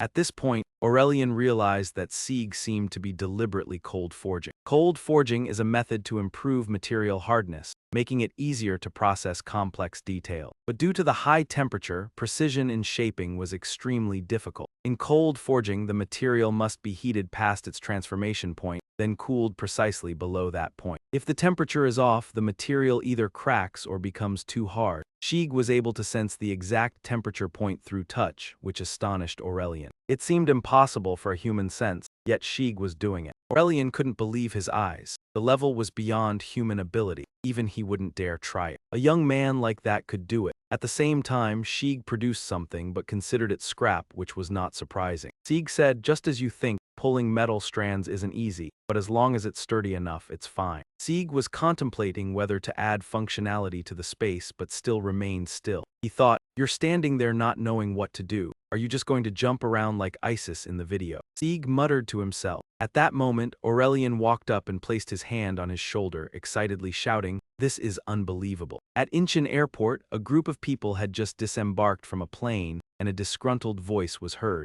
"Has Master Aurelian come to fix the Seo family's forge?" The voice belonged to John Gill. He asked doubtfully, "What is he going there for?" No one knew. Chang Yu looked at his subordinates and ordered them to move quickly. "Since we don't know where he'll go next, have the staff at the nearby office monitor him." At that moment, a figure darted past their group. The face hidden behind the wide-brimmed hat suddenly broke into a smug smile. "This person is T-Belm, and he came here with the goal of reclaiming the position of captain from West Duga." Sieg felt annoyed by Aurelian's interruption and grumpily demanded, "Can you leave me alone?" Aurelian coughed twice and said something, which Cheyenne quickly translated for Sieg. Aurelian apologized for not noticing and explained that he was just surprised. Sieg asked Cheyenne to tell him that he was busy. Cheyenne quickly relayed Aurelian's message, saying he wanted to discuss alchemy, but Sieg immediately refused. Sieg continued watching a video of Hefa Estes, thinking it was more useful. However, Aurelian didn't give up and asked Cheyenne how to talk to Sieg. Sieg thought for a moment and then smiled knowingly. Sieg said, "Tell him I might consider it if he gives me the Ori-chan ore." Cheyenne quickly translated for Aurelian, who asked why Sieg wanted the Ori-chan ore. Sieg casually replied, "I will refine it to make equipment. If that happens, you'll get another piece of Ori-chan ore." Aurelian was shocked and asked how such ore could be refined. Sieg thought for a moment and said, "Is that possible?" Cheyenne translated for Aurelian and he reacted strongly, saying it was absurd. Sieg was startled and exclaimed, "What are you shouting for? You almost scared me to death." After a moment of thought, Aurelian said he would go get the ore immediately. Sieg, surprised, asked, "Where are you going? Back to France?" Cheyenne nodded in confirmation and Sieg sighed helplessly, saying, "Well, when he comes back we can talk." Aurelian cheerfully agreed and left the forge. Cheyenne bid Sieg farewell before leaving, and at that moment, Sieg realized something was off and hurriedly turned to Pa Wang, saying, "Sorry, uncle, I didn't mean to do that." Meeting Aurelian must have been a glorious moment for him. Pa Wang shook his head and said it was fine. "It's okay, don't worry about it. It's more fortunate to work with you in the forge than to meet Master Aurelian." Sieg smiled and used his medical skills to heal Pa Wang. Sieg was relieved that Pa Wang's health was fine. Pa Wang said, "I've finished my work, so I'll head back now." Sieg nodded slightly and advised, "Don't overwork yourself during this time."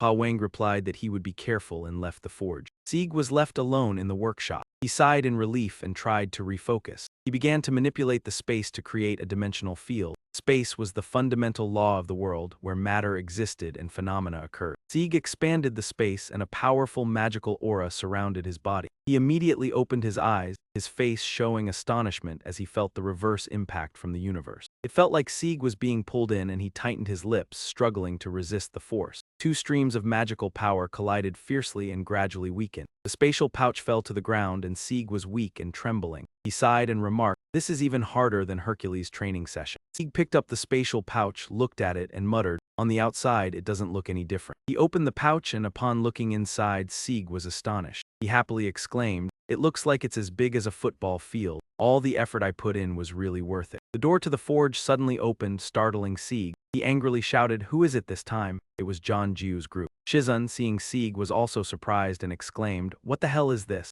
Sieg suspiciously asked, "Who are you people?" A moment later, John Ju's black car arrived. John Ju sat in the car, saying, "I didn't expect Aurelian to have left South Korea." They knew this because Sieg had told them Aurelian had returned to France. John Ju's group was surprised. Arin muttered, "What did he need from the forge? I was hoping to get equipment from him, but now he's gone." She suddenly remembered something. Arin looked at Shizun and asked, "Why did you act like that earlier? Was it because of the spatial pouch?" Shizun slowly replied, "It's not magic." Arin asked, confused, "But you used something like that, didn't you?" Shizun shook his head gently, "Not exactly." Changyu asked in disbelief, "Is it really that surprising?" Yuhana, an S-level hunter, replied, "It's not just surprising, it's impossible." Shizun nodded in agreement. A sufficiently advanced science would be indistinguishable from magic. "Have you heard the saying, magic doesn't negate physical laws?" Hannah explained. "Normal people consider magic to be a supernatural phenomenon." Arin found it hard to understand, saying, "It really is a supernatural phenomenon." Hannah didn't explain right away but conjured a flame and a drop of water, then asked, "What do you think makes the water boil?" Arin thought for a moment and replied, "You heat it with fire." However, just as she finished speaking, an anomaly occurred, making her eyes widen. The flame in Hannah's hand vanished, replaced by a transparent sphere. Hannah said seriously, "I just hid the fireball with transparent magic. That's what magic is. Fire creates heat and water boils at 100 degrees C." Hannah continued explaining, "Magic rearranges the pressure laws to make water boil below 100 degrees C. They make use of the laws of this world. Fire isn't made of heat, it's made of coldness. Water never boils in any case." She then added, "But that spatial pouch changed the laws of the universe."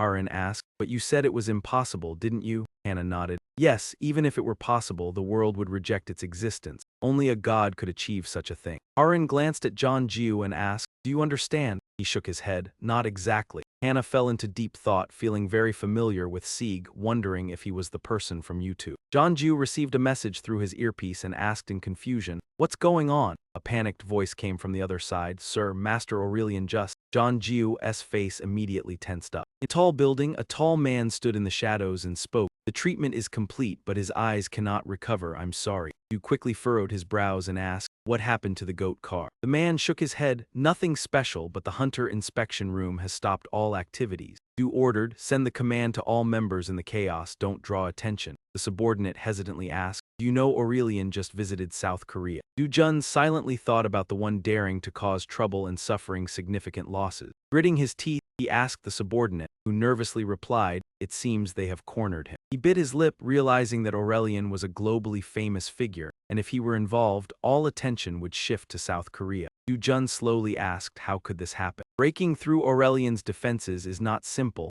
and there are other restrictions. The subordinate explained that this visit was a unilateral decision by him, so the French side couldn't send officers to protect him in time. He informed Du Jun that T-Belm had acted directly. Upon hearing the name, Du Jun's face darkened immediately. There was only one reason he would take such direct action. Du Jun sneered, thinking he was being underestimated. The subordinate spoke up, "Chief, there's one more thing I need to say. I believe Aurelian and Meng Sieg are connected." Du Jun's face changed. Meanwhile, Sieg was fighting a giant serpent in the dungeon, facing the creature's fangs right in front of him. Sieg calmly attacked the monster, causing it to bleed before it had a chance to retaliate. Outside, Yijun watched in astonishment. Yijun's eyes were filled with disbelief as he thought to himself, he cleared a B-rank dungeon in 47 seconds. Suddenly, Sieg shouted, "Stop standing there, put it in the bag." Yijun jumped in shock, hurriedly responding, "Yes, brother," and struggled to carry the enormous serpent, finally placing it into the small bag in front of him. Yijun was astonished, wondering if he had heard wrong. Despite his doubts, he tried, slowly stuffing the serpent's head into the bag. When the bag suddenly expanded, he was speechless. Sieg reminded him, if you're done, step aside. Yijun turned around, seeing him carrying the pile of corpses on his shoulder, and hesitantly asked, did you really do this yourself? Sieg smiled and said, of course, what do you think Aurelian would do? He said this while stuffing the corpses into the bag. Yijun smiled awkwardly, of course not. He didn't think Aurelian could do it either. Yijun skeptically asked, by the way, don't you think it's heavy? Sieg nodded a bit because it's in a different spatial dimension, it's lighter. Wanna try? He handed the bag to Yijun, but the boy refused. Yijun said, forget it, I'm fine. He remembered that last time Sieg said the materials weren't heavy, but this was even heavier. Yijun suggested, brother, let's go to the next dungeon. Sieg asked, how many more are there? Yijun answered, 3 more. Sieg paid no attention, entering the next dungeon, reminding him to be careful of the goose snail camera. Later, at the corner of the city, Sieg stepped out of the teleportation gate and saw Min Dung waiting. He furrowed his brow and asked, why are you here? Min Dung looked serious and after a while said, Hunter Meng Shi, can we talk for a moment? Chang Yu walked over and asked his subordinates what's happening. The subordinate reported it seems Aurelian was kidnapped on his private plane. Zhang Jiu's expression changed. The subordinate continued. The suspect was already on the plane. He asked, could this be possible? If so, one of Aurelian's close associates must be the culprit. The subordinate nodded, handing over a stack of documents. We suspect as much. Chang Yu took the documents and immediately broke into a sweat. He saw a stranger and exclaimed in shock, a long-time associate of Aurelian, but there is no Monty Bell listed. Shizun arrived and said he could have been brainwashed. Chang Yu was startled. Shizun explained, I suspect he was affected by mind magic. There were no signs of a struggle on the plane. Zhang Jiu's face darkened as he pursed his lips and said, and there's also Han Chi Jin, who is almost at SD Hunter level with him. Shizun nodded. The culprit is likely a high-level mage using powerful mind magic. Chang Yu asked, are you saying an S-rank hunter was defeated so easily? Haran shuddered, which S-rank hunter? Han Ki Jin is a rookie. Zhang Jiu said, even so, is it too early to conclude the culprit used mind magic? Honor arrived from a distance and said, there are traces of teleportation magic left. At least some of the culprits are mages. Chang Yu nodded, if you're sure, then it's probably right. In that case, is it possible to trace them? Si Jun shook his head. From what we've observed, this isn't the first time. To avoid being tracked, they've disrupted the magic waves. This is not a simple case. Shizun spoke with a change in tone. It's highly likely there is a high-level mage among them, someone more skilled than me. Meanwhile, at the high-rise building, Yu Gun placed his cup down and muttered the name Shi. Yu Gun's face turned grim. This was the 4th time he had heard that name. Though the military wanted to resolve this directly, they had to stabilize the situation first. It wasn't the right time. Earlier, his subordinates informed Du Jun that Sieg had contacted Aurelian and Chi Jin. There was a high chance Sieg would show up. Sieg and Tebium were thorns in Du Jun's side. Eventually, the two would inevitably clash. Du Jun smirked softly. The situation wasn't as bad as he thought, whether T-Belm or Sieg went to the heavens or both. Du Jun wouldn't suffer any losses, and the bigger the battle, the greater the profits. At the cafe, Min Dung showed Sieg a video and said, this is a video uploaded to YouTube this morning. The video mentioned Bukchan, the person you once captured. She suspected a connection to the chaos, so she came to find Sieg. Upon hearing this, Sieg paused, wondering why the kidnappers had gone so far. Sieg wondered whether they should attract public attention. Min Dung shook her head, I'm not sure. The investigation suspects the culprit is chaos-related, but they might just want to cause worldwide havoc. Sieg thought their demands are unusual. Normally, people would ask for someone to be released, but asking for a murder seems strange. This could be the work of chaos. Sieg thought for a moment and then spoke. Perhaps Buck Tron knows something. Otherwise, they wouldn't make such unreasonable demands. What has the investigation department decided? Min Dung furrowed her brows and replied, usually, negotiating with criminals is unwise, but this is the case of the kidnapping of Aurelian Masters and Chi Jin from SH Corporation. Since the video has been uploaded, there's a lot of attention on the case, not just in South Korea but globally. Min Dung spoke with growing concern. If anything happens to either of them, the investigation department will face immense pressure. The truth is, we may have to accept their demand, but before she could finish, Sieg interrupted. Please don't agree to their terms. Min Dung hesitated for a moment, but Sieg firmly said, I understand what you're trying to say. You know, from all the kidnappings you've been through, what is the usual demand from the perpetrators? Min Dung narrowed her eyes slightly and answered in a low voice, 9 out of 10 times it's for money. They demand a specific amount and a delivery time, promising to release the hostages if their demand is met. As she said this, she suddenly realized something. Sieg knew she had figured it out, nodded and said, usually they demand the release of the hostages, not their location. That means they can't control the situation. The only thing they can do is give the location. At least the one who posted the video isn't the kidnapper. Sieg's words made Min Dung's expression turn serious. She bit her lip and asked, if that's the case, then what's the purpose of posting the video?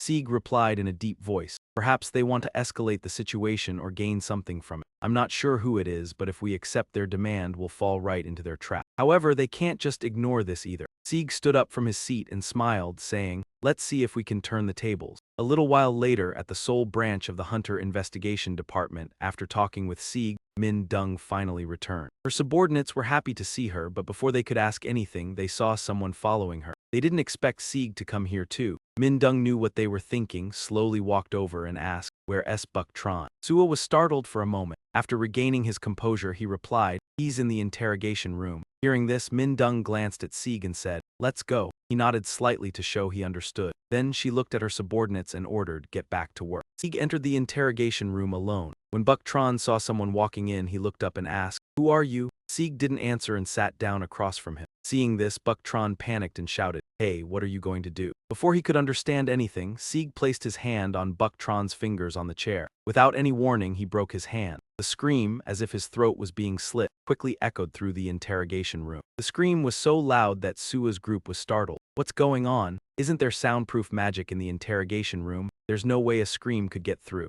At the same time, Sieg released his hand from Buk Tran. He coldly looked at him and said, the human body has many fatal points. Similarly, many internal organs can feel pain. After saying this, Sieg grabbed Buk Tran's hair, yanked it back, and coldly added, don't worry, you won't die. Rather, I will make you wish you were dead. Compared to what you've done to innocent people, this is nothing. After saying this, Sieg used violence to attack again. The screams continued to echo throughout the interrogation room. A little later, Min Dung and her subordinates began watching the interrogation video of Sieg. She was speechless, thinking, who called them butchers, this one is the real deal. Min Dung didn't think for long and ordered her subordinates, skip the beginning. Her subordinates immediately nodded and took action. Then she fast-forwarded the video. When Buk Tran started to confess, Min Dung ordered them to stop. The video stopped as Buk Tran said that there was a restriction being imposed on him. Upon hearing this, Min Dung furrowed her brows. Could this be why he didn't say anything during the interrogation? The restriction doesn't just hold back certain actions, but also some thoughts, and it can only be undone by chanting. This is a cruel binding magic that will certainly lead to death. While Min Dung waited for the next part, she suddenly saw Sieg place his hand on Buk Tran's head. Min Dung's eyes widened and she asked, what are you doing? At that moment, a stream of magic power appeared from the palm of Sieg's hand. Buk Tran didn't understand what Sieg was doing. A few minutes later, Min Dung's subordinate suddenly spoke. The restriction has just been lifted. Upon hearing this, Min Dung was stunned, unable to believe the restriction was actually lifted. Did Hunter Meng Sieg just use magic? Her subordinate shook his head, unsure. At the same time, they heard Sieg's deep voice say, now tell me everything. A moment later, Nguyen Dung came out of the next room. Sieg also walked out of the interrogation room and looked at Min Dung, speaking up. I don't know how you handle a dangerous criminal on the run, but I'm going to make sure he won't walk again for a long time. Min Dung helplessly furrowed her brows, then remembered Sieg's earlier words. Sieg was usually a clueless person, sometimes a bit odd. But when it came to handling criminals, he became more ruthless than anyone. But is Sieg truly ruthless by nature? When he was with COA, he showed an immense warmth, a man more humane than anyone. The more Min Dung cooperated with him, the more she realized Sieg was genuinely warm. Thinking this, she glanced at her subordinate and said,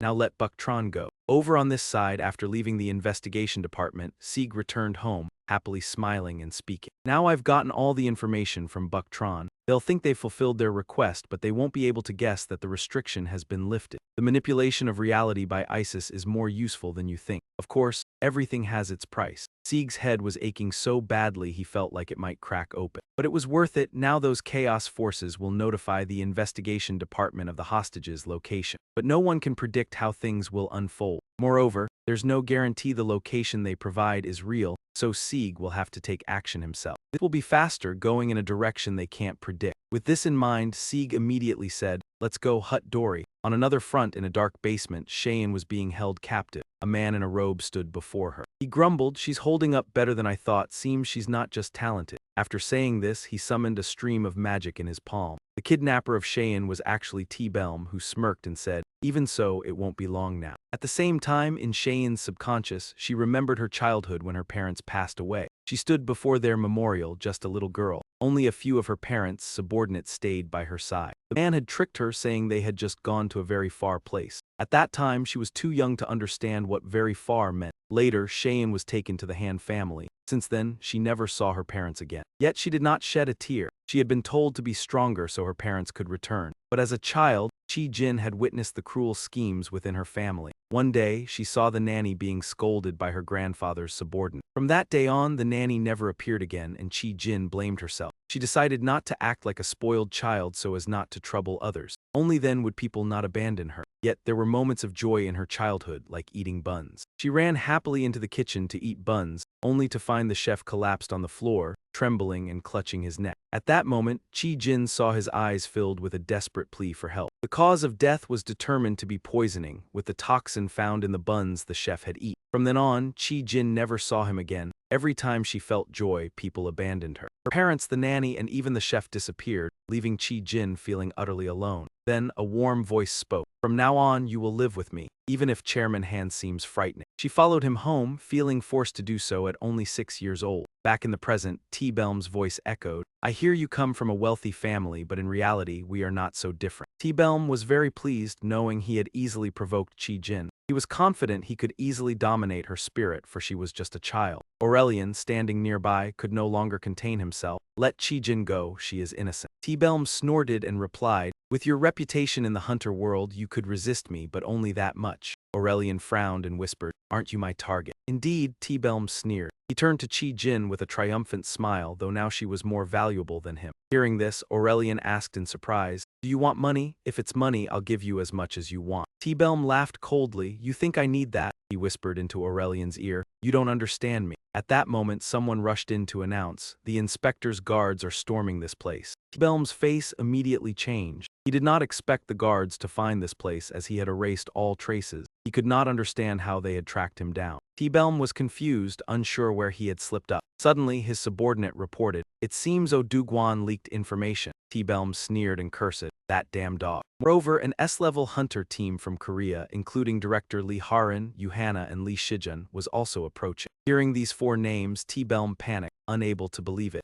"Yuhana and Lee Shijun are coming too." T-Belm worriedly thought, trembling, "The most dangerous rival for a mage is another mage." With no time to think further, he ordered his subordinates, "Everyone, retreat immediately." The subordinates obeyed, but before they could act, a massive explosion shook the area, sending debris flying. T-Belm shouted in rage, "What the hell is this?" Before him lay a pile of rubble. From the rubble, someone emerged. Sieg. He had arrived before the others. T-Belm saw the unfamiliar face and asked suspiciously, "Who the hell is this? Did you come from the inspection room?" Not recognizing Sieg, T-Belm asked again, "Did you come alone?" Sieg replied with a smile, "I'm single and cheerful. If that's your question, I'm happy to answer." Sieg's words angered T-Belm. He gritted his teeth and cursed, "This damn dog dares joke with me. Do you know where you are? Get lost." As he finished, he unleashed a magical blast towards Sieg. "I will pierce you through," T-Belm shouted. Yet Sieg remained calm, unfazed. He raised his fist and waited. He closed his eyes, concentrating as if standing asleep. As the magic approached, Sieg delivered a powerful punch, creating an invisible force that blocked T-Belm's spell. T-Belm could not believe his eyes. He thought it impossible that Sieg could block his magic with a single punch. Is this still the power of a normal human? He wondered. T-Belm muttered, "This cannot be." Before he could think further, Sieg struck again, his powerful energy causing T-Belm to pale. T-Belm felt he could not withstand Sieg's strength and cursed, "What kind of monstrous power is this?" he shouted. "I will send you to another dimension," and immediately formed a magic array. T-Belm shouted, "You will be sent to another dimension." The tension was extreme.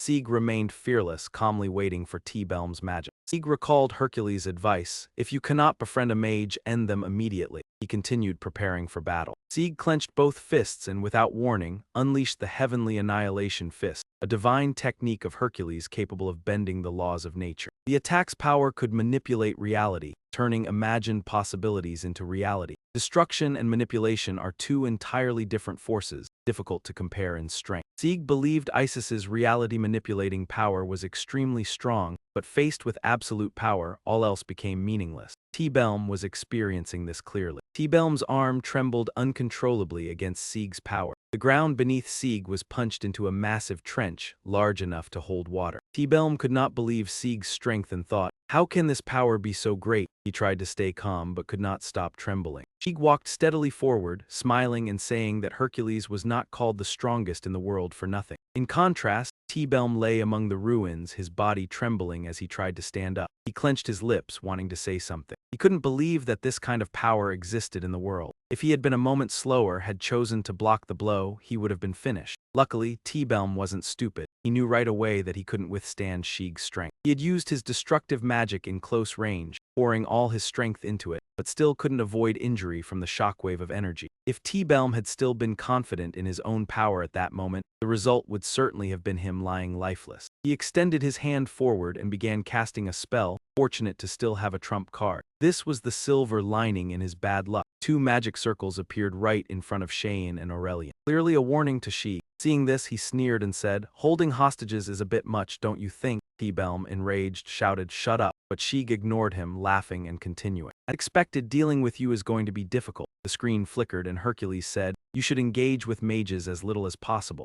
Sieg asked in surprise, "Why?" Hercules explained with a grim face, "Those guys are hard to deal with. They always pull off the most unpredictable tricks." Hercules continued to advise, "Don't get too entangled with the mages. If you do, turn them into allies. If not, finish them off as quickly as you can." Hercules clenched his fists, smiling confidently. After hearing Hercules' words, Sieg understood his intent, smiling and thinking, "I see now, finish the mages as quickly as possible." Returning to the present, T-Belm still stood before him, forming a seal with his hand, his face mocking. "I won't be the only one going down this season." But he no longer had time. Two familiar figures appeared. Without hesitation, Sieg prepared to strike back. "I had planned to end it here with the Monster Force Sky Destruction Fist, but given my current abilities, the strongest techniques I can use are the Monster Force Sky Destruction Fist and Dragon Fall Kick. One of each, if I go all out, I could manage too, but thinking of the consequences, I shouldn't use them." But Sieg reconsidered and the notification board appeared. 2M Super Speed, SS Plus, strength that could cut through time and space in an instant. He was sure he could save them, but his opponent was a high-level mage who could control space. Space and time are inseparable concepts. If he can control space, he can control time as well. A powerful light radiated from Sieg's feet. Even though he moved in an instant, he couldn't predict the potential variables that could occur. He charged forward at terrifying speed. Sieg's eyes flashed with cold intent, thinking, "This time everything will end."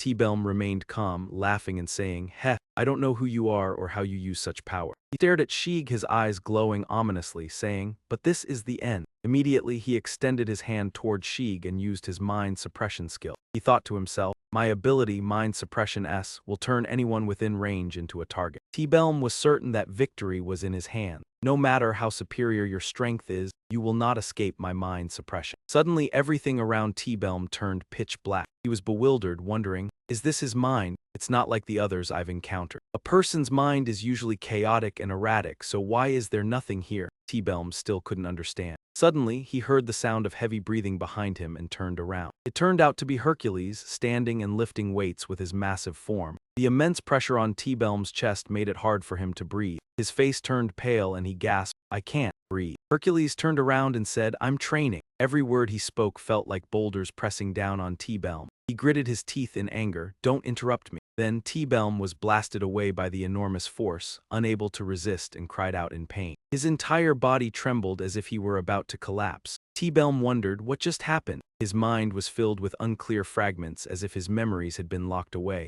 He looked up and asked, "You, what the hell?" Sieg stood there, but behind him was a spectral lion with bared fangs swinging its claws. T-Belm panicked and exclaimed, "What the hell are you?" The scene shifted and a powerful tremor shook everything. Si-jun looked around, surprised, asking, "What's going on?" Anna stood beside him and added, "The sound of fighting. Has someone come here already?" John Jungi thought to himself. "The location we received from the chaos is top secret. Only those here know this information." Hearing the screams, he was sure someone else was here. He spoke, "I don't know what's going on, but..." His gaze became determined. "Let's continue inside for now." Back to Sieg, the battle was still ongoing. T-Belm, taking advantage of Sieg's momentary distraction, created a space portal and tried to quickly escape inside. Sieg, noticing this, clenched his fist and shouted, "You think you can escape?" He attacked immediately, but T-Belm was already gone, having teleported to another location, his face filled with panic. T-Belm frantically yelled, That bastard monster." His clones appeared, flying into the air in large numbers and simultaneously shouted, Let's see if you can dodge this. Red energy like blood covered the sky. Sheik thought, I don't have time anymore. A surge of green light enveloped him, Hercules' divine power. He kicked powerfully into the air, turning into the spectral image of a gigantic dragon. But once again, T-Belm was nowhere to be found. He had used his space portal to dodge the attack, and Sheik wondered, where the hell did he go? At this moment, T-Belm had caught Aurelian and Cheyenne. Sheik panicked and exclaimed, damn it, I've exhausted all my strength, no more time to hesitate. Sihu ran as fast as possible, determined to seize the opportunity with all his strength. Suddenly, a scene made him stop. His eyes widened as he quickly darted to the side to catch Aurelian, who was being thrown away. But that was exactly what T-Bell had planned. He held Cheyenne in place before gradually disappearing. A mocking smile curved on his lips as he said, see you later. Sieg pressed his palm again. But it was one step too late. T-Belm had already escaped. His face darkened as he thought, not yet, there's still residual magic. If I pursue him now, I can catch up. He tightly closed his eyes, telling himself that he could still catch him. A notification suddenly appeared, causing Sieg to cough up blood, manipulating the reality of Isis, SSS. He was furious. Did I use too much strength during the battle? How can I still manipulate reality in this state to open a portal and chase after him? Sieg realized he no longer had the strength to fight the consequences. If he wasn't careful, his existence could be erased as the price. At that moment, Qi Jin's face appeared in his mind. Han Qi Jin has already suffered too much mental pressure, he thought to himself. If her mind completely collapses, even the S-rank divine healing technique won't save her. There was no other choice left. Sieg had to take a risk. He firmly whispered to himself, if not now, then never. I must chase after him, even if it costs my life. The Sijin team arrived just as Sieg was about to act. He asked in surprise, what the hell? Hunter Meng Sheeg, you're the one from the forge back then, and what's that? Hearing this, Sheeg stopped, thinking to himself, I'm not strong enough right now as I have to change many rules. If Johanna and Li Shijun, the two genius mages, open the space and break through for me, it should be possible. Sieg didn't hesitate and asked, no time to explain, can you two use teleportation magic? The kidnapper has escaped with Qi Jin. Hearing this, Shizun was stunned and exclaimed. Hannah interrupted, what you mean? He explained. We need to chase after him now. We have to trace the teleportation magic he used to follow him. Hannah responded, I can do that, but what about you? Zizun was worried once the space is closed, it can't be traced, even by following the magical energy trail. We won't be able to pinpoint the coordinates. I'm sorry, tracking him is impossible. See who cut him off if you two can open the space. Sieg added, I'll try to connect the two spaces together. Hannah was shocked. What right now? Sieg angrily shouted. Sieg ordered, there's no time, you two try first, I'll do my best. Hana and Sihun quickly performed the spatial teleportation. A strong beam of light appeared before them. Sihun didn't stand still, starting to cooperate to form a bright red sphere, turning the impossible into the possible. His face darkened, teeth gritted tightly, his head felt like it was about to burst, and his heart felt like it would explode. He struggled to hold on, telling himself, I can't stop now, even if I have to die. Finally, a space portal formed. A notification appeared, the proficiency in manipulating reality SSS increased by 2.1% plus 1.3%. Shizun watched in disbelief. Hannah was shocked, it really connected, impossible. After completing it, Sheeg was exhausted both physically and mentally. Cao Jun urged, please go ahead, I'll follow. Hannah asked in shock, how could you do that? Cao Meng Sheeg, who are you really? A figure stepped forward, cutting him off. We need to hurry. It was John Jiu. John Jiu ordered, we have to save Han Qi Jin. The rest, clean up the scene and protect Master Aurelian. The rest of the team entered the portal. They said, we'll handle things from here. Meanwhile, T-Belm was in the room filled with surveillance screens, breathing heavily, having just left Aurelian but laughing. He realized surviving the encounter with the monster was a stroke of luck. T-Belm's gaze flicked to the unconscious Qi Jin. Han Qi Jin was still there. Her expression was vacant, about to collapse completely. He chuckled with pleasure, soon she'll become a puppet under my control. At that moment he coughed violently. Looking at his remaining arm, he said, losing my left arm is just a minor issue. The internal magical circuits were completely destroyed. He thought, I may never use magic again, but the important thing is I'm still alive. The space is closed, that guy can't follow. Just then a sense of unease appeared along with the portal. He turned in shock. What? The person who just stepped out was John Jiu and Haran. T-Belm still couldn't believe the space was connected. Thinking of someone, he froze, checked around and didn't see Sheeg, then sneered, not here. From his initial fear, he burst into maniacal laughter. Haran tilted her head and asked, Seeing 4 S-rank hunters coming to settle the score with you, did it drive you crazy? Is there something funny about it? T-Belm answered. Of course, it's very funny. He looked at the approaching group, speaking as he activated a fiery formation. Do you know why I'm here? He answered himself. You all walked into the tiger's den to deliver your lives.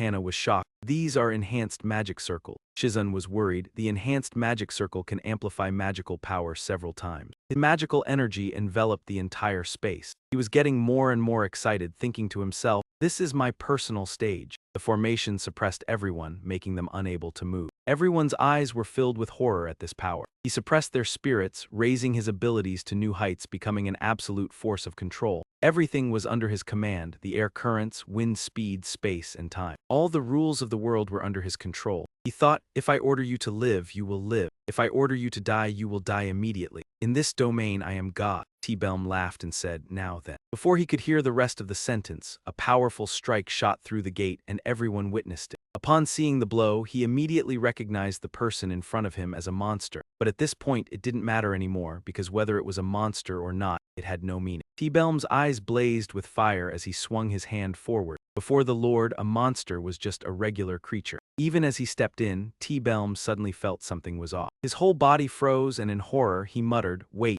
even as he stepped in. He remembered Hercules' face and wondered if he had placed him under the mental suppression field. His body remained still, and he felt a strange emotion. T-Belm realized his mistake and trembled as he looked back. No, standing there, Hercules, as massive as a mountain, shouted, I warned you, tightening his fist. Don't. The punch struck T-Belm. Are you bothering me? He couldn't react in time and just took the hit, his body flying backward, curled up, blood splattering everywhere. Right after the punch, reality returned. See who appeared in the room. T-Belm lay on the floor, his eyes completely black, coughing violently. All the formations he had set up shattered into pieces. Everyone was able to move again. The spell had been lifted. Looking back, T-Belm had been defeated. John Gill didn't understand what had just happened, not knowing what the hell was going on. After a moment, he sat up, trembling. Suddenly, he saw Sheeg approaching and he panicked. No, don't come here. He screamed repeatedly, don't come here, don't come here, I said don't come here. Despite that, your figure continued to approach. Don't get close to me, please don't. See who passed by and approached Chi Jin, who was still motionless with a blank stare. He gently placed his hand and kindly patted her shoulder to remind her. Shayin, don't try to bear it all alone.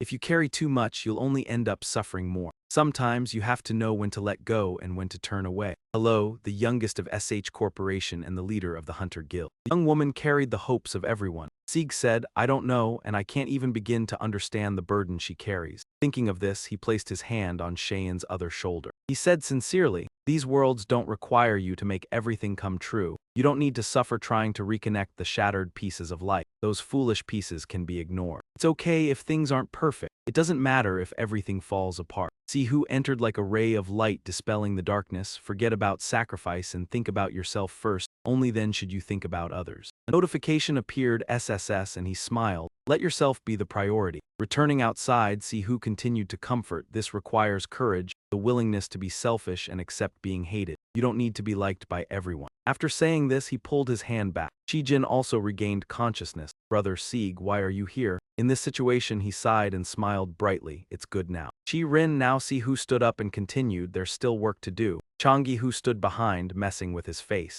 See who glanced at him. Can you help me a little? The rescue of Aurelian and Han Chi-Jin was dramatic. The news spread quickly and there were no casualties. Compliments came from everywhere. The French spokesperson expressed gratitude for Korea's quick response. A scene changed. The phone was silent on the table. Dugun sat watching the news, his lips curling into a smirk. So Montbelm got caught, huh? His subordinate replied, sir, you might find this unbelievable. But it wasn't other S-ranked operatives who defeated Montbelm. It seems like the credit goes to Meng Shi. He added, to be cautious, I'll investigate further. Dugun interrupted, no need. He said, Meng Shi, that bastard, surely isn't ordinary. Didn't expect him to handle a crippled S-rank like that. He thought Montbelm's arrogance has no limits, but thanks to that, it benefited this case. Dugun asked, what about the chaos in Gyeonggi district? The subordinate replied, they lost their leader, but reassembling the remaining forces is not an issue. Upon hearing this, Dugun grinned. Good, Bukshin and Montbelm, those thorns in my side are both removed. Everything is going according to plan.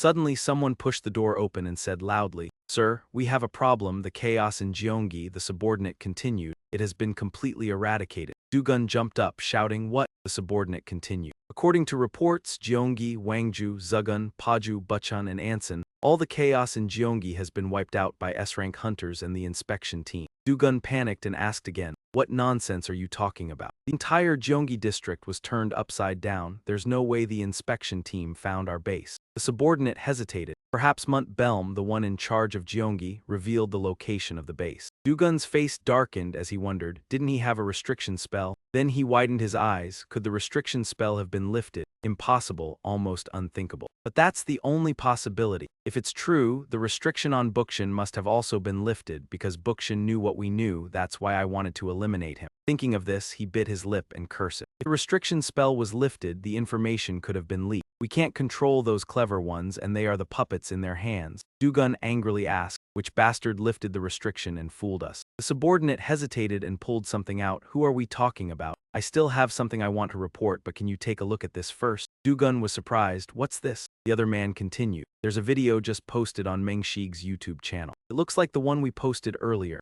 Dugun grabbed the phone and said, "What does it say?" The video started. A familiar voice echoed, "You're the next one." Immediately Dugun crushed the phone, shouting, "Mengshig, Mengshig." At the same time, on the rooftop of SH Tower, sitting at the large table, T-san said, "I thank you." He smiled. "Thanks to you, Chi-jin is safe. Do you have any requests? Please say it. I will do my best to fulfill them." He was the chairman of SH Corporation, Han T-san. Si-jun stammered at the news. Hana asked if it was all right for them to accept it. They felt helpless, thinking all they could do was shout and faint. Engyu pondered before asking, "Sir, actually I must ask, have you ever heard of a hunter named Meng Si-hu?" At the forge of the sect, Min Dung stepped in and said, "Thank you, Hunter Meng Si-hu." She continued, "Because of you, the chaos in the Gyeonggi area and the underground crime organizations have been completely eradicated, though their influence remains strong." She smiled with admiration, but it was clear they had been deeply affected. No one had ever achieved this since chaos appeared in Korea. Min Dung stammered, "I don't know how to thank you enough," before she could finish. Si-hu interrupted, "No thanks are needed."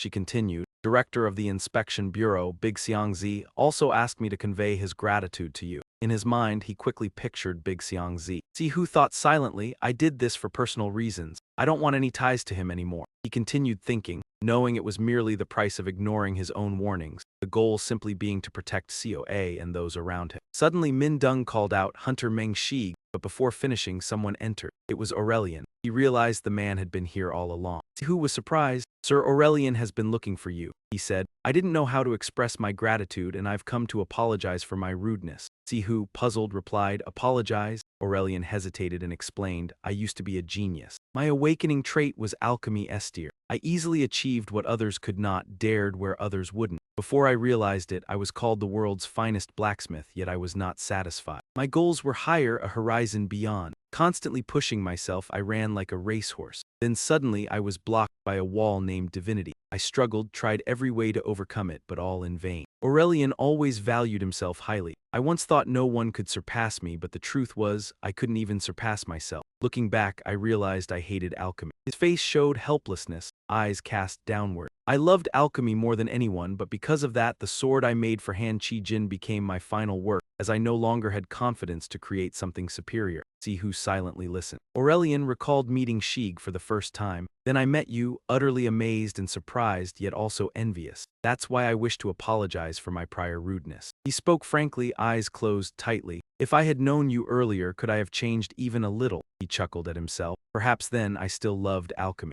Now I've decided to let go of that greed. I'm too old and weak to rise after a fall. If I had known you earlier, even just a little sooner." Aurelian turned to Shig. "I will send the Ori Chalung as promised after returning to France. I once wished to witness its smelting firsthand, but now I will let it go." Si-hu smiled. "What you need is not divine alchemy." He asked softly, "Do you know someone named Confucius?" Aurelian answered, "Confucius, you mean one of the 3 great sages." He continued, "A message appears, the mind of a gentleman according to righteousness SSS. Confucius once had similar thoughts even now. Starting yesterday, is it feasible? The average lifespan back then was 37 years. At that time, Confucius was 50, now he must be over 100. Though aged, he began pursuing his dream in a chaotic world of constant war. At the end of his journey, he became one of the three great sages. Then why can't you achieve your own dream? Aurelian, eyes wide with surprise. You think I can? Shig replied, of course, it's never too late to start anew, nothing is ever too late. He patted Aurelian on the shoulder, encouraging, you already know how to leverage your strengths, right? The man, touched, stood still, a faint smile forming. You've saved my life twice now. Once more, start again,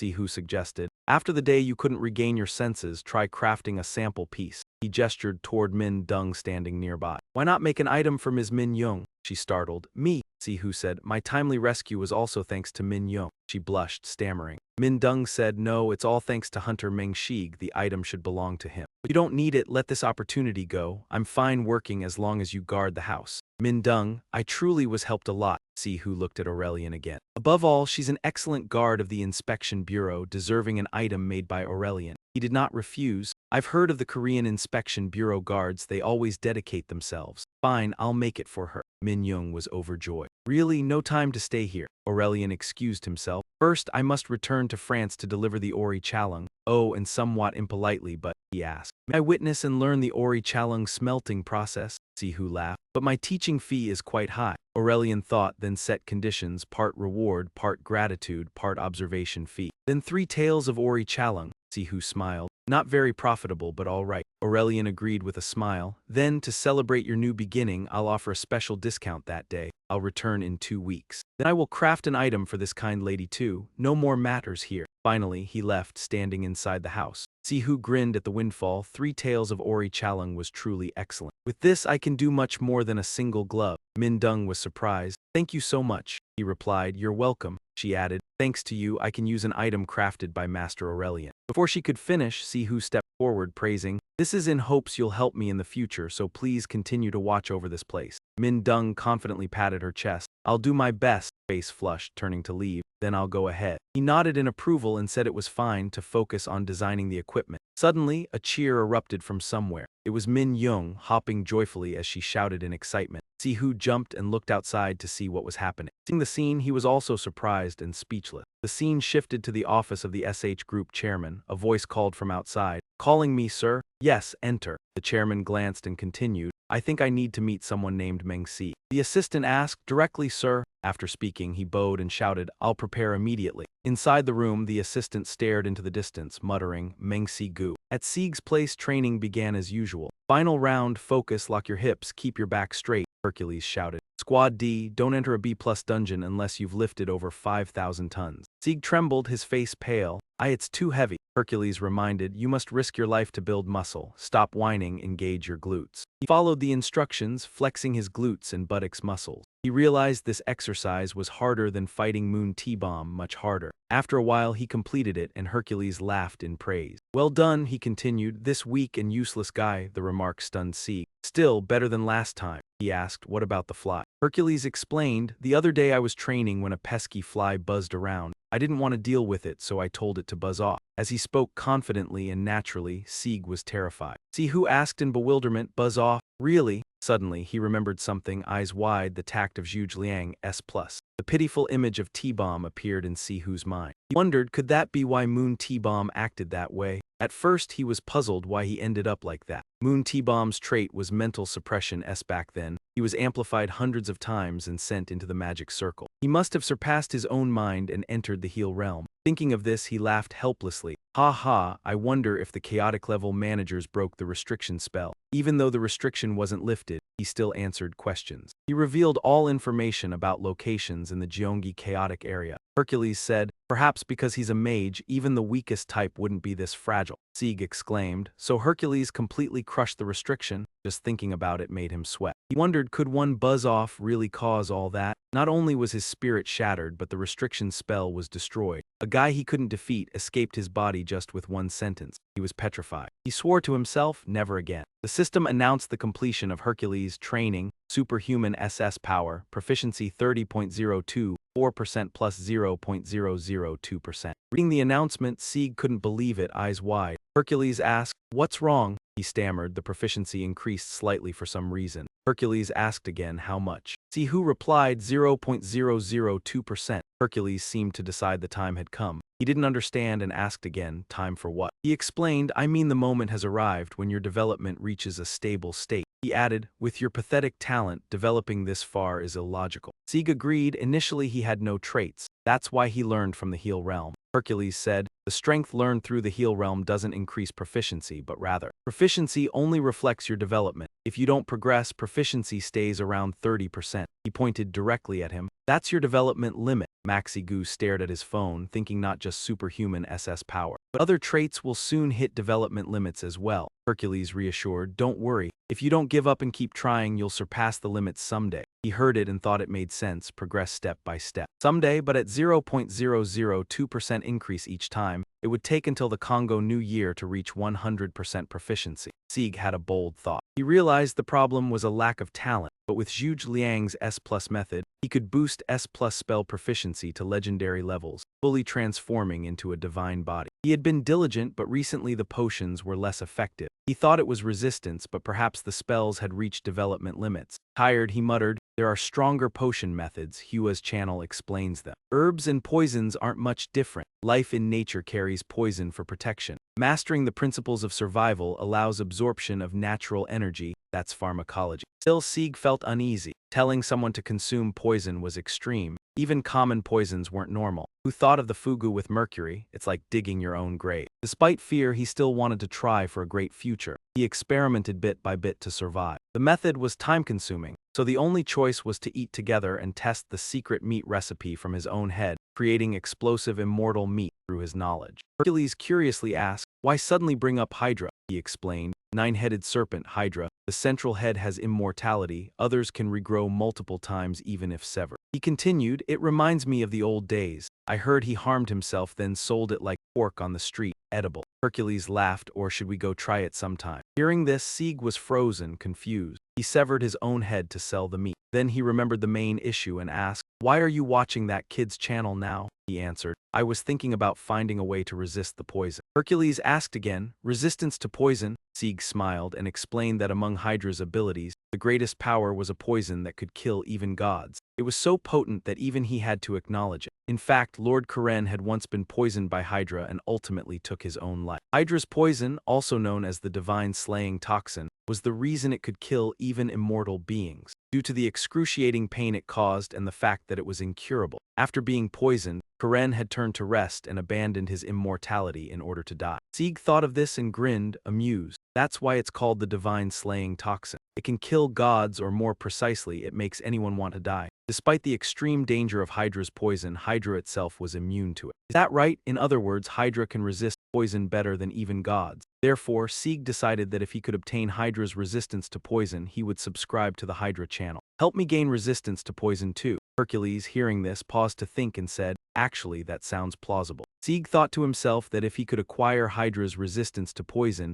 he could survive countless deadly toxins from divine S-rank spells. However, there was still one major issue that troubled him. On the phone screen, the Hydra channel membership package appeared. Choose the membership package you desire. Unlimited views, ad-free, personalized recommendations with advanced algorithms. The Hydra channel membership costs 8 billion coins per month. Sieg shuddered in disbelief. The subscription fee was 8 billion coins. Back at the cell workshop, Sieg stood, sighing, holding his head and screaming in despair. Even if he sold the 3 orichalcum ores he had received over the next 2 weeks, it would still not be enough to pay. Not to mention making equipment, he couldn't possibly have 8 billion coins each month. The more he thought about it, the heavier and more depressed his mood became. Suddenly, Sieg heard a noise from outside. A voice called through the door, "Are you Sieg?" Sieg wondered in surprise, "Who is it?" When he looked more closely at the person, he was speechless. The person who had arrived was T-San, the chairman of Han T-San. Why was the chairman of SH Corporation here? Han T-San, chairman of SH Corporation. After sitting down at the table, Sieg asked, "What brings you here?" "Chairman," T-San replied, "I apologize for this sudden visit." He paused, not immediately speaking, and took a long, careful look at Sieg. "We must save Han Chi-jin." Looking back, John Gill commanded, "The rest of you, clean up the scene here and protect Master Aurelian." The group moved through the gate. "We will handle things from here." Meanwhile, at T-Belm's side, in a room filled with surveillance screens, he panted with fatigue.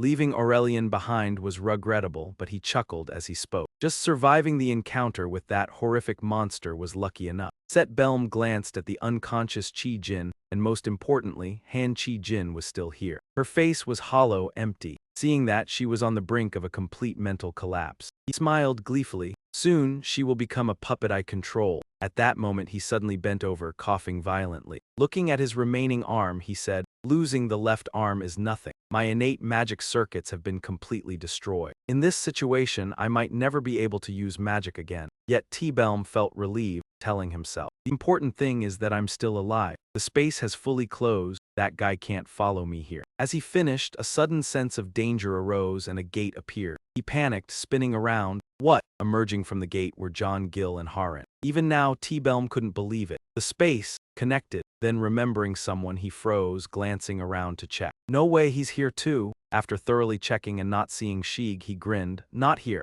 Moments ago, he was tense. Now he laughed maniacally. Ha ha ha. Seeing this, Haran tilted her head and asked, "Seeing 4 S-rank hunters coming after you drove you insane. Is it that funny?" T-Belm stopped and replied, "Of course it's very funny." Looking at the people approaching, he activated his formation while speaking. "Think you can resist me?" Blood-red formations appeared one after another. He asked, "Do you know why I came here?" Then he answered himself, "You willingly walked into the trap." Witnessing this scene, Anna gasped, "That's an amplified magic circle." Shizun worriedly added, "An amplified magic circle, one that can increase magical power several times over." His magical energy was covering the entire space. T-Belm grew more excited, eyes glaring wildly. "This stage belongs to me alone." The formations pinned everyone down, leaving them unable to move. Everyone's eyes were horrified at this terrifying power. Suppressing the mind, his attributes had reached a new height here. Frankly, it had become absolute control power. Everything was under control. Airflow, wind speed, space, and time. All the world's rules were under his command here. "If I order you to kneel, you will kneel." Finally, T-Belm smirked and said, "And if I order you all to die, there's no other choice but to die instantly. In this domain, I am the Lord." But before he could finish speaking, a powerful blow pierced through the gate, charging toward all the people. As soon as he saw the blow, he immediately recognized it. It was him, that monster of a dog. But at that moment, he didn't care anymore. Even if he was a monster, it didn't matter. T-Belm's eyes blazed like fire as he swung his hand forward. Before the Lord, even a monster was just a creature. So even though he walked in here, even though he kept walking, the moment he stepped foot inside, T-Belm suddenly felt something was wrong. His whole body froze. He exclaimed in shock, "Wait." Even when he stepped in, he remembered Hercules' face and wondered, "Does that mean I've already placed him in the mental suppression space?" He stood frozen, emotions hard to describe. At this moment, T-Belm realized his mistake and trembled as he looked back. No, there Hercules, as huge as a giant stone mountain, shouted, "I warned you that." As he shouted, he clenched his fists tightly. "Don't." That punch just now was too close to T-Belm, disturbing me. Right? He didn't even have time to react, standing still to take the hit. His body was sent flying backward. His entire body crumpled, blood splattering everywhere. As the punch landed, reality immediately returned. See who appeared in the room. On the floor, T-Belm lay sprawled, his eyes dark and hollow, coughing violently. The entire formation he set up cracked and shattered into pieces. Thanks to this, everyone was able to move again. The spell has been dispelled. Looking again, they saw that T-Belm had been defeated. John Gill didn't understand what just happened. What the hell was that? After a moment, he managed to sit up, his whole body shaking violently. Suddenly, he saw Sieg approaching and he panicked again. Don't come here," he kept shouting. "Don't come here, don't come here." "I said don't come here, don't come here," but Sieg's figure silently continued moving toward him. "Don't come near me, please. Please don't." T-Belm hadn't figured out what was happening yet when Si, who passed by him, walked over to Chi Jin and called, "Miss Chi Jin." She was still sitting motionless, her eyes vacant. He gently extended his hand. Then Sieg kindly patted her shoulder, reminding her, "Miss Chi Jin, don't try to bear everything alone. If you take on too much in the end, you'll only suffer more." He continued, "Sometimes you have to know how to let go and understand when to turn away and leave." Greetings to the youngest member of the SH Corporation, also the leader of the hunter industry within the company,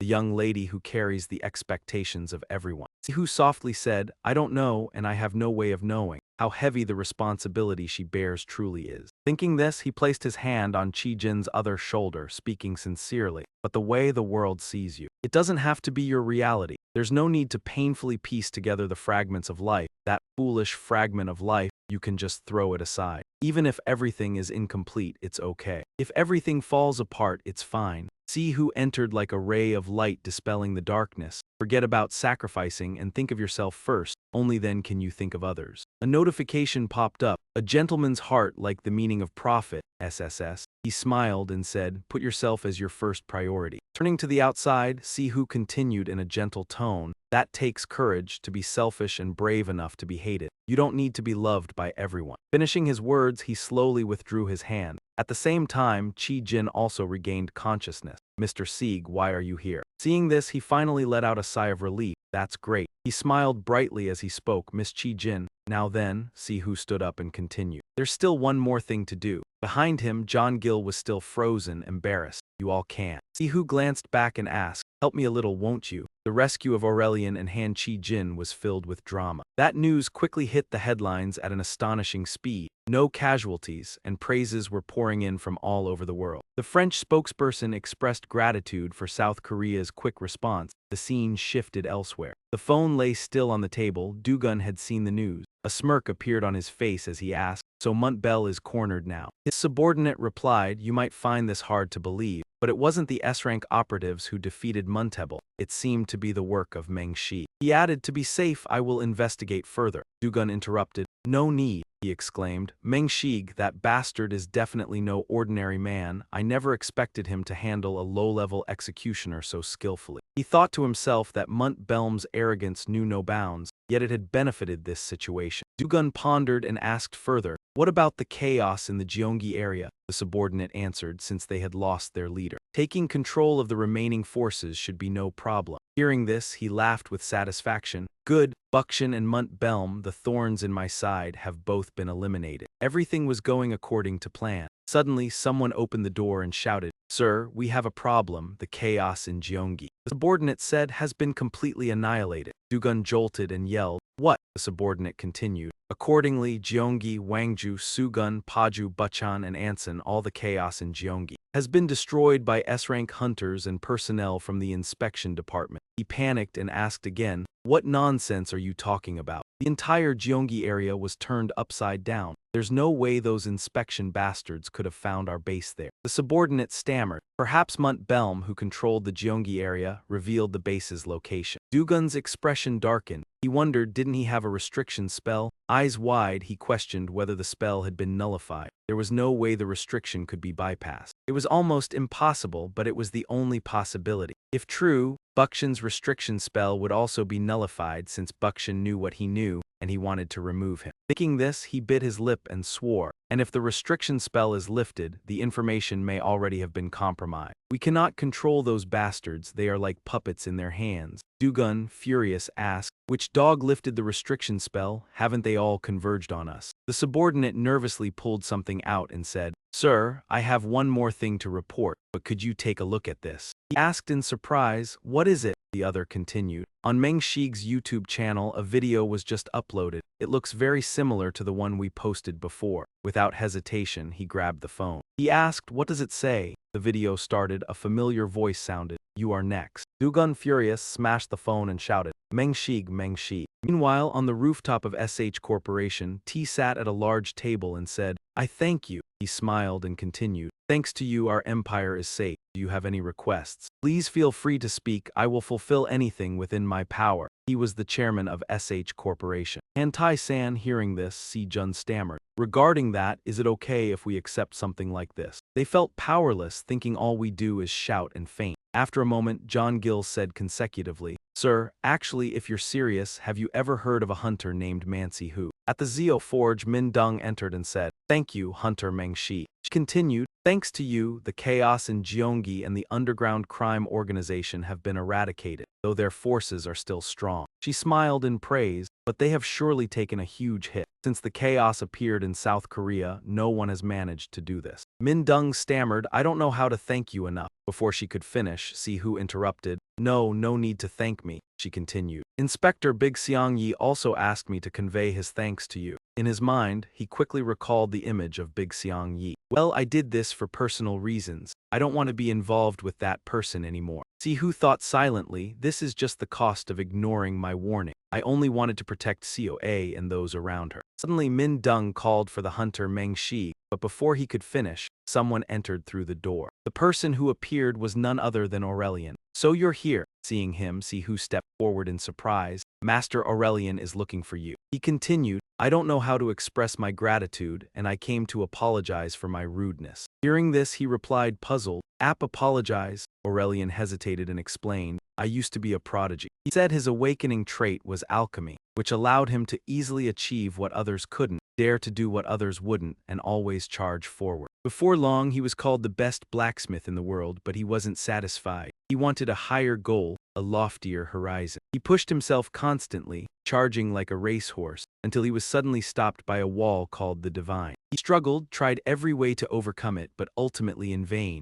Aurelian, who had always held himself in high regard, once thought no one could surpass him. But the truth was, even he couldn't overcome it. Looking back, he realized he hated alchemy. At this point, he felt powerless and lowered his eyes. I who loved alchemy more than anyone else. Sihu stood silently, listening as he continued. That's why the sword I made for Han Chi Jin became my final work, because I no longer had the confidence to create something superior. Recalling his first meeting with Shig, Aurelian said, Then I met you and I was truly amazed. And unexpectedly, I also felt envy. So I want to apologize for the rudeness I displayed. He spoke frankly, unaware of himself. Aurelian's eyes were tightly closed. If I had known you earlier, could I have changed even a little? He laughed at himself as he spoke. Perhaps back then I still loved alchemy. Now I've decided to abandon that greed. I'm too old and weak to rise after falling. If I had known you before, even a little earlier. Aurelian turned to Shig and continued, I will send the Ori Chalung as promised after I return to France. I once wished to witness its smelting process with my own eyes, but now I will let it go. Before he could leave, Sihu smiled and said, What you need is not the godly alchemy. He asked softly, Do you know a man named Confucius? Aurelian paused, then replied, Confucius, you mean one of the three great sages. A notice appeared. A gentleman's heart values righteousness, SSS. He continued, Confucius once had similar thoughts. He asked whether even now, starting from yesterday, would it be feasible. Then he recounted that the average lifespan of humans in ancient times was only about 37 years, and Confucius was 50 at the time, probably over 100 by today's standards. Despite such an aged body, he began pursuing his dream in a chaotic world, where the fires of war never cease. With serious eyes, Shig continued, saying that at the end of that journey, he entered the ranks of the three great sages of the world. Then why couldn't he achieve his own dream? Hearing this, Aurelian couldn't believe it. He opened his eyes wide and stammered,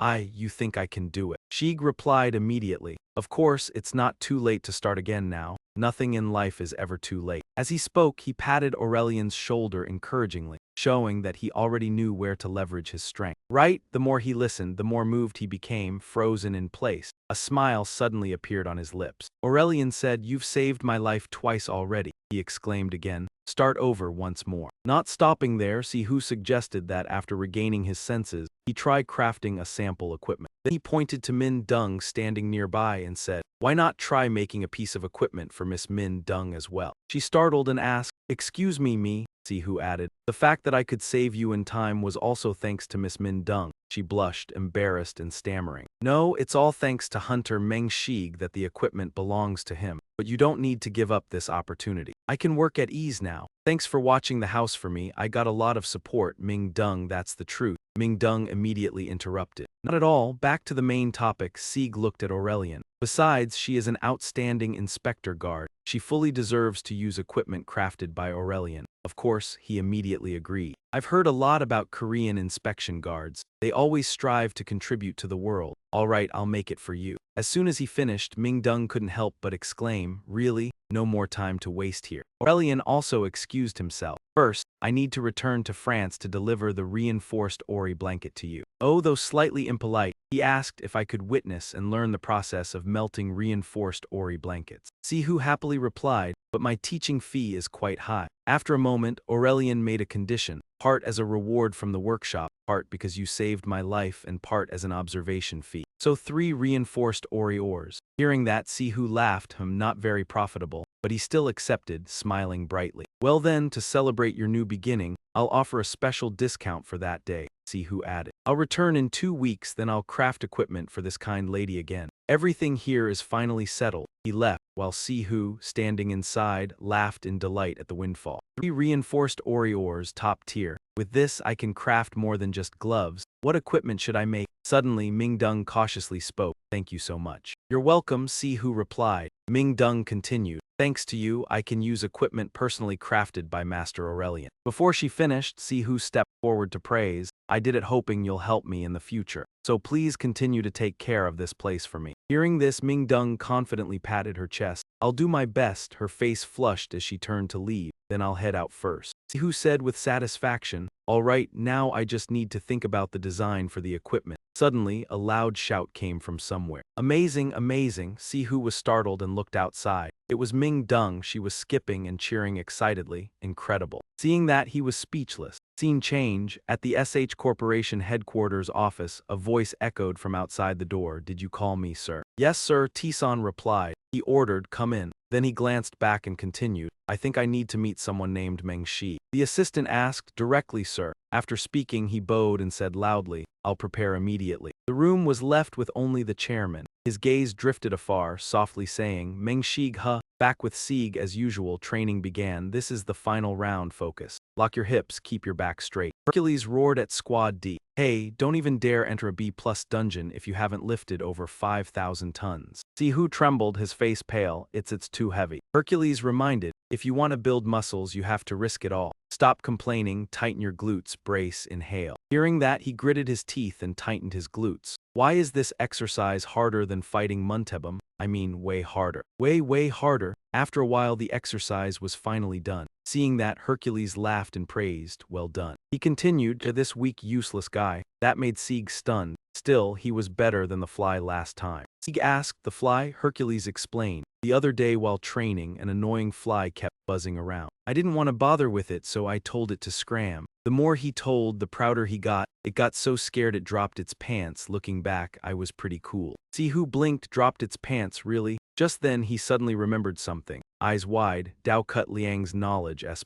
In Sieg's mind, T-Bomb's miserable look appeared. Don't tell me that's why Muntebum suddenly acted like that. I wondered why he ended up in that situation. Munt-Bomb had the ability to suppress S's spirit. Previously, he had been strengthened many times over by the expanded magic circle. He must have surpassed his own limits and entered an unimaginable world. I could only laugh helplessly, ha ha, and wondered if the top managers in Chaos were affected by the limiting spell. Even though the limiting spell wasn't removed, he still couldn't resist, answered every question, and listed all the locations in the Gyeonggi area. Hercules spoke up, probably because he was a wizard, Sihu exclaimed. So it was Hercules who had broken the limiting spell, or more precisely, he had completely shattered it. Just thinking about it made me sweat, but really just a single sentence. Not only was his psyche broken, but the limiting spell was destroyed as well. Someone I couldn't even defeat with just one sentence broke everything. Unbelievable. My whole body stiffened like stone, couldn't believe it, no joke. Suddenly, a system notification appeared. You have completed Hercules training session, superhuman power, SS, proficiency 30.024%,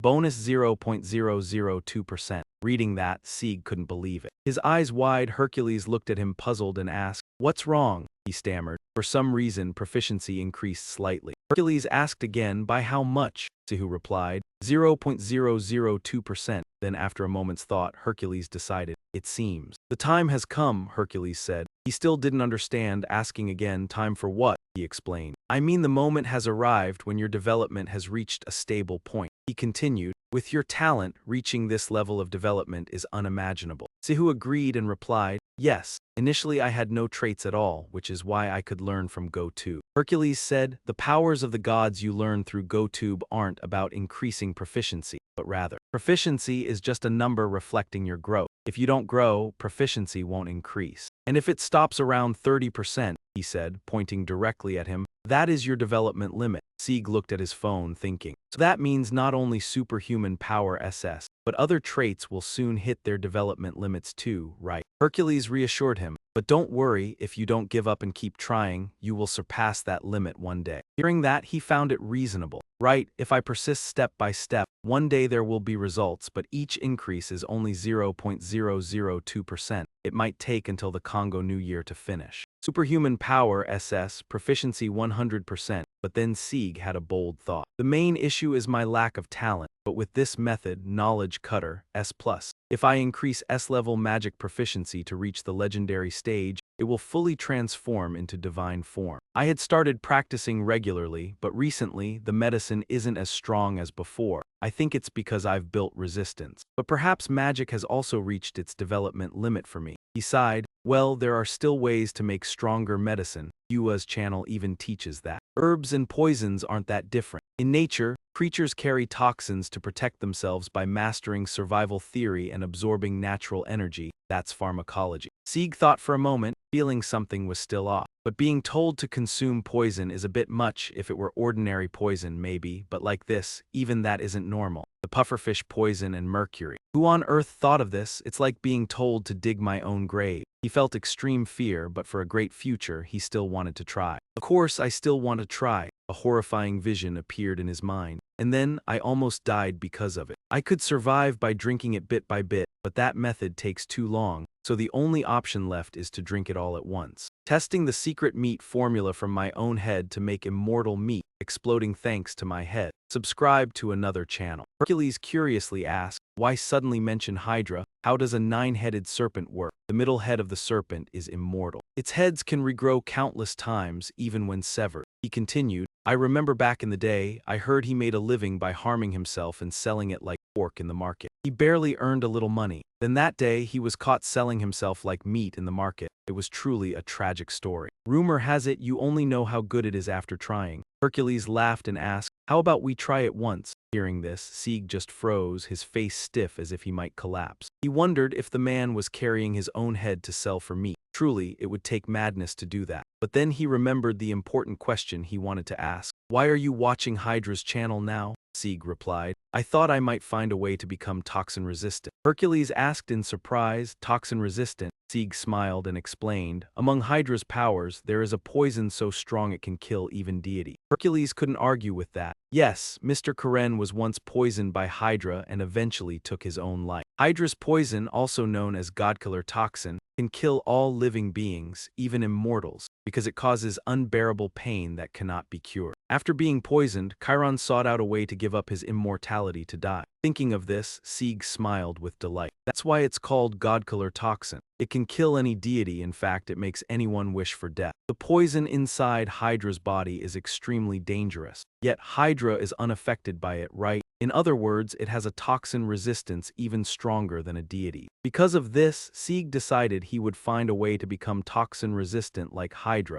and subscribing to Hydra's channel might be the solution. He exclaimed, help me gain toxin resistance too. Hercules thought for a moment and replied, sounds feasible. Sieg thought to himself, if I gain Hydra's toxin resistance, I could survive even after taking dozens of lethal poisons from Spell S. However, he was still worried about a big problem. The phone screen displayed Hydra channel subscription information. Choose the membership plan you want. Unlimited views, no ads, personalized recommendations, advanced algorithm. The Hydra channel membership fee is 8 billion coins per month. Sieg trembled, unable to believe it. At Sio's workshop, Sieg sighed. He held his head and screamed in despair. Even if I sold all 3 Origentium ores, it wouldn't be enough to pay 8 billion per month. He didn't know what to do. How could he possibly pay 8 billion every month? The more he thought, the worse his mood became. Suddenly, Sieg heard a sound from outside. A voice came from the door. Are you Meng Shig? He wondered in surprise. Who is it? Looking closely, Sieg was shocked, unable to speak. The visitor was Tae-san. Chairman T-san, why is he here? After sitting down, Sieg asked, what brings you here, Chairman? T-san replied, sorry for the sudden visit, pausing for a moment while observing Sieg very carefully. He couldn't help but feel surprised. It was hard to believe that this young man, who seemed barely old enough to enter society,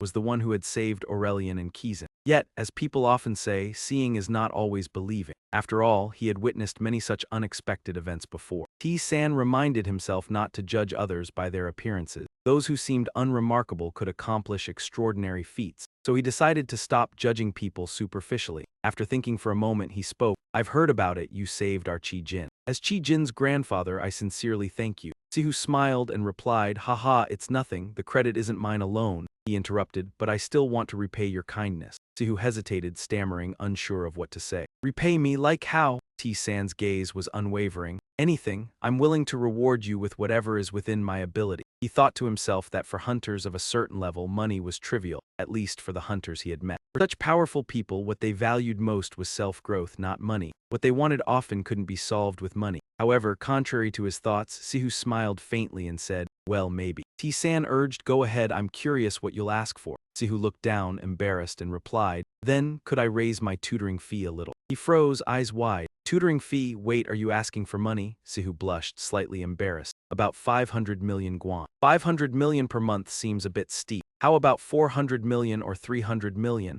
He laughed and continued, "Just kidding, 200 million is fine." He wondered to himself, is he really negotiating? Still without a reply, Sihu stammered, 1 billion might be too little. Let's say around 1.5 billion. The more he heard, the more puzzled T-san became, not knowing what kind of person this young man really was. At the SH Hunter Association's underground training arena, Chi-jin was practicing. Her breathing was rapid and labored, yet she had no intention of stopping and continued her training. Min stood nearby, watching her with concern. He called out, "Miss," thinking, "She's been training for 20 hours straight." His hands clenched, thinking he should stop her immediately. But having followed her since childhood, he could clearly see the impact of recent events on her. Whether out of self-blame for her shortcomings or frustration at her helplessness, Chi-jin kept training relentlessly. She swung her sword powerfully, her hands trembling with pain. Mins watched her with sorrow and hesitated. "Miss, come back to Shig's side." He continued, "Your account has received a huge sum. The balance is 14.4 billion guan." Looking at the phone screen, Sihu couldn't believe his eyes and trembled. 14.4 billion guan,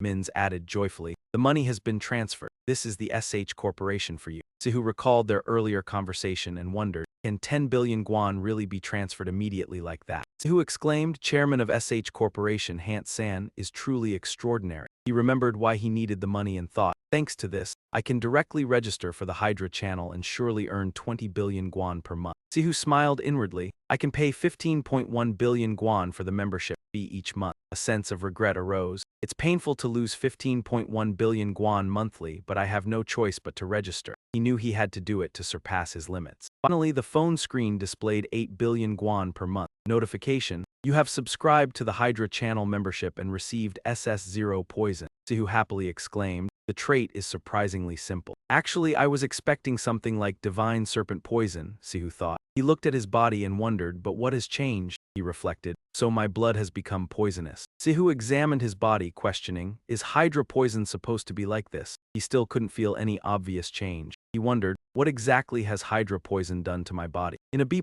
level dungeon, Demon Hound Extermination, Izun stood helplessly and asked, "Is that Siu?" He saw Siu pinning a Demon Hound and asked, "What are you doing?" Siu looked back and replied, this, something I needed to check." He then let a drop of blood fall from his finger into the Demon Hound's mouth. The moment the blood touched, the poison immediately took effect. Sihu exclaimed with joy, "Oh, so this is the poison." Izun stood stunned, muttering, "Well, I'll never understand what he's trying to do anyway." Sihu asked, right, Izun, where did you store the poisonous plants you harvested?" Izun pointed to the side and said, I kept them separate here." Sihu curiously asked, "Why separate them?" Izun explained, "These are trash, boss." He confidently pointed to himself, "The only weakness of my super regeneration is poison, so I know a lot about poisonous plants." Sihu moved forward, picking up one of the plants to examine it. "If you eat this, the potent poison will melt your organs in an hour." Izun panicked. Boss," Sihu remained calm. "It's fine, just a bit alarming." Izun anxiously asked, "Are you okay? Won't your melt?" Sihu chuckled softly. "Not really, just a bit alarming." He was pleased, thinking, "Good thing I subscribed to the Hydra channel. Eating the poisonous plant increased my mastery by 0.02%. The plant's poison seemed to destroy his organs, but Hydra's lethal poison neutralized it. Truly fighting poison with poison, Sihu thought. To fully regenerate his body, he knew he needed to raise his mastery and improve his poison resistance. Sihu asked Izun, "Can you give some more poisonous plants to Miss Soul?" Izun replied, "I'll try." As he walked off, he added, "There's something I've been meaning to ask." Sihu looked at him, puzzled. "Is it true that you saved Aurelian and Han Ki-jin along with the S-rank hunters?" Sihu was startled. How do you know?" Izun laughed and said, How could I not know? The media's all over it. Izan chuckled and praised, as expected of you, boss. I heard this culprit is an S-rank hunter. Even Han Ki-jin struggled. Sihu paused in surprise. Wait, did you just say Han Ki-jin? Sihu asked, are you younger than her? Izan explained, yes, I'm 1 year younger. I'm 20, she's 21. Sihu exclaimed, ah, really? So Han Ki-jin is 21? Izan was surprised. You didn't know, Sihu stammered. Well, it doesn't really matter. He couldn't believe it, wondering why it didn't matter, then continued questioning Sigu. Isn't she your girlfriend? Why are you yelling? Since when did Han Chi-jin become my girlfriend? Jun smiled and reminded him of how they had held hands casually at the housewarming party. Sihu was exasperated, wondering if every handhold was noticed by a girlfriend. Jun advised, come on, there's never pure friendship between boys and girls. He interrupted, of course there is, like me and your sister. Don't you have any female friends? Izan replied, no, Sihu asked. Then are all the girls you know your girlfriends? He confirmed. No, I've never had a relationship. He couldn't believe it, not even once. Yes, he answered. Really? He asked again. Yijin remained calm. What's so unbelievable? He asked further about never dating Han Chi-jin. Yijin asked, then have you ever had a girlfriend? Sihu stammered. Well, I. Both stood in silence, understanding each other without words. After a moment they both sighed. We'll clear all dungeons in Seoul today. All right, Ijin, where's the next dungeon? After gathering more ingredients, Sieg wondered about the high value of the toxic herbs, 200 million won, but realized that consuming the poison directly could significantly boost proficiency. The system notified, SS-grade poison adds 1.7% proficiency, 1.68%. He recalled an unpleasant memory. Sieg calculated that if he continued buying toxic herbs to regenerate his body, the cost would reach 500 million won per month. Suddenly, multiple notifications appeared. You have successfully brewed a basic elixir. The system notified, you have learned the basic principles of potion brewing. Sieg opened his eyes in astonishment. A elixir? I heard it can grant ordinary people the strength of an S-rank hunter after drinking. It is said that brewing poisons is the pinnacle of divine medicine. Divine medicine proficiency S+ increased significantly to 55.881%, up 5.8%. Sigu exclaimed, so should I try drinking it? Sieg stared at the boiling green liquid anxiously. Can this really be drunk? With no other choice, he gritted his teeth and drank a large cup. Well, it's still an elixir, so whatever. The system notified, you have drunk a basic elixir, overall stamina increased. Sihu couldn't stand the taste, wondering if the smell was already poisonous, then it must be deadly. He checked his expression. Sieg was shocked by the disgusting taste, but the effects were significant. The system notified,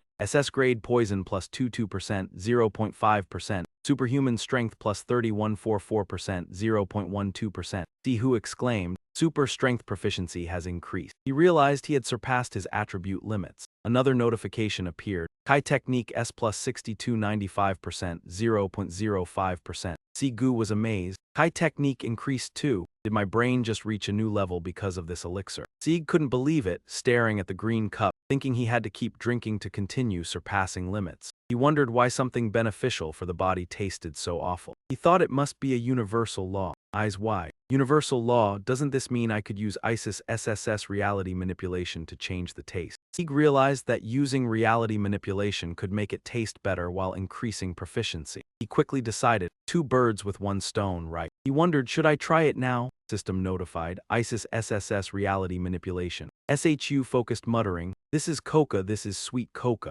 Reality manipulation SSS proficiency 2.25%. Added 0.15%. After a while he finished, wondering why changing just the taste caused so much stress. He began drinking to test it as long as the taste changed. Sieg was disappointed, face darkening. It still tastes the same, just fizzy. He realized his proficiency wasn't enough to completely change the flavor. At least it was carbonated, but he still couldn't tolerate it and quickly covered his mouth. Later, Sieg looked inside and called out, COA, it's time to take the medicine. Hearing this, the little girl cautiously peeked out. Medicine, he smiled and urged. It's cooled down, so drink it now. Seeing Siwamesi, Sihu curiously asked, what are you doing? She replied, Brother Reiki, then took a big sip, saying, thanks for everything. After drinking, her eyes rolled back, groaning. It tastes like the sweat in PE class. Sieg asked, have you actually tasted my socks in PE class? She shook her head. No, I just meant it tastes like that. He observed and smiled. But one thing is certain, Cell A's condition has improved a lot. His divine medicine S proficiency surpassed 50%, making him satisfied. He thought, I haven't completely cured her yet, but I believe I can heal Cell A this year. Suddenly hearing a noise, Sieg turned and saw an owl licking the remaining medicine in the corner.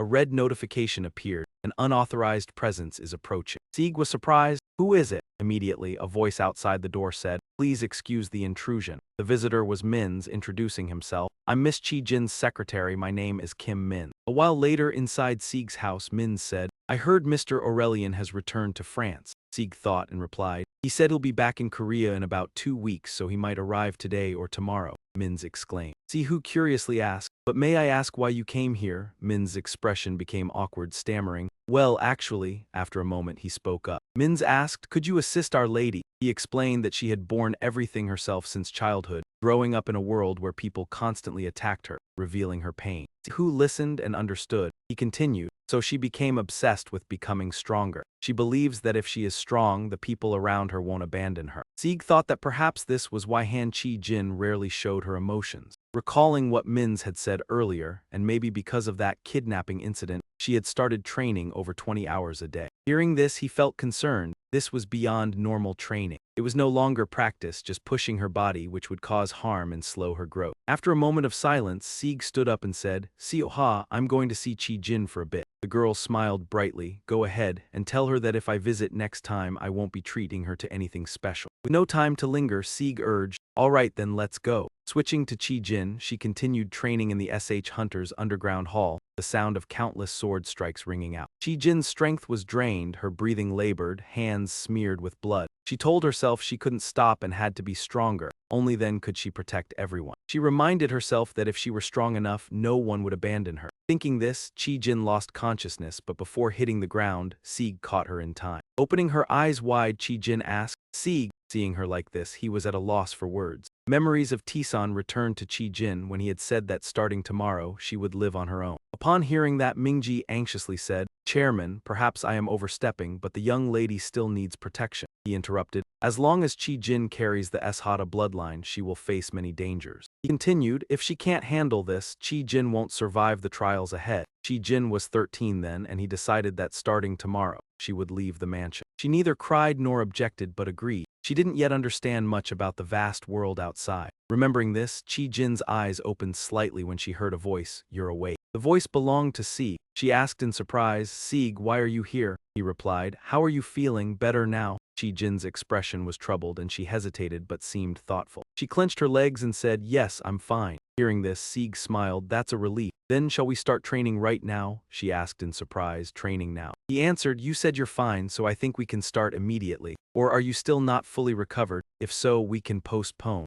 Chi Jin interrupted, "No, I'm fine, I'm not." With that, she began to stand. "I'm ready, so let's start." Later elsewhere, Chi Jin looked around and asked, "This place is for forging, right?" Sieg explained, "Today's lesson will take place here." As they walked, she said, "Didn't you say we'd have a training session?" He replied, "Today we're learning metallurgy." Chi Jin asked in surprise, "Metallurgy?" Sieg smiled and explained, "It's part of the lesson." She reluctantly agreed, "I understand." He instructed, first, to make equipment, the metal must be melted. After heating, it must be hammered evenly to remove impurities. He asked, "This process in metallurgy is called forging. Do you want to try?" Chi Jin eagerly picked up the hammer. "Sure." She began striking the metal, creating a ringing sound, but her expression grew uneasy. She hesitated. "It doesn't feel right," Sieg explained, "because the metal isn't hot enough. Forging it now will deform it and make it useless." He asked again, "Do you want to try again now?" Despite hesitation, Chi Jin decided to go for it. She struck the steel hard, paused for a beat, and her eyes lit up. Standing beside her, Sieg nodded and said, "When making equipment, the quality depends on the metal you use. Compared to humans, it's like talent." He smiled, "To make good equipment, impurities must be removed. For humans, forging metal is like effort. So Chi Jin, you are a very fine metal. Even good metal, if hammered while not hot enough, will break and must be discarded." Sieg used this example to show Chi Jin that giving her all is wonderful, but forging metal too cold only makes talent meaningless. The words struck Chi Jin, leaving her speechless. Sieg continued, "In my eyes, Chi Jin, you are the finest metal in the world. But for the finest metal to become the strongest, it must endure the fire of trial." He looked straight at her for a long time. His gaze held curiosity. Sieg thought he couldn't imagine what drove her to such lengths. Secretary Kim probably wanted Chi Jin to escape her obsession, but that very obsession became her motivation. It was like the fire that forged Han Chi-jin. The fire pushed Chi-jin to try harder, so there was no need to extinguish it. Sieg spoke, "Now it's time to use the fire in your heart to forge yourself. Using the hammer to forge yourself is the next step." He reminded her gently not to worry too much. Even if everyone left, the world turned its back. Every word from Sieg cut into Chi-jin's heart. He smiled reassuringly,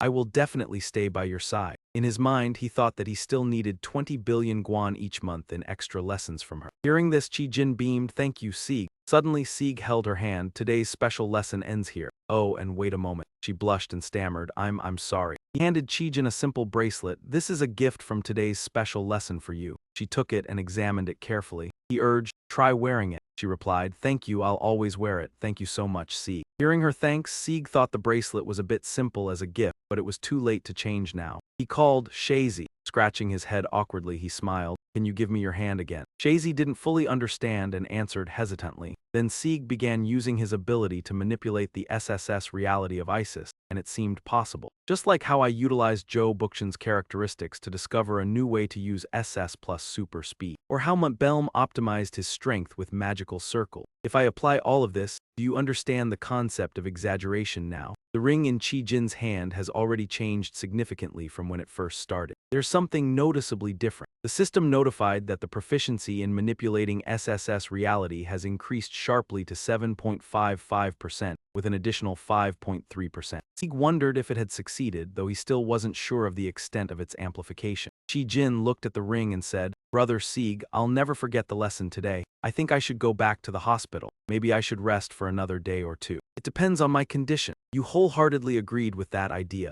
"Once again, no matter what happens, I will always be by your side." Hearing this, Chi-jin shyly replied, "Thank you so much for today." After she left, Sihu stood there wondering if he could amplify his equipment in the same way. Then suddenly, he realized something and exclaimed, "Wait, does this mean even the properties of the heel tip can be amplified?" Sitting in his office, Changyu received the news and exclaimed in surprise, "Has Aurelian already left for South Korea?" The other person answered, "Yes, that's right." Then he continued, "He hasn't been in France for long. Why has he returned to South Korea?" The man explained, "To meet the hunter Meng Shi." Upon hearing this, another person in the room interrupted, "Meng Shi, he hasn't been spreading online, but who exactly is he?" The one who called the watchman said, "Let Lord Aurelian meet him personally. He's an S-rank hunter, Li Jeja." The scene shifted to Cell's forge where he was standing, sighing with exhaustion. The system announced, "Forging technique SS proficiency 37.27% plus 5.6%. Manipulating SSS reality proficiency 11.35% plus 3.8%. He muttered, "I guess I'll stop here." He thought to himself, "After crafting hundreds of pieces of equipment, I discovered two things. On the table were various rings, large and small, items scavenged from trash plus 0.3% and discarded items plus 0.5%. First, when I applied the same engraving method on different equipment, and on equipment with higher Hepha Estus stats,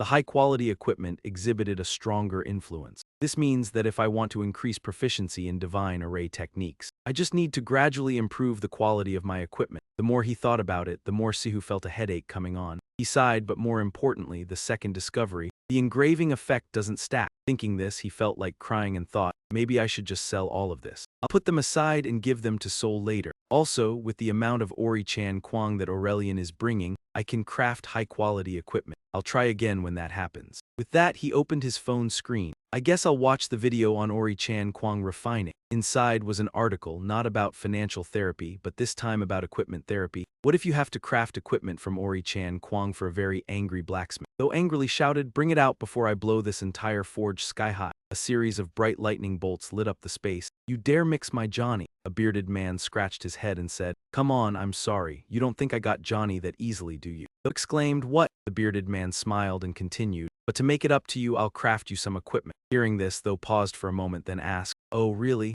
You don't believe it? Let me ask again, you Hephaestus will really make me equipment?" Hephaestus answered, yes, but in that case I'd like to borrow your Johnny one last time." After thinking for a moment, though accepted, "Well then, since you're making me equipment," Hephaestus shouted, "All right, let's melt it while the forge is still hot. Let's start right away." "It looks similar to Ori-chankum from this world," Hephaestus explained. "But Ori-chankum cannot be melted by heat alone. To refine it, I mean," he exclaimed, "to create molten metal and refine it, we need to hit it directly with this little hammer." He stepped forward, laughing and reassuring, "Haha, I'll craft your equipment and return it right away." Hephaestus promised, "It will be an absolutely amazing piece of equipment." Without wasting more time, Hephaestus began to work. He struck with immense force, delivering a huge blow. A thunderous explosion followed and dust filled the air, turning everything white. After the dust settled, Hephaestus was still standing there. On the table lay a shiny, round stone. The forge was completely destroyed, but the Ori-chan Kwang remained intact. Sihu stared in disbelief. Don't tell me it's indestructible. A series of explosions rang out, and then he wondered, can I really learn this? Just as he was thinking this, the door suddenly opened. The person who stepped in was Aurelian, and he said, "Long time no see." Sihu was overjoyed and thought to himself, here it is, my Ori-chan Kwang. A B-plus dungeon. Sihu stood frozen, asking in confusion, why are you here? He turned around and replied, judging by your expression, it seems you're wondering why I'm at this dungeon. Not only that, but the guards look pretty angry, they're glaring at us. Well, you've been kidnapped in South Korea before. I guess the dungeon can also be used to commit crimes. However, Sieg wasn't sure how to explain it. He glanced away and said, to refine Ori-chan Kwang. Without a translator, I'm going crazy. I hope they don't misunderstand. At this point, he decided not to care anymore. Whatever, I don't really need to explain. Sieg slowly recalled, thinking, from Hephaestus's video, no one in Norse mythology has ever forged Ori-chan Kwang. Not even Jonir, the weapon that struck down the serpent god with a single swing, so it's not going to be easy to refine this metal ore. A notification appeared, S-class knowledge. In other words, it requires creating a stronger shockwave than Mjolnir to refine it. The key science is the impact force of Mjolnir. Even Mjolnir, the omnipotent weapon that shatters everything, cannot break Ragnarok, the end of Norse mythology. But in Greek and Roman mythology, the final battle is Gigantomachia. If it's the strength of Hercules, the one who tore apart Gigantomachia, he stamped his foot hard on the ground. If I could replicate that strength, Sieg exclaimed, I could create a shockwave like Johnny's, the martial god of Hercules. Angrily thinking of this, he stomped with a powerful kick. A massive shockwave surged directly at the monster, obliterating its body. In an instant, a stretch of land was cleared, leaving only a dry stone peak. Seeing this, Aurelian couldn't believe his eyes, his mouth hanging open. The guards also stood frozen in shock. Sieg waited for the result as the ore was dented, the kick stronger than Johnny S, and it looked even more deformed than he expected. This isn't just forging, it's nearly destroying it completely. He forced a smile and said, well, it seems the martial god technique can be refined, but the power needs some adjustment. Meanwhile, Diaku received a message while working. Diaku, here's a video with new content, help me edit it this time. Sieg exclaimed in surprise. Another new video already? The tutorial on becoming an A-rank hunter in a month hadn't even been finished. How is he so fast? Some text appeared on the screen. The channel World Conqueror Sihu has 2.65 million subscribers and 1,100 videos on the official YouTube. Becoming an A-rank hunter in a month, well, it had to keep up with current growth trends. Although the channel had been open less than half a year, it still gained 10,000 subscribers daily. Diaku guessed that the recent kidnapping involving Master Aurelian had made the boss famous online. Just thinking about it gave her goosebumps of fear. She had heard the case involved a very dangerous criminal. It had happened at the boss's housewarming party. But what if she got kidnapped too? The thought made her pause, wondering what would happen. Would the boss save her? If kidnapped, would Sieg notice? Her heart raced. What am I even saying? Sieg! Diaku clutched her head and shouted, what am I thinking? But there was no time to linger. She plunged back into work. Just focus on the task. On the screen, a video played, a column of blue light shooting into the sky at the center of an explosion. Noticing something unusual, Diaku adjusted her glasses to look closer. She gasped. Is the world being torn apart? Sieg calmly held the ore and smiled. Looks like the smelting process is complete. Diaku was baffled, not understanding what he was filming. What shocked her more was Aurelian standing opposite, jaw-dropping, Master Aurelian. She was even more confused. Why is Aurelian in the boss's video? All her attention went to a blonde woman. Isn't that YouTuber Clement? She was an S-rank hunter from France, Kremlin, a monster chef with 33 million subscribers. Demon thigh steak, liquor from monsters, one-eyed giant dishes, and many more videos of monster cuisine she hunted herself. Seeing this, Diaku pressed close to the screen, wondering why these famous people appeared in the boss's video. At the end, Sihu only said one line before returning to the forge, face darkening. What the hell is he doing? Back at Sieg's forge, the flames flickered red. He watched carefully, and after heating the ore until red-hot, he smiled. It's perfectly refined now. Sieg wiped sweat, thinking I had to sacrifice 31 dungeons for this. At least there are some videos for YouTube. More importantly, the system notified. Martial God Technique Hercules SSS, proficiency 18.54% plus 2.6%. Superhuman SS Strength, proficiency 34.844% plus 4.7%. He wondered if better control of the martial god technique caused the sharp proficiency increase. The next step was. Just then, Aurelian asked curiously, what are you doing?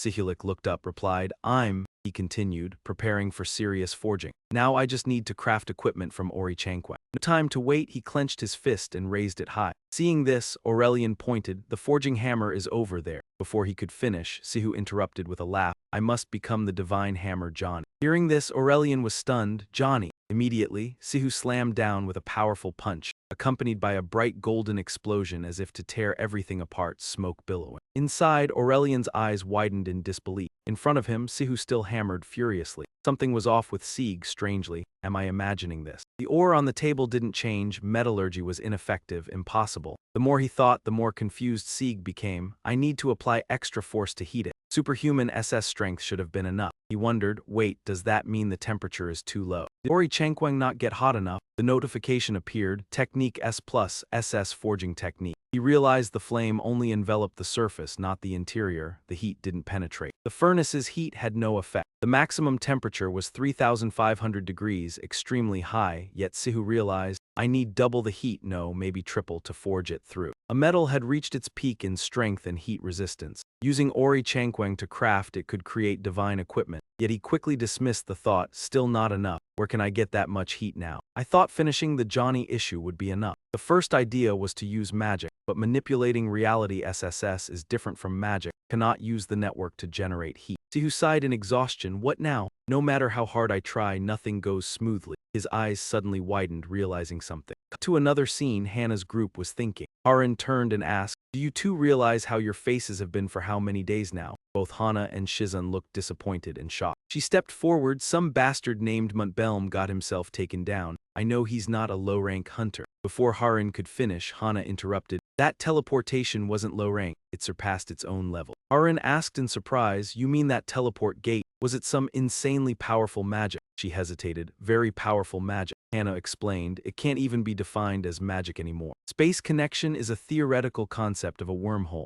In reality, it shouldn't work. Shizun added, for example, if a 1,000-year-old tree collapses from age, what would Haran think? Haran replied blankly, I'd be surprised, but it's possible. He continued, exactly, but what if the sun's temperature dropped today? That's impossible. Shizun said gravely, exactly, it should be impossible, defying all rules. Yet Hunter Mengshig managed it. Haran scratched her head, I don't fully understand, but he did it. At that moment the phone rang. Hana picked it up. It's my phone, and when she looked at the screen, her eyes widened in shock. Narration. Haran immediately asked what was going on. A new notification appeared, a message from Shig's World Conqueror channel. Hana muttered that if it was from the World Conqueror, there was no doubt. She immediately recognized it and exclaimed that it was the hunter Meng Si-gu. Dialogue. What's going on? Narration. Fire Demoness is an S-rank hunter. Johanna has an enormous channel with 41 million followers. Thanks to Johanna's extraordinary power, all fire-based magic is amplified 100-fold. Dialogue. Narration. The effects of fire magic amplified by Fire Burst S caused the Fire Demoness's channel followers to surge. Back to the present, Haran stood there full of questions, wondering who that Meng Shig thought he was. Dialogue. That guy Meng Shig, who does he think he is? Narration. He suddenly proposed collaborating with them and Haran found it ridiculous. In front of them was a space gate leading elsewhere. If he wanted to collaborate, at least it should be related to an S-rank dungeon. So why did he bring them to a C-rank dungeon? Dialogue. Suddenly proposing collaboration with us, are you kidding? Narration. Haran ran to ask Hannah about the unexpected agreement. Hannah replied that if it was troublesome, they didn't need to go. She glanced over, showing that she understood he had proposed collaboration with her. Dialogue. Did you just agree like that? Doesn't it seem strange? You don't have to come along. Narration. Shizun replied that it was just out of curiosity, wanting to know what kind of person Hunter Meng Shig was, and confirmed that it wasn't troublesome at all. Haran felt helpless, realizing that mages were all eccentric, but agreed to go along. Dialogue. I'm just curious. I want to know what kind of person Hunter Meng Shig is. Narration. She tiredly agreed, the scene transitioning to the C-rank dungeon where Sieg was already waiting with a bright smile. Haran entered and was surprised. Dialogue. Oh, you guys are early. What's this? Narration. Standing there were Aurelian and Clement, S-rank hunters from France. Anna went straight to the point, asking Hunter Meng Sieg about his intention for this collaboration. Dialogue. Hunter Meng Sieg, what exactly are you planning with this collaboration? Narration. Sieg hesitated, scratching his head and explaining, asking Hana to light a fire for him. Hana looked confused and asked again. Dialogue. Ah, right, so I was wondering if you could light a fire for me. You want me to light a fire? Narration. He glanced at the stone and explained that he wanted to craft Ori Chan Kwang, but the temperature wasn't high enough, needing Hana's help because this object could withstand heat, only becoming hot at 10,000 degrees C. Dialogue. I want to craft Ori-chan Kwang, but the temperature isn't high enough. Narration: Harin stepped forward, interrupting, unable to believe it. Dialogue: What are you talking about? Let alone Ori-chan Kwang, do you even know what 10,000 degrees C means? Narration: She explained that the surface temperature of the sun was only 5,800 degrees C, and 10,000 degrees C was nearly double that, not easy to achieve. Sieg gave an awkward smile and asked Hana for help. Dialogue: It's not easy, that's why I suggested Hana help. Narration: If Hana could do it, Sieg promised to appear on her YouTube channel and collaborate on any content. Harin was furious, but Hana agreed to try. Dialogue: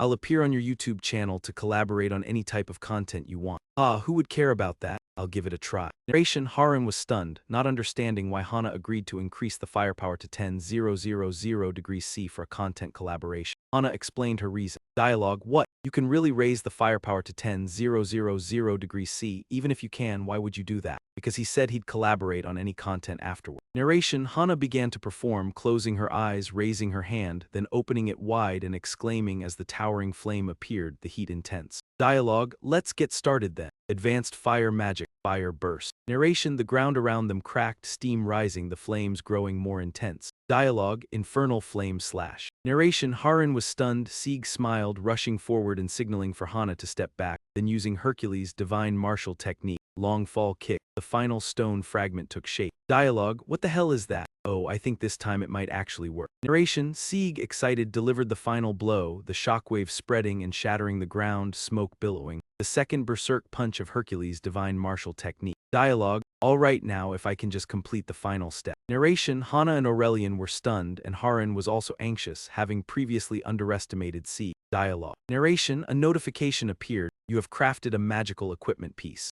Harin joyfully realized it was a magical equipment. Two glowing red gloves lying on the ground. Dialogue. Finally. Narration: Divine Gen Technique SS increased significantly. Proficiency reached 59.67%, plus 22.4%, exceeding limits. The equipment crafted using the Divine Gen Technique SS had special capability. Dialogue. Narration: Sihu read the information, pondering the special abilities, realizing that Hefa Estes equipment always had unique skills, not hesitating anymore. Dialogue. Narration: He quickly wore the gloves, wondering if they could withstand his strength, preparing to test them. Dialogue. All right, let's see. Narration: When Sieg clenched his fist, the SS superhuman strength notification appeared. The gloves remained unharmed, proving that they could not be destroyed. Dialogue. Narration: This was the special ability of the gloves, preventing any destruction, but Sieg still wondered if they could withstand the virtual strength of Hercules' divine martial technique. Dialogue. Hold on, even if it has indestructible properties, can it really withstand the virtual strength of Hercules' divine martial technique? Narration: He put on the other glove and tried a basic punch. The sound of an explosion shattering the glass. Sieg was stunned. Dialogue. Let's try with a basic punch. Narration: Sieg realized the gloves were not only indestructible but also had insane base stats. Everyone witnessed the serious reaction. Dialogue. Not only does it have indestructible properties, but even the base stats of the equipment are already insane. Narration: Sihu urged everyone to leave while at the Emperor's Palace she woke up tired, realizing something and glancing to the side. Dialogue. All right, let's get out of here. Narration: Her two younger siblings were still fast asleep, the sound of their gentle snoring. She realized there was no time for rest and headed to the desk. Dialogue. I should get back to work. Narration: Suddenly, a new notification. A new video content needed editing. Meng Sigu heard it and Deuk-gu wanted to cry, complaining that the previous video was still not done. Dialogue. Another video? I haven't even finished editing the last one he sent. The phone screen continued to show a new notification. Received 20 million won. Deuk-gu couldn't believe his eyes, his hands trembling in surprise. A monthly allowance of 20 million won, this was unbelievable. Deuk-gu, I've sent your monthly allowance with a little extra because the number of subscribers has been increasing rapidly, and you'll need to handle more work with the new content. Your best, Meng Si. As she saw her influence grow stronger, she felt a surge of energy. She shouted, let's give it our all, heyo heyo. The next morning at Sieg's forge, the sound of a hammer hitting metal echoed steadily. You have successfully crafted a magical item. Sieg held the bracelet in his hand, smiling with satisfaction and saying, it must be because it's made from Ori-chan Kwang that it's rated so highly. This should also help increase my proficiency. The proficiency of the SS God Alchemy skill increased significantly. SS God Alchemy proficiency 64.77% plus 51%. Without hesitation, Sieg immediately put on the bracelet. Now I'll use the equipment made from Ori-chan Kwang. Sieg thought to himself, I won't have to work as hard as before. I wonder what abilities this bracelet will have. A notification appeared. Knowledge S+. I'm not entirely sure, but it seems to help magic flow more easily. Actually, I've been using some magic from Tai Kai Law SS of Zhang Sanfeng, but I still don't know how to control it. Is this all right? Shig thought about using magic, breaking it down into 5 stages. Accumulating magic within the body, circulating the magic to control it, amplifying the magic, using it as greater strength, and finally unleashing that power. Tai Kai Law is the stage where energy from Mother Nature circulates through the body. Thinking about this, Shig wondered, I still don't know how to use magic, but this bracelet seems to be able to replace the magic circulation stage. This bracelet is amazing. Shig smiled, feeling his body filled with energy. His strength increased by about 50% from normal. The attributes I receive feel like a game of chance. Anyway, I can still add the attributes I want. Shig decided to test its power. Let's see how this works. Shig used Isis's reality manipulation, SSS, with the engraving enhancements he had applied to Hanxian's bracelet. More and more notifications appeared. You have engraved the power amplification mark. Proficiency in Isis's reality manipulation, SSS, has increased to 12.55% plus 12%. A sudden pain overwhelmed him and Shig couldn't bear it. I can't get used to this. Shig sighed. Since the bracelet is made from Ori-chan Kwang, it should be amplified by at least 5%, right? Suddenly, a series of notifications continued to appear. Proficiency in Knowledge S+, 75.1% plus 10%. Proficiency in Superhuman Strength SS, 44.844%. Proficiency in SS God Alchemy, 74.77%. Proficiency in God Medicine S+, 70.081% plus 10%. Shig couldn't believe his eye. Increased by 10%. No, it's not 10%. What is this? He widened his eyes, staring at the screen in disbelief. Proficiency in Knowledge S+, 75.1% over 110%. Proficiency in Superhuman Strength SSS, 44.844% over 110%. Proficiency in God Medicine S+, 70.081% over 110%. The maximum proficiency of each attribute has increased to 110%. Shig smiled in satisfaction. So that means I'm 10% stronger than Hercules. He thought about all the difficulties he had gone through and felt proud. Zen was definitely worth it with Ori-chan Kwang. Suddenly there was a voice from behind. Zen, the cold forging method. Aurelian stood there happily chatting. We've been talking so much lately, huh? Shig recalled the last time he witnessed the Ori-chan Kwang forging process. Aurelian only asked questions occasionally when something was unclear. Now he's treating Pa Wang as both an opponent and a friend, huh? Shig wasn't too concerned with Aurelian and paid attention to the gloves he had crafted. Enough! What attribute should I engrave onto these gloves? The immortality attribute has already been engraved. Shig thought for a moment and picked up the gloves. The amplification effect could be better, but since engraving can't be doubled, the amplification this time isn't very effective. Still, I have a feeling it's not quite perfect yet. But superhuman strength can break immutable laws, and the power of the SS God Gong will make the immortality attribute unstable. If the proficiency of SS God Gong increases further, it might break it. Shig thought about the advanced techniques he would learn later and decided to upgrade the gloves. Engraving the growth mark would be best, he thought to himself. Engraving progress growth so that equipping them in a fortified state becomes feasible. To upgrade equipment means surpassing its original limits. Shig found it difficult but still received a notification. Isis's reality manipulation, SSS, proficiency in reality manipulation has increased due to amplification. But like before, I feel the pain. It's as if the endless universe is denying my existence. I feel lonely, unable to bear it. Shig finally retched. You have been granted the growth engraving. Proficiency in reality manipulation, SSS, has increased significantly, 25.85% plus 33%. Gentleman's Heart, SSS, 24.51% plus 16%. Shig trembled all over. I thought I would be fine since my proficiency increased, but the recoil just now was really too strong. He thought to himself. The immortality attribute seems to have been leveled up. Knowledge S+ to strengthen it. I guess I'll need to use Ori-chan Kwang as material to upgrade the equipment. He was worried, but I've already used up all the orikaka. Some of it's already been used for the gloves and bracelet. She glanced at Aurelian. Later, I'll need to learn more about the SS God alchemy techniques. I've heard Ori-chan Kwang will appear in S-level or higher dungeons. I guess I'll have to become an S-level hunter soon, Shig sighed. I thought after making the Ori-chan Kwang equipment I could relax, but it turns out there's still so much more to do. Suddenly remembering something, Shig exclaimed, "Oh, today I still need to tutor Han Shazi." But he didn't want to at all.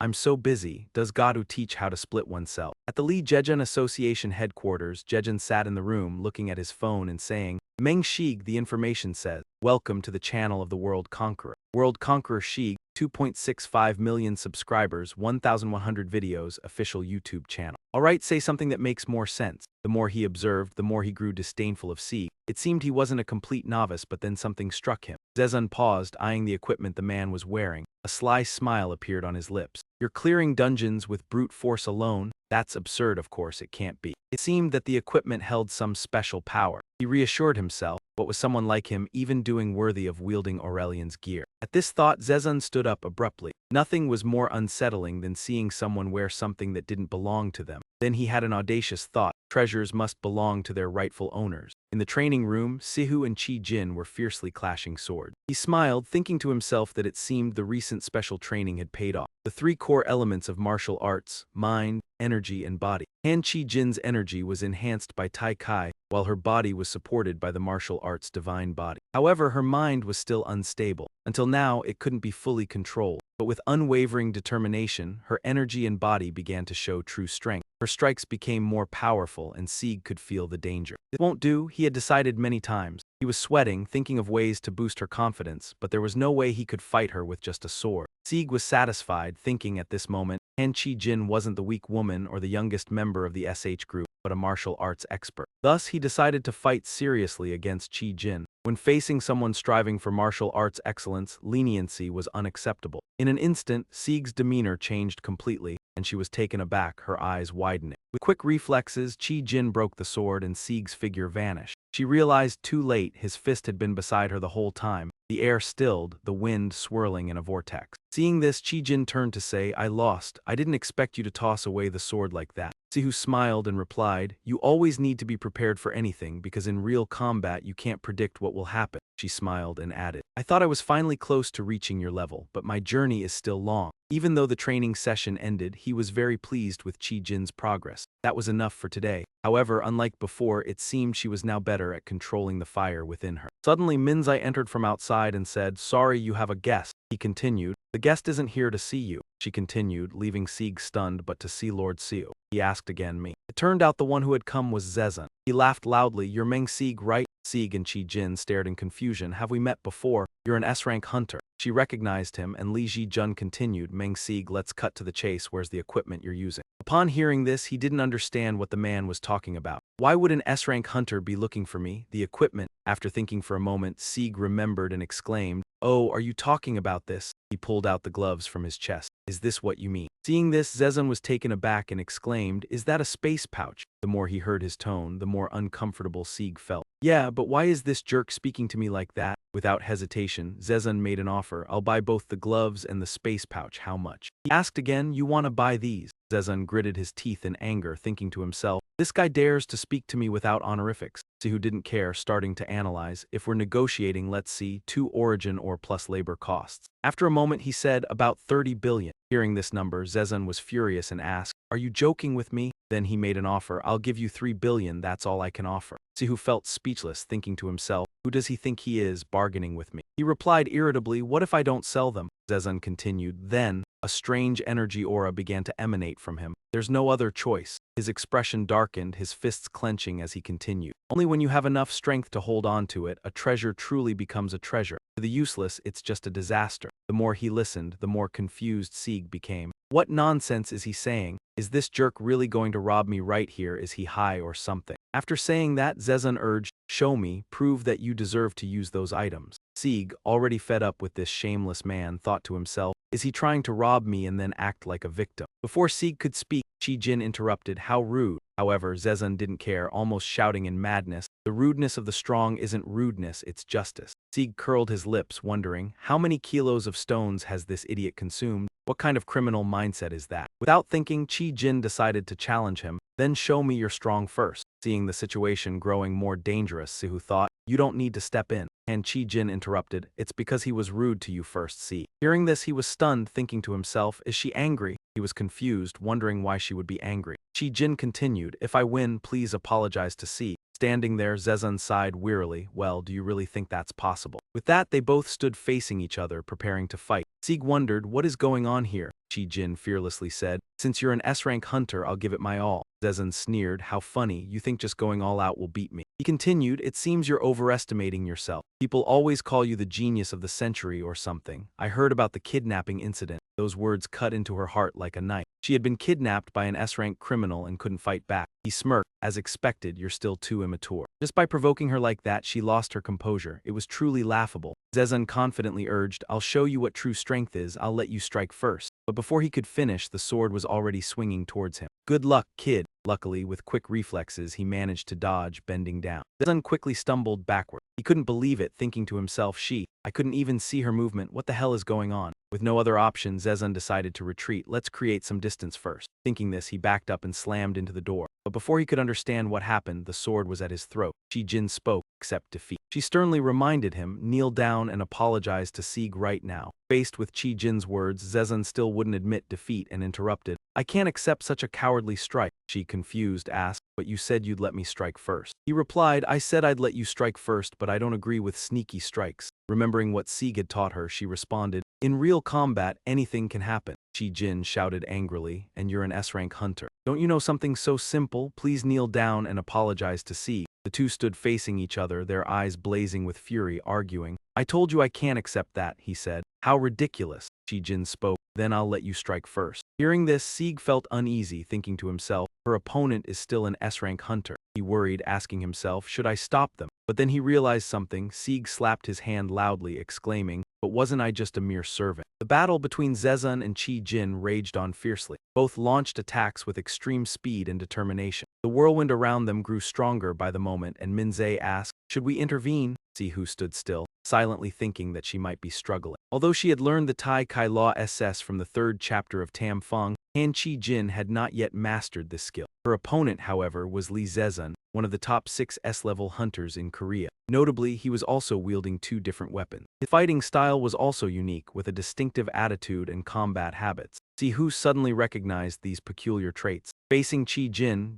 taunted, you're good, but your S-level copy skill has its limits. Sihu wasn't particularly concerned with that skill, but he realized he was not omnipotent, unable to copy things that surpassed the limits of the S-level copy ability. He thought to himself, perhaps Zezan envied Jin's sword and even his own equipment. Zezan grew increasingly furious and shouted, you dare act high and mighty with that weak skill? He continued to taunt, you're nothing but a bunch of bugs. Jin retorted angrily, shut up, and charged forward. Here I come, she shouted as she rushed in. Sihu watched this scene with concern. If things continued like this, Jin would lose. There was nothing more he could do for now. Back to the fight, the two collided like moths to a flame, and when Jin wasn't paying attention, Zezan suddenly spun around and delivered a powerful kick to her. Jin didn't have time to react. Her eyes widened as she was kicked backward. She had to brace herself to land safely. Seeing this, Zezan grew even more confident and mocked. Is that all you've got? Pathetic. Jin couldn't hide the worry on her face, and Sihu noticed it as well. He quickly shouted, Jin, you're overthinking it. What are the 3 most important elements of Tai Kai Law? Sihu asked. Upon hearing this, Jin snapped back to her senses, wondering if she had indeed been overthinking. She realized, yes, she had allowed Zezan to provoke her. Calm down, she reminded herself. Jin closed her eyes and focused on her chi, body, and mind. Gradually, she regained her calm and entered a meditative state. Sensing this change, Zezan thought to himself, her energy has shifted, it's like the energy of nature. Not wasting any more time, Jin slowly drew her sword and said, I'll show you all my power.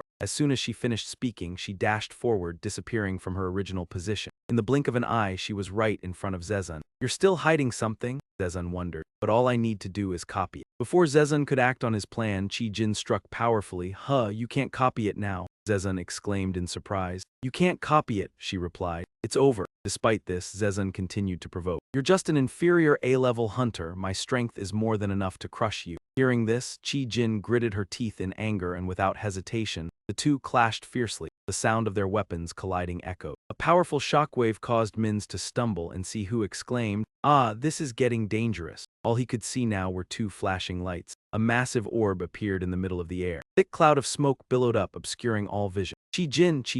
Time passed, and a few days later, a loud cheer echoed from Sihu's house. Incredible. On the screen, the words Han Jin A and Li Yi Jun S appeared with a view count of 2,395,000 and 12,482 comments. Sihu smiled happily. Look at that, I gained 250,000 more subscribers. He stretched. I thought he was some crazy guy. He continued. Thanks to that, my nude up is getting hotter. Suddenly, the chair beneath him showed signs of instability. He almost fell. Luckily I managed to sit up. Sihu sighed in relief. That was close. Comments started flooding in. S-level Jejin got a head pat from an A-level hunter. Another comment. If an S-level ties with an A-level, that's a head pat. Isn't Han Chi-jin going to be one of the 13 hero-level hunters in the future? Comments continued to pour in. Everyone believed the victory belonged to Han Chi-jin. However, only Sihu knew the true outcome. Actually, Han Chi-jin lost consciousness, he recalled. When he ran over, she was no longer conscious. Chi-jin, he called her name. With an S+ medical ability, if she wasn't treated in time, her condition could become very dangerous. On the other hand, Zezan had not lost consciousness. Though not fully alert, he was still able to move, thanks to the power of the Tai Kai law. Suddenly, a message came through. HMPH, who is this? Sihu looked at the screen. The message read, Hello, I'm Han Nina, Chi-jin's friend. Sihu wondered, Chi-jin's friend. Scene shifts to the SH Association headquarters and a voice echoed, Although this is a sudden request, thank you for agreeing to meet. Sihu chuckled, If it's you, of course I'll make time to meet. Mina replied, Oh my, you're too smooth with words. Mina got straight to the point. Actually, we want to use that video to promote the SH group. Sihu was stunned, thinking, they don't care about the little things, huh? This is the Han family style. After thinking for a moment, Sihu replied, So, you want to use this video to promote the SH group? Mina nodded, Yes, you don't know, but Chi Jin is preparing to sign a big contract with the Mao Tao group. Sihu was stunned and asked, Mao Tao, are you talking about the Chinese hunter company? Mina answered, Yes, if we use this video, it could really help Chi Jin. She assured him, We're not asking you for free, there will be a guarantee. Sihu was shocked, a guarantee? Mina immediately quoted a number that stunned him. We need further analysis, but at worst, it'll be around 20 billion yuan. Sihu exclaimed, 20 billion yuan, and wiped the sweat off his desk. I'm sorry. Mina interrupted, Hold on, I have an urgent call. Sihu sat still, thinking about that number. 20 billion and they want it for free. After the call, Mina apologized and said, Sorry, but I have to go to the chairman's office now. Sihu was confused. Oh yes, no problem, have a good time. At the chairman's office, a loud voice echoed, Chairman Director Han Mina is here. T-Sang heard this and urged, Let her in. Mina nervously walked in and asked, Is it true that Mao Tao no longer wants to continue the contract with Chi Jin? A man stood up and said, You're standing in front of the chairman. The man crossed his arms, Watch your words. He was Han Wanguk, the eldest son. Another man continued, This is a board meeting, not a family gathering. He was Han Jimin, the second son. Mina was even more surprised to see that all of the older brothers were present. T-San urged her to sit down. He solemnly stated that, as you have heard, you should contact us to terminate the contract. While she understood that, she still didn't know the real reason. Its value is up to 11 trillion. They cancelled it overnight. Mina wondered why. T-San explained they said they couldn't trust the SH Hunter Association. Mina interjected, Why sign the contract in the first place if it was going to be a hassle? Wang Guk closed his eyes and thought for a moment, they must have their reasons. Mina rebutted, if this contract was supposed to elevate Charon's position in the company, then someone must be acting secretly to prevent her from gaining shares, right? Hearing that, he angrily replied, Stop talking nonsense. This contract is important to the SH group. He asked if she thought he cancelled an 11 trillion contract just to reserve shares for his niece. Her face darkened, not backing down after he took over SH's construction department. He knew the company suffered losses due to someone but still remained calm, folding his arms and asked if Mina was accusing him. Mina taunted, If you want to start a fight, do it with me. The two siblings continued to argue. T-San slammed his hand on the table, saying don't bully the young one. They stopped arguing and Mina apologized, admitting that she had acted rudely. He quietly told the chairman that the issue with Mao Tao was not yet resolved. He continued, because they didn't trust us, they would come for direct negotiations. Everyone listened intently. Zhang Wei from the Mao Tao group would be coming to South Korea. Mina was startled, her eyes widening. She thought to herself, Zhang Wei, the direct disciple of Yuan Wei Lin, one of the 13 heroes who saved humanity. She vaguely recalled the reputation. Mina felt uneasy, standing up to ask her father if he was going to negotiate directly with Chi Jin. T-San replied yes. He added, Chi Jin was still young and needed to learn more about management. He looked sharply and said the SH Group was South Korea's #1 company, with all politics and finance revolving around SH. Running the group would be full of challenges and difficulties. Chi Jin is a member of SH, remember that and get to work. Scene change inside the forest, Sieg was training hard. Isn't my proficiency still too low? Anyway,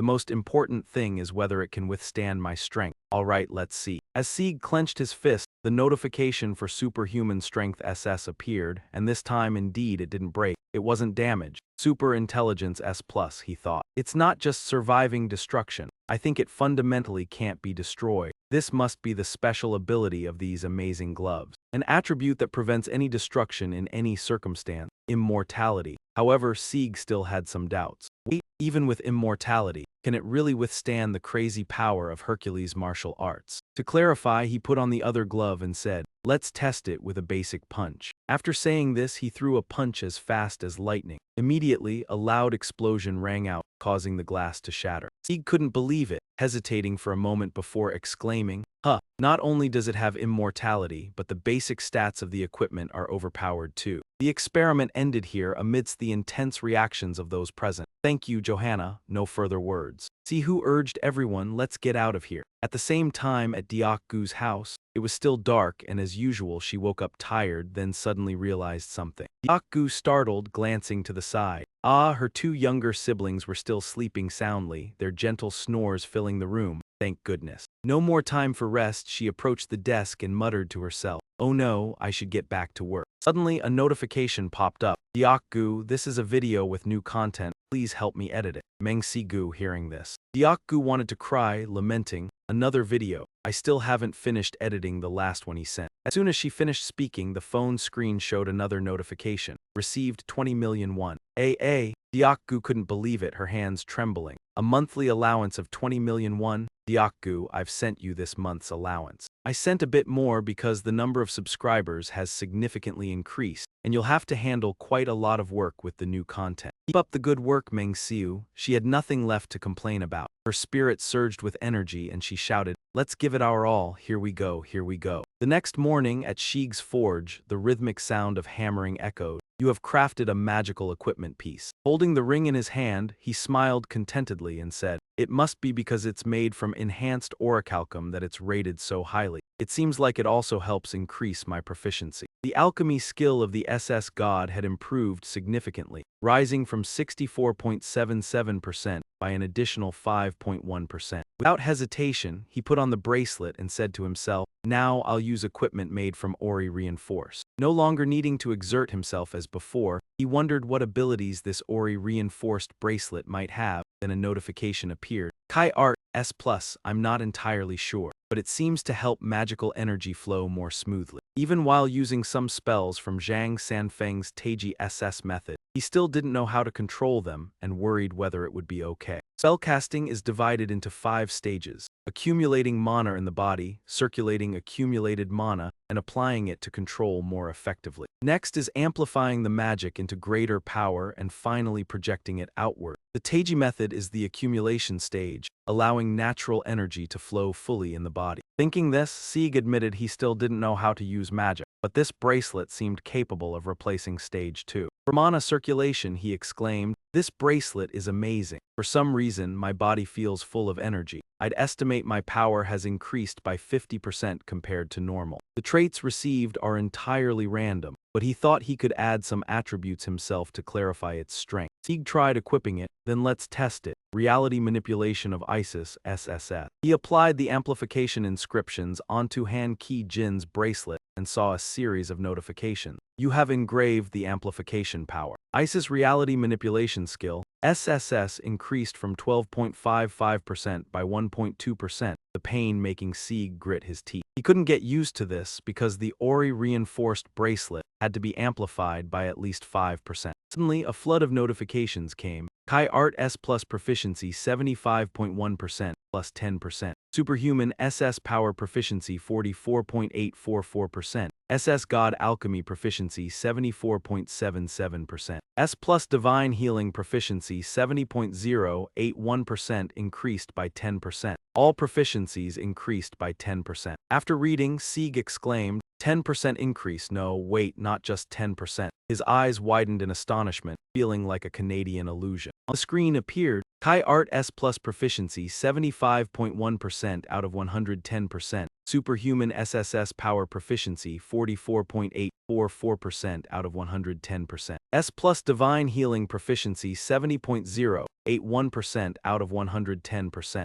Maximum proficiency of each attribute increased to 110%. A slight smile appeared on his lips, satisfied. So by increasing proficiency, I can be 10% stronger than even Hercules. With that thought, Sieg felt his life blossom. Indeed, despite all hardships, Zen receiving Ori reinforced was truly deserved. Suddenly, behind him, a continuous conversation about cold forging arose. If biting and pressing are done by human strength rather than machines, then, he exclaimed, huh. Standing there, Aurelian was happily discussing. They've been very busy lately. Recalling before, Sieg wondered that after witnessing the Ori reinforced forging process, Aurelian only occasionally asked questions when curious. Now he treated Pa Wang as both rival and friend, paying little attention to them, while Sieg focused again on his gloves. He wondered, enough, what attribute should I engrave on these gloves next? The original immutable attribute had already been engraved. Sieg held them thoughtfully. Well, the amplification effect might be better, but since inscriptions can't be duplicated, this amplification wasn't very effective. He still felt it wasn't complete, even though it had a single unchanging law, unaffected by any force. But superhuman power can break immutable laws. SSS Divine Art Power will destabilize the immortal attribute. As SSS Divine Art proficiency increases further, it might break. Considering the advanced techniques he will learn later, he needs to upgrade it. Thinking this, Sieg clenched his fist, deciding that a growth inscription would be the best choice. The growth mark increases, the growth progress increases, and the equipment is put into a state where it can be reinforced. To upgrade the equipment means breaking through its original limits. This was originally impossible, but the present existence notification, the reality manipulation of ISIS at SSS level. Now, with the amplification power, the proficiency in reality manipulation has increased. It should work. Even so, it's still like every time before. He still feels a sharp pain, and this time the recoil force is even stronger. It feels as if the entire infinite universe is denying his existence. The feeling of fighting in complete solitude, it's unbearable now. Sieg finally vomits dry. He has been given the growth mark. The proficiency in reality manipulation SSS has increased significantly. Reality manipulation SSS 25.85% plus 3.3% gentleman's heart. Like the SSS of righteous prophet. Proficiency 24.51% plus 1.6%. His whole body shakes violently. I thought it would be fine since the proficiency has increased, but that recoil just now was terrifying. Suddenly, he stopped, thinking that the immortality attribute seems to have leveled up. S plus intelligence will help reinforce it. I must use Ori-chan C letter 1B0 letter 1EDD NG as material to upgrade the equipment. But where can I find it now?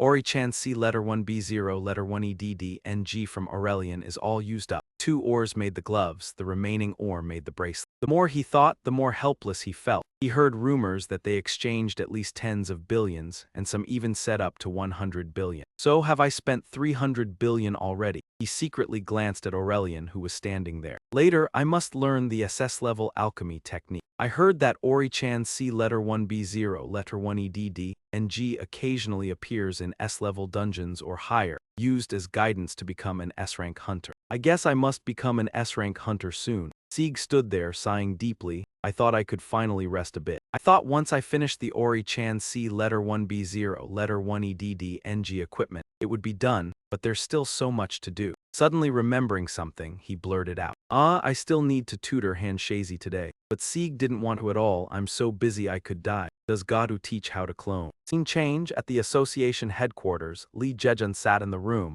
looking at his phone, then reading the name Meng Shig in the information section. Welcome to the channel of the World Conqueror. World Conqueror, Sieg, 2.65 million subscribers, 1,100 plus videos, the official YouTube channel of World Conqueror, became an A-rank hunter in just 1 month. Did he solve the Aurelian case by himself? That sounds more reasonable. The more he watched, the more he looked down on Sieg. Well, he doesn't seem to be the novice type after all. Then he suddenly realized something. Jejun stopped when he saw the equipment the person was wearing. The corner of his mouth slightly curled up. Breaking through a dungeon just with brute force? Sounds ridiculous, of course not. Maybe that equipment hides a special ability. Perhaps he was given it as a reward for the lucky rescue of Aurelian, he reassured himself. Why would someone like him deserve to hold Aurelian's equipment? At that, Jejun stood up. Nothing is more irritating than seeing someone wearing something that doesn't belong to them. And then he had a bold idea. Treasures must belong to the worthy master. In the training room, Sieg and Chi Jin were fighting fiercely with swords. He smiled, thinking that the special training sessions recently had indeed paid off. The three core elements of martial arts are mind, energy, and body. Han Chi Jin's energy is supported by Teicha, and her body is strengthened by the martial arts divine body. But her mind hasn't caught up yet. It's still not truly stable. However, with intelligence and unwavering will, her energy and body finally exhibited their true strength. Her strikes were getting heavier, causing Sieg to feel imminent danger. This isn't good, I had planned to give in many times. He was sweating, thinking of ways to help her gain more confidence, while also realizing that he could no longer continue fighting with just a sword. Sieg, satisfied, muttered. At this moment, Han Chi Jin is no longer a weak girl or the youngest granddaughter of SH Group, but a martial arts expert. From then on, he decided to fight seriously against Chi Jin, to face someone who was pursuing martial arts mastery. Leniency was not acceptable. In the blink of an eye, Sieg's state completely changed. She was startled, her eyes wide open. With quick reflexes, Chi Jin broke the sword in half and Sieg's figure vanished. Before she realized it, it was too late. His 5 punches had already closed in. The air around them suddenly went silent. The wind swirled into a vortex. Witnessing this, Chi Jin turned and said, I lost. I didn't expect you to throw the sword like that. Sihu smiled and replied, always be prepared for any situation because in reality, you can never know what will happen. She heard this and laughed, continuing, I thought I was finally reaching your level, but I still have a long way to go. Even though today's training had ended, he felt very satisfied with Chi Jin's progress and decided to stop here. However, it seemed different from previous times. She seemed to have her emotions under control. Suddenly, Min Yi stepped in from outside and said, sorry to bother you, you have a guest, but this guest didn't come to see you. She continued, surprising Sihu. So you want to see Mr. Siu? He asked in surprise. Ah, the visitor is Zezun, he smirked. You're Meng Sieg, right? Sieg and Chi Jin were both shocked. Have I met him before? He's an S-rank hunter, she realized. Li Jun said, Meng Sieg, I'll get straight to the point. Where is the device you're using? Upon hearing this, he had no idea what the man was talking about and thought, why would an S-rank hunter come looking for me? What device? After thinking for a moment, Sieg suddenly realized and asked, ah, do you mean? He pulled an item from his chest and asked, are you talking about this? Seeing that, Jejun exclaimed in surprise, is that a space bag? The more he heard that tone, the more annoyed Sieg became. Yeah, but why is that bastard talking to me like that? Without hesitation, Jejun directly offered, I'll buy both the gloves and the space bag. What's the price? He asked back. You want to buy these? Zezun gritted his teeth angrily, thinking, this guy dares not to show respect to me. Sihu didn't care much and started calculating. If I have to set a price, let's see, 2 origin ores plus labor. After a moment he said, about 30 billion. Hearing this, the man angrily asked, are you kidding me? Then he offered, I'll give you 3 billion, I can't pay more. Sihu couldn't believe it and thought, who does he think he is to bargain with me? He replied irritably, what if I don't sell? Zezun responded, then, a strange energy suddenly radiated around him. He furrowed his brow, his expression darkening. Clenching his fists, he said, a treasure only becomes real when you have the strength to hold it. To the useless, it's just a disaster. The more Sieg heard, the more confused he felt. What nonsense is this? Is he trying to take it by force? He must be crazy. Then Zezun urged, show me. Prove that you are worthy of using those devices. Hearing that, he had run out of patience with this guy. If not, I'll take them, he thought, stealing and making a scene. Before he could speak, Chi Jin interrupted, rude. However, Zejun didn't care at all, almost frenzied, shouting, the rudeness of the strong is not rudeness but justice. Sieg smirked, wondering, what is wrong with him? Did he take some kind of drug? What kind of criminal logic is this? Without thinking long, Chi Jin decided to test. Then, just prove you're strong first. Seeing the tension rising, Sihu thought, you don't need to intervene, Han. Chi Jin interrupted. Because he was rude to you first, Sieg. Hearing that, he was shocked and thought, is she angry? Why would she be angry? Chi Jin continued, if I win, please apologize to Mr. Siu. Standing there, Jejun sighed, tired, really? Do you think that's possible? Both faced each other, preparing for battle. Sieg wondered, what's going on? Chi-Jin showed no fear, saying, because you are an S-rank hunter, I will fight with all my strength. Zezun laughed disdainfully. Funny, you think using all your strength will beat me, he continued. Seems like you overestimate yourself. Because people keep calling you the genius of the century or something. I heard that during the previous kidnapping, every word cut into her heart like a knife. She was kidnapped by an S-rank criminal and couldn't fight back. His lips curled as if predicting the outcome. You're still inexperienced, getting upset over a mere provocation, ridiculous. Zezun confidently urged, I will show you real power, you will strike first. But before he could finish, the sword swung. Come on, kid. Luckily, with quick reflexes, he dodged in time, ducking and retreating swiftly. He couldn't believe it, wondering. She disappeared from sight, even her direction of movement unclear. With no other option, Zezun had to come up with a plan. For now, just increase the distance. With that thought, he stepped back and struck the door hard. But before he could figure out what was happening, the blade was at his throat. Chi-Jin spoke, accept defeat and apologize to Sieg now. At those words, Zezun refused to yield, interrupting, I can't accept such a cowardly move. Hearing this, she asked confusedly. But you said you'd let me strike first, he replied. I said I would let you strike first, but I don't agree with this sneak attack, remembering what Sieg had taught her. She responded in the same manner, in real combat, anything can happen. Chi-Jin angrily shouted, and you're an S-class hunter, you don't know such a simple thing. Please kneel and apologize to Sieg. The two stood facing each other, their gazes like sparks flying, words exchanged relentlessly. Zezun snarled, I told you I can't accept it. You're making a fool of yourself. Chi-Jin said, then I'll let you strike first. Hearing that, Sieg felt uneasy, thinking, her opponent is still an S-class hunter. He worried, wondering if he should intervene, but then remembered something and clapped his hands loudly, exclaiming, but I'm a YouTuber. And so, the battle between Zezun and Chi-Jin raged on. Both continuously struck quick, precise, and decisive blows. The whirlwind of air around them swirled with each sword strike. Min's asked, should we stop them? Sihu remained still, thinking, it seems like. Though she had learned the SS Tai Kai from Zhang Sanfeng, Han Chi-Jin still couldn't use it perfectly. Meanwhile, her opponent was one of the 6 S-class hunters in Korea,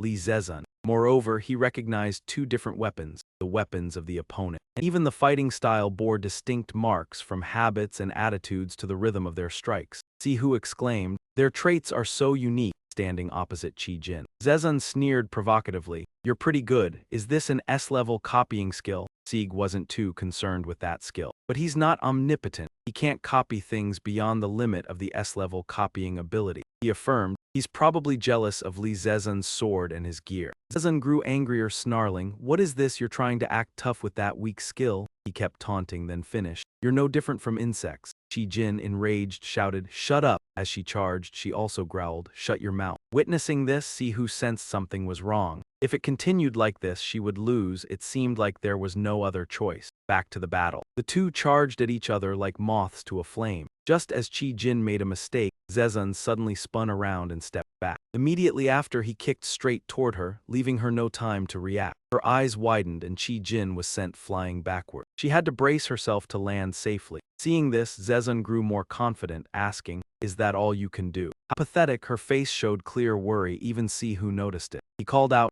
Chi-Jin, you're overthinking it. I told you, what are the 3 most important elements in Tai Kai? Hearing this, Chi-Jin paused, thinking, am I overthinking it? Her eyes widened and she suddenly exclaimed, that's right, I let Zezun provoke me. Stay calm. Chi-Jin closed her eyes, focusing on her energy, body, and mind. Then, she awakened, her state completely different from before. Tai Kai. Seeing this, Zezun froze, thinking, her energy has shifted. It's like blending with the energy of nature. Without hesitation, Chi-Jin slowly raised her sword and said, I'll show you my full strength. The moment she finished speaking, her figure vanished from her spot. In the blink of an eye, she was charging directly toward Zezun. Seems like you're still hiding some tricks, but all I need to do is copy them. Before he could do that, Chi-Jin unleashed a strike that made it impossible for him to copy. Zezun was stunned, exclaiming, I can't copy it. She interrupted, it's over. But at that very moment, Zezun still tried to provoke. You're just a lowly A-class hunter. My power is more than enough to crush you. Hearing this, Chi-Jin gritted her teeth, looking up. Without hesitation, both struck fiercely at each other. The sound of their weapons echoed, and the shockwave sent Min's tumbling backward. Sihu startled and shouted, ah, that was too dangerous. In his sight, only 2 dazzling sparks remained. Immediately after, a massive orb appeared in the center, and smoke rose thickly, obscuring the view. Chi-Jin, time passed. A few days later, a loud cheer echoed in Sieg's house. Amazing, on the screen appeared the text, Han Chi-jin A+ versus Lee Yi-jun S full fight, uncut. 2,395,000 views, 12,482 comments. The more he looked, the happier he felt. I gained another 250,000 subscribers. I thought he was some crazy guy. As he spoke, Sieg stretched. Suddenly he wanted to grab his equipment. Thanks to that, his YouTube channel gradually became popular. He was about to lean back when the chair suddenly wobbled. Sieg almost fell face first, screaming in panic. Luckily he managed to sit up, breathing a sigh of relief. That was a close one. A flood of comments appeared. Did an S-rank Jejun just get trashed by an A+? It was a draw though. Someone upstairs said trash. Must have smoked too much. If an S-rank draws with an A+, it counts as being trash. Isn't Han Chi-jin going to become one of the 13 hero-level hunters later? Comments kept pouring in, everyone claiming victory belonged to Han Chi-jin. Yet only Sieg knew the true result that day. Honestly, Han Chi-jin had lost consciousness. He remembered that moment when he ran over she was no longer aware. Chi-jin.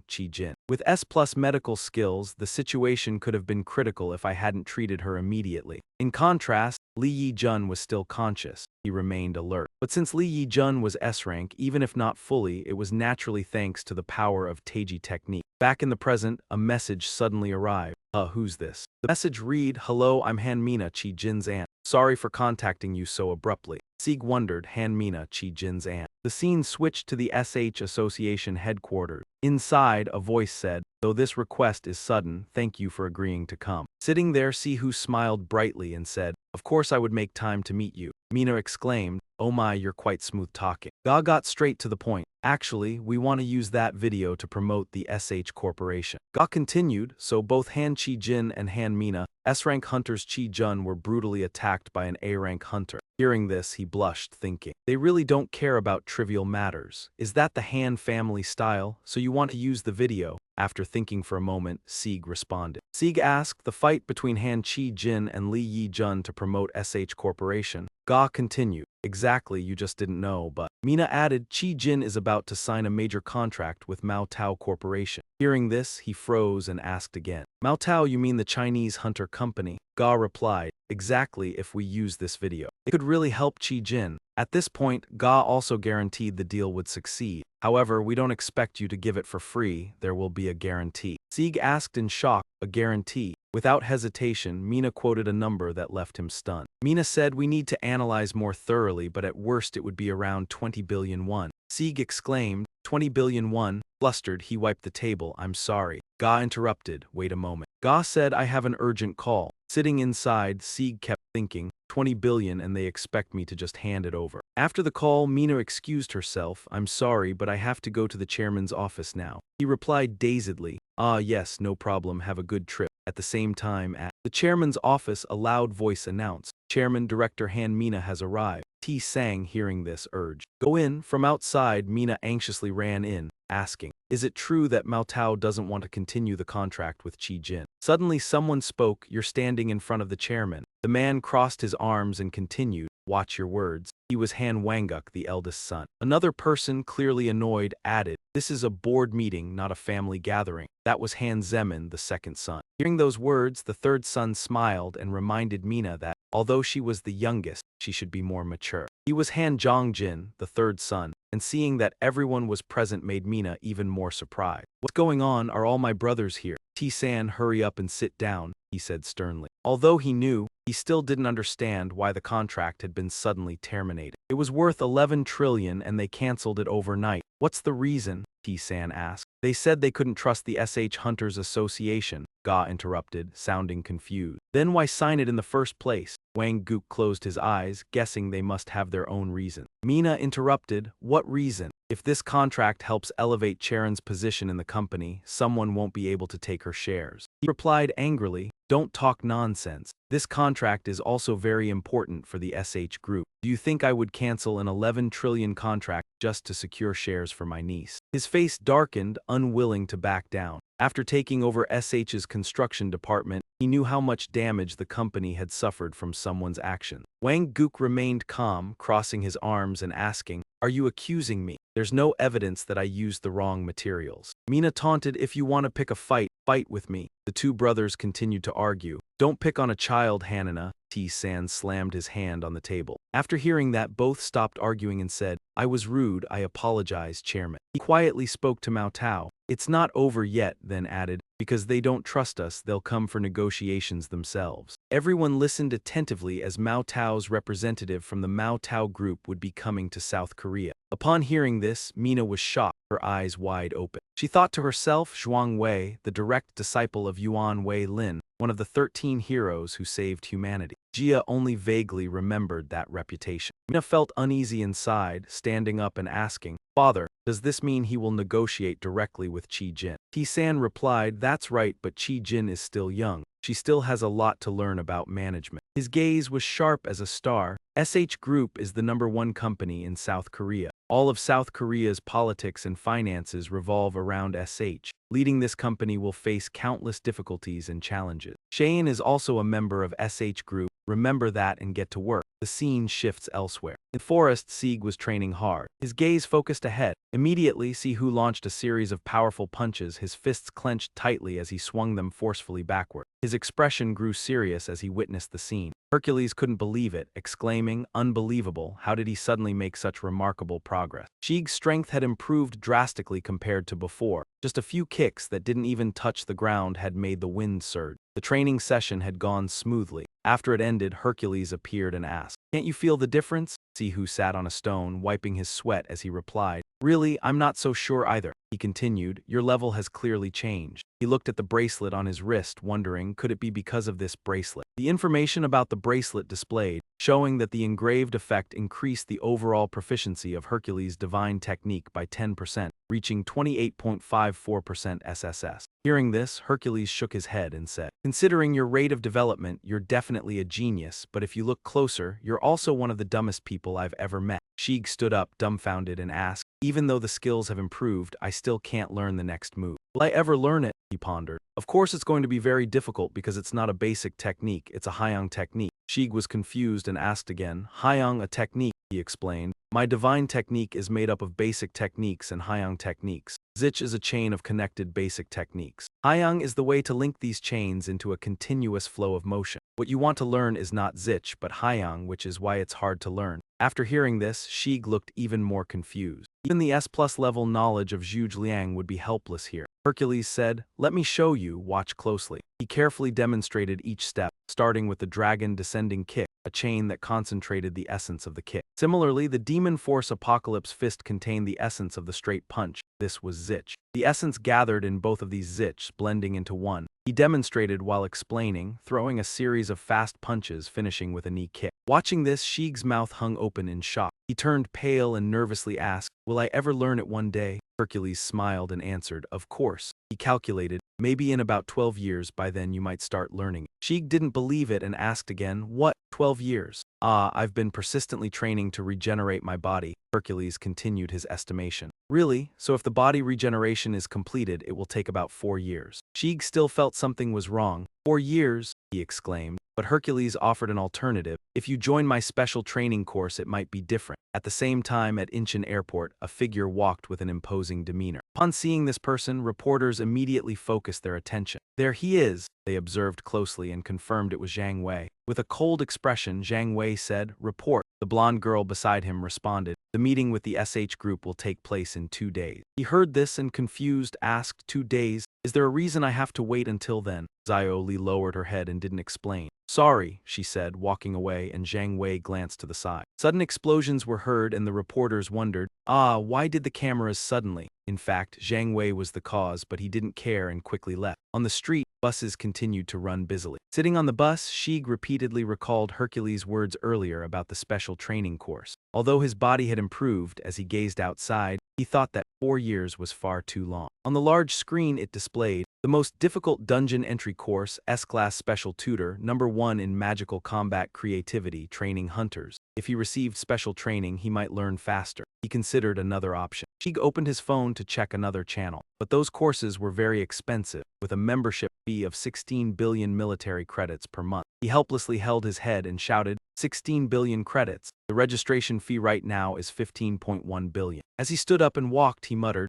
31.1 billion credits per month. The man nearby thought in fear, is he out of his mind? But Sheik didn't care, loudly saying, 31.1 billion is no small amount. At this rate, it's practically a win already. The man still kept a prejudiced look, thinking he must have just smoked something. A moment later, Sheik sighed helplessly, I have to keep making money, no other choice. After saying that, he started walking again. Now let's go earn a little pocket money. Sitting in the office, Mina forced a smile. For that reason, I think the production of the promotional video I mentioned will have to be temporarily suspended. This sentence froze Sheik in place. A 20 billion contract with the Mao Tao group. He didn't believe it and asked again, it's really ruined, right? Mina replied, yes. With an angry expression, she continued, if we cooperate with Mao Tao, Qi Jin will secure his position. But thinking about the brothers, she exclaimed, there are some people who don't want that. Hearing this, Sheik partly understood and wondered, could it be a power struggle within the group? Mina tilted her head and added, but there's still hope. Jiang Wei will be coming to Korea to meet with Qi Jin. This made him hopeful and he smiled. Oh, so there's still hope, right? Mina asked. No, the chances are slim. In China, there's Wanxi, a kind of network of connections. She continued, this is a type of network that outsiders have difficulty understanding or joining. Sheik said, if you can't resolve the Wanxi culture issue, negotiations will be almost impossible. Mina laughed. That's right, there are only 2 days left until the negotiations, so we must do our best. Just then there was a knock on the door. Director, I have urgent news to report. Mina replied wearily, come in. Curious, Sheik asked, what's going on? The man hesitated and replied, currently Jiang Wei is negotiating with Qi Jin at the SH group. This stunned Mina, and she stood up abruptly, asking, what? The scene shifted to a large room where Jiang Wei said, the contract division of items from current dungeon breakthroughs is considered a total loss for the Mao Tao group. Qi Jin continued, the contract terms state that we receive 30% of the supplementary products after the attacks from our side. She spoke bluntly, I don't think that's a one-sided loss. Hearing this, Jiang Wei pondered. It wasn't easy for us to allow foreign hunters to enter China's dungeons. Jiang Wei elaborated, convincing the Chinese Domestic Security Bureau wouldn't be simple. But Qi Jin had done her research beforehand. I heard there are many dungeons in China that are beyond control. That's why dungeon explosions have caused severe casualties. If we pass this contract, we can mitigate those losses. He thought convincing the Security Bureau would not be too difficult. Although his arguments were reasonable, Lu Cheng was still not satisfied and directly asked, do you think the SH group is capable of that? Jiang Wei showed him a combat video and said, please watch this video. This is when I fought one-on-one. She continued talking about the S-class hunter from South Korea, Li Yijun. Inside was the entire battle that Sieg had recorded and posted. Jiang Wei watched carefully and muttered, not bad, but then suddenly realized something. His eyes widened in surprise and he exclaimed, this power. Jiang Wei focused on the scene where Qi Jin used the technique that Si Gu had taught her. He could hardly believe his eyes and asked, can you really have this power? Qi Jin replied, this is a martial art that Meng Shi taught me. Jiang Wei said seriously, Meng Shi. Just then someone entered and interrupted, excuse me. The person was Shi. Jiang Wei asked, you are Meng Shi, right? Shi did not understand and asked, what is he saying? Qi Jin, sitting beside him, explained, he asked if your name is Shi. Shi replied, ah yes, yes. Suddenly Shi turned around in shock and asked, Qi Jin, you know Chinese? Qi Jin replied, yes. Shi looked at her and sighed, seriously, this girl. Jiang Wei interrupted, you're the one who taught Tai Kai to the leader of the SH Hunter Association, right? Sieg replied, ah yes, that's correct. Jiang Wei asked again, how did you learn and use the power of our sect? Shig answered in surprise, your sect, the Zhang Sanfeng sect. Jiang Wei explained, in China, every sect has its own unique martial arts. I am a disciple of the Zhang Sanfeng sect and I practice Tai Kai. He continued, where did you get the knowledge and ability to use it? Sieg thought to himself, if this works out, I can leverage the Wanxi culture. Sieg replied, it's a secret passed down through many generations in my family. Jiang Wei was surprised. The Tai Kai family is a secret of your family? Sieg confirmed, yes. Jiang Wei couldn't believe it. Are you claiming to be a descendant of the great martial artist Meng? Sieg confidently and calmly responded, exactly. The Tai Kai you speak of comes from my family. Jiang Wei angrily thought, what is he saying? Insulting Chinese martial arts is declaring war. Mina worriedly thought, this is serious. Mina quickly intervened, Mr. Jiang Wei seems to have misunderstood something. Jiang Wei jumped up and shouted, what did you just say? Are you insulting our sect? Sieg confidently said, I learned directly from Zhang Sanfeng, the Tai Kai SS of Zhang Sanfeng. In other words, I am the root. Zhang Wei angrily interrupted. Are you challenging me? Sieg calmly replied, no, I just want to share what I know about Tai Kai. Outside the SH company, the sky had begun to darken. A loud voice from inside said, I have to witness this myself. At the SH Hunter Association headquarters, Zhang Wei pointed his sword at Sieg and said,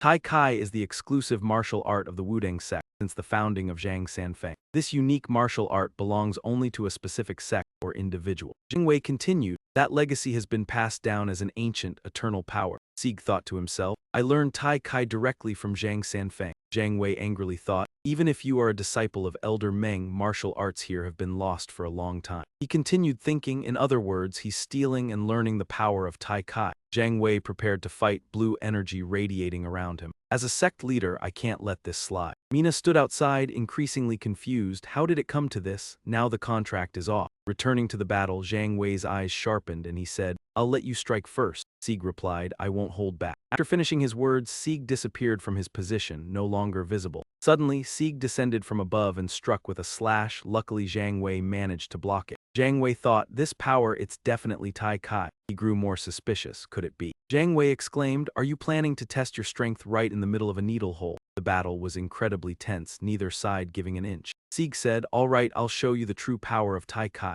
Suddenly, a spray of red blood shot out. The person injured was not Sieg, but Zhang Wei. Zhang Wei knelt down, spitting blood from his mouth, his face pale. The others couldn't believe their eyes and exclaimed, Sect leader, are you internally injured? Zhang Wei gripped his sword tightly, wondering, what the hell is going on? Zhang Wei thought to himself, how could this happen? My Tai Kai was swallowed. His Tai Kai, the more I think about it, the more confused I am. I can't accept this, it can't be real. Sensing something wrong, Sieg turned his head and looked behind. The others worriedly exclaimed, this is bad, we have to stop them. Zhang Wei had lost control, thinking to himself, I am the root of Tai Kai. A terrifying aura surrounded him, preventing anyone from approaching. Sect leader, please stop. Sieg opened his eyes wide, thinking to himself, this is too dangerous. At this rate, the building will collapse. He decided there's no other choice. A glow emanated from his gloves, the visible world, Samra Man sang. Then, his other hand shone, all things gathered, Manhwa Gosen before it. There was neither a beginning nor an end. Tai Kai was the state of ultimate perfection in martial arts. Sieg slowly swung his fist back, the divine martial art of Hercules, the second strike, Tai Kai. A mighty tiger shadow rushed forward. Zhang Wei was stunned, the space grew dark, and when he opened his eyes again, everything was back to normal. Sect leader, sect leader. Finally, Zhang Wei regained consciousness. A person stepped forward to help him up and asked, are you all right? What happened? Zhang Wei rubbed his head and replied, a self-inflicted injury. He asked again, then why am I not injured at all? The other person replied, a man named Meng Shi controlled your internal energy. Zhang Wei was stunned, exclaiming, what? He controlled my internal energy. He looked forward and thought, that guy, his internal energy, more refined than mine, deeper than mine, and still Tai Kai. Shi Jin and Mina anxiously called out, Shig, hey Shig. Zhang Wei moved forward and said, he's just temporarily unconscious. They hurriedly stopped him. Stop, the fight is over. Zhang Wei shouted, I Zhang Wei, sect leader of Wudang, am the one true sect. Zhang Wei clasped his hands in front of his chest, bowed respectfully and continued, I pay respects to the descendants of the great founder. At the same time, in another office, Zhang Jin smirked and said, the negotiations with the Mao Tao group must be over by now, right? Jamin looked at his phone and replied, it seems like Zhang Wei is losing patience. He asked in surprise, Mina, why is she over there? Jamin replied, of course, it's because she's worried about our granddaughter. Zhangjin proposed a small plan to tease Mina, knowing she couldn't resist. He pretended to be surprised and asked, Mina, who did it? You. He said that you alone would be capable of doing it. They sat down to discuss, but warned that despite Mina being the youngest, she shouldn't be underestimated to avoid bringing trouble upon themselves. They decided to leave Mina alone, as she was not important when it came to taking shares from Qi Jin. Jamin looked around and asked, more importantly, brother, how did you manage it? Wang Guk wondered, what are you talking about? He explained, the Mao Tao Corporation deal. He laughed, what could I possibly have done? Outside, someone rushed in anxiously, director, urgent news. Wang Guk asked, what's going on? The subordinate hesitated. He continued, the contract between the SH Hunters Association and the Mao Tao Corporation has been signed. Hearing this, everyone was stunned. What the hell are you talking about that? The subordinate tried to explain. The subordinate didn't have all the details, only knowing that if a descendant of the founder was present, they would agree to any condition. Wang Guk grew more confused and asked, who is the founder? He replied, I'm not sure, but it seems to be someone named Meng Shi. At this, Wang Guk's face turned pale. Meng Shi. He gritted his teeth, angrily repeating the name Meng Shi. His eyes widened as if he wanted to devour the other person. Inside the SH hospital, a voice rang out, The contract with the Maotao Corporation is a major success. Mina was thrilled. Maotao, who hesitated on the 30% fee, now offers to waive it entirely. At that moment, Sieg woke up, unsure why, perhaps due to the Wangxi culture. Everyone was talking about waiving the fees for the descendants of the martial arts patriarch. Sieg, confused, wondered, another hospital stay? Mina, who had been speaking, paused. Anyway, wait a moment. I'll call you back. His aunt asked Sieg, oh, you're awake. How do you feel? Are you feeling better? Sieg replied, oh yes, I'm fine. He looked around and asked, but where is Qi Jin?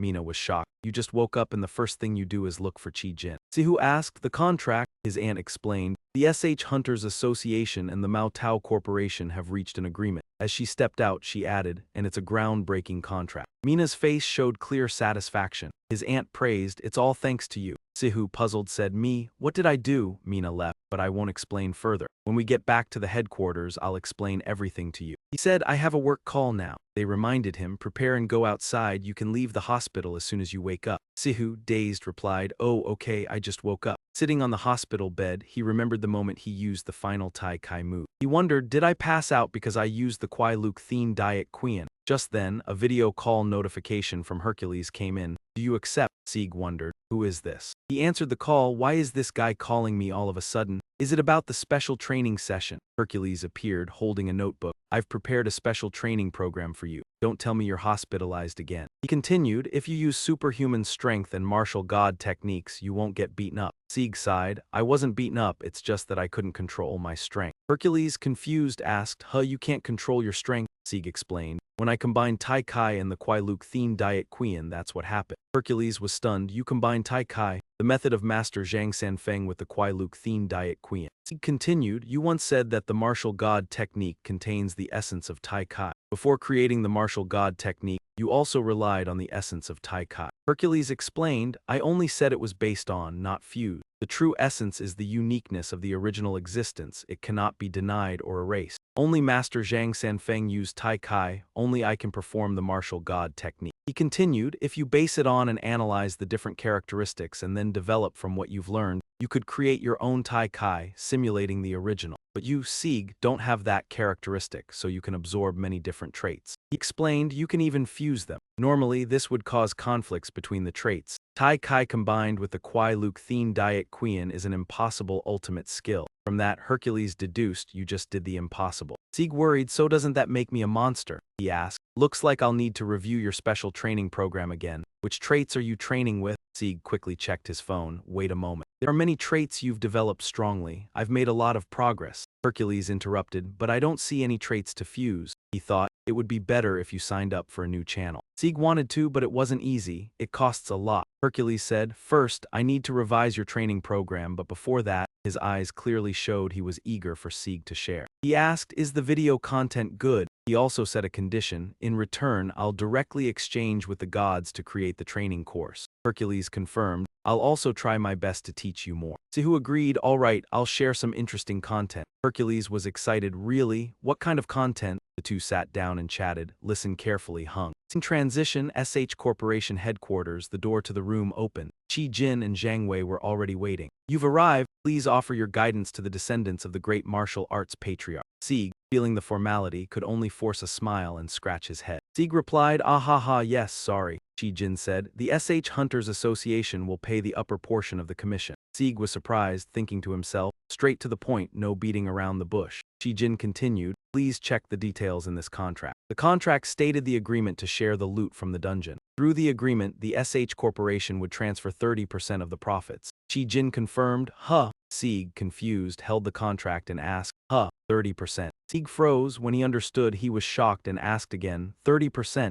Qi Jin replied, the success of the contract is thanks to you. Qi Jin continued, saying that the hunter Zhang Wei mentioned that because the descendants of the martial arts ancestor were working in the SH Corporation, they could not accept money. Therefore, we decided to transfer the full amount to you, and every year you will receive about 540 billion won. You were surprised and exclaimed, 540 billion won, she continued, saying that it was the amount that SH Corporation would transfer to you. Maotao also mentioned that they had prepared a special gift for you. As she said this, an item was placed on the table, Ori-chan Kia. Zhang Wei clasped his hands and said, this item belongs to my master, and I brought it to present it to Mr. Aurelian in South Korea. He continued, but I met the descendant of the martial arts ancestor who even saved my life. It's not much, but I hope you accept it. Seeing the item, Shig's eyes lit up. 540 billion every year, and now there's also Orichin Kyung. With this item, I could have it all. Suddenly, Hercules appeared and bowed to the ground, shouting loudly, "So, you are here. Master, I, Hercules, will reaffirm my oath today," he expressed with admiration. "I am your loyal servant and slave." Hearing this, Sihu awkwardly smiled and replied, "Ah, yes." Hercules continued, "Did you send me this heel, master?" he said seriously. "The scandal with Aphrodite and Persephone has become a huge hit. Views and subscriptions have surpassed the roof." Sihu paused for a moment, eyes wide, and asked, "Wait, what did I do?" "There's nothing more sensational than an affair and a love triangle." Hercules responded, "That's why Hephaestus and Hades have prepared a small gift for you." "You were curious about what the gift was." "A gift from Hephaestus and Hades? Don't tell me it's like the Sphinx's subscription package." Hercules scratched his head and hesitated. "Yes, that's right, but I have good news and bad news." Sihu asked seriously, "Good news and bad news?" On the table, a plate of hot food had been set. "You decided, I'll hear the bad news first." Hercules began, "Lord Hades has given the Nucopia as a gift, but I can't bring it to you." Sihu exclaimed in shock, "Nucopia?" Suddenly remembering something, you shivered and asked,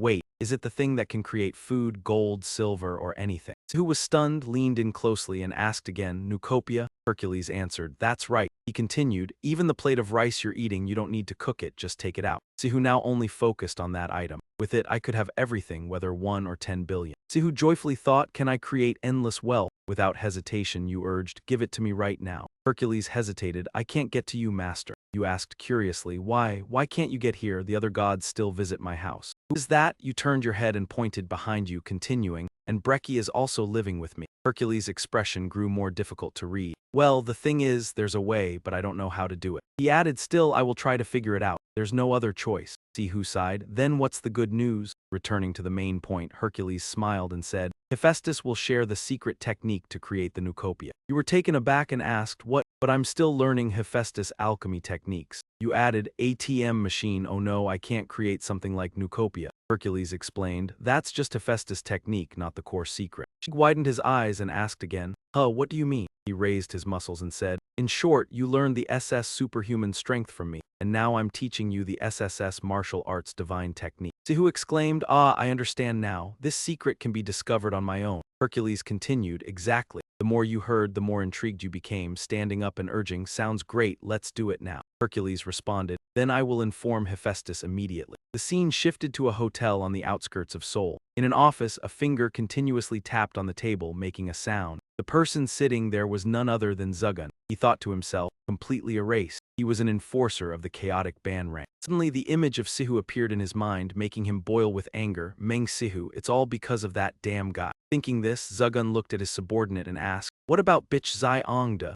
The subordinate bowed his head and replied, "No movement yet." He couldn't believe it, asking again, "No movement at all?" The subordinate replied, "He knows everything. Bixingdu has everything and is making plans step by step. We don't have much time left, we must act immediately." After finishing his words, Zugun turned and asked, "Are you sure Zhang Wei is linked with Meng Sihu? Are you really sure?" The subordinate answered, "Yes, there's no doubt anymore." He slammed his hand down on the table, glaring and shouting loudly, "Meng Sihu, that bastard keeps hindering my plan. We can't let him live peacefully." Suddenly there was a knock on the door. Zugun was startled and asked, "Who's there?" The voice outside replied, "I have urgent news to report." The subordinate quickly spoke up, "I will go outside to check." After speaking, he walked out and grabbed the doorknob. Another subordinate rushed in and reported, "Branch Director, Director Han Guangyu from SH Corporation wants to speak with you." Zugun responded, "Oh, Director Han Guangyu, huh? You're putting on shoes, preparing to go out." You smiled and said, "Before Hercules contacts me again, maybe I should drop by Sio's workshop." Not wasting any more time, Sihu walked outside when a sound came through. That was fast, just like that. On the screen was a familiar name. You were surprised and wondered, "Adonis, Adonis, why is he?" Sihu picked up the phone and asked, "Is something wrong? Is it because of that video content?" You pressed the button on the screen. Immediately, an extremely handsome young man appeared and said, "Sorry, are you Sihu?" You exclaimed in shock, "Wait a minute, what the heck? How can someone be so good looking?" Adonis continued, "It's hard to believe, even though you're human, we can still connect with each other." Sihu snapped back, slapped his cheeks, and thought, Seriously, he's ridiculously handsome, get it together. He was still standing there with a confused expression. Before such extraordinary beauty, all distinctions between same gender and opposite gender become meaningless. He's a man, Adonis is a man. A notification appeared. You have resisted the superlative charm. The indomitable spirit of the four pillars has kept your mind firm. Your mastery of the gentleman's heart, like the virtue of propriety and wisdom, is at 38.31% plus 10.6%. Sihu slightly frowned, thinking to himself, just looking at his face, my shoulders are almost broken. I can understand why the gods are fighting over him now. Not wasting any more time, you got to the point and asked, what brings you to me? Adonis leaned forward politely, and Sihu curiously asked if he had come looking for him for any reason. Adonis replied that there was nothing special. Then he bowed respectfully and continued, first, I want to thank you very much. Adonis said he had heard everything from Hercules. Hearing this, Sihu exclaimed in shock, what? He explained, you saved me. Adonis's cheeks flushed as he added, thanks to the goddesses Persephone and Aphrodite. Receiving the thanks, Sihu smiled and said, no, I just stood beside him and offered guidance. It was all thanks to Hercules. Around them, people muttered and whispered. Adonis felt embarrassed and avoided eye contact. Adonis had always known the truth and had often wanted to escape them but was powerless. The more he thought about it, the more distressed he became, tears falling. If he tried to run, who knew what kind of revenge the two goddesses would exact? A radiant glow shimmered around Adonis. Sihu exclaimed, wow, you're really handsome, he said. I truly don't know how to thank you enough. Adonis felt awkward, wondering what he could do in return. Nearby, a strange little boy pointed at Sieg and said, Mom, that guy's face looks weird, don't say that. He sighed sadly, I have no skills nor any possessions. The boy asked in surprise, why do you say you have nothing? Sieg smiled and added, being so handsome is enough. If you started a GODTube channel, you'd definitely become super popular. Hearing this, Adonis asked, a GODTube channel? He lacked confidence and Sieg gave an example, make content about beauty. Sieg continued, or it doesn't have to be that. Content about acting works too, that extraordinary beauty is your greatest talent. Even so, Adonis remained unsure. I'm not good at acting, Sihu interrupted. He advised, then learn, if you have no skill, just practice. Adonis asked, do you really think I can do it? Sihu affirmed, of course, Lord Adonis. Before boarding the bus, Sihu remembered something and said, he asked, by the way, I want to ask, do you know a way to reach my dimension? Adonis replied, no, I've never heard of such a way. Sihu sighed, as expected, you don't know either. Sihu tiredly closed his eyes halfway and lamented. Suddenly, Adonis reacted, placing his hand on his chest. If such a way truly exists, I will find it. I will find a way to reach your dimension. Sieg could only watch, dumbstruck by his appearance and voice, standing in place. On the bus, he shouted, wow, that day he was insanely handsome. His words caught everyone's attention. Everyone's eyes shifted from shock to criticism. Sieg wondered, is that guy still a baby? He looks terrible, is he crazy, or is he some kind of pervert? He exclaimed, wait, am I the only one who saw his GODTube? I'm doomed. His state felt like falling into an abyss, lamenting, so humiliating. He thought further, if he were the only one who saw the GODTube, it would be like shouting, I'm handsome, right in the middle of the bus. But with that looks, posting on GODTube would attract a crowd of goddesses. From the whispered rumors, Sieg inferred that unexpected information would be revealed. The reason Cleopatra seemed to know something partially explained it. Maybe Adonis could discover the truth. Suddenly, his phone zoomed in. Hey, who's calling now? On the screen, a notification showed Master Hephaestus was video calling. Seeing the name, Sieg worried, I haven't even reached the forge yet. If I talk while walking, people will think I'm crazy. Sieg pulled into a cafe to rest. Let's take a short break. The cafe wasn't crowded and the aroma of coffee lingered. He sat at a table near the window. Hello, Lord Hey Fire Esters. On the other end, well then. He appeared and said, are you the one Hercules keeps praising endlessly? Sihu nodded. Yes, that's me. His expression was uneasy, thinking the man was either ugly or dazzled after meeting Adonis. Suddenly, Hephaestus pulled Hercules aside and said, I heard from Hercules. It's been many days since my wife's affair ended. I'm very glad, truly grateful to you. Sihu forced a smile. Ah yes, both of you are children of the fallen, right? He said the two were very close, like siblings. After this, my wife won't dare make a sound. While speaking, he took out an item. To repay you, I want to teach you my secret techniques. You're learning my skills, right? Sihu scratched his head. Yeah, you could say that. Hephaestus didn't fully believe him, crossing his arms. Sounds hard to believe. Can I see the equipment you've made? Sihu didn't hesitate, showing the item, of course. He exclaimed, Looking at Sihu's bag, he was surprised. A space bag? What exactly is this? Does a cross-dimensional item really exist? Sihu asked in confusion. What this? He explained, this equipment surpasses the limits of SS God's metallurgy. Sihu asked, what does that mean? Ori-chan Seung gloves, can a human really forge Orichan? Still confused. You can tell just by looking. Hephaestus marveled, you really created ego equipment. Ego is the greatest item in all mythology. How on earth did you forge it? Sihu asked, do you have a secret? Please teach me. He smiled helplessly. This wasn't forged with your metallurgy, Lord Hephaestus. It was crafted with the power of the goddess Isis. Hephaestus said, the power of Isis, so my skills can still improve. When the powers met, a greater power was born. Witnessing a work beyond his creations, he decided, then I will teach you everything I know, the supreme metallurgy. Sihu's eyes widened as he asked again. Supreme metallurgy? Hephaestus proudly explained. My secret isn't just about crafting equipment. Technology and magic combined create a type of magical engineering. He continued, that's why it looks like magic, but it is. Even advanced science is no different from magic. The essence of metallurgy bends and harnesses the world's laws. He explained further, you need not just assess God's metallurgy but also understanding of the world's laws. But you've gone beyond merely understanding them. He affirmed, you can transform them. You asked in shock me, as Hephaestus added about Isis's ability to manipulate reality SSS. So at this point you were only missing one thing. While speaking, he flexed his muscles in a very cool way. Before Hephaestus could finish his sentence, Sieg had quickly pressed the call ending button. A moment later at SH Corporation's headquarters, a loud compliment echoed, well done, Chi Jin. She replied frankly, not really, I didn't do anything. Mina continued, saying that this was the first time she signed a contract not as a hunter but as the director of SH Corporation. She smiled and asked, you just signed a big contract, isn't it a bit strange to say you didn't do anything? Chi Jin replied, if it weren't for Sieg, this deal probably wouldn't have gone through. Suddenly, Mina interrupted, asking a question that made her blush. What do you think of Sieg? After a moment of thought, she answered, I think he's a good person. Hearing that, he sighed helplessly, thinking to himself, a good person, huh?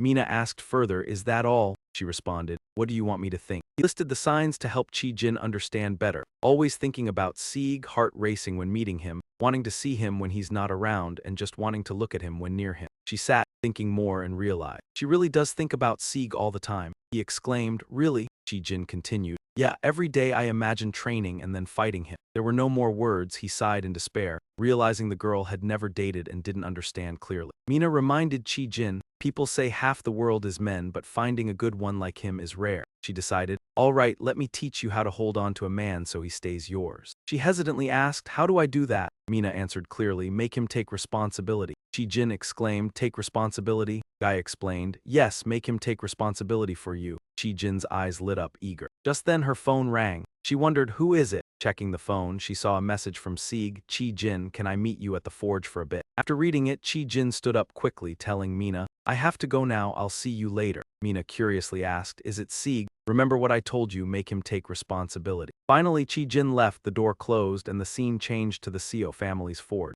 Chi Jin entered and said, excuse me. Sihu smiled and asked, is Chi Jin here? Looking at the scene, she was surprised. Are you not feeling well? He replied, oh no, I'm just... Sigh. At that moment, Sihu was sitting on the ground surrounded by piles of things. I'm just a bit tired. After resting, he stood up. Sorry for calling you in when you're busy. Chi Jin smiled and replied, it's fine, I just finished handling the contract, I'm free now. But what did you want to talk to me about? The village girl avoided eye contact, hesitantly saying, well, you see, about the commission from the contract with Mao Tao that we just signed. Sieg gently asked, if possible, could I ask to receive a portion in advance? She asked again, advance? The firelight of Lozen still flickered. Sihu replied, yeah, not much, just a little advance. Chi Jin still asked, how much do you need? He forced a smile, about 120 billion won. Hearing the number, Chi Jin was shocked. 120 billion won? It's not that I can't do it, but why do you need that much? His monthly tuition fees are already 20 billion won, plus the cost of producing equipment. Isn't he living comfortably? Even though she knew that, Sihu couldn't provide a reasonable explanation. Chi Jin questioned further, Sieg, why do you always try to get stronger? At the unexpected question, he forced a smile. You're making it hard for me to answer. He thought to himself, I can't just say it's to pay for the heel tips. He thought for a moment with no proper explanation. Sihu smiled, for now just come with me. A day passed quickly, the sky turned golden, and at Sieg's house he entered and said, COA, I'm back. Chi Jin followed behind, excuse me. Hearing the sound, COA ran out holding the baby. Oh, you're back and Chi Jin is with you, he replied. I needed to discuss something with Chi Jin, so we came together. He reminded Chi Jin, don't hide out there, come inside. Suddenly remembering, he asked, COA, have you eaten lunch yet? She replied, I haven't eaten. Why not? Did I bring something back? He took out some food from his bag and said, yeah, I bought some. COA exclaimed. Really? Her eyes sparkled as she ran up. Don't tell me it's from the new soup dumpling shop near Mom's Iron restaurant. He smiled. Yeah, that's right. Nearby, Brecky barked a few times. Sihu turned and said, of course, Blackie gets a portion too. COA happily ran back to her brother. Brother, you try some too. Jin stood still, watching the warm, harmonious family scene. In her mind, she remembered the past, thinking, Dad always came home late. On the rare occasions he came home early, he always brought a bag full of dumplings, looked at her and said, Jin, do you want to eat these dumplings you love? Watching her eat happily, he continued, I feel happier with these 10,000 dumplings than any billion-dollar deal. Jin wondered why she didn't fully understand the meaning of his words back then, but now she couldn't forget them. Why is it that I suddenly remember that now? Dad usually came home when it was raining in the morning and quickly left, always with a tired face. Returning to the present, the question remained unanswered, always leaving early and coming back late every day. Looking at the two siblings of Sieg chatting happily, she thought to herself, why am I remembering that? He could be happy just with a small plate of food. Simple things were enough to make him happy. Was he trying to protect this simple life so much that it no longer felt normal? Thinking this, Jin stepped forward and called Sieg, causing him to startle and turn around. Oh yes, she continued, I'll advance the money for you. Sieg smiled. Really? Before he could be happy, Jin added, but with one condition. Sihu mumbled, a condition? Then Jin seriously said, take responsibility for me. The statement left Sieg frozen, and COA had a similar expression. Even Bracky was stunned, while Sieg, bewildered, asked, what did you just say? Standing beside them, ZOA teased, hey, don't tell me you were flying the plane. He interrupted, you don't know what I was imagining, but inside your house suddenly a piercing scream rang out. Of course, that didn't actually happen. Scene shifts to the SH Corporation headquarters, where a man is reading a newspaper. The article reports that the SH Hunters Association signed a contract with China's Maotao Corporation, and the hunter Meng Shig has achieved a remarkable feat. The world's attention is now on the Korean hunter, Meng Shig. As he finished speaking, a voice echoed from outside. The day has come, Wang Guk replied. Let him in. The door opened, and Zhang Wei entered with a cold expression, asking, what brings you to see me? Zhang Wei didn't rush into the topic and said, you must be tired from the long journey, please have a seat. Wang Guk watched Zhang Wei sit and continued, I heard you signed a contract with the SH Hunters Association. Zhang Wei asked in confusion. Have you forgotten your promise? Of course Zhang Wei remembered, but he had no choice but to go against it. I'm sorry, but I cannot let this become a burden for the next generation of our great founder, he added. Moreover, it isn't the right thing to do. Wang Guk's expression darkened as he said gravely, even so, you already promised me. Wang Guk said without hesitation, consider this an apology. In this contract, Maotao will bear the loss. Zhang Wei replied, so this contract will profit SH. Before Zhang Wei could finish, Wang Guk swung his hand. He ground his teeth and slammed the table, shouting, I know I didn't say that. Then he fell silent for a moment, thinking before commanding, cancel the contract. Zhang Wei asked, cancel it right now? You don't want it at all. Wang Guk calmly interrupted. In Korea, nothing is impossible. There is evidence that Maotao's major contracts rely on connections and corruption. Zhang Wei had exploited personal relationships to manipulate the deal. Therefore, the fairness of the contract was seriously compromised, and the project now faced the risk of cancellation. Tomorrow, this news will hit the front pages. Zhang Wei could no longer hold back. He is the one who saved me from going mad. He stood up and said, do you know the difference between you and him? Do you? Zhang Wei stated bluntly. You turn everyone into enemies, but he accepts everyone and turns them into allies. Zhang Wei shouted angrily, right now you've made me your enemy. The room was chaotic, papers flying everywhere. Zhang Wei maintained a cold expression. Next time we meet, it won't end like this. With nothing left to say, he turned and left. Only Wang Guk remained, fuming. Damn it! Suddenly, one of his subordinates rushed in, asking, Director, are you all right? There was a loud noise just now. Wang Guk rubbed his aching head and replied, I'm fine, but what's the situation outside? The subordinate answered, we haven't received a response yet. Wang Guk decided, report to them that we don't just want to talk, we want to become allies. Back with Sieg, he sat on the bed and said, I didn't expect Cheyenne to say those things. He recalled the previous scene and remained unsettled. She told me to take responsibility. I almost couldn't believe it. Just then his phone notified him, the amount Cheyenne promised has been transferred, 12 billion. Sieg, surprised, wondered, that fast? I thought it would take a week. How rich is she? Another notification came, Lord Hercules is calling you. He smiled brightly, I've finished the special training program. Sieg exclaimed, you prepared all of this? Hercules replied confidently, of course, I researched and compiled new channels for registration. Sieg, exhausted, thought, The money just arrived and it's already about to disappear. Hercules held up 2 fingers and said loudly, "Finally, only 2 channels are worth registering. First is the channel of Thor," Hercules said. Sieg, surprised, asked, "Thor from Norse mythology?"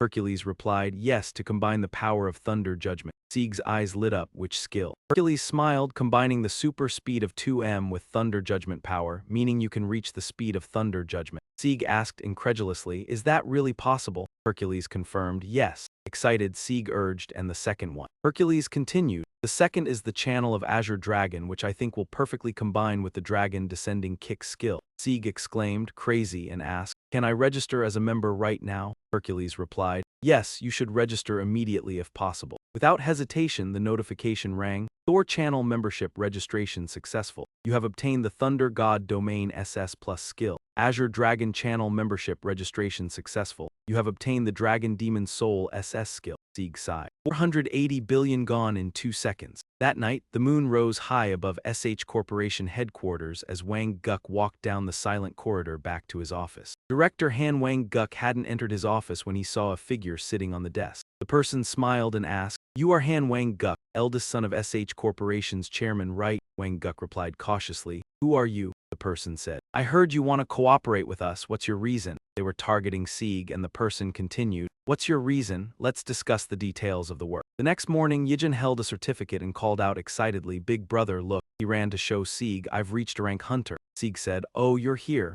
Yijin rejoiced, "I'm in the top 0.1%. Sieg praised, "A rank, that's amazing." Yijin laughed and said, "Coincidentally, today you were planning to enter an A-level dungeon." Yijin asked, "An A-level dungeon?" His expression darkened as he sighed. "Damn, I have a bad feeling about this." In the forest, enormous green feet appeared. They were the ferocious snails. Yijin stammered, "Big brother, this is the nest of A-rank snail." Yijin nervously followed. "Normally, only the largest guilds dare enter here with a full team of 30. I want to live a few more decades." Sieg casually interrupted, "A bit exaggerated, don't you think?" He smiled confidently. "It's actually not as hard as you think. Besides, the snails," Sieg said excitedly, "are quite strong, so they're perfect for training." Yijin still didn't understand. Training? Wasting no time, Sieg charged toward the snail. He smiled, clenching his fists as electricity crackled. First, he used Thor's Thunder God Domain SS Plus to test his power. Lightning surged and struck down. In an instant, the giant snail was defeated, lying motionless. Yijin couldn't believe his eyes as he witnessed the scene and gasped in shock. The snails, seeing their kin being exterminated, went into a frenzy, screaming. Without hesitation, it charged directly toward where Sieg stood, while he remained calm, smiling with anticipation. The snail's body got closer, its eyes glowing brightly. He charged forward, thinking that when using the thunder power his body felt as though it was flying.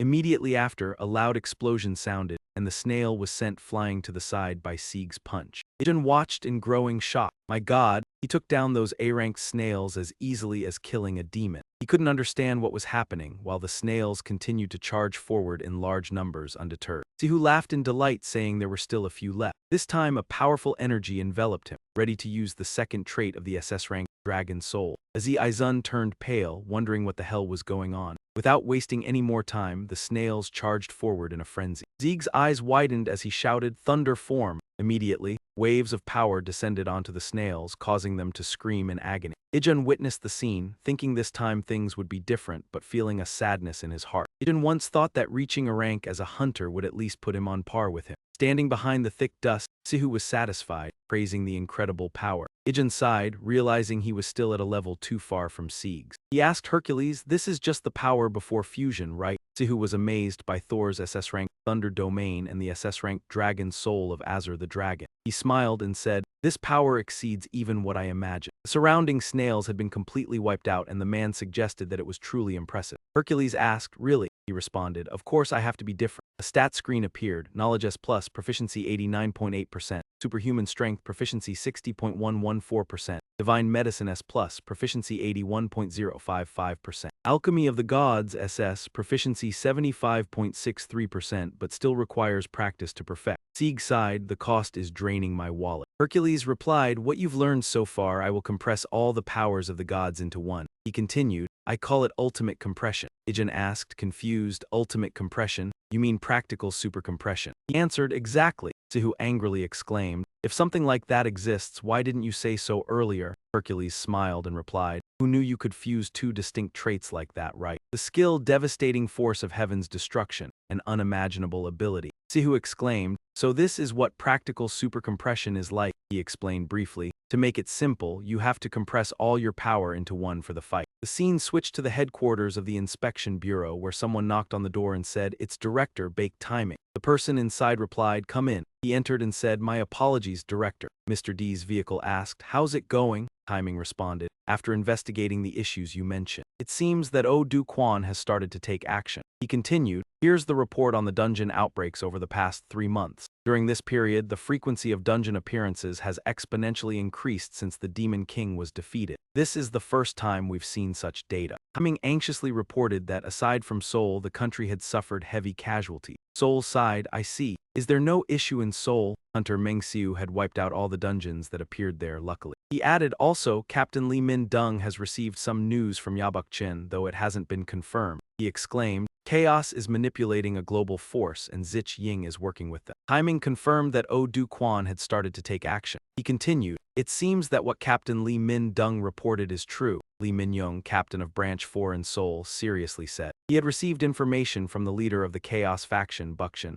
Seoul D responded, if that information is true, then this is indeed caused by Do Kwon. Just then, a message was sent. Timing exclaimed, we just received a message from the United Nations. Mr. D's vehicle asked in surprise, the United Nations? He anxiously reported, they say Zich Ying has started to act. This made Mr. D's eyes widen. What? Zich Ying? He couldn't forget the leader of the Chaos faction. Mr. D's vehicle stood up in shock. Is it really Zich Ying? Timing replied, yes, the United Nations is monitoring him. He asked, you mean Zich Ying is targeting South Korea? He explained. They warned to be cautious as that possibility is very real. Mr. D's vehicle was in disbelief, but the idea of Zich Ying taking action was just too hard to believe. Zich Ying was the head of the Chaos faction. Despite being a criminal, he was a global force. After thinking for a moment, Mr. D's vehicle calmed down and softly said, for someone like him to be interested in South Korea doesn't make any sense. Hearing this, Timing curiously asked, where are you going? He turned back and replied, I have to meet my father. The next morning at the airport, Mr. D's vehicle stood with a man, luggage piled high, ready to go. Let's go quickly. Timing eagerly urged, let's go meet the sword immortal, Master Bitch.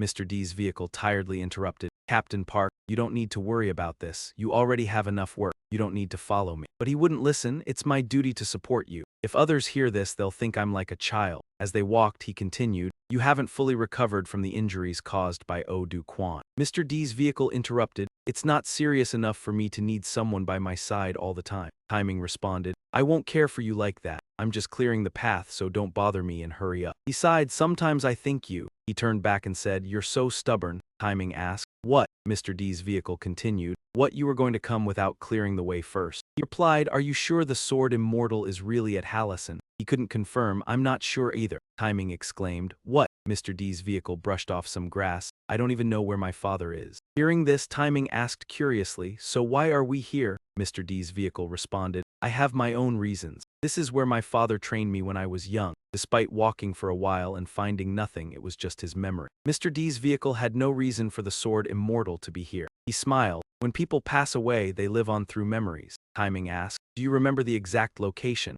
Mr. D's vehicle thought for a moment. Well, it's been a long time and the memory is a bit hazy. He turned back with a worried expression. It had been a long time since he last came here. The man replied, perhaps between 2 to 5 years ago. The conversation grew increasingly deadlocked. What if the sword immortal wasn't here? We're just wasting time. As I said, you don't need to follow. There's a house over there, the goat cart. At least we won't waste our effort. Look toward that house. The goat cart stopped. Be careful, the captain already warned you. Timing asked curiously, why? A terrifying aura emanates from that house. My father surely won't welcome us warmly. Timing didn't understand what was happening. He continued, what I mean is, from here you'll have to go alone. Not wanting to waste more time, he advanced, leaving Timing and the goat cart behind. As he neared the house, the door opened. The goat cart spoke, I request permission to enter. He looked inside and asked, how have you been lately? Inside the room, a man was meditating, eyes closed. Father. After hearing this, he opened his eyes and asked, why have you come here? He is the sword immortal by Cheek Ping. The goat cart knelt before him. First he bowed respectfully, I greet you, father. Then he lifted his head. I've come to ask for your help. However, Ping ignored this and reminded him, return home. The world operates by its own natural order. He continued, let everything flow naturally. The goat cart spoke, if someone strong enough to challenge it, resilient enough to swim against its current, would you change your mind? Shinping pondered, then said, it seems someone has stirred your heart. Have you ever seen the world change for a single person? He replied, yes, a current you thought unchangeable shifted because of one person. Shinping still didn't believe it. Someone planted a fanciful dream in your mind. He continued, it's all meaningless, I have nothing more to say. Before he could finish, the goat cart exclaimed, chaos. This startled Bai Cheek Shinping, his eyes widening. They were scheming to resurrect a demon again. In an instant, Shinping regained his composure, eyes sharp. He said, impossible, yet Xingzi insists it's true, it's reliable information. Before he could finish speaking, Shinping interrupted, if you want me to change, even if it's you, I won't use that. Xingzi explained, this is reliable information from a leader of the Chaos Church. He objected, the Chaos leader is imprisoned. His expression turned cold, then how can this information be reliable? But the goat cart remained resolute, insisting, you received this information after the ban was lifted. Hearing this, Xinping clenched his fist, lifted the ban.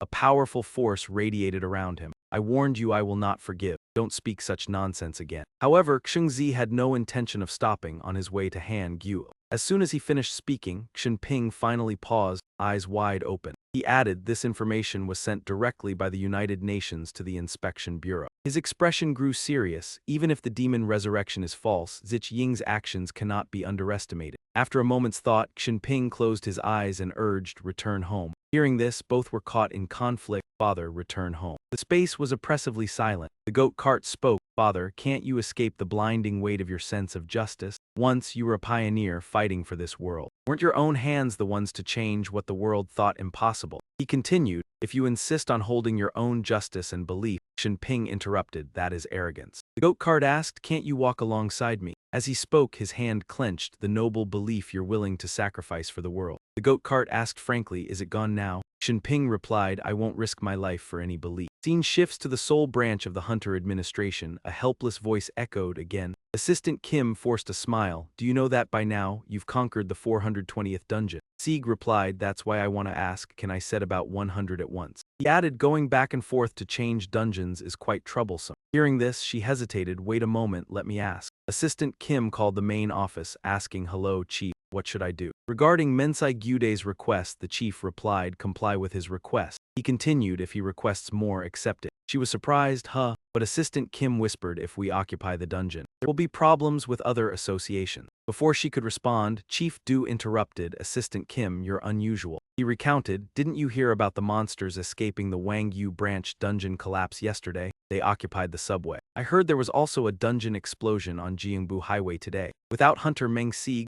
Seoul would now be in ruin, so assign the S-rank dungeon to him. Hearing this, Assistant Kim was still worried, but won't the major associations strongly oppose? Chief Du paused, then said, the whole country is currently in emergency due to the dungeon collapse. I will discuss this with the council president. Meanwhile, at Hunter Administration headquarters, sitting in a room, John Ju pondered.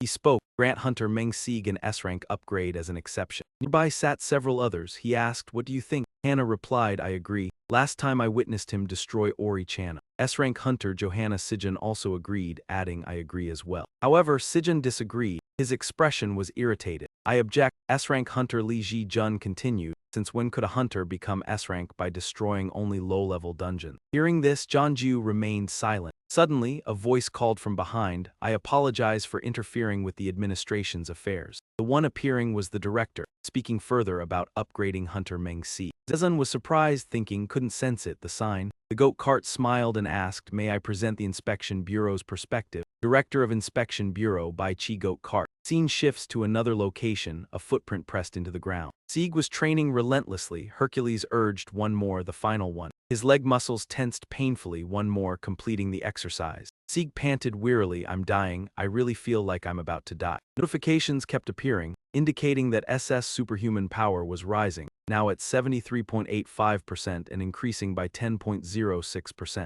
At the same time, S-level divine healing reached 86.88%, up by 5.825%. Hercules said that once the squat exercise was finished, it was time to move on to deadly fish. Were you planning to quit halfway just because you're tired? Sieg groaned, eyes rolling. If I train any more now, I'll really die. He continued, to build muscles, you have to risk your life. Before he could finish, Sieg stood up and said, all right, first I'll leave the dungeon. Hercules asked in surprise. What are you talking about? Sieg explained, the dungeon is collapsing, so I can't continue. He replied, right, then move quickly to the next dungeon. Sieg walked on in a daze. Today he had conquered 600 dungeons. His team was receiving acupuncture treatment all over their body. Sieg collapsed on the ground and Hercules praised him. Good, that's enough for today. Exhausted after a long day, Sieg had no strength left. Just as Hercules finished exercising, Min Young appeared and said, I'm really sorry to bother you while you're busy, but I have something to say. Seeing Sieg, Min Dung panicked, exclaiming, oh my, what kind of monster was in the dungeon? He replied, I'm fine, it wasn't a monster. She asked anxiously, could chaos be targeting Hunter Meng Sieg? Sieg laughed helplessly and said, no. Min Dung feared silently, thinking, if Hunter Meng Sieg keeps going like this, has the demon really resurrected? Facing him, she said,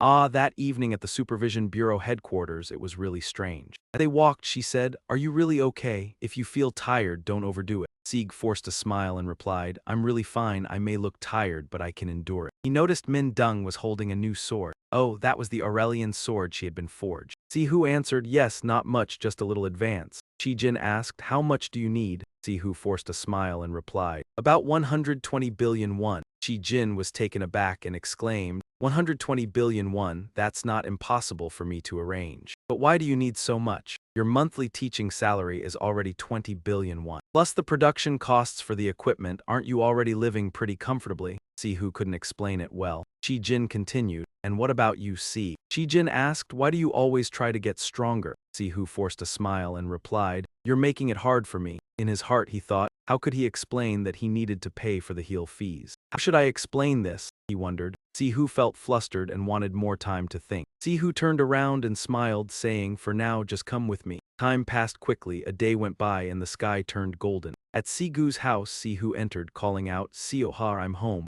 Chi Jin followed and said, excuse me. Sioa ran out from the house, holding a book, and asked, oh, you're back. Did Miss Chi Jin come with you? Sihu replied, I have something to discuss with Chi Jin, so we came together. Miss Chi Jin, don't stand out there, come inside. Sihu suddenly asked, Sioa, have you had dinner? The little girl replied, not yet. Sihu asked, why, did I bring something for you? He took a lot of food out of his bag and said, yes. Sihu continued, I brought some food. Sioa exclaimed, really? Her eyes lit up and she ran over. Don't tell me it's from the new AI soup shop nearby. Sihu smiled and replied, yes, that's right. Sitting nearby, Blackie barked a few times. Sihu turned and said, of course, Blackie has some too. Sioa happily ran to her brother, urging, brother, you should try some too. Chi Jin stood still, unexpectedly watching this scene. They look so harmonious, like a warm family. Chi Jin thought back to the past. Back then, she thought, Dad always came home late from work. On the rare occasions when he came home early, he would always bring bags of dumplings and look at me, saying,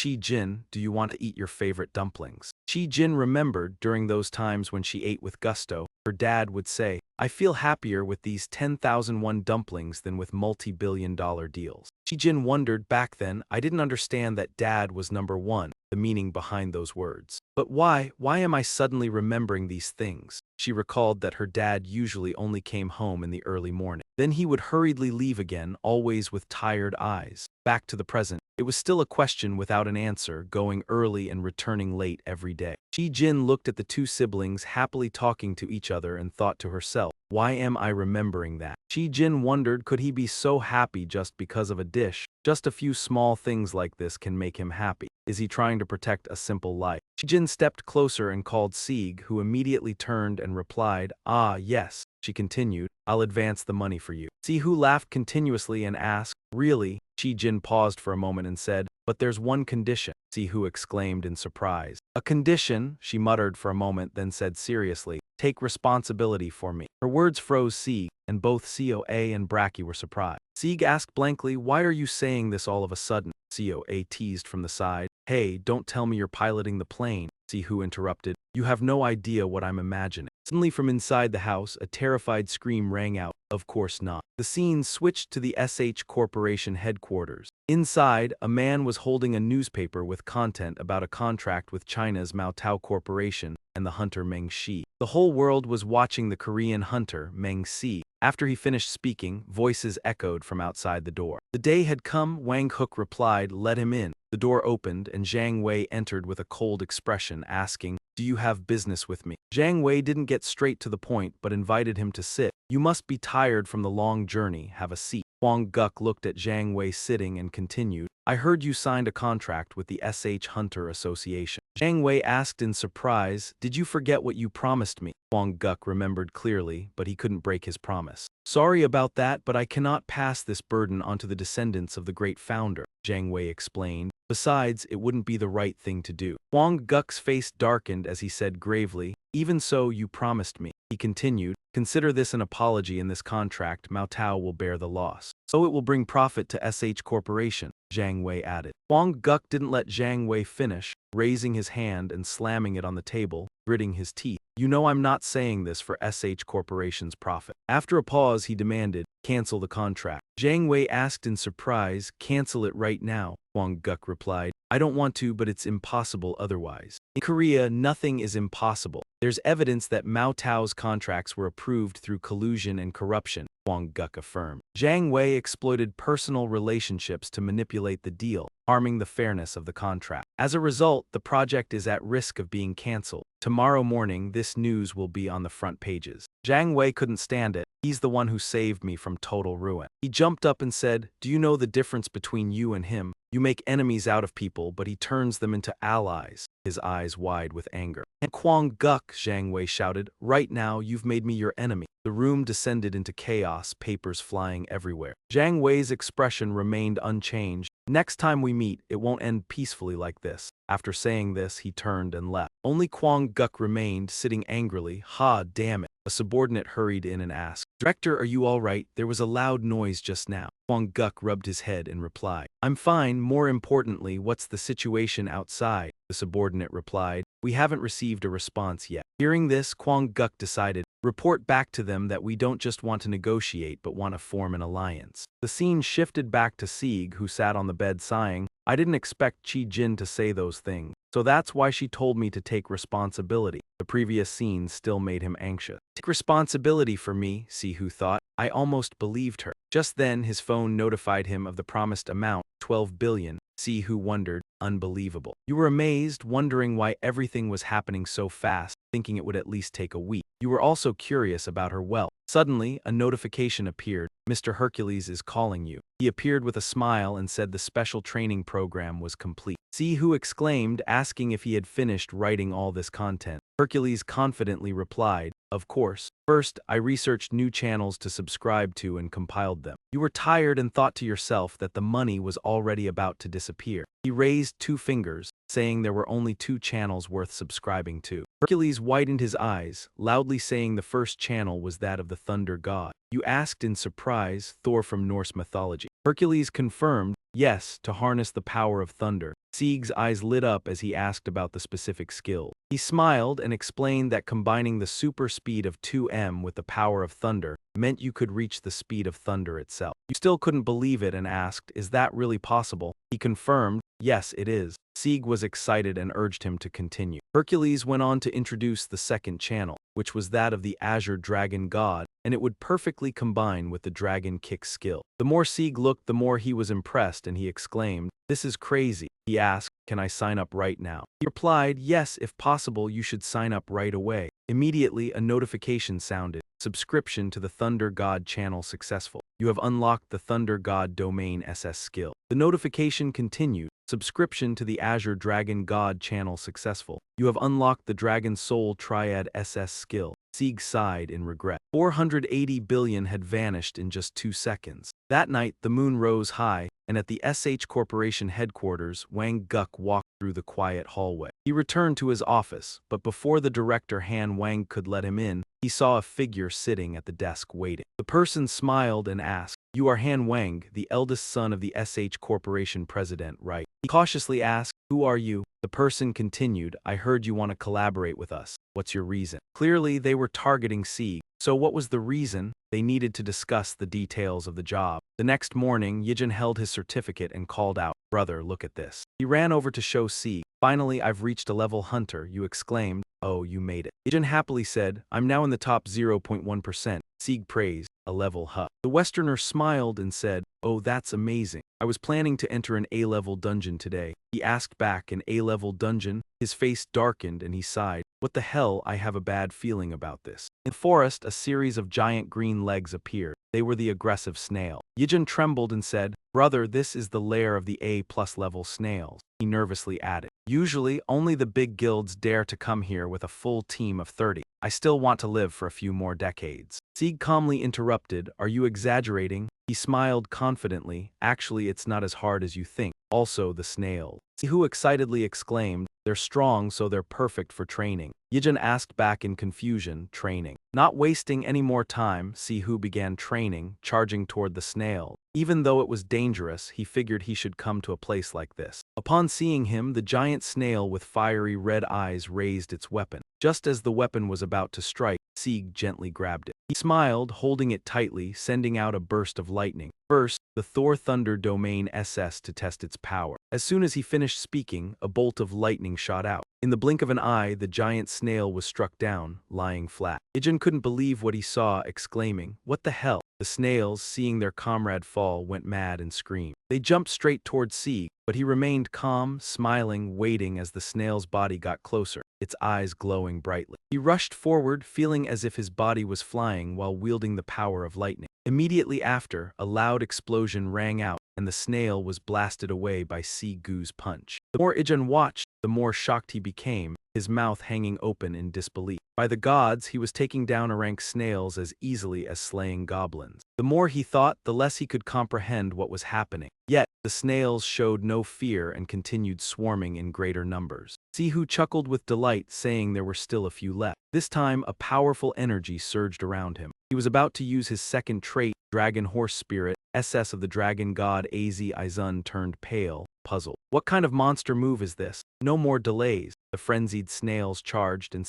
Gu's eyes widened as he shouted. With the thunder body, he unleashed a series of terrifying attacks on the snails, causing them to scream in agony. Yuzun watched the scene, thinking this time would be different. He felt disheartened, once an A-rank hunter, believing he could at least stand on par with him behind the thick dust. Sihu was immensely pleased, remarking that this power was truly miraculous. Yijin exclaimed that he was still leagues beyond him. He looked at Hercules and asked, "This is just the power before combining them, right?" With the combined SS Lightning God Rift of Tho and Dragon Horse Spirit SS of the Dragon God Az, Sihu marveled. Insane. He continued laughing, "It surpasses even what I imagined." Around him, the snail horde was annihilated. He remarked, "Truly peak." Hercules asked, "Really?" He replied, "Of course it has to be different." An info panel appeared, showing S-rank skill proficiency at 89.8%, superhuman power proficiency at 60.114%, divine medicine S-rank proficiency at 81.055%,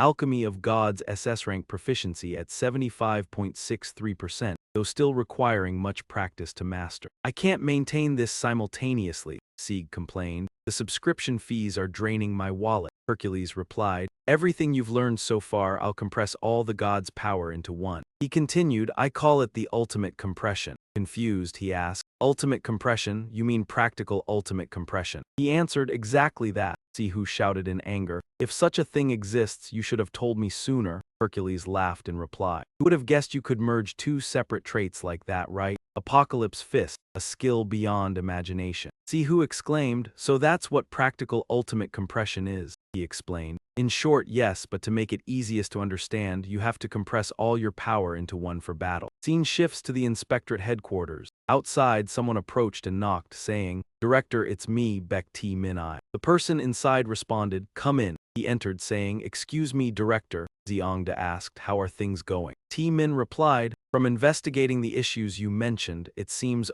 Du Quan has begun to act." He continued, "Here is the report on outbreak incidents in the past 3 months. The frequency of incidents has risen exponentially since the Demon King was defeated. This was the first time such data appeared." T Min worriedly recounted, "Outside Seoul, the whole country suffered heavy casualties." Xiongda sighed, "I see. No problems in Xi'an. Hunter Mengxiu cleared all incidents there already." "Luckily," he added. "Also, Captain Lee Minyoung received some reports from Zhou Buxin, though not confirmed yet." He exclaimed, "H-letter 1ED7N Mang involves a global-scale force, and Scarlet Shadow is cooperating with them." T-Min affirmed that Oh Du-Kwan has begun action. He continued, it seems what Captain Lee Min-young reported is true. Lee Min-young, captain of Team 4 in the Seoul branch, T-Min said gravely. Information had been obtained from a high-ranking H-letter 1ED7N Mang leader. Zhongde, after hearing this, responded, if that info is true, then this is indeed caused by Oh Du-Kwan. At that moment, a message was received. T-Min exclaimed, we just got a message from the United Nations. Zhang Zi asked in surprise, United Nations? He anxiously reported.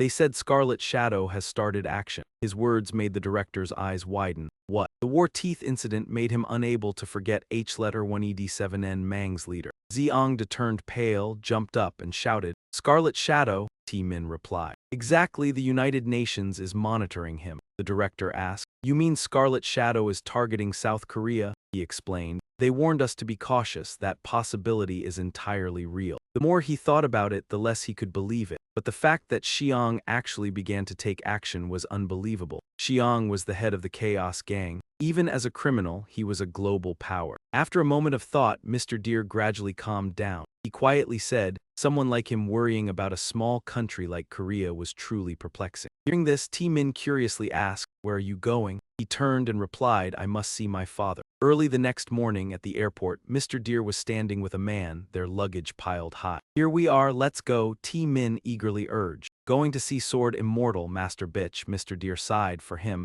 Mr. Deer tiredly interrupted. Captain Park, you don't need to worry about this. Your work keeps you busy enough, you don't have to follow me. But he refused to listen. Supporting you is my duty. If others hear, they'll think of me as a child. While walking, he continued speaking. You still haven't fully recovered from the wound Azugun caused. Mr. Deer interrupted. It's not serious enough to need someone by your side. T-Min replied, anyway, I don't intend to care for you like that. He forced a smile and explained, I'm just paving the way, don't worry, hurry up. Hearing this, he was utterly helpless. Captain Park, sometimes I just look at you. He turned around and exclaimed. Stubborn indeed, T-Min asked, what is it? Mr. Deer continued, what? You plan to go without preparing the way first. He replied, are you sure Sword Immortal is really in Halasan? Of course, he couldn't be certain. I'm not sure either, he exclaimed. Mr. Deer waved off the grass dust and said, I don't even know where my father is right now. Hearing this, T-Min was curious, then why are you coming here? Mr. Deer replied, I have my own reasons. This is where, when I was young, my father personally trained me. Even after going a while, I still couldn't find anything. But that's only your memory. Mr. Deer has no reason to think Sword Immortal would be here. He smiled. When people leave, they live through memories. T-Min asked again, so do you remember the exact location? Mr. Deer pondered, well, it's been too long, my memories are muddled. He turned back, eyes confused. How long has it been since you last came here? He replied, probably around 25 years ago. The conversation gradually reached an impasse. What if Sword Immortal isn't here? Then we're just wasting our effort. See, I told you you didn't need to follow. There's a house over there, at least our effort won't be in vain. Looking toward the house, Mr. Deer stopped. Careful, Captain Park. T-Min asked curiously why. A terrifying aura was emanating from that house. Father definitely won't welcome me warmly. T-Min didn't understand. What do you mean? He continued, from here I must go alone. Not wasting any more time, he proceeded toward the house. T-Min stayed behind. Mr. Deer, upon reaching the house, the door opened. He spoke, may I come inside? He glanced inside and asked, have you been well lately? Inside, a man was meditating, eyes closed. Father, after hearing this, he opened his eyes and asked, why have you come here? He is Sword Immortal Bitch Kshin Biang, not rushing into the matter. Mr. Deer knelt, bowing respectfully. I respectfully greet you, Father. Then he looked up. I've come seeking your help. Yet Xinping didn't care and reminded, return, the world operates by its own natural order. He continued, let things unfold according to their flow. Mr. Deer replied, if someone is brave enough to challenge it, strong enough to swim against the current, would you change your mind? Xinping thought a moment and said, seems someone has moved you already. Have you ever seen the world change because of one person? He replied, yes, a flow. I thought no one could resist change direction for one person alone. Xinping naturally didn't believe it. Someone has planted a foolish illusion in you. He continued, it's all meaningless, I have nothing more to say. Before he could finish, Mr. Deer exclaimed, chaos. This immediately made Xinping startle and open his eyes wide. They once again are plotting to resurrect a demon. In an instant, Xinping regained composure. Eyes sharp, he spoke. Impossible, yet Mr. Deer confirmed this as accurate. This is correct information. Before he could finish speaking, Xinping interrupted. If you want to sway me, even if it's a child, I still won't use that. Xiangdu explained that this was reliable intelligence from a chaos church leader, but he immediately countered that the chaos leader was in captivity. His expression grew colder. Then how could that information be trustworthy? Still, Xiangdu persisted, insisting the information was obtained after the ban was lifted. Upon hearing this, Xinping clenched his fists, veins bulging. Lifted ban, a surge of power erupted around him. I already warned you I won't tolerate such nonsense. Yet Xiangdu had no intention of giving up, and Xinping was on his way to South Korea. At that, Xinping finally froze, eyes wide, adding that this information was sent directly from the United Nations to the inspectorate. His face serious.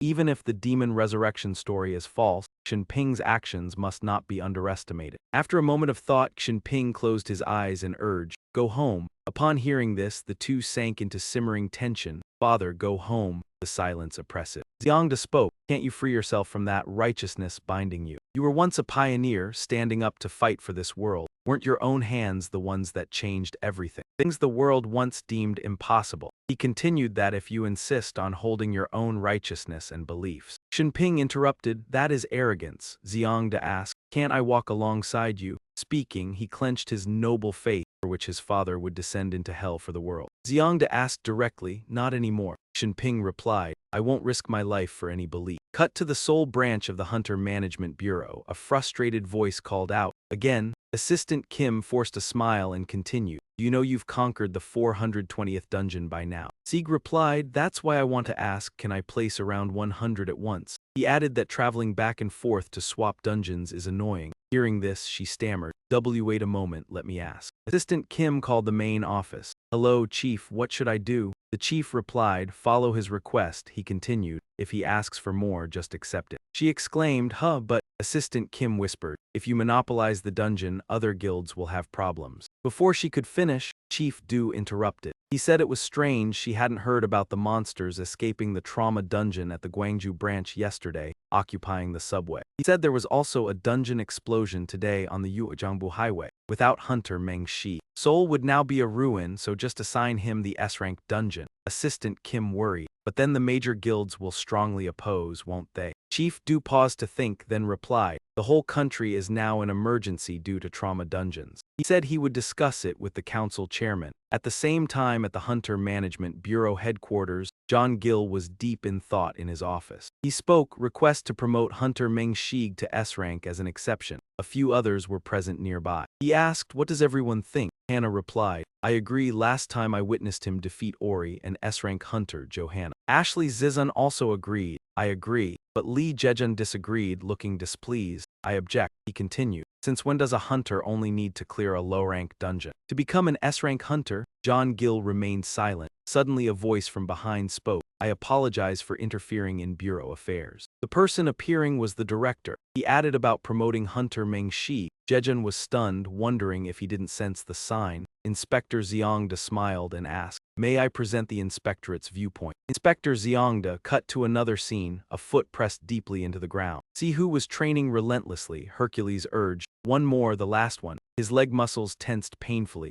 After finishing, Sieg collapsed, panting, "I'm done for, I really feel like I'm dying." The notifications kept popping up. Superhuman SS power is surging. Superhuman SS power has reached 73.85%, increased by 10.06%. Divine Healing S plus power has reached 86.88%, increased by 5.825%. Hercules spoke up, "If you're done with squats, move on to deadly frick training. Are you really stopping now just because you're tired?" But Sieg couldn't take it anymore. His eyes rolled back, and he groaned. "If I train anymore now, I'm really going to die." He continued enthusiastically, "To gain muscle, you need to risk your life." Before he could finish, Sieg jumped up. "All right, I'll leave the dungeon first." Hercules asked in surprise, "Huh, what are you talking about?" Sieg continued, "The dungeon is collapsing right now, so I can't continue." He replied, "That's right, then hurry to the next dungeon." Sieg walked away with a sluggish step. "I've already conquered 600 dungeons today." Criticism was being treated with acupuncture around him. He collapsed onto the ground and Hercules praised, "Well done, that's it for today, we're done." After a tiring day, Sieg felt he couldn't move anymore. By then, it was already getting dark when Ming Dong appeared, walked up, and asked Hunter Meng Siu. She continued, I'm really sorry for interrupting you while you're busy, but I have something to say. But when she saw Si, Ming Dong was shocked. Oh my, what kind of monster is in the dungeon?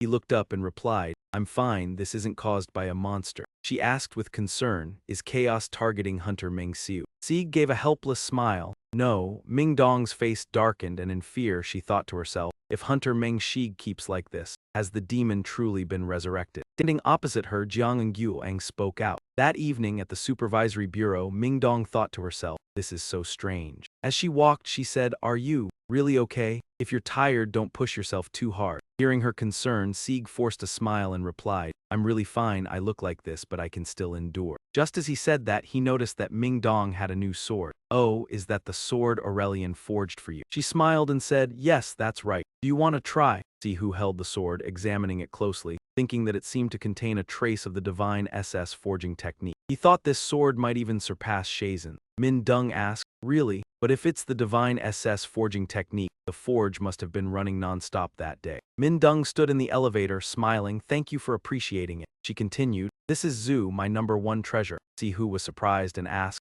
Zhu, she explained, that's the name of the sword. Zhu rang, meaning teeth as white as snow. He forced a smile, ah yes, thinking, Li Mindung is always serious, but she can be cute too. They continued walking, and Mindung knocked on the door, saying, Director, the hunter Meng Sieg has arrived. Inside the room, Mr. Da's aide replied, yes, please come in. Once Sieg sat across, he said, long time no see. Then he added, you've already started to look like a hunter. He smiled and replied, thank you. Wasting no time, Mr. Da got straight to the point. He said, the reason I wanted to meet you is… Before he could finish, Si Hu interrupted, I've received a reminder from Captain Li Mindung. He frowned about the demon's resurrection. What exactly do you mean? Mr. Da responded, as I mentioned, he explained. Do you remember the previous interrogation of Bukshin? I heard you interrogated him yourself. Si Hu recalled, the purpose of the chaos was to resurrect a demon. I think he said that. Mr. Da nodded, exactly. Si Hu asked in confusion, but isn't that absurd? That information is classified, but that doesn't mean it's true. An alert appeared, SS level ability confirmed, he added. The 13 previous heroes couldn't eliminate all the demons.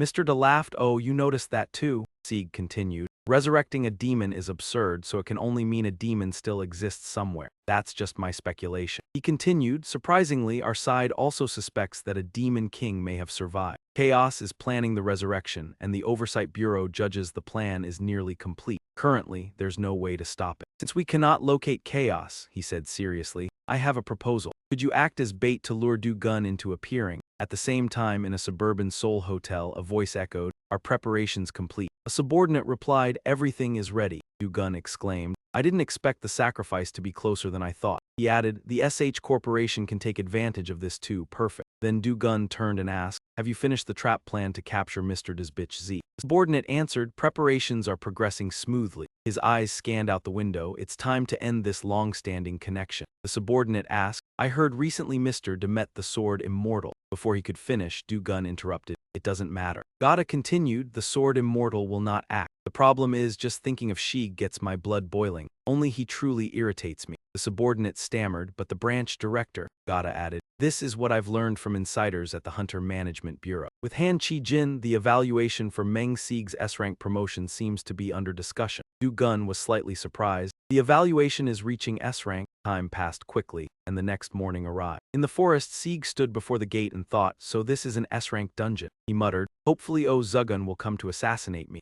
Saying that, Si Hu scanned the area but saw nothing. Dying alone in an S-rank dungeon wouldn't be unusual. So I've created the perfect environment for an assassination. He will definitely come, right? With no time to think further, he hurried into the dungeon. A subordinate reported to Du Gun, Meng Sieg has now entered the dungeon. Gata ordered, notify all Chaos members. His eyes gleamed, it's time to begin the ritual. At the Oversight Bureau headquarters, T-Min said, Hunter Meng Sieg has just entered the dungeon. Xiangzi stood and added, let's take action as well. Walking, he said, the rest depends on you. Captain Back softly called, Director, his face worried, is there really no other way? Mr. Da interrupted, Captain Park, you're too calm. He smiled and reminded, you handle the rest for me. Meanwhile, in the S-rank dungeon, night had fallen, and Sieg felt it resembled a resort more than an S-rank dungeon. He waited in an open space, 10 minutes already, no signs, no monsters. Just as he finished speaking, footsteps echoed. Sieg wondered, looks like a Hostone dungeon, could that be a giant silhouette? A three-headed monster appeared and Sieg exclaimed, Seberos. At SH headquarters, Mina said, Finally, you've joined, she continued. What were you thinking wanting to participate in the S-rank evaluation?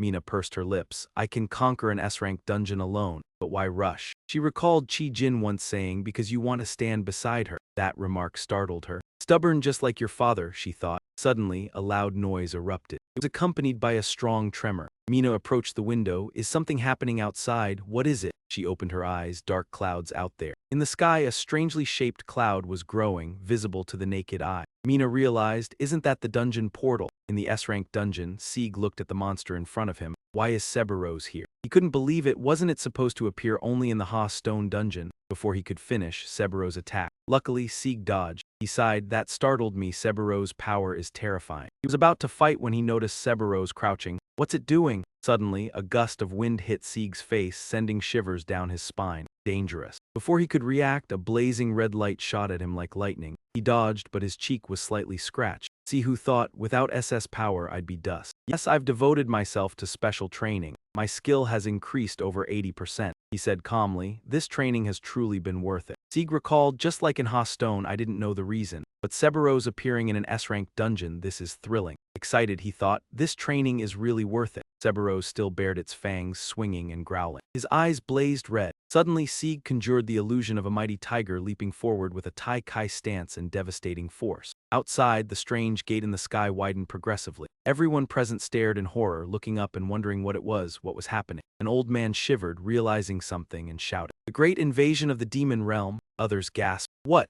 The old man pointed to the sky, yelling, that is the great invasion of the demon realm. Following his warning, countless grotesque monsters emerged from the gate and leapt down. They landed safely, their eyes fixed on the innocent people before them. Their faces resembled gorillas and they moved with powerful strides. Everyone panicked, running over each other, screaming in terror, "Ah, run, help, save me." A man bolted forward, his face filled with fear, shouting, "Get out of my way." Along the path, a mother ran with her daughter, shouting, "Move aside, move aside." He shoved the woman aside without hesitation, yelling, "Go away," the girl screamed, "Mom." The man kept moving straight ahead without looking back. "Don't block my path." The mother looked back, calling her daughter Jenna, but at that moment a monster approached. The mother urged in panic, "Jenna, get up, come to me quickly." She desperately cried for help, "Someone please save my Jenna." But the monster swung down with a powerful strike. Just then a familiar figure appeared, calling out. The mother froze, eyes wide. It was Min Dung, swinging her sword and slicing the monster into pieces. Lowering her sword, she commanded, "Under emergency curfew regulations, this area will be under the control of the Seoul Branch Supervision Bureau." People cheered and whispered, "The Bureau's guard team has arrived." She continued coldly, "With the Bureau chief and the urban investigation team captain absent, I will take command here." Min Dung urged, "Eliminate all the demonic beasts before us." Thus, the Hunters Association clashed fiercely with the monsters. At SH Corporation headquarters, the atmosphere was tense.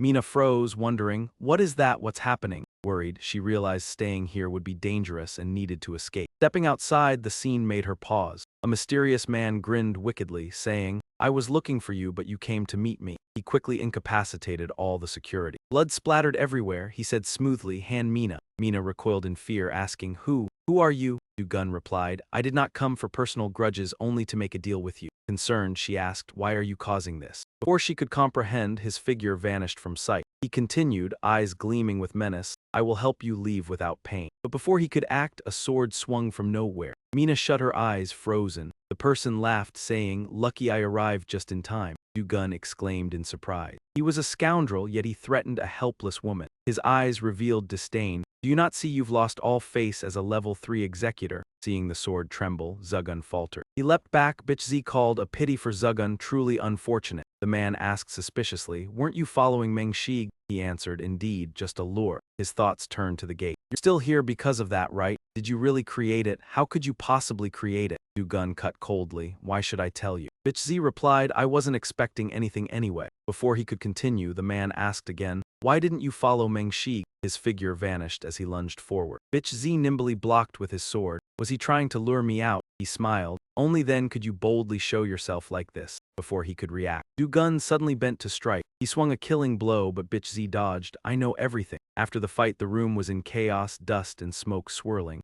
Mina collapsed, asking, "Are you okay?" Bitch Z thought, "This is too dangerous." He introduced himself. I am Bitch Z, Bureau Chief of the Supervision Bureau. You are Han Mina, correct? She flinched. Yes, I am Han Mina. He continued. Mina, listen carefully to what I am about to say. She replied, yes, Bitch Z. He said sternly, I cannot protect you and fight at the same time. When I signal, run out of this building and do not look back. He asked, can you do that? Mina asked anxiously. And what about you, Bureau Chief? He answered, I have to hold off Du Gun. Hearing this, the man interrupted angrily. Do you think I'm a fool? He continued. Did you hear everything? The man asked. Why bother with her? Bitch Z laughed. Losing a beauty like her is a loss for humanity. Du Gun exclaimed. You really are a great hero, rushing forward as he spoke. But at those words, Bitch Z paused. A hero, I also want to be called that once. He appeared excited, but hearing it from him felt strangely unusual. Receiving a powerful blow, Du Gun leapt back. Bitch Z urged, go quickly. He smiled. Nothing is certain. Du Gun staggered, calling out Bitch Z. He shouted, don't think I can only watch. He removed his blindfold. In the near future, I know you won't bring Meng See you. Du Gun's pupils glowed red. Instantly, numerous formations appeared everywhere. Along the road, a figure ran swiftly, anxious. It was Mina, who had escaped safely. Seeing Min Dung, she called out, everyone evacuate this way. Yet Mina did not run herself, only relayed instruction. She asked, Guard, you are Director Han Mina, correct? She continued, I am Captain of Seoul Branch Guard Team 4, Lai Min Dung. Hearing this, Mina froze. How does everyone know me? First, I must report the current situation. Mina recounted that the bureau chief was inside the building. She urged, go quickly to help him. Min Dung replied, we cannot. Mina continued, this is an order from the bureau chief. Mina anxiously exclaimed, what did you say? Min Dung explained that he had told her not to help him no matter what happened. Mina asked again, what does he mean by that? Before she could finish speaking, a loud noise startled both of them. Above the building, a huge explosion occurred with smoke and dust filling the air. Large chunks of walls fell down. Min Dung quickly said, there's no time left, we need to get out of here now. Mina turned pale and asked, what about the director? Even if he is the director, that man is still inside, she answered hesitantly. The director already knows all the plans those rebels are scheming. We need to leave quickly. Around the top of the building, a magical array had surrounded them, the spells glowing red. Of course, Mr. Goat's vehicle knew that too. It was the magic circle that was charging at them. In front of him, Du Gun was approaching with two long swords. Mr. Goat's vehicle clutched his stomach, blood seeping out, and said, it must take quite a bit of time, right? Impossible, the fugitive can't act alone. You have help from the SH group, right? His eyes gleamed, smiling. As expected of the director, you even know that. Du-Won tightened his grip on his sword. Then you must also know this will be your grave, right? With that, he lunged forward, swinging his sword at Mr. Goat's vehicle. He quickly blocked the attack and asked, from the start, this was just a trap to kill me, wasn't it? Without hesitation, Mr. Goat's vehicle shoved Du-Gun back. However, Du-Gun remained unharmed and replied, I told you already. A series of magical arrays appeared surrounding Du-Won. I saw you die with my own eyes. There was death in his gaze. Mr. Goat's vehicle didn't care, interrupting him. It wasn't that you saw it, you just predicted it, didn't you? She smiled and urged, go on, jump again. Once again, Du-Gun rushed forward and disappeared from his original position. In the blink of an eye, a large slash was about to strike Mr. Goat's vehicle.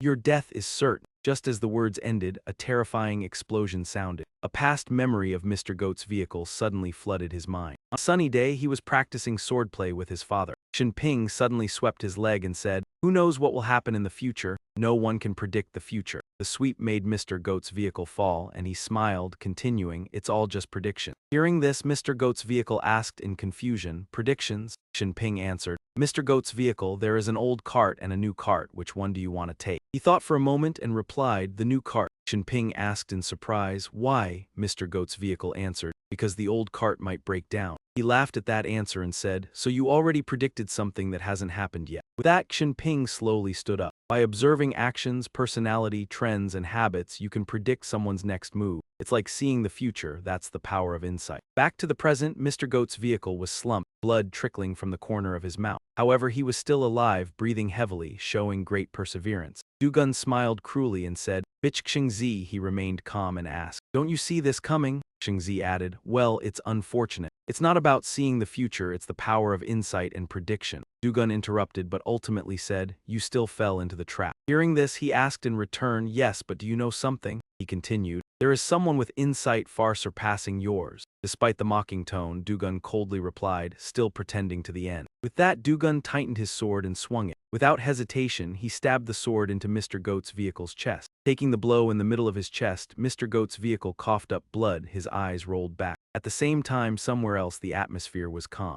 Min was carrying a load of luggage, moving forward. He was headed to Xinping's house. The forest was just as it had always been, quiet and empty. After walking for a while, the house finally appeared before him. Min, you're here. Inside the house, Xinping could still sense it and asked, "What brings you to see me?" A gust of wind stirred, forcing Min to stop. "I have something I must tell you," he exclaimed. "So, you're the one who came with Mr. Goat's vehicle. Tell me what's going on." Without hesitation, he replied, "I came to report the director has passed away." As soon as Min uttered those words, the wind slowly died down and all was still. He was startled and exclaimed, "It's silent now." From inside the house, Xinping's voice called out, "Come up here." Min, startled, replied, "Yes, I understand." The house was shrouded in a gloomy atmosphere with smoke filling the air. The door was still with no movement. Suddenly, a loud knock came from outside. Min stepped inside and said, "Excuse me, may I come in?" Seeing Xinping, he couldn't help but think, that person is Money. "Bitch Xinping, greetings, Money." At that moment, Xinping remained still, not responding. "Money, bitch Xinping." Suddenly his eyes opened slightly and he said, "Sit down."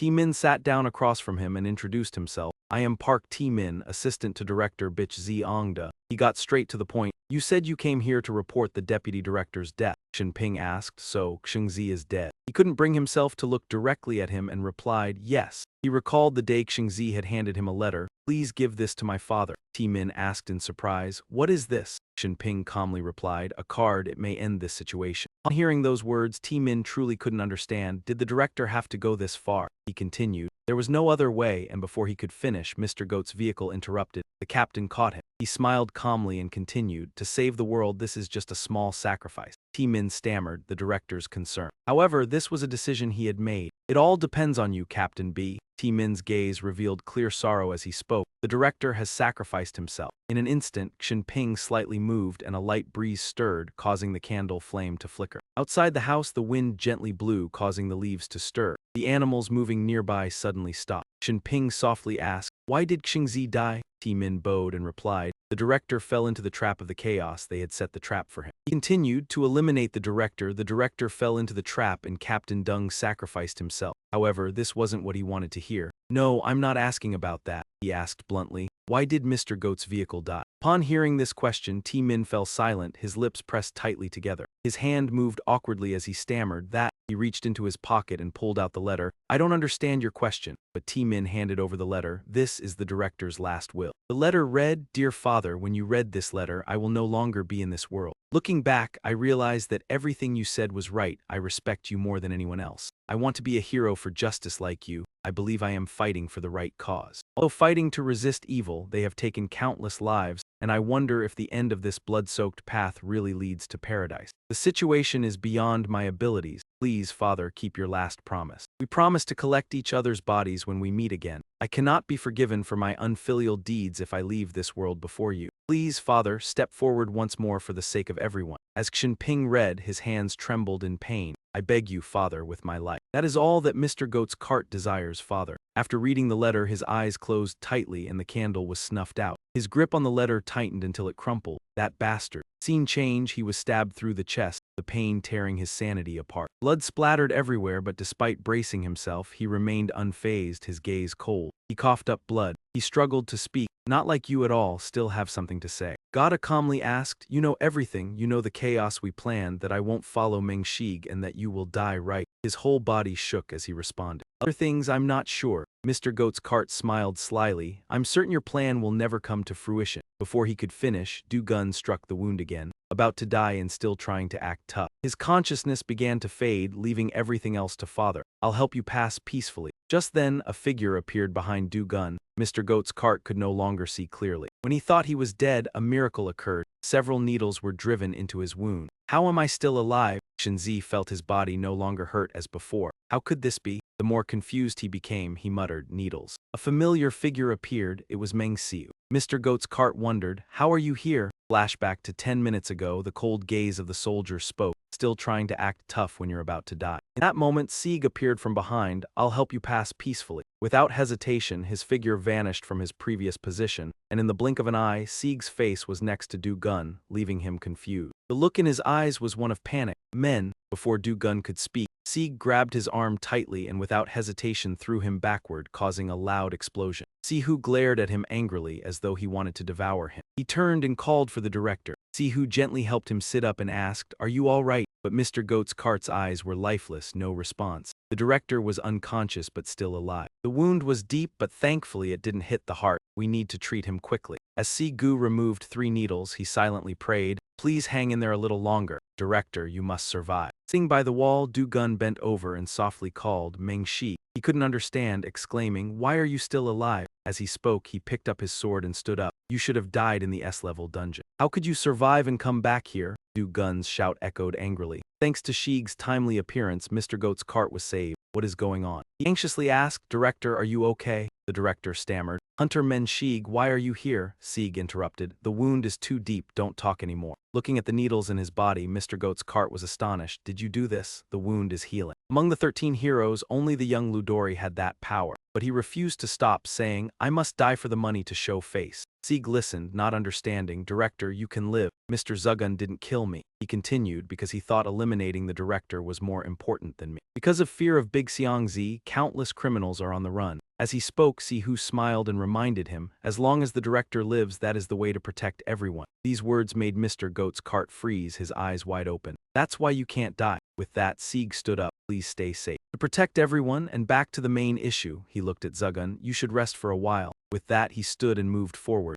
Mr. Goat's cart hastily called, "Hey, hey." The figure reminded him of Xinping, father. He wondered, why did the back of Hunter Meng-shig look exactly like father? Du-gun coughed violently, spitting blood, but tried to stand. He wondered how could this be? Zugun's eyes glazed over as he shouted, "How are you still alive?" The prophetic S-trait activated in his mind, showing him the scene where he rushed towards Sieg, and with one slash he could kill him. Witnessing this, Du-gun laughed uncontrollably, seeing the future. Sihu spoke, "Curious, I have many things I want to ask you." But before he could finish, Zugun rushed off, disappearing in the blink of an eye. Though desperately trying to hold back, he lunged forward, shouting, "If you come here." He didn't get to act on it. 5 punches from Shig struck him straight in the abdomen. "No!" His eyes were filled with panic and pain. As before, Du-gun was sent flying, causing a loud explosion with smoke rising. He sat among the rubble, coughing violently, confusedly asking, What? I clearly saw the future." The more he thought about it, the less he understood. Did the future change? But he didn't believe it, slowly standing. Impossible. He thought to himself, this couldn't be happening. Du-gun prepared to rush again, but suddenly froze. In his mind, he saw the image of his body with a large hole, causing Du-gun to snap to attention, exclaiming,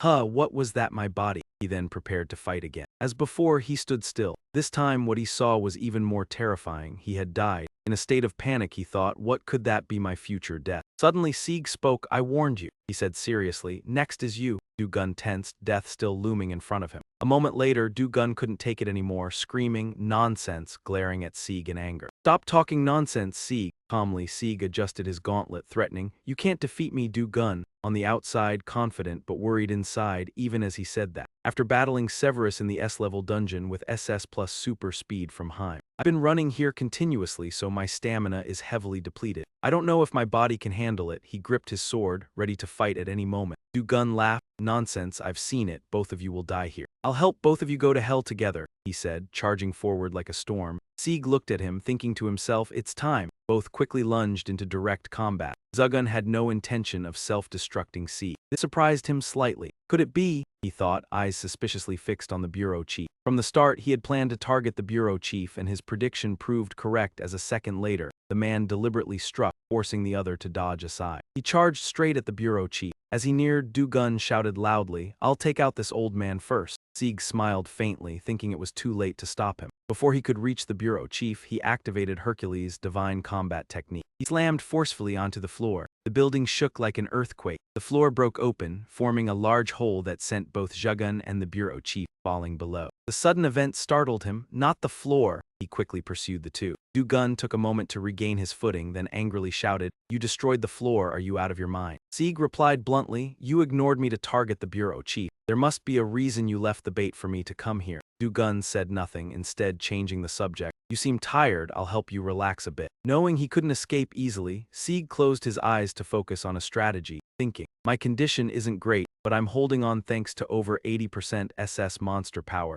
like when shortening real combat time. However, protecting the bureau chief while fighting would be extremely difficult and prolonging it would be even worse. He had to act immediately. The floor had already collapsed. The bureau chief's second finger began to move. He quickly regained consciousness, apparently having fainted briefly. Opening his eyes, he was shocked and hesitant. This, seeing Sieg fighting Jagun, the bureau chief said in disbelief, How is this possible? A few minutes later, he thought to himself, he had long suspected that he had surpassed level 5 hunters long ago. Men Siu, a prodigy, had exceeded rank S and become a level S+ hunter. Could this turn the tide and open up new possibilities? At that moment, he thought of the demon. The bureau chief panicked and shouted, Soon the demon will resurrect in soul. Hearing this, Sieg felt surprised. Seeing his opponent distracted, he shouted, If you lose focus in front of me. At that moment, Du-gun seized the chance to attack. A second later, he laughed, You'll get hurt. Blood ran down Sieg's cheek, but he ignored it, pondering the bureau chief's words. What demon? He decided to take down Du-gun first. Du-gun launched an attack. Do you plan to finish me in one strike? Sieg replied, Not going to happen,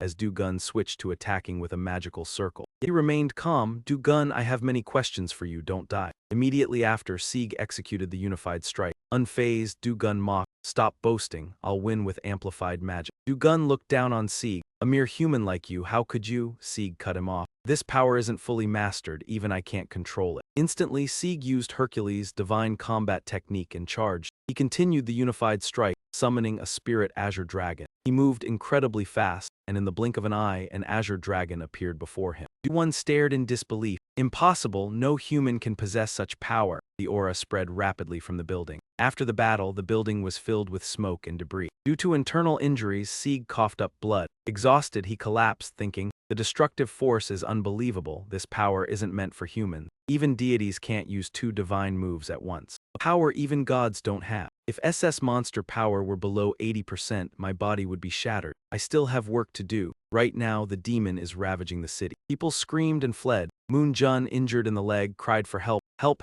me. A few seconds later, the demon approached him. Terrified, Moon-jun begged, Please save me. A second later, Jun hesitated. Spare my life. Despite his plea, the demon struck with a hammer. Excited, it roared. The wolf demon noticed a ticket lying on the street and was surprised. Sensing someone nearby, it growled and scanned the area. 2 sisters, Jia-som, were hiding close by. Jai-ho, unaware of the imminent danger, called out, Sis. Jia-som turned and whispered, Be quiet, I've taken the medicine. Jai-ho innocently raised his phone. Here. She saw the screen show 1359, panicked. Alarm set for 2. The boy handed it to his sister as instructed. She tried to turn off the phone, thinking, No, please. Once done, Jia-som breathed a sigh of relief. That was close. The wolf demon approached, and Jia-som turned pale as the scene shifted to another alley. A growl echoed. The golem demons dominated the area, swarming like ants. Harin was surprised. So many monsters. Anna strategized. By time, I'll strike with full power. She quickly cast a spell and dashed like lightning. Harin fought the golems, taking down several with a single sword strike. Seeing their kind destroyed, the golems hesitated. Harin said, At this rate, it will never end. After a while, she asked Hana, How much longer? Hana replied, Almost done, hold on a little longer. Harin, exhausted, admitted, Damn, I can't hold much longer. Mai's reinforcements were arriving. Leading them was the martial sect. Dang Trung-vai, we'll help you. Everyone rushed into battle. Trung-vai led the charge, shouting, Tai Kai. The golems panicked upon seeing his group. He headed straight for the enemy, deciding to use the monster control strike to handle them. Hana shouted, Everyone, get back, I'll burn them all. A rain of fire descended upon the golems. Afterwards, only smoke, fire, and explosions remained. Harin hesitated. At this rate, it will never end. Other golems jumped down from above. Harin asked, Shizun, how long must we hold out? Shizun continued reading his magic book as he answered. The main gate is surely protecting the other gates. We just need to find the connection point of the crack. After a while, he arrived at Harin's location, making her feel confused. Si-jun seriously announced that he had found it. It was the S-rank dungeon where Han Charon had participated. After he finished speaking, he appeared tense. A second later, Si-jun hesitated and asked, What now? This could appear in the S-rank dungeon. It is magical energy, after all. The scene shifted to Lilitu, who was bored in her palace. She snorted as she couldn't find a suitable opponent. Then Lilitu looked at the person she had brought back and said, This is indeed a suitable sacrificial offering for me. The person bound in front of her was Chi-jin. Throughout the whole ordeal, the goat cart stood by, observing Si. After watching the performance just now, he silently lowered his head, muttering to himself, What did I just witness? The power exceeds human limits. No, this is power that you can never possess. Immediately afterward, Sieg coughed up blood from internal injury. Sieg's face was marked with a long wound and he collapsed. The goat cart hesitated, then asked, "Are you okay?" As soon as Sieg spoke, he collapsed onto the floor. Panicked, the goat cart called, "Hey, Hunter Sieg." The goat cart quickly assessed the situation and asked, "Are you all right, Hunter Sieg?" When Sieg didn't respond, he anxiously thought, he needs immediate medical attention. Thinking this, Xiangzi quickly made a suggestion, "Use the needles on me." However, Sieg refused. "No, Xiang." Sieg tried to sit up and said, "If I do that, Xiang's will be in danger." He calmly replied, "I'm ready to face death, so hurry up and use these needles." Quickly, Sieg pulled out 3 needles and said, "It's fine, goat cart, I have backup needle." Then he treated his wounds himself. After finishing, Sieg sighed, "It seems like I'm alive again." The goat cart looked at him and thought to himself, "Amazing. This power is similar to Saint Ludori's, only she could have this miraculous power." After recovering, Sieg immediately stood up. The goat cart inquired, "Where are you going now? Are you really going to save people with that body? Why are you doing this?" He turned to look at him and resolutely said, "I promised, the rest is up to you, goat cart." The scene shifted to Lilitu, who was still bored in her palace,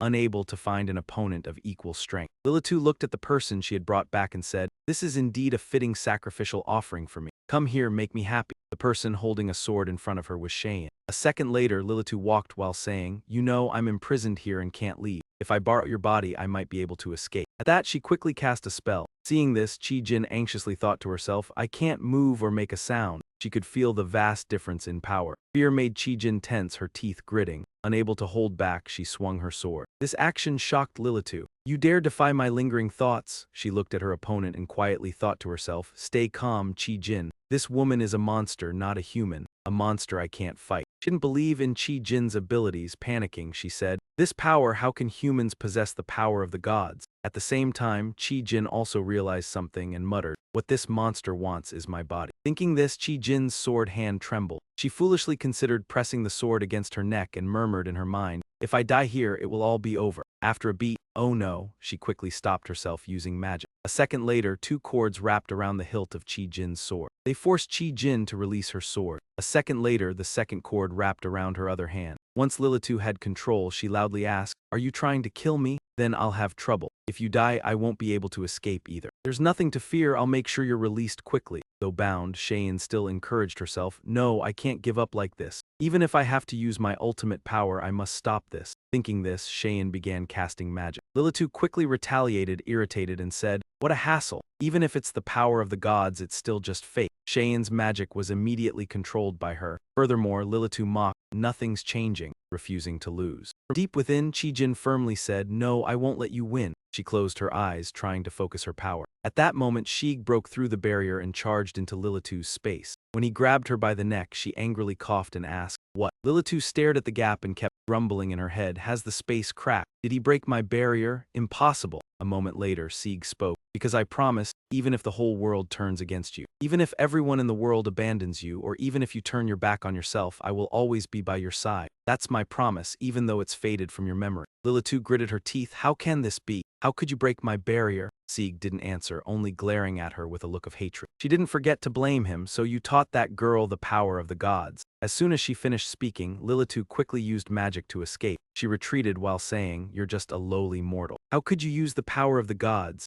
Sihu also retreated and replied, "Are you curious? Just watch the video and follow along. I've subscribed to the channel." She calmly responded, "Not funny at all." In her heart, Lilitu admitted that's not power a mortal should possess. Clearly, she was lying. Then she introduced herself, "I am the daughter of the omnipotent enemy. I'll tear you apart into 100 pieces." Lilitu spread her wings and began attacking Shi. He was surprised and responded, "That look, Lilitu's heel." Before, her palace had been completely peaceful, but now it unwillingly became the battleground for Sheik and Lilitu. Neither gave in. They kept exchanging moves, causing the palace to be engulfed in smoke and flames. After seeing her power, he was somewhat surprised and thought to himself, "How can a character from GODTube exist in an S-rank dungeon?" Lilitu decided to corner Sheik and threatened, "Die." He thought of Cerberus and whispered to himself, "From Cerberus to Lilitu. If that demon really is Lilitu, then this incident in Seoul was caused by her. The ultimate goal of the chaos must surely be Lilitu's resurrection." On the other hand, seeing the opponent flee, Lilitu mocked, "You run like a rat." He didn't respond. Instead, he remained lost in his thoughts. This is dangerous. The backlash from the Thunder Spirit Azure Dragon Step is still there. At this point, Lilitu unleashed her ultimate move and shouted, "Let's see if you can avoid this." Sieg decided not to dodge, even though his body hadn't fully recovered. He resolutely launched his own technique. Hercules' divine head technique and the monster's destruction fist, breaking through Lilitu's magic. When the magic was shattered, Lilitu screamed in anger, "Impossible! How could a mortal fight back against my technique? That's the power of the gods." Sieg ignored Lilitu's words, his mind connecting the dots from earlier. Lilitu is a character of GODTube, a chaotic mess in GODTube. Do they really have any relationship? When she couldn't defeat an ordinary person, she was so angry that her hands trembled. Lilitu looked at her trembling hand and said, "This cannot happen. Am I feeling afraid? I am Lilitu, the daughter of the omnipotent enemy. How could this happen?" She continued attacking. After a while, Chi-Jin shouted loudly to him, "Xiu, kill me. No matter how strong you are, you cannot defeat that demon." He disagreed and responded, "Stop saying such nonsense. How could I harm Charon? You're injured like this."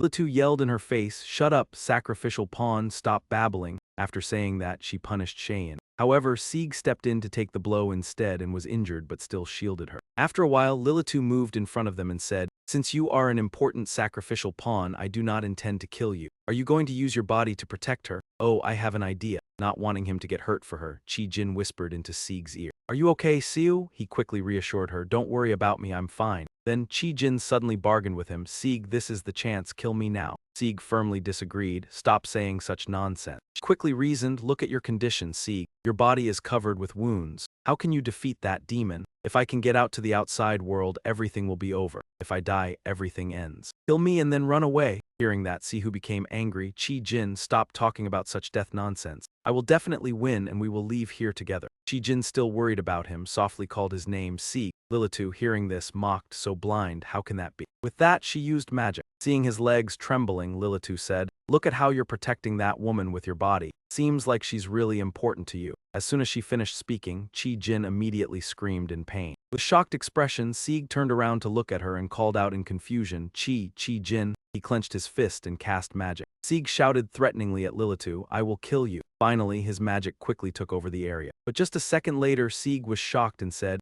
"Huh." Lilitu confidently responded, "Surprising, one thing after another, but it's too late." Sieg saw Lilitu taking over her body, calling out in confusion, Charon. She saw his worried expression and smiled with pleasure. Lilitu took the opportunity to mock Sieg, "Look at your expression, it's quite delightful. Good, that expression suits you." This was beyond his expectations, and Sieg thought to himself, "What happened? Has Lilitu really taken over Charon's body?" Her gaze was full of resentment, unwilling to delay for even a second. Lilitu quickly moved, attacking while saying, "What are you thinking, mortal? You still want to save this girl?" Each attack from Lilitu pushed him into a corner, followed by dust blocking Sieg's vision. After a while, she stopped and said seriously, "If that's the case, you must kill me first. How long are you going to avoid? Since it's her body you love, are you reluctant to attack? With a body full of wounds, can you handle me?" Lilitu challenged Sieg by raising her hand. She also didn't forget to remind him, "If you kill me, this girl will die with me." With a triumphant look, Lilitu laughed in victory. The battle continued, and now Sieg was completely at a disadvantage, only able to dodge. A part of him didn't want to accidentally harm Chejin. Temporarily subduing Sieg, she excitedly spoke, "Just a mortal, although I don't understand how mortals can use divine power, I will win. You can't counterattack, so you angrily curse, damn it." In his heart, he worried and thought, "It's too late to avoid now." Thinking of this, Sieg was accidentally hit. Just like that, he frowned, unable to find another strategy, and had to stand still. Afterward, she mocked Sieg, "Oh, you don't have the strength to dodge anymore. Even if you use divine power, your body is still mortal, and that's not strength a mortal can bear." He was in a dilemma, thinking to himself, Lilitu has taken over Chi-Jin's body. Is there really no way to get Lilitu out of Chi-Jin's body? A second later, she stepped in front of Sieg and pretended to be kind. "Now I'll help you feel more comfortable." Just as she was about to strike, Lilitu sensed Chi-Jin trying to push her out of her body, which surprised and confused her. Lilitu thought to herself, though weak, she's still resisting with false Taiji power, but this is just a matter of time. At the same time, Sieg mumbled to himself, "Earlier, though very weak, I still sense Taiji power. Charon has not been completely controlled." Despite feeling discomfort in her body, Lilitu continued, "You know very well with your body in this condition, you cannot defeat me." Hearing that, he rebutted loudly, "Yes, it was like that earlier, but if Charon is resisting, things will be different." Lilitu was somewhat curious about his decision and asked, "What are you going to do with that dying body?" Sieg smiled faintly and answered, "A disciple who makes one's head hurt." The scene shifted, and suddenly he remembered something from another scene. At that time, Sieg was resting under a tree, being taught by Hercules, "My divine combat technique is composed of both perception and form. You must never use the power of form. You will die, that's not the power your current level can endure." After hearing this, he reluctantly replied, "I understand." he was seriously reminded, so, until I allow it, you must never use it. Never use it? The scene shifted back to reality. Despite Hercules' warning, he decided to use that move. A few seconds later, Sieg quickly used Hercules' divine combat technique to form the stance. Seeing this, Lilitu yelled loudly, What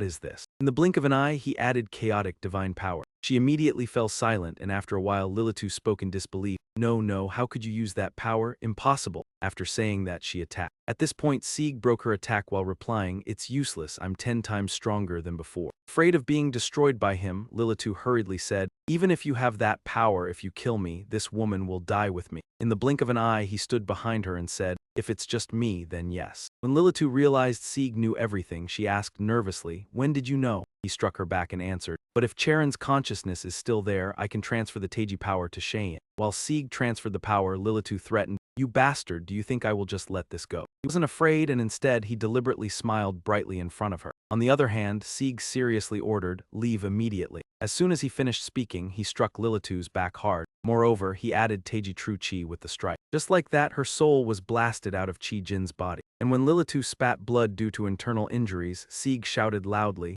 Chi Jin's body. As she left the body, she immediately fell. I arrived just in time to catch Chi Jin, preventing her from sustaining further injuries. At that moment, Sieg gently asked if Chi Jin was all right. She replied in surprise. Sieg helped Chi Jin sit down and told her to rest for a moment, after which she would recover to her normal state. Before striking, you promised Chi Jin that it would be over quickly. Lilitu was still injured and couldn't stand up. She wondered what was going on. Suddenly, divine power erupted within her. She wondered what kind of wretch that man was, whether he was human or not. The more Lilitu thought about it, the angrier she became, her teeth grinding loudly. Then she spread her wings and soared, saying, I no longer need such a weak human body. I will show you my true power. After that, Lilitu showered Sieg with a downpour of magic. At the same time, she confidently declared that the human body was too fragile. Sieg looked at Lilitu and silently acknowledged that her words were true. His body could now only recover with the help of divine beast power to stand strong. As Lilitu pushed Sieg into a position where he had to dodge, she joyfully said, This is how divine power should be used. At the same time, you dodged while nervously telling yourself that if the divine beast power erupted, your body, already weakening, would have no choice but to endure.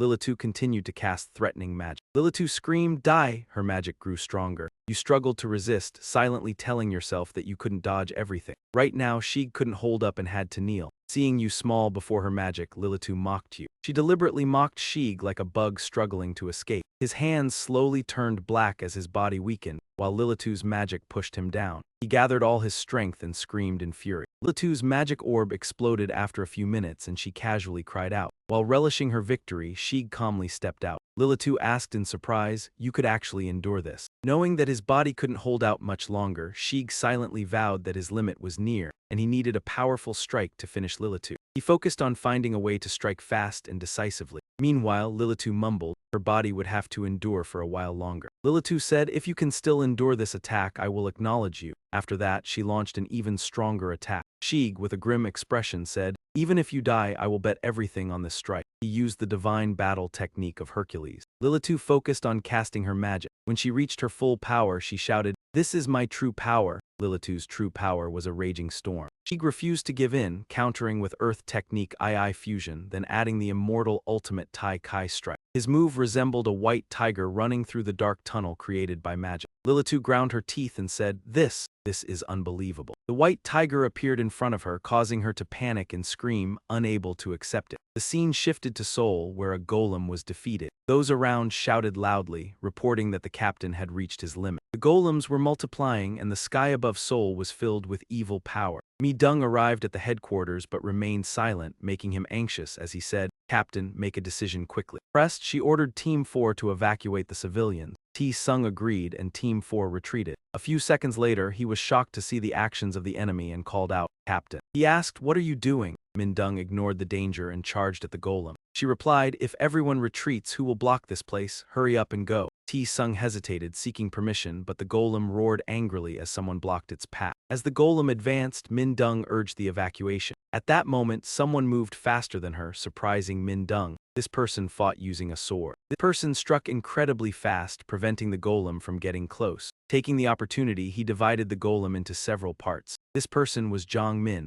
He told Mi-dung, I will block them, so quickly evacuate the people. Mi-dung, confused, asked, Are you? Are you a hunter? The sky in the red portal gradually faded, returning to a clear blue sky. A hunter shouted, the portal is closing. Everyone rejoiced and shouted, we're alive, we survived. Changyu muttered, what's going on? Why is the portal disappearing? Arin rested her sword on her shoulder, wondering, what's happening? Jiang Wei observed his surroundings, muttering as he watched Jianju's back. Jianju gritted his teeth and whispered, it can't be. Has the S-level dungeon been conquered? Ziz unhappily shouted, this is the phenomenon of a completed conquest. The dungeon has been conquered. Arin frowned and asked, has Han Charon conquered it? Suddenly the space cracked like shattered glass, the hole widening, making everyone step back in caution. A person stepped out of the gap. Everyone shouted in unison, Hunter Meng Shig. Shig stepped out with Qi Jin in his arms. People around whispered about Shig's state. They noticed the green mana still lingering on his face. Shig trembled, silently thinking that he was finally back. He placed Qi Jin on the ground and reported that she was seriously injured. Changyu sighed and said, you're truly outstanding, how should I put it? You're injured even more seriously than she is. Sihu raised his head and replied, I'm fine. He looked at Qi Jin and said, please treat her first. Arin ran off while announcing, I'll call for medical support, I'll be right back. She quickly ran away but suddenly stepped into a puddle of red water. She stopped and mumbled, what? Blood? From afar, a figure in a red cloak approached. Arin, on alert, thought to herself, what is this? Who are they? The person in the red cloak walked past the puddle of blood, his eyes glowing red. Jiang Wei and Jianju frowned and looked directly at him. He was shocked. That's. Jianju's eyes widened in recognition. Zai Kai Ying, he asked in surprise, is that Zai Kai Ying? The person in the red cloak smirked. Shizun, worried, asked, no way does the red chain really exist. Anna, concerned, muttered, why is Zai Kai Ying here?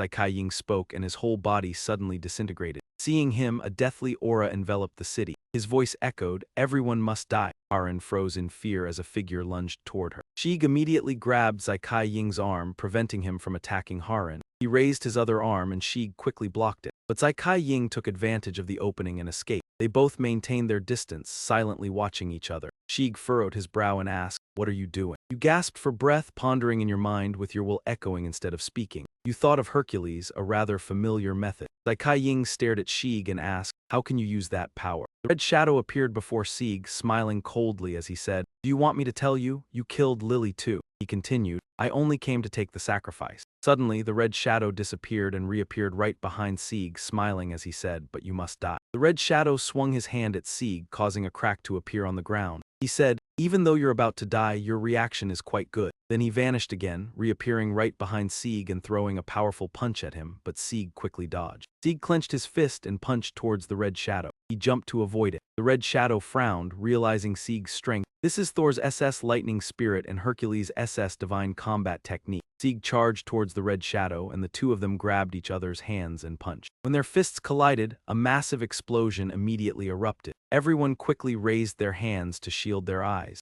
Sihu looked up but couldn't see the red shadow anymore. Sieg frowned, wondering, has he disappeared? No, he's hiding. The red shadow frowned, noticing something strange and sensed Thor's power. Changyu was astonished, saying, what was that? He saw the battle happening so quickly that only afterimages remained and the power from both fighters collided. Changyu wondered, could this be a human battle? He saw the red shadow moving quickly and was curious how he could move so fast. The red shadow clenched his fist and struck Shig's face. The red shadow glanced at Shig. Changyu whispered, Hunter Meng Sigu. He noticed Shig was being overwhelmed. Arin gritted her teeth, watching the fight, and yelled, everyone stay alert. She turned to look at everyone and demanded, are you just going to stand there? Arin continued shouting, stop standing still, do something. Changyu shouted, everyone help Hunter Men Siyu. Arin cleared the way and charged towards the red shadow with Sieg. Sieg quickly moved in front of the red shadow and struck with a swing of his hand. The red shadow frowned and said, this time it's 2 meters. He swung his hand, punching Sieg, sending him crashing to the ground. Sieg coughed up blood in pain. The red shadow raised his hand and a massive energy sphere appeared. He coldly said, die. At that moment, Harin suddenly appeared, charging towards the red shadow. She yelled, don't forget we're here too. The red shadow gave her a cold glance and said, don't interfere. Harin's eyes widened in shock as he fired a wave of power at her, sending her flying far away. The red shadow glanced at Harin, who was collapsed on the ground, and said, just a small fry after all. Anna yelled, Li Harin, this won't be forgiven. She immediately used her power against the red shadow and shouted, get lost. Anna's power vanished as the red shadow flew higher, the energy sphere growing larger. Anna exclaimed in astonishment, it's the spirit language, my skill has disappeared. The red shadow lowered his hand and the energy sphere appeared under everyone's feet. The red shadow said, explode. The explosion erupted immediately and everyone screamed in pain. Sieg used Hercules' divine combat technique, the second move, Tai Kai. He forcefully stomped the ground and a massive white tiger charged towards the red shadow. The red shadow smiled coldly, saying, "Using the power of two different gods, thanks to you I have more time." The energy sphere flew towards the white tiger, and when they collided, an explosion erupted. John Gill gritted his teeth, saying, "Damn it, he took down an S-level hunter so easily." He paused, noticing a strange sign, and shouted, "Zhang Wei, turn around with me." The red shadow gradually materialized, smiling and saying, "It's too late," and the swords of the two men immediately fell from their hands. The red shadow's shadow grew longer. He smiled wickedly while Sieg clutched his mouth, struggling to stand, gasping and thinking, the effect of the monster power chaos god has disappeared. He looked at the others, Li Haran, Johanna, Li Sijin. Sieg worriedly wondered what happened to the S-level hunters. He looked at Zhang Wei, the division chief. Zhang Wei was also concerned. He then looked at Chang Yu, who had been knocked down. The red shadow said, "It's over now." A person suddenly stepped in front of Sieg. Chi Jin gripped her sword tightly and said, "Don't come any closer." Sieg exclaimed in shock, "Han Chi Jin." She stared at the red shadow and said, "You need the sacrifice, right? I'll follow you." She continued, "So spare him." The red shadow did not respond but simply raised his hand. A strand of energy immediately bound Chi Jin tightly. He continued walking towards the two and said, "No matter how hard you resist, today I will take his life." Sihu struggled to stand, but he could no longer control his body. He wondered, "Damn it, am I going to die here?" A person suddenly charged at the red shadow, slashing at him and saying, "You've worked hard, young ruthless man." Shinping stepped forward and said, "Leave the rest to me." This action shocked Lilitu completely. She dared to oppose my lingering thoughts. She looked at Chi Jin and reminded herself, "Stay calm, Chi Jin. This woman is a monster, not a human. A monster that I can't deal with." She didn't believe anyone could fight a god, so she panicked and said, "This power, how can humans have the power of a god?" On the other hand, Chi Jin also realized that this monster wanted her body. Thinking this, her sword hand immediately trembled, and Chi Jin had the foolish thought of pressing the sword against her neck, mumbling to herself, "If I die here, everything will be solved." After a second, she quickly stopped her opponent with magic. Two ropes quickly flew towards Chi Jin, wrapping around the sword handle, forcing her to drop her weapon, while the other wrapped around her other hand. Once she controlled her opponent, she loudly asked, "Are you trying to end your own life? If so, I'll have trouble. If you die, I won't be able to escape from here either. There's nothing to fear, I will make sure you are quickly freed." Despite being tied up, Chi Jin still silently encouraged herself,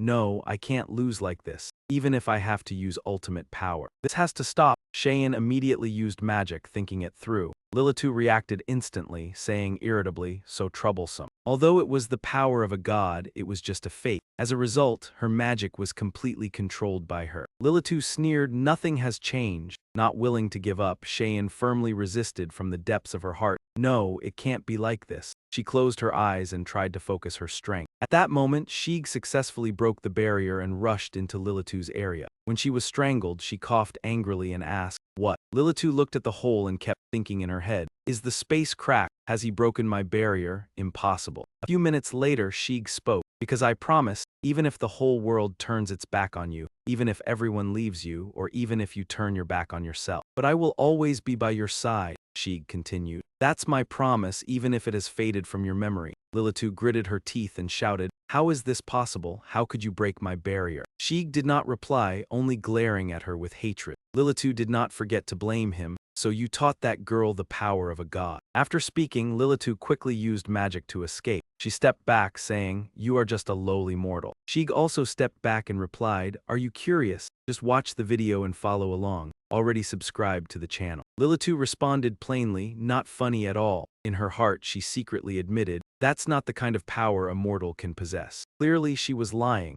She then introduced herself, "I am the daughter of the omnipotent enemy. I will tear you to pieces." Lilitu spread her wings and attacked Sheeg. He responded in surprise. That appearance got up, Sheeg thought. Earlier, Lilitu's palace was peaceful, but now it had unwillingly become the battlefield for Sheeg and Lilitu. Neither side showed mercy, continuing to exchange blows, causing the palace to be engulfed in smoke and flame. After seeing her move, Sheeg was a bit surprised, thinking, how could there be a GODTube character in an S-level dungeon? Lilitu decided to corner Sheeg, threatening, "Die." Sheeg thought of Cerberus and whispered to himself, "First Cerberus, then Lilitu. If that demon is really Lilitu, then what happened in Seoul this time was caused by Lilith Tzu, and the ultimate goal of chaos is certainly to resurrect Lilitu." When she saw the opponent running away, Lilitu mocked loudly, "You're running away as fast as a scared mouse." Sheeg did not respond. Instead, he was still immersed in his thoughts. This is dangerous. The counterattack from the Thunder Dragon leg still lingers. Lilitu launched her ultimate move and yelled, "Let's see if you can avoid this one." Sheik decided not to dodge, thinking, "Even if I avoid it, it's too late." Although his body had not fully recovered, he resolutely launched his attack, Hercules' divine head technique, second stance, with the monstrous power of the celestial destroyer fist cutting through Lilitu's magic. As soon as her magic was dispelled, Lilitu screamed in anger, "Impossible. A mortal can resist my technique. That's the power of a god." Sheik paid no attention to Lilitu's words, instead linking the previous clues in his mind. Lilitu is a GODTube character.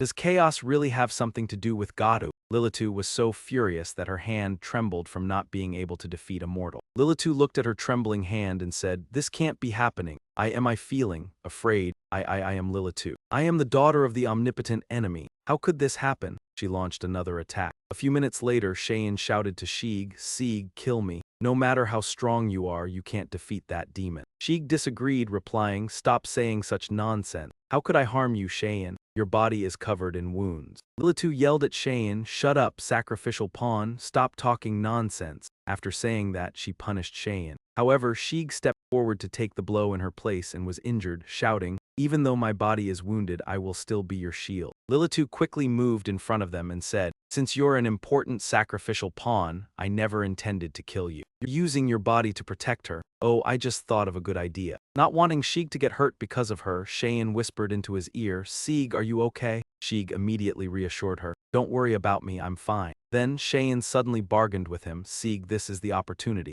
Kill me now." As usual, Sieg firmly disagrees. "Stop saying those nonsensical things." She immediately presents her argument, "Look at your condition, Sieg. By the time you got here, your body was full of wounds. How can you defeat that demon? If she manages to get out into the world, everything is over. If I die, it's all over. Kill me and run." Hearing this, Sihu angrily shouts, "Chi Jin, stop talking about death. I will definitely win, so we will both get out of here." Cheyenne still worries about him, calling out softly, "Brother C." Lilitu, hearing their conversation, mocks, "So blind, this won't work." Saying this, she casts magic again. Seeing his leg tremble, Lilitu comments, "Look at how you protect that woman with your whole body." Lilitu continues, "Seems like she's a very important woman to you." As soon as she finishes speaking, Chi Jin screams in pain. Panicked, Sieg turns back to her and stutters, Chi Jin." Immediately after, he clenches his fist and starts casting magic. Sieg loudly threatens Lilitu, "I will kill you." His magic quickly spreads, covering the area. But just a second later, Sieg is shocked and says, "Huh." Lilitu confidently responds, surprising one surprise after another. But it's too late. Sieg sees Lilitu take over her body and panics.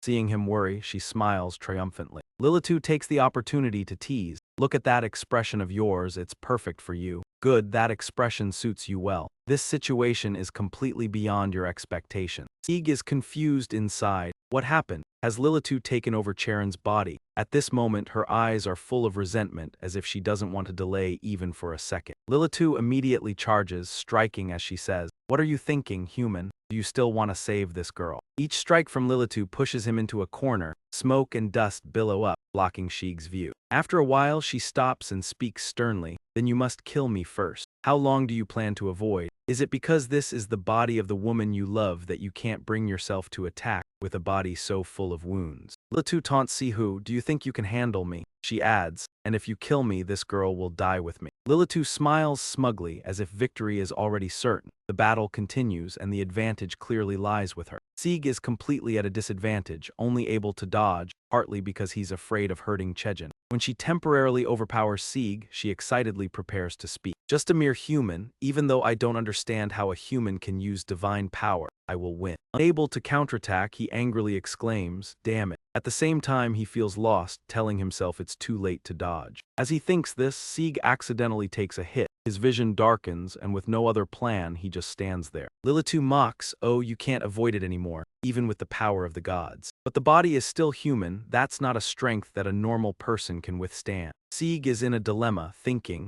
Lilitu has taken over Chi Jin's body, is there no other way? He desperately searches for a way to make Lilitu leave Chi Jin's body. Soon after, she steps in front of Sieg, pretending to be kind, and says, "Now, I will make you more comfortable." Just as she is about to strike, Lilitu senses Qi Jin is trying to push her out of her body, and she is both surprised and confused. Then she continues to speak. Lilitu thinks to herself, even though she's weak, she is still resisting with the false Tai Kai power, but it's only a matter of time. At the same time, Sieg murmurs in his mind. Earlier, even though it was weak, I still felt the Tai Kai power. Charon hasn't been completely controlled yet, even though her body is suffering. Lilitu continues, you know it yourself, with the state of your body, you can't defeat me. Hearing this, he loudly retorts, yes, that was true earlier, but if Charon is resisting, then things will be different. Lilitu, curious about his choice, asks, what are you going to do with that dying body? Sihu smiles slightly and replies, you really are a disciple who makes people headachy. Scene transition, suddenly he remembers something from another dungeon. At that time, Sieg was resting under a tree and was taught by Hercules. My combat technique is made up of both consciousness and form you must never use. You will die if you continue, but this power still exceeds your current endurance. He reluctantly responded, I understand, acknowledging the serious warning. He instructed never to use it without permission.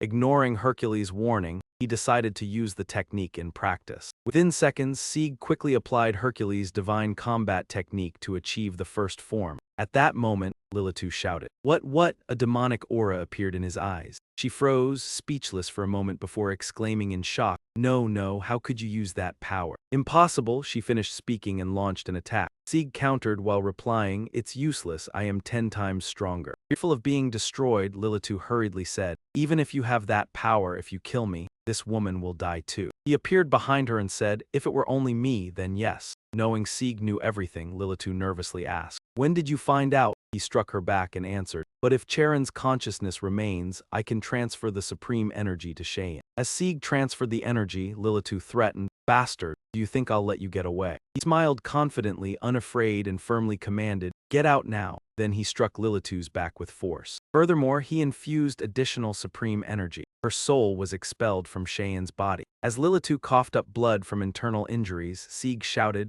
Qi Jin, move. She collapsed immediately upon leaving the body. Mai quickly rushed to support Qi Jin, preventing further injury. At this moment, Sieg quietly asked her, Qi Jin, are you okay? She replied in surprise, Sieg. He helped Qi Jin sit down and told her to rest for a moment, then returned to his original stance. Before taking action, he promised Cheyenne, I will finish this quickly. Lilitu, still injured, had not stood and wondered what was happening. Suddenly, divine power emanated from her body. That bastard, what kind of person is he? The more she thought, the angrier she became, grinding her teeth. Then she spread her wings and rose, saying, I don't need a weak human body, I will show my true power. After saying that, Lilitu unleashed a storm of magic on Sieg, confidently claiming a human body couldn't withstand divine power. Sieg looked at Lilitu and silently acknowledged her words were true. Only demonic divine power could keep his body standing now. When cornering Sieg, Lilitu gleefully said, divine power must be used like this. He dodged while worrying silently. If the demonic aura is unleashed, his body will weaken, Sieg endured. Lilitu cast threatening magic, die. The stronger her magic struck, the harder he resisted. He thought, too strong, I can't avoid it. Currently unable to withstand, he had to collapse.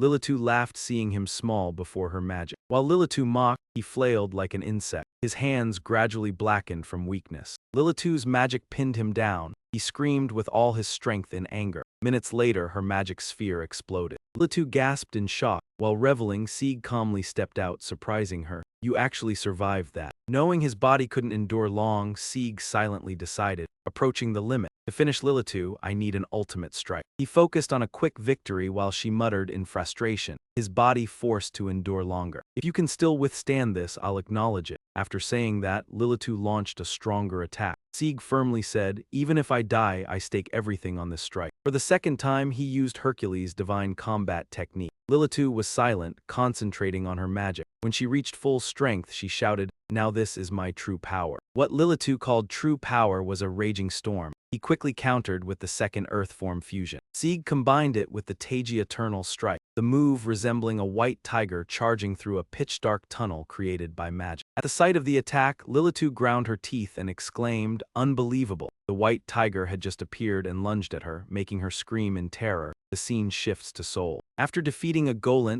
loud reports echoed around. The captain had reached his limit, but the golems kept coming, and the sky over Seoul grew heavy with demonic energy. Mi-dong arrived at the academy silently, making him anxious. Captain, make a decision quickly. Pressured by the opponent, she ordered all of Team 4 to evacuate the civilians. T-sung also agreed with the decision. The entire Team 4 retreated. Moments later, he was surprised by the opponent's next move and called out, "Captain, what are you doing?" Min-dong ignored the danger and charged at the golems. Hearing the call, she quickly responded, "If everyone retreats, who will hold this line? Move fast." T-sung hesitated, but the golems roared in anger when blocked. As the golems approached, Min-dong urged everyone to evacuate quickly, yet someone acted before her. The opponent moved so fast it startled Min-dong. The sword wielder struck rapidly, keeping the golems at bay. Seizing the opportunity, the opponent split the golems at will. It was Jong-min who told her, "I'll hold them off, evacuate everyone." Min-dong, confused, asked, "Sir?" He muttered that he was a hunter. The red portal gradually disappeared, returning the sky to clear blue. A hunter shouted as the portal vanished. Everyone cheered in relief. "We're alive, we're alive." Chang-yu muttered in surprise, "What's happening? Why did the portal suddenly disappear?"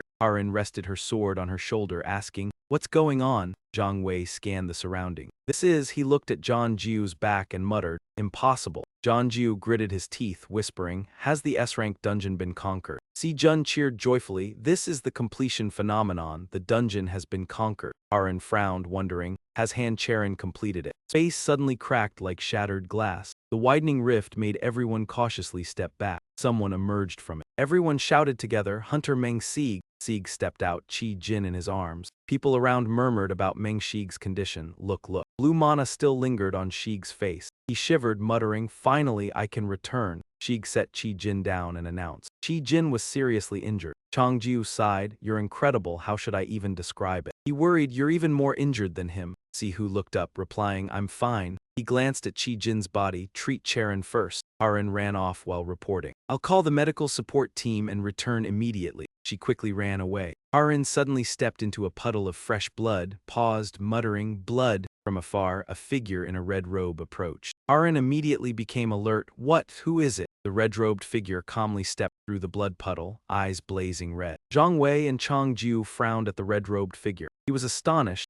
That is? Zhang Jiu's eyes widened. "Is that Zich An?" The red-robed figure smiled faintly. "You know me." "Is unworried, don't lie, Zich An really exists." Hannah muttered anxiously. "Why is Zich An here?" Zich An spoke, and everyone. "Upon seeing me, deathly energy filled the city." A voice echoed, "All must die." Harin froze in fear, unaware of the figure charging at her. Sieg caught Zich An's arm just in time, stopping him from attacking Harin. He raised his other arm and Sieg quickly blocked it, but Zich An exploited a gap and broke free, both keeping their distance. Observing the opponent silently, Sieg frowned and questioned, "What are you doing?" The will echoed in his mind, not through voice. He thought of Hercules, a familiar method. Zich An stared and asked Sieg, "How can you wield that power?" He sneered and muttered to himself, wondering whether he should reveal it. Zich An spoke up, claiming that he was the one who killed Lily too. He continued, "I only came to take the sacrifice." As soon as he finished speaking, Zich An suddenly vanished, lunged toward Sieg, and appeared right in front of him, smirking. "But you must die," Zich An said, swinging his hand at Sieg. A crack appeared in the ground.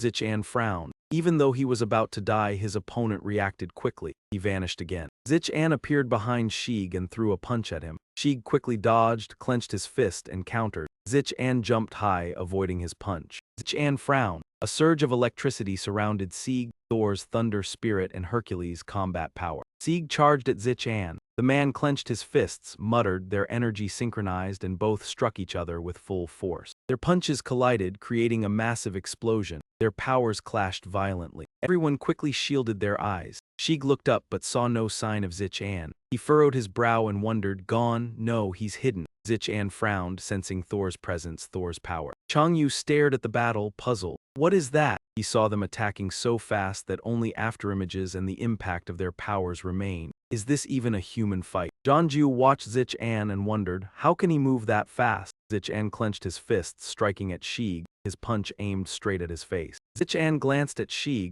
Jiu muttered, "Hunter Sieg." He saw Sieg struggling, realizing he was being overwhelmed. Harin clenched her teeth, watching their fight. She shouted, "Everyone, stay alert." Harin turned to the others, demanding, "Are you just going to stand there?" She continued, "Don't just stand there, do something." Chang Yu shouted, calling for everyone to help Sieg. Harin immediately rushed toward Zich An and Shig. Shig quickly moved in front of Zich An. He frowned and said, this time 2 meters. He swung to attack, but Zich-an jumped high to dodge. No, he clenched his fists and struck Shig. The punch slammed him hard onto the ground. Shig coughed up blood. Zich-an raised his hand and a large energy sphere appeared. Coldly he said, die. At that moment a figure suddenly appeared. Harin leaped from the building wall, charging at Zich-an. She shouted, don't forget we're here too. Zich-an glanced coldly at her. Don't get in my way. Harin widened her eyes in shock, but Zich-an fired a blast of power at her, sending her flying. Zich-an glanced at Harin lying on the ground. Just small fry, huh? Hana screamed. Lee Harin, unforgivable. She immediately unleashed her power, attacking Zich-an.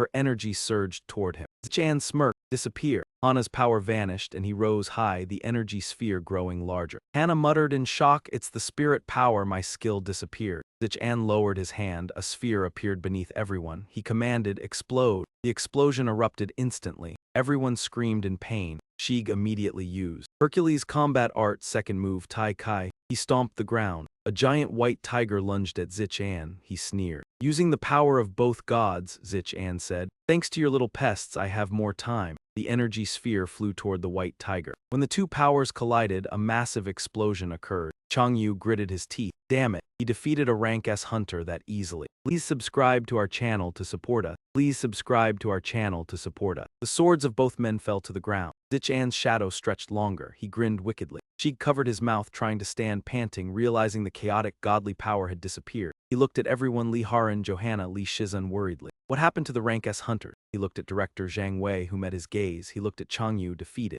Zich-an said, it's over now. Suddenly, someone blocked Shig. Chi-jin clenched his sword and ordered, do not come closer. Shig shouted in shock, hand Chi-jin. She stared at Zich-an. You need the sacrifice, right? I'll go with you. She threatened with her sword. So leave him alone. Zich-an stepped forward, but she stopped him. Don't come closer, if you do. He didn't reply, only raised his hand. A strand of power instantly bound Chi-jin. What is this? Chi-jin asked. Zich-an advanced toward them, saying, no matter how much you resist, today I will take his life. Su struggled to stand up, but his body had completely lost control. Ngayern Jiang thought to himself, damn it, am I going to die here? At that moment, someone suddenly rushed in, swinging a sword directly at the red shadow while saying, you still. And then the young hero appeared. Shenping stepped forward, calmly speaking, I'll take care of the rest.